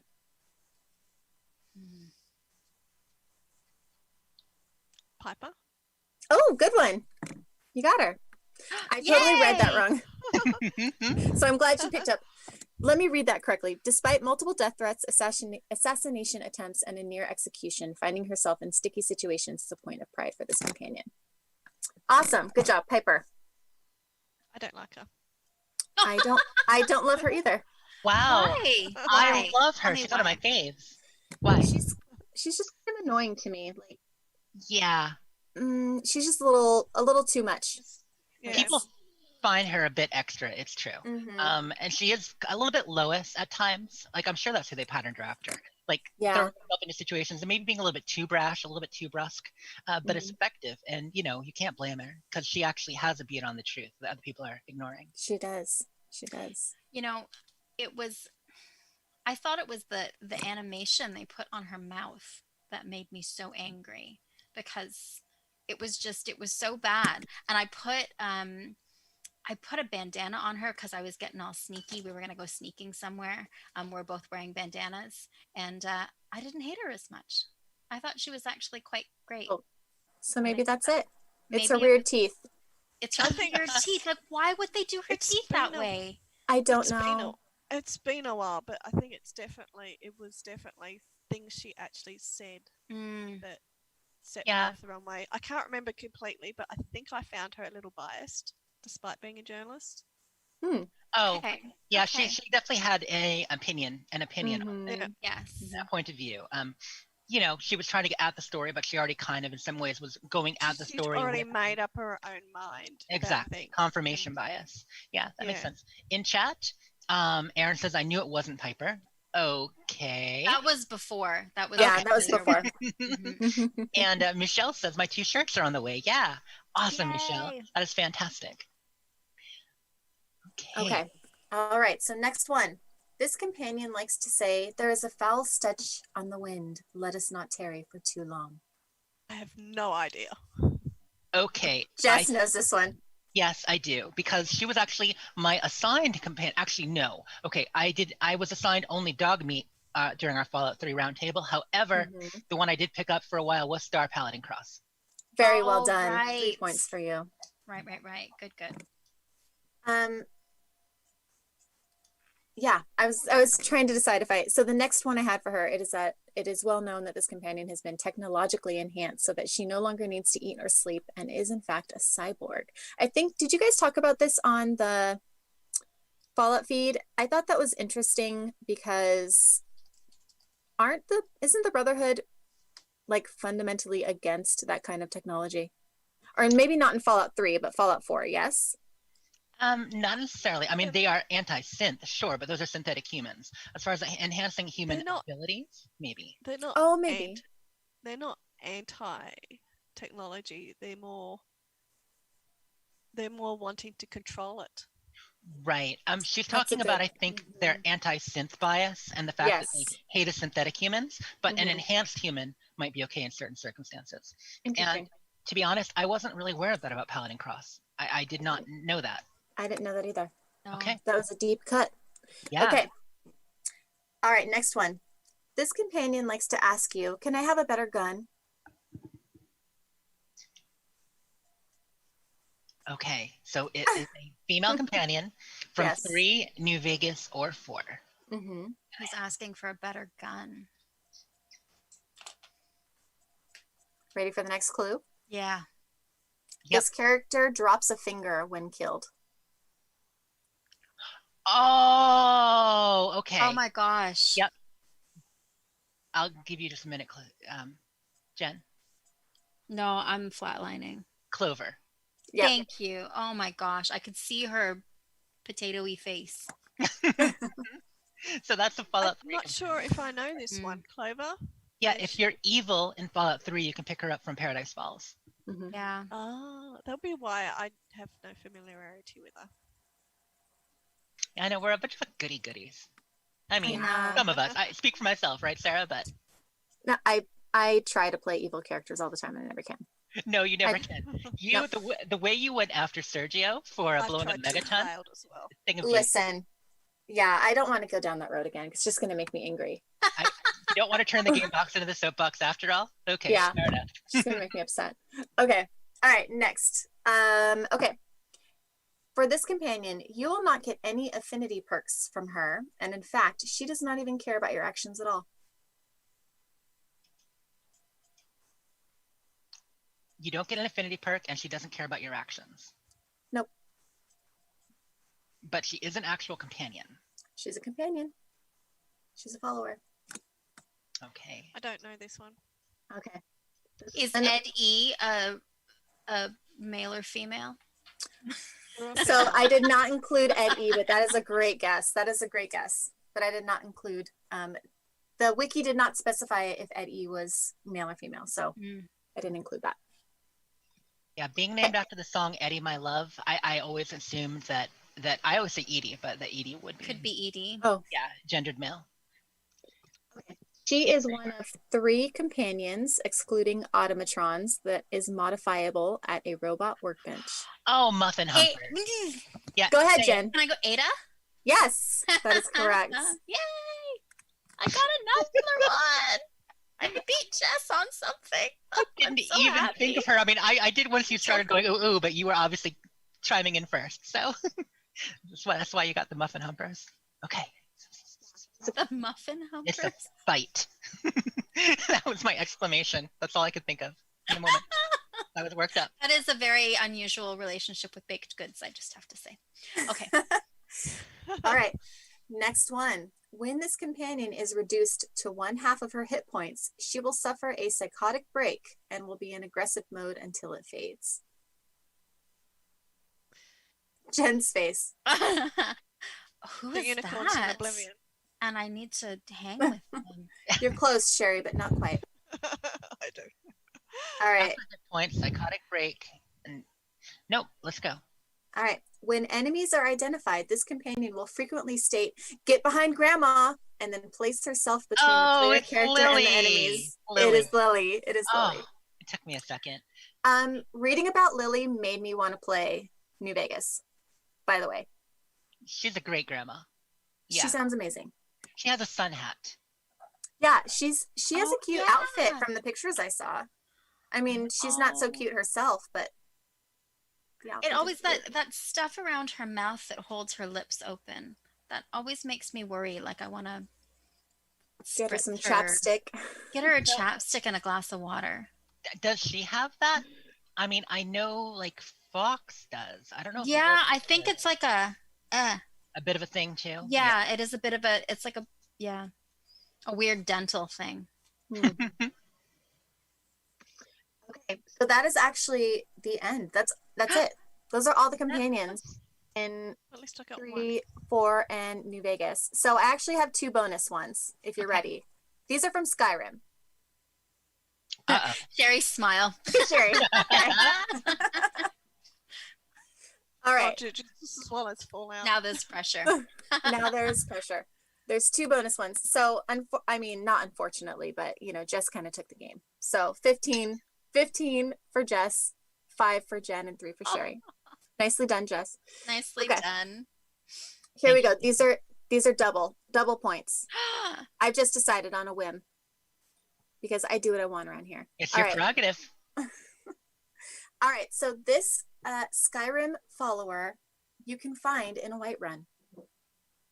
That's real general. I know. I did that on purpose. Okay, then I will jump on something else. I will say Sadia. No. Okay. All right, you're up. Ayala the Huntress. How did you know? Because I'm in love with her. She's and my I romance favorite. her every single time. I love her. She's so badass. Do you find her in Whiterun? So technically, yes, you do. Because I always encounter her outside of Whiterun. You do? Yeah, well, it's in the field outside. She and a couple of the others are fighting a giant or something outside, and then they're walking in. But it's really the outskirts of Whiterun, so I think that more than counts. I have never encountered her there. I've always encountered her in their little place where they chill. When you see them She's fighting, always inside. When you see them fighting, you have to kind of rush over and talk to them. You rush over. Oh, I see. And even if you do help, even if you're there in time to help, she's quite awful to you. She's like, "Well, thanks for your help." Yeah. It's her and Rhea and one other person, I think, fighting. Usually. Nice. All right, Jen, you got 4 points for that. There's quite a lot of female followers in Whiterun. There's like off the top There of my are. head, I can think of about probably 5. I just assumed it couldn't Yeah. be Sadia, so you know what I mean, because that would have been too easy. So that's why I went for Sadia, even though she doesn't really count. Which one is the one that you can find in the bar that you can hire? The mercenary. The mercenary. Jayla. Yes. Oh, okay. Something The starts dark with elf. J. That's the one I Yeah, thought of. dark Is it Janasa? Mercenary I for think? hire. Janasa. Yeah, that's right. mercenary for Yeah. hire. There's her, and then there's in the rest of the companions, right? Nyada, Stonearm, Rhea, and a few others. Yes. Okay. All right. So here's the next one, which is going to be really funny. I'll read the clue, and then whoever can scream it the fastest wins this one. I am your sword and your shield.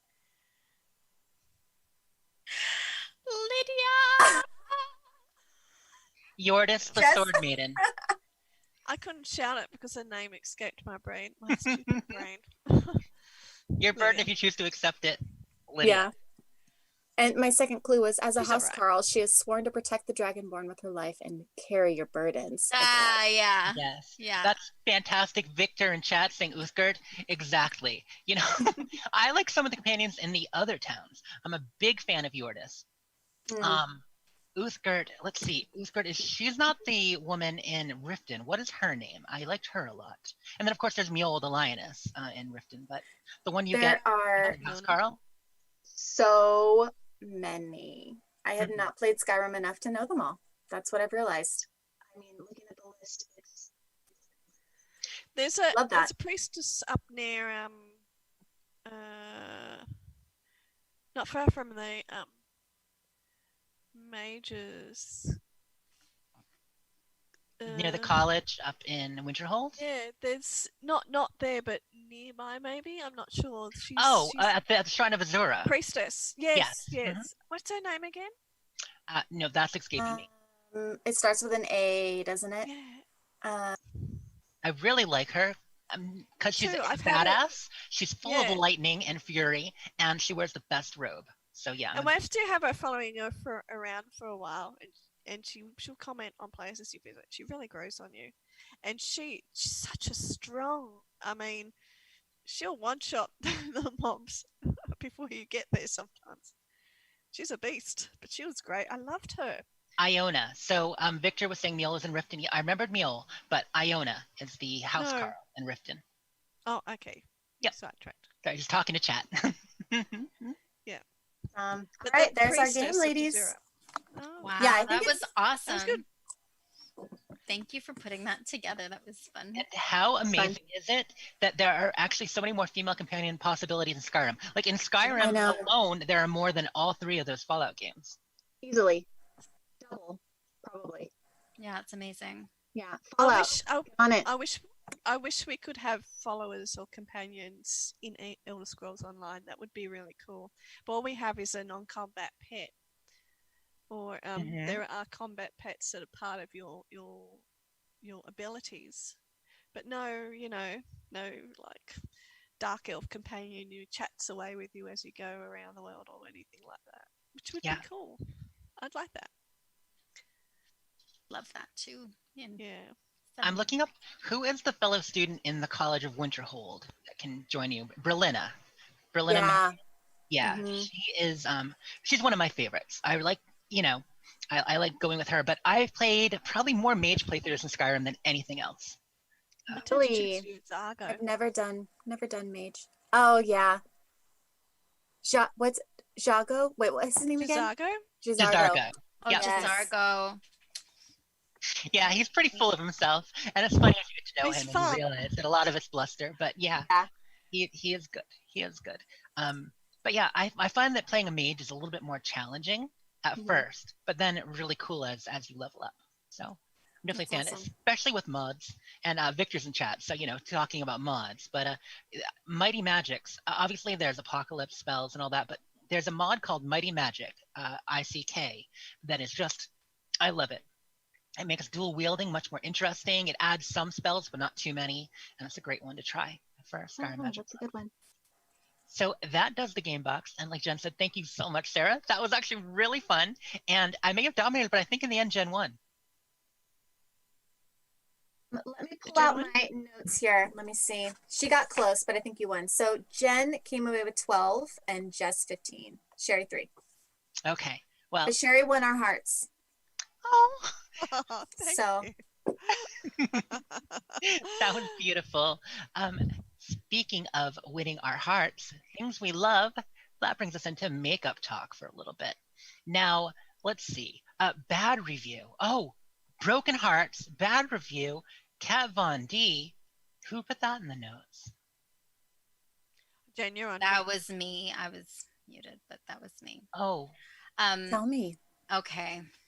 So here's a sad story. And this is almost like it's a very tiny soapbox, more like a makeup remover box. Okay. But I had to replace my eyeliner. It was done.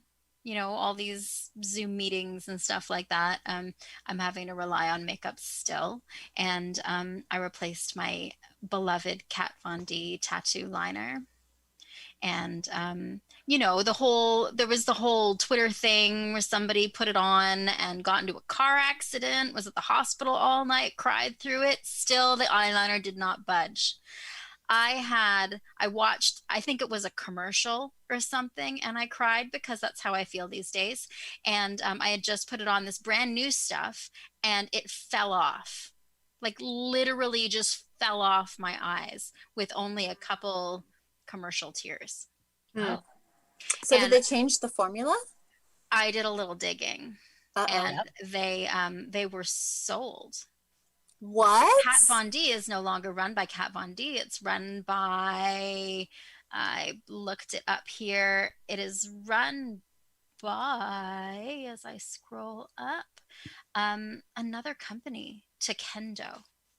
And I think she's done some work with Kendo before, but she's no longer behind that. And I know they're switching the entire line to vegan, which is wonderful. But man, this stuff just like melted off my eyes with only a few tears. It was kind of ridiculous. So the reason why I buy it is because of that brush tip. It's so it's so easy, and I can be exhausted and in a rush and still not look like a raccoon when I leave, because it's so easy to put on. It dries really quickly. And it still goes on quickly, but I can't like be in a strong wind and have my eyes water. That just won't. Interesting. It won't do for it. I thought maybe because I shook it or I didn't shake it enough or something, but still, I mean, come on. That's a bummer. My Stila Stay All Day did that to me. That's what I was using before for my eyeliner. And all of a sudden I got a new tube and it was the same. Like the formula had changed and I just looked like a raccoon by the end of the day. It had gone everywhere. So, how long ago was that? Because I used to use the Stila Stay All Day. Ooh, probably 3 or 4 years. I haven't tried it since, so maybe they're back to where they were, but it just made me so sad because a good eyeliner is like an integral part of my makeup look. I have to have a good black felt tip eyeliner and it needs to stay. Yeah. Yes. I like the brush tip. I need it. What are you using now? Right now, I actually have not found a super great replacement. I've been using the Milani brand one. They have a brush tip or a felt tip liner that is very similar. Okay. It works well. It's not fantastic. I have I have hooded eyes, and so I have to like keep my eye closed while it dries, because if I open my eye, then I'll have like a permanently stamped eyeliner mark on my eye. I have the same problem. Yeah, me too. Yeah. Sherry has the most open eyes of any of us. Yeah. But some stuff you definitely need to. Milani, you mentioned that before, and they're also not too expensive, are they? They're a drugstore brand, so I love me some drugstore dupes or drugstore makeup. I'm super into it. So Milani's been good. And then I also tried one by NYX. It is not a felt tip liner. However, it has like a small brush, but the brush is a little bit longer. Okay. I cannot tell you off the top of my head what it is called, but I will get to you on the flip side because it has stayed really well for me, but it is a little bit harder to apply compared to a felt tip, but not like crazy.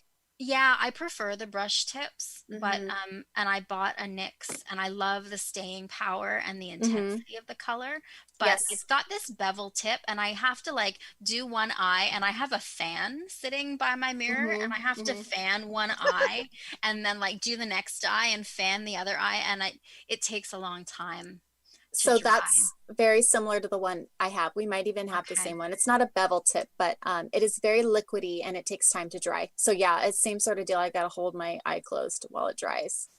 So I'm on the lookout. If I find something good, I'll let you know. I'm very sad to hear about the Kat Von D because I know that was a tried and true one. I've bought many tubes of that myself as well. Hopefully Yeah. that's not universal. Hopefully they don't Yeah. change that many of the formulas. Or if they do that, it'll be more reasonable tweaks. I mean, this sounds really unusual. Yeah, I know they're changing some of their lipstick formulations too, and I made sure to grab some of that Lolita lip liner. Yep. That is my lifeblood. So yeah, I grabbed some of that with the eyeliner because I just needed to stock up on essentials. And the lip liner's fine. Lipstick seems okay. Okay. So they're not going to tweak or touch everything yet, at least yet. We'll see Yeah. going forward.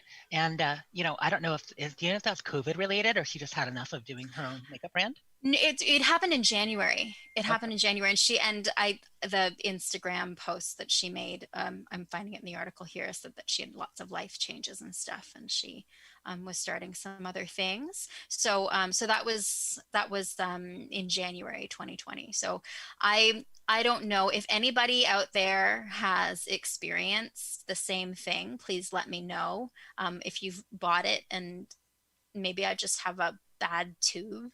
Oh, we can hope so. Yeah, I hope so because this is my ride or die. Like I could, do without much or do without a lot, but I need my eyeliner. This is the way, and you don't want it to not be. Checking with chat real quick. Jerry is getting ready for the Fallout feed. Yes, that's coming up next, folks. Stick around. We are doing the Fallout feed, Power Hour. So get that beverage ready. If you want to drink along with us, feel free. It's going to get a little rowdy in here, and no problem if it's a little rowdy out there too. We appreciate it. Also, Pat's asking Jerry if celebrating the Scotland win. That would be in the football stuffs, and the fact that the tournament isn't happening for a while in soccer, that's probably like he can savor being a winner for a while. Because I don't know how likely they are to actually take away the tournament, from what I've heard. But that's just hearsay.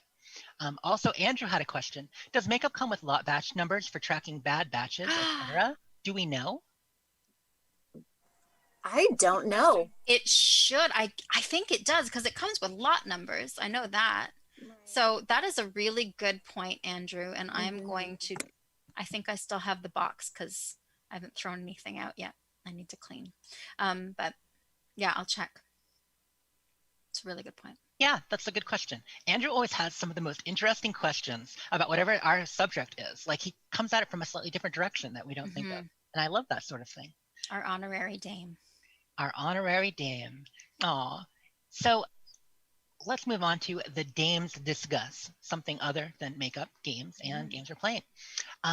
Excitement for the new console generation. So we added this to the notes because, we are in launch week. The Xbox Series X and S came out on Tuesday. The PlayStation just came out on Thursday. So, wow, people getting new consoles. And I was curious with the dames, what your plans are, if you already have one on order, if you know what your plans are to order one, and kind of where you're going with that. So you know what? Let's start with Sarah, if you're able. Sure. So I'm definitely going to get a new Xbox at some point. So I decided that Xbox is the way to go. We were kind of back and forth about whether to get a new PlayStation or not. But with Game Pass Ultimate, it's kind of a no-brainer, dude. I mean, it's awesome. So I think I'm going to get an S because I really don't need a Series X, I don't think, unless you want to convince me otherwise. No, not going to try. At least not today. Yeah. So I would really love to have a gaming life where I have no discs. I don't know if anybody else feels this way, but I get it. I just want to go completely digital, and I'm not some serious, crazy gamer person. So I think the Series S would be fine. So if y'all can help me find one, We will keep an eye out for it. You know, going discless, that's interesting. This generation, I only own maybe 3 or 4 Xbox One discs, and they were all presents from other people. Right. You know, and I have, gosh, how many games this gen? At least 150 I've purchased, 140, 150. You know, some of them Game Pass, and then the majority of them just digital purchases. Digital is fantastic. It's been great for a while. People were resistant back in 2013 at the beginning of the generation, but most everyone, you know, whether it's because they just use a lot of Netflix, they've been converted, and a lot of people have bought into that. There is something lovely about being able to buy, sell, trade your disc. I get that. But I'm fine with just, you know, getting it at a maybe slightly lower price sometimes, and just not have to get up off the couch. Yes, that's important. I don't want to have to get out of bed to change my game. Yes, exactly. You know, maybe you have a pug on your lap. Maybe, you know, you've got a cat on your shoulder, or you're cradling a baby, you know, while you play. I mean, we start them young, right? That's important. So yeah, you don't always want to jostle that. You don't want to ruin a good thing. Just switch games on the fly. That makes sense. How about you, Sherry? You know, we actually haven't talked about this much with you at all in chat. Otherwise, I don't have any idea about your plans. I plan to sometime in 2021, not in the first 6 months, but probably in the last half, I will get myself a new Xbox and a new PlayStation. I'm not sure which models or anything yet, so I haven't really looked into it yet because it's not time to. And I figure that after all the new consoles have come out for a little while, that maybe slightly different versions, updated versions, will be fixing. You know, we probably won't have new SKUs of the consoles, but you know, there might be some slight hidden manufacturing revisions that they don't announce. But yeah. Yeah, because I'm not in a hurry. Everything's working fine right now. I had my PS4 repaired several months ago, which has made a difference. But I still mainly play Xbox anyway. But yeah, there's no urgency for me to get a new console right now. I do one day want to get a new television, so I think I might put that together at the same time. When I get a brand new television, I'll also get 2 brand new consoles. Because at the moment, my current TV is just one of a basic high definition one. It's not one of those really fancy ones. So there's no point for me getting some really fancy console if I haven't got the fancy television. I hear you there. One good thing about that in regards to that is what Sarah was saying, is that with the Series S versus X, the Series S is essentially able to do most everything the Series X can do. CPU is nearly the same. Memory slightly less, but same speed. Same speed bus overall. The only real differences are size of the hard drive and a teeny difference in CPU, and then the GPU. It can only put out, they say up to 1440p because it can. But you know, if you're running an older TV, 1080, you like the look of it, you're not going to replace it. The Xbox Series S is a great choice for 1080, and you won't miss out on any real experiences. First party game, you'll get all the bells and whistles. Third parties, they might not enable ray tracing and some of those bells and whistles on the S, but otherwise just as good. And that's game by game. Andrew in chat says down with discs. I just want to reply to that. I'll still buy box sets, because not necessarily for the disc, is that I like to collector's editions of things and the statues and other things that come with it. Yep. Okay. So I'll still be buying box sets, collector's editions and such. Let's for all do those little extras. Power armor break. Sherry, do you have your power armor right there? We've got to show off how much we like our physical goods. Oh. Here's my Sugar Bombs power armor, and I think Sherry might have, what is it, Nuka-Cola? Oh, a whole helmet. awesome. That's awesome. I love it. A handy helmet and a canvas bag to put Does it fit? Oh no, not over your headset though. No, it won't. It's just the biggest hat ever. The biggest hat ever. That's fantastic. And I got the new bag over here as well. Yeah. And That's Sherry, I believe you do have like a Nuka-Cola power armor, don't you too? I do. I can't stretch Oh, it. it's all good. I just wanted to make sure I remember correctly. I know you tend to collect all the things, so. Yes, I do. I collect all the stuff. That's fantastic. Hoarder. How about you on next gen? We've been hearing Sherry, as we know, plays every console and PC, and same game on multiple sometimes. Sarah is going with the Xbox this gen, and to be fair, she's also going to still have PlayStation in the house and stuff. And I know she and her son, they kind of do both consoles. So it's great. How about you? Have you put an order in yet, or do you have a plan? So I'm gonna let my friends and all of you guys be my guinea pigs to see what they look like. So I just got my Xbox One. Just right. So like in the last couple months. So I'm kind of I've always been behind on a lot of this stuff. I wait, and there's lots of games to play. I also like I like cruising the used bin at the game store. It's one of my favorite things to do, is to cruise the used bin and buy like a $5 game, and try that out. Game Pass has made things a little bit different. But I do like that. So I do love discs, and I have older generation stuff. I do like the backwards compatibility of Xbox. But my friends, my art club friends are all on PS4. So if there ever comes a point where, like, say the new Elder Scrolls is released on one or the other, like on a new gen console, and it's not backwards compatible, or I can't run it on my machine. Then I'll make my decision.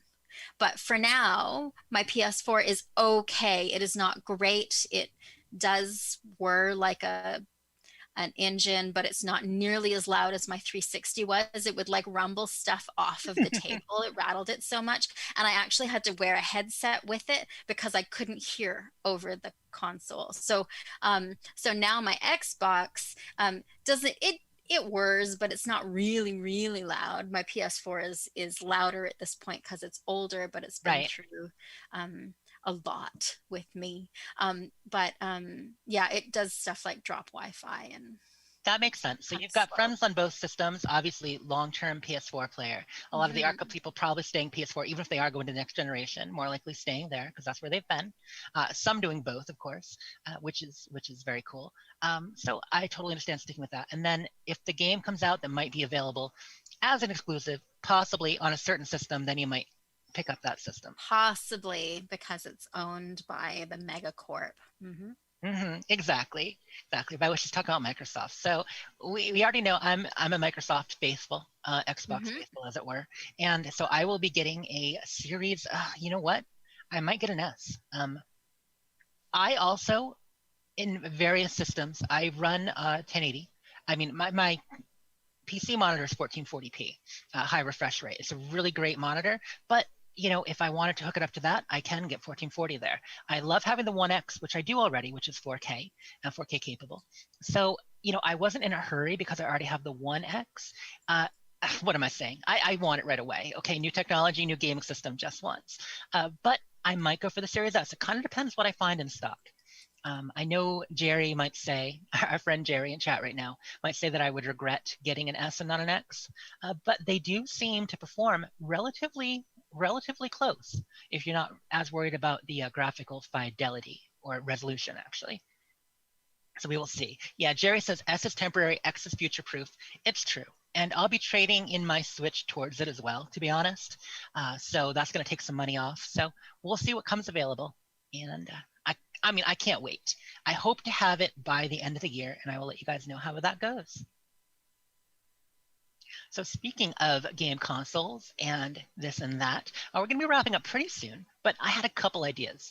We could either hit on some nerd culture, or we could talk a little bit about, speaking of consoles, game history, because some people watching and listening haven't ever watched or listened before.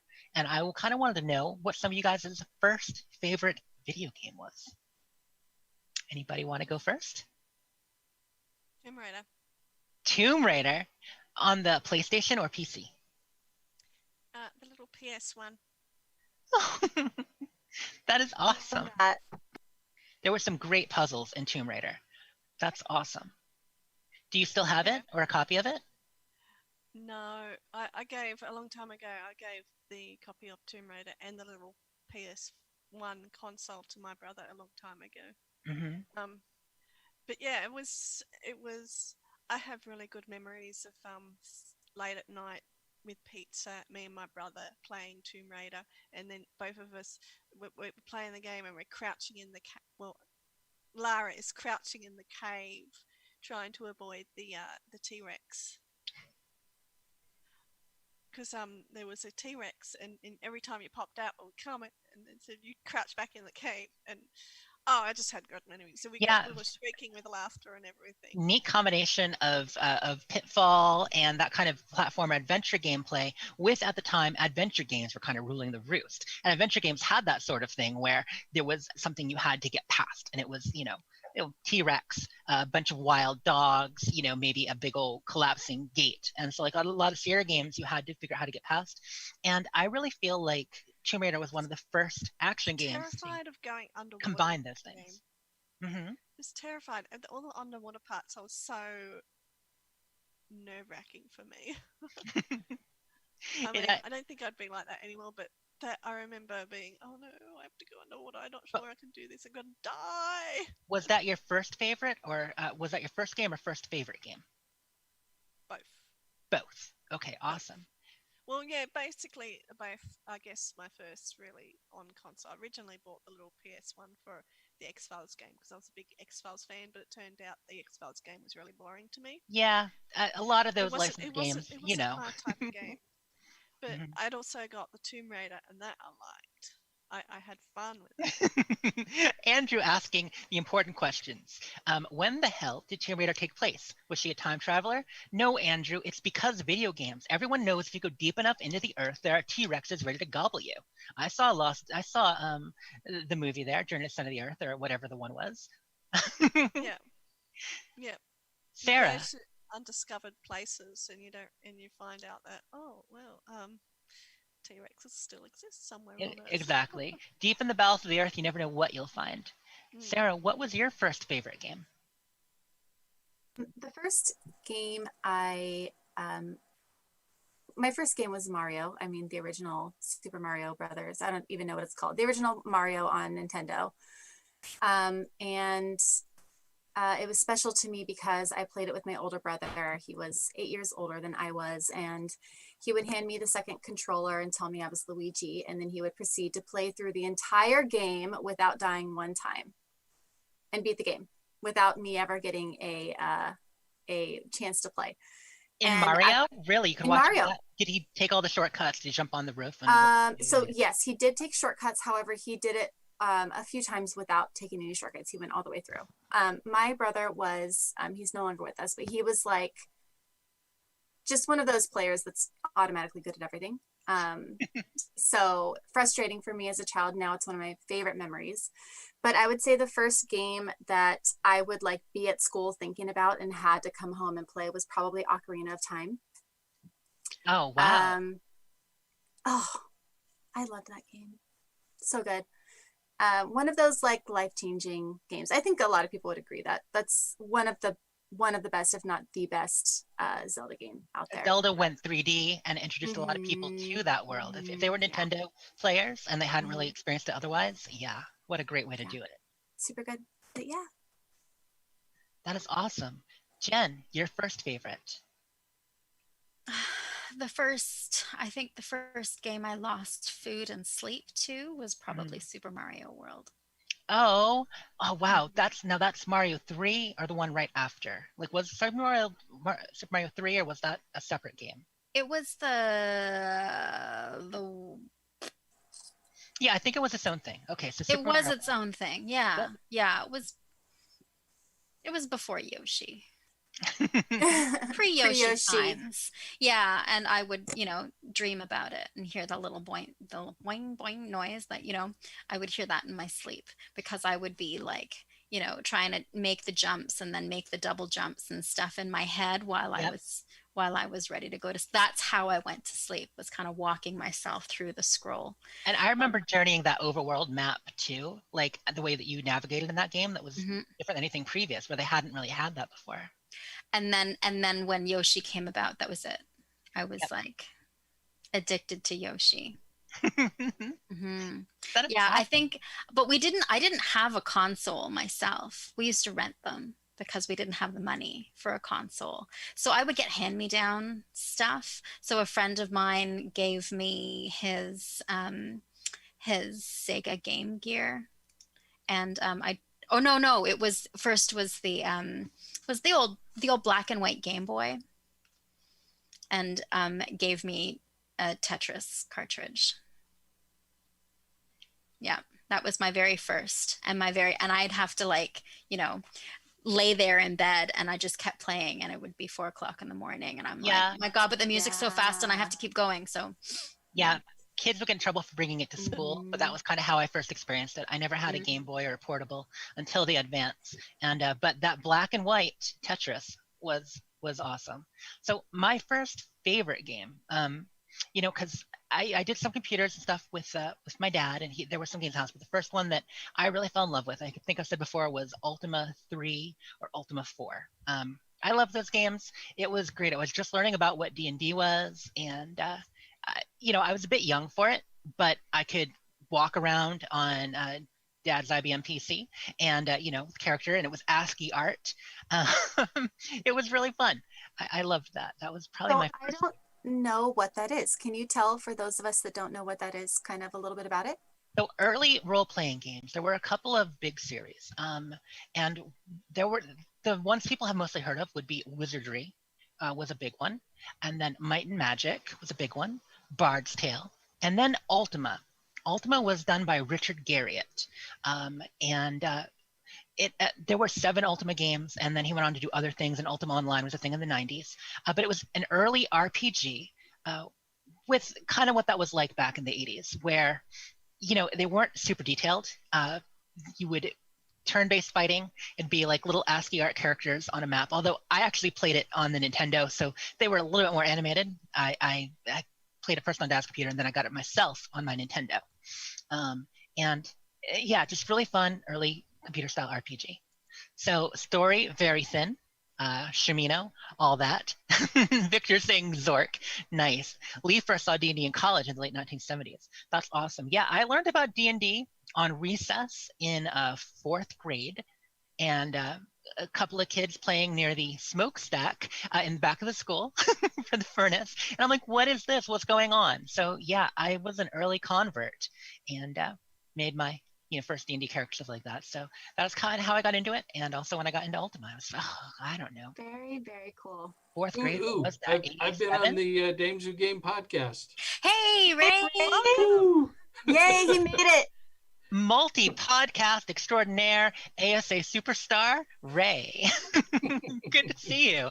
And you are wearing a pretty fabulous mask. What is going on there? Isn't that spectacular? I got this from the, very optimistic, some would say tragically so, store on the internet.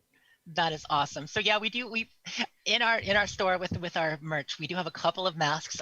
Partly, I think it was actually Patrick's idea. Was it Patrick or you who suggested that we do a couple masks? That's a great idea. I wasn't sure. This is one of the fancy ones. Yes, there's premium and there's standard. So standard has kind of simple loops. Premium has stretchy loops. Ray, did you see my shirt? I'm pretty proud of this one because I bought it from the same optimistic shop. Oh, nice. I have 2. I got the white lines on black, and then I have the charcoal gray. Very good. Very good. Hey, Andrew. It's our honorary dame. Our honorary dame. Ray is an honorary dame, and so is Erin Kathleen. AKA Michael. So while we were podcasting here, we actually had another sale in the shop. Someone ordered a Fallout Feed mug, pillow, and shirt. So, we had a contribution towards the CFF of 120 already.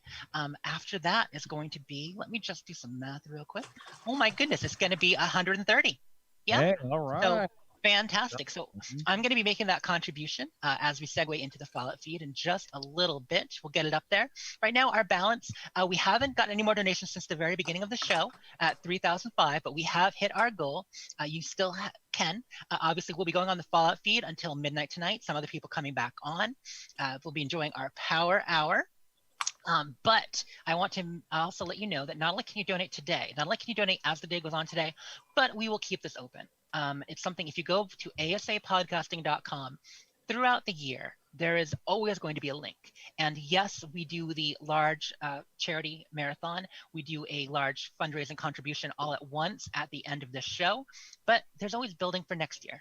And you know, it's an ongoing struggle for many people, an ongoing challenge, and something that needs ongoing contributions. So we appreciate your support. So that wraps up our first favorite games. And I know we're getting ready for the feed, but before we wrap up, I want to say there was some stuff we had in Nerd Culture that I think is very important. Also, Jen and I, before we go imbibing more beverages, have already been imbibing beverages, we might need bio breaks. Is that a thing, Jen? Is that possible? Totally is possible. That I've been drinking this since for 2 hours, and I need a refill, 1, and 2, I need to empty. One thing with dames, you may not know, and I mean, you know, many of you have a woman in your life or may be a woman yourself, and yeah, it's hard to go a full 2-hour podcast without taking bio breaks, let alone longer. So we always build them in during our recording. It's important.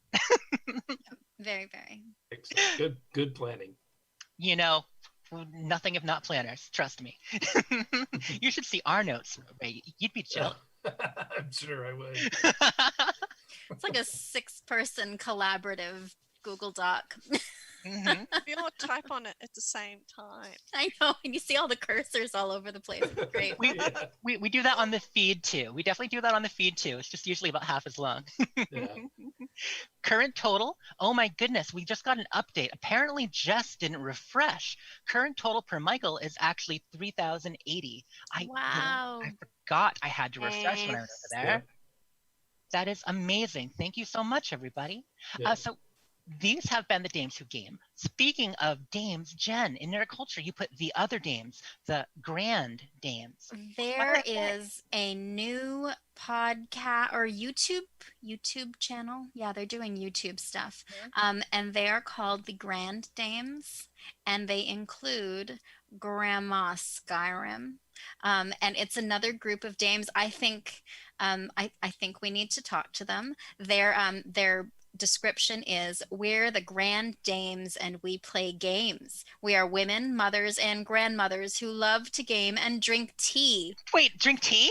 Yes. Some of us love RPGs like Skyrim, or shooters like Borderlands, or JRPGs like Final Fantasy, but all of us love games and tea parties. We welcome you too, fellow gamer. This is what they have on their show, like on their YouTube channel. Did we find a time machine in the future? This is what I'm thinking. I think we found a time machine, and either we need to really, really start talking to these. We love tea. We love games. Definitely. I think we need to combine forces or get an invite to their tea party, or I'm a little worried about that because, you know, the space-time continuum, the fabric between dimensions can be very, very thin, and we don't want to mess with. Yes. What happens when we meet ourselves?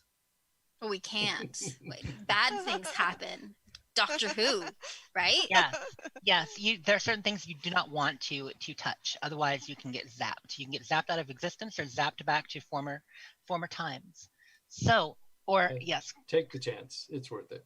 It's worth it. Yeah.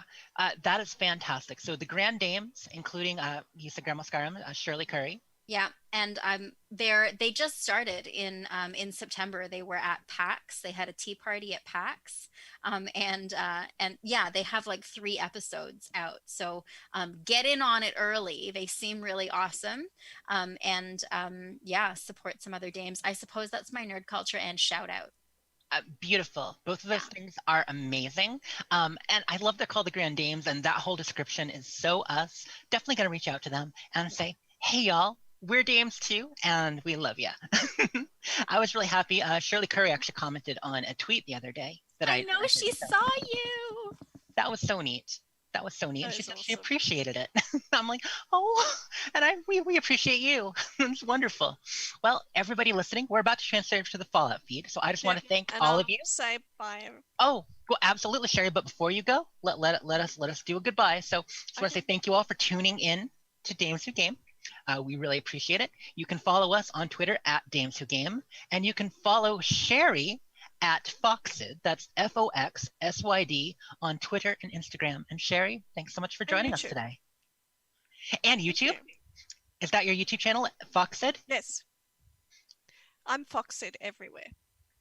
That's awesome. It's a very unique name, and that's great. When you can claim a name that you can have everywhere, that's wonderful.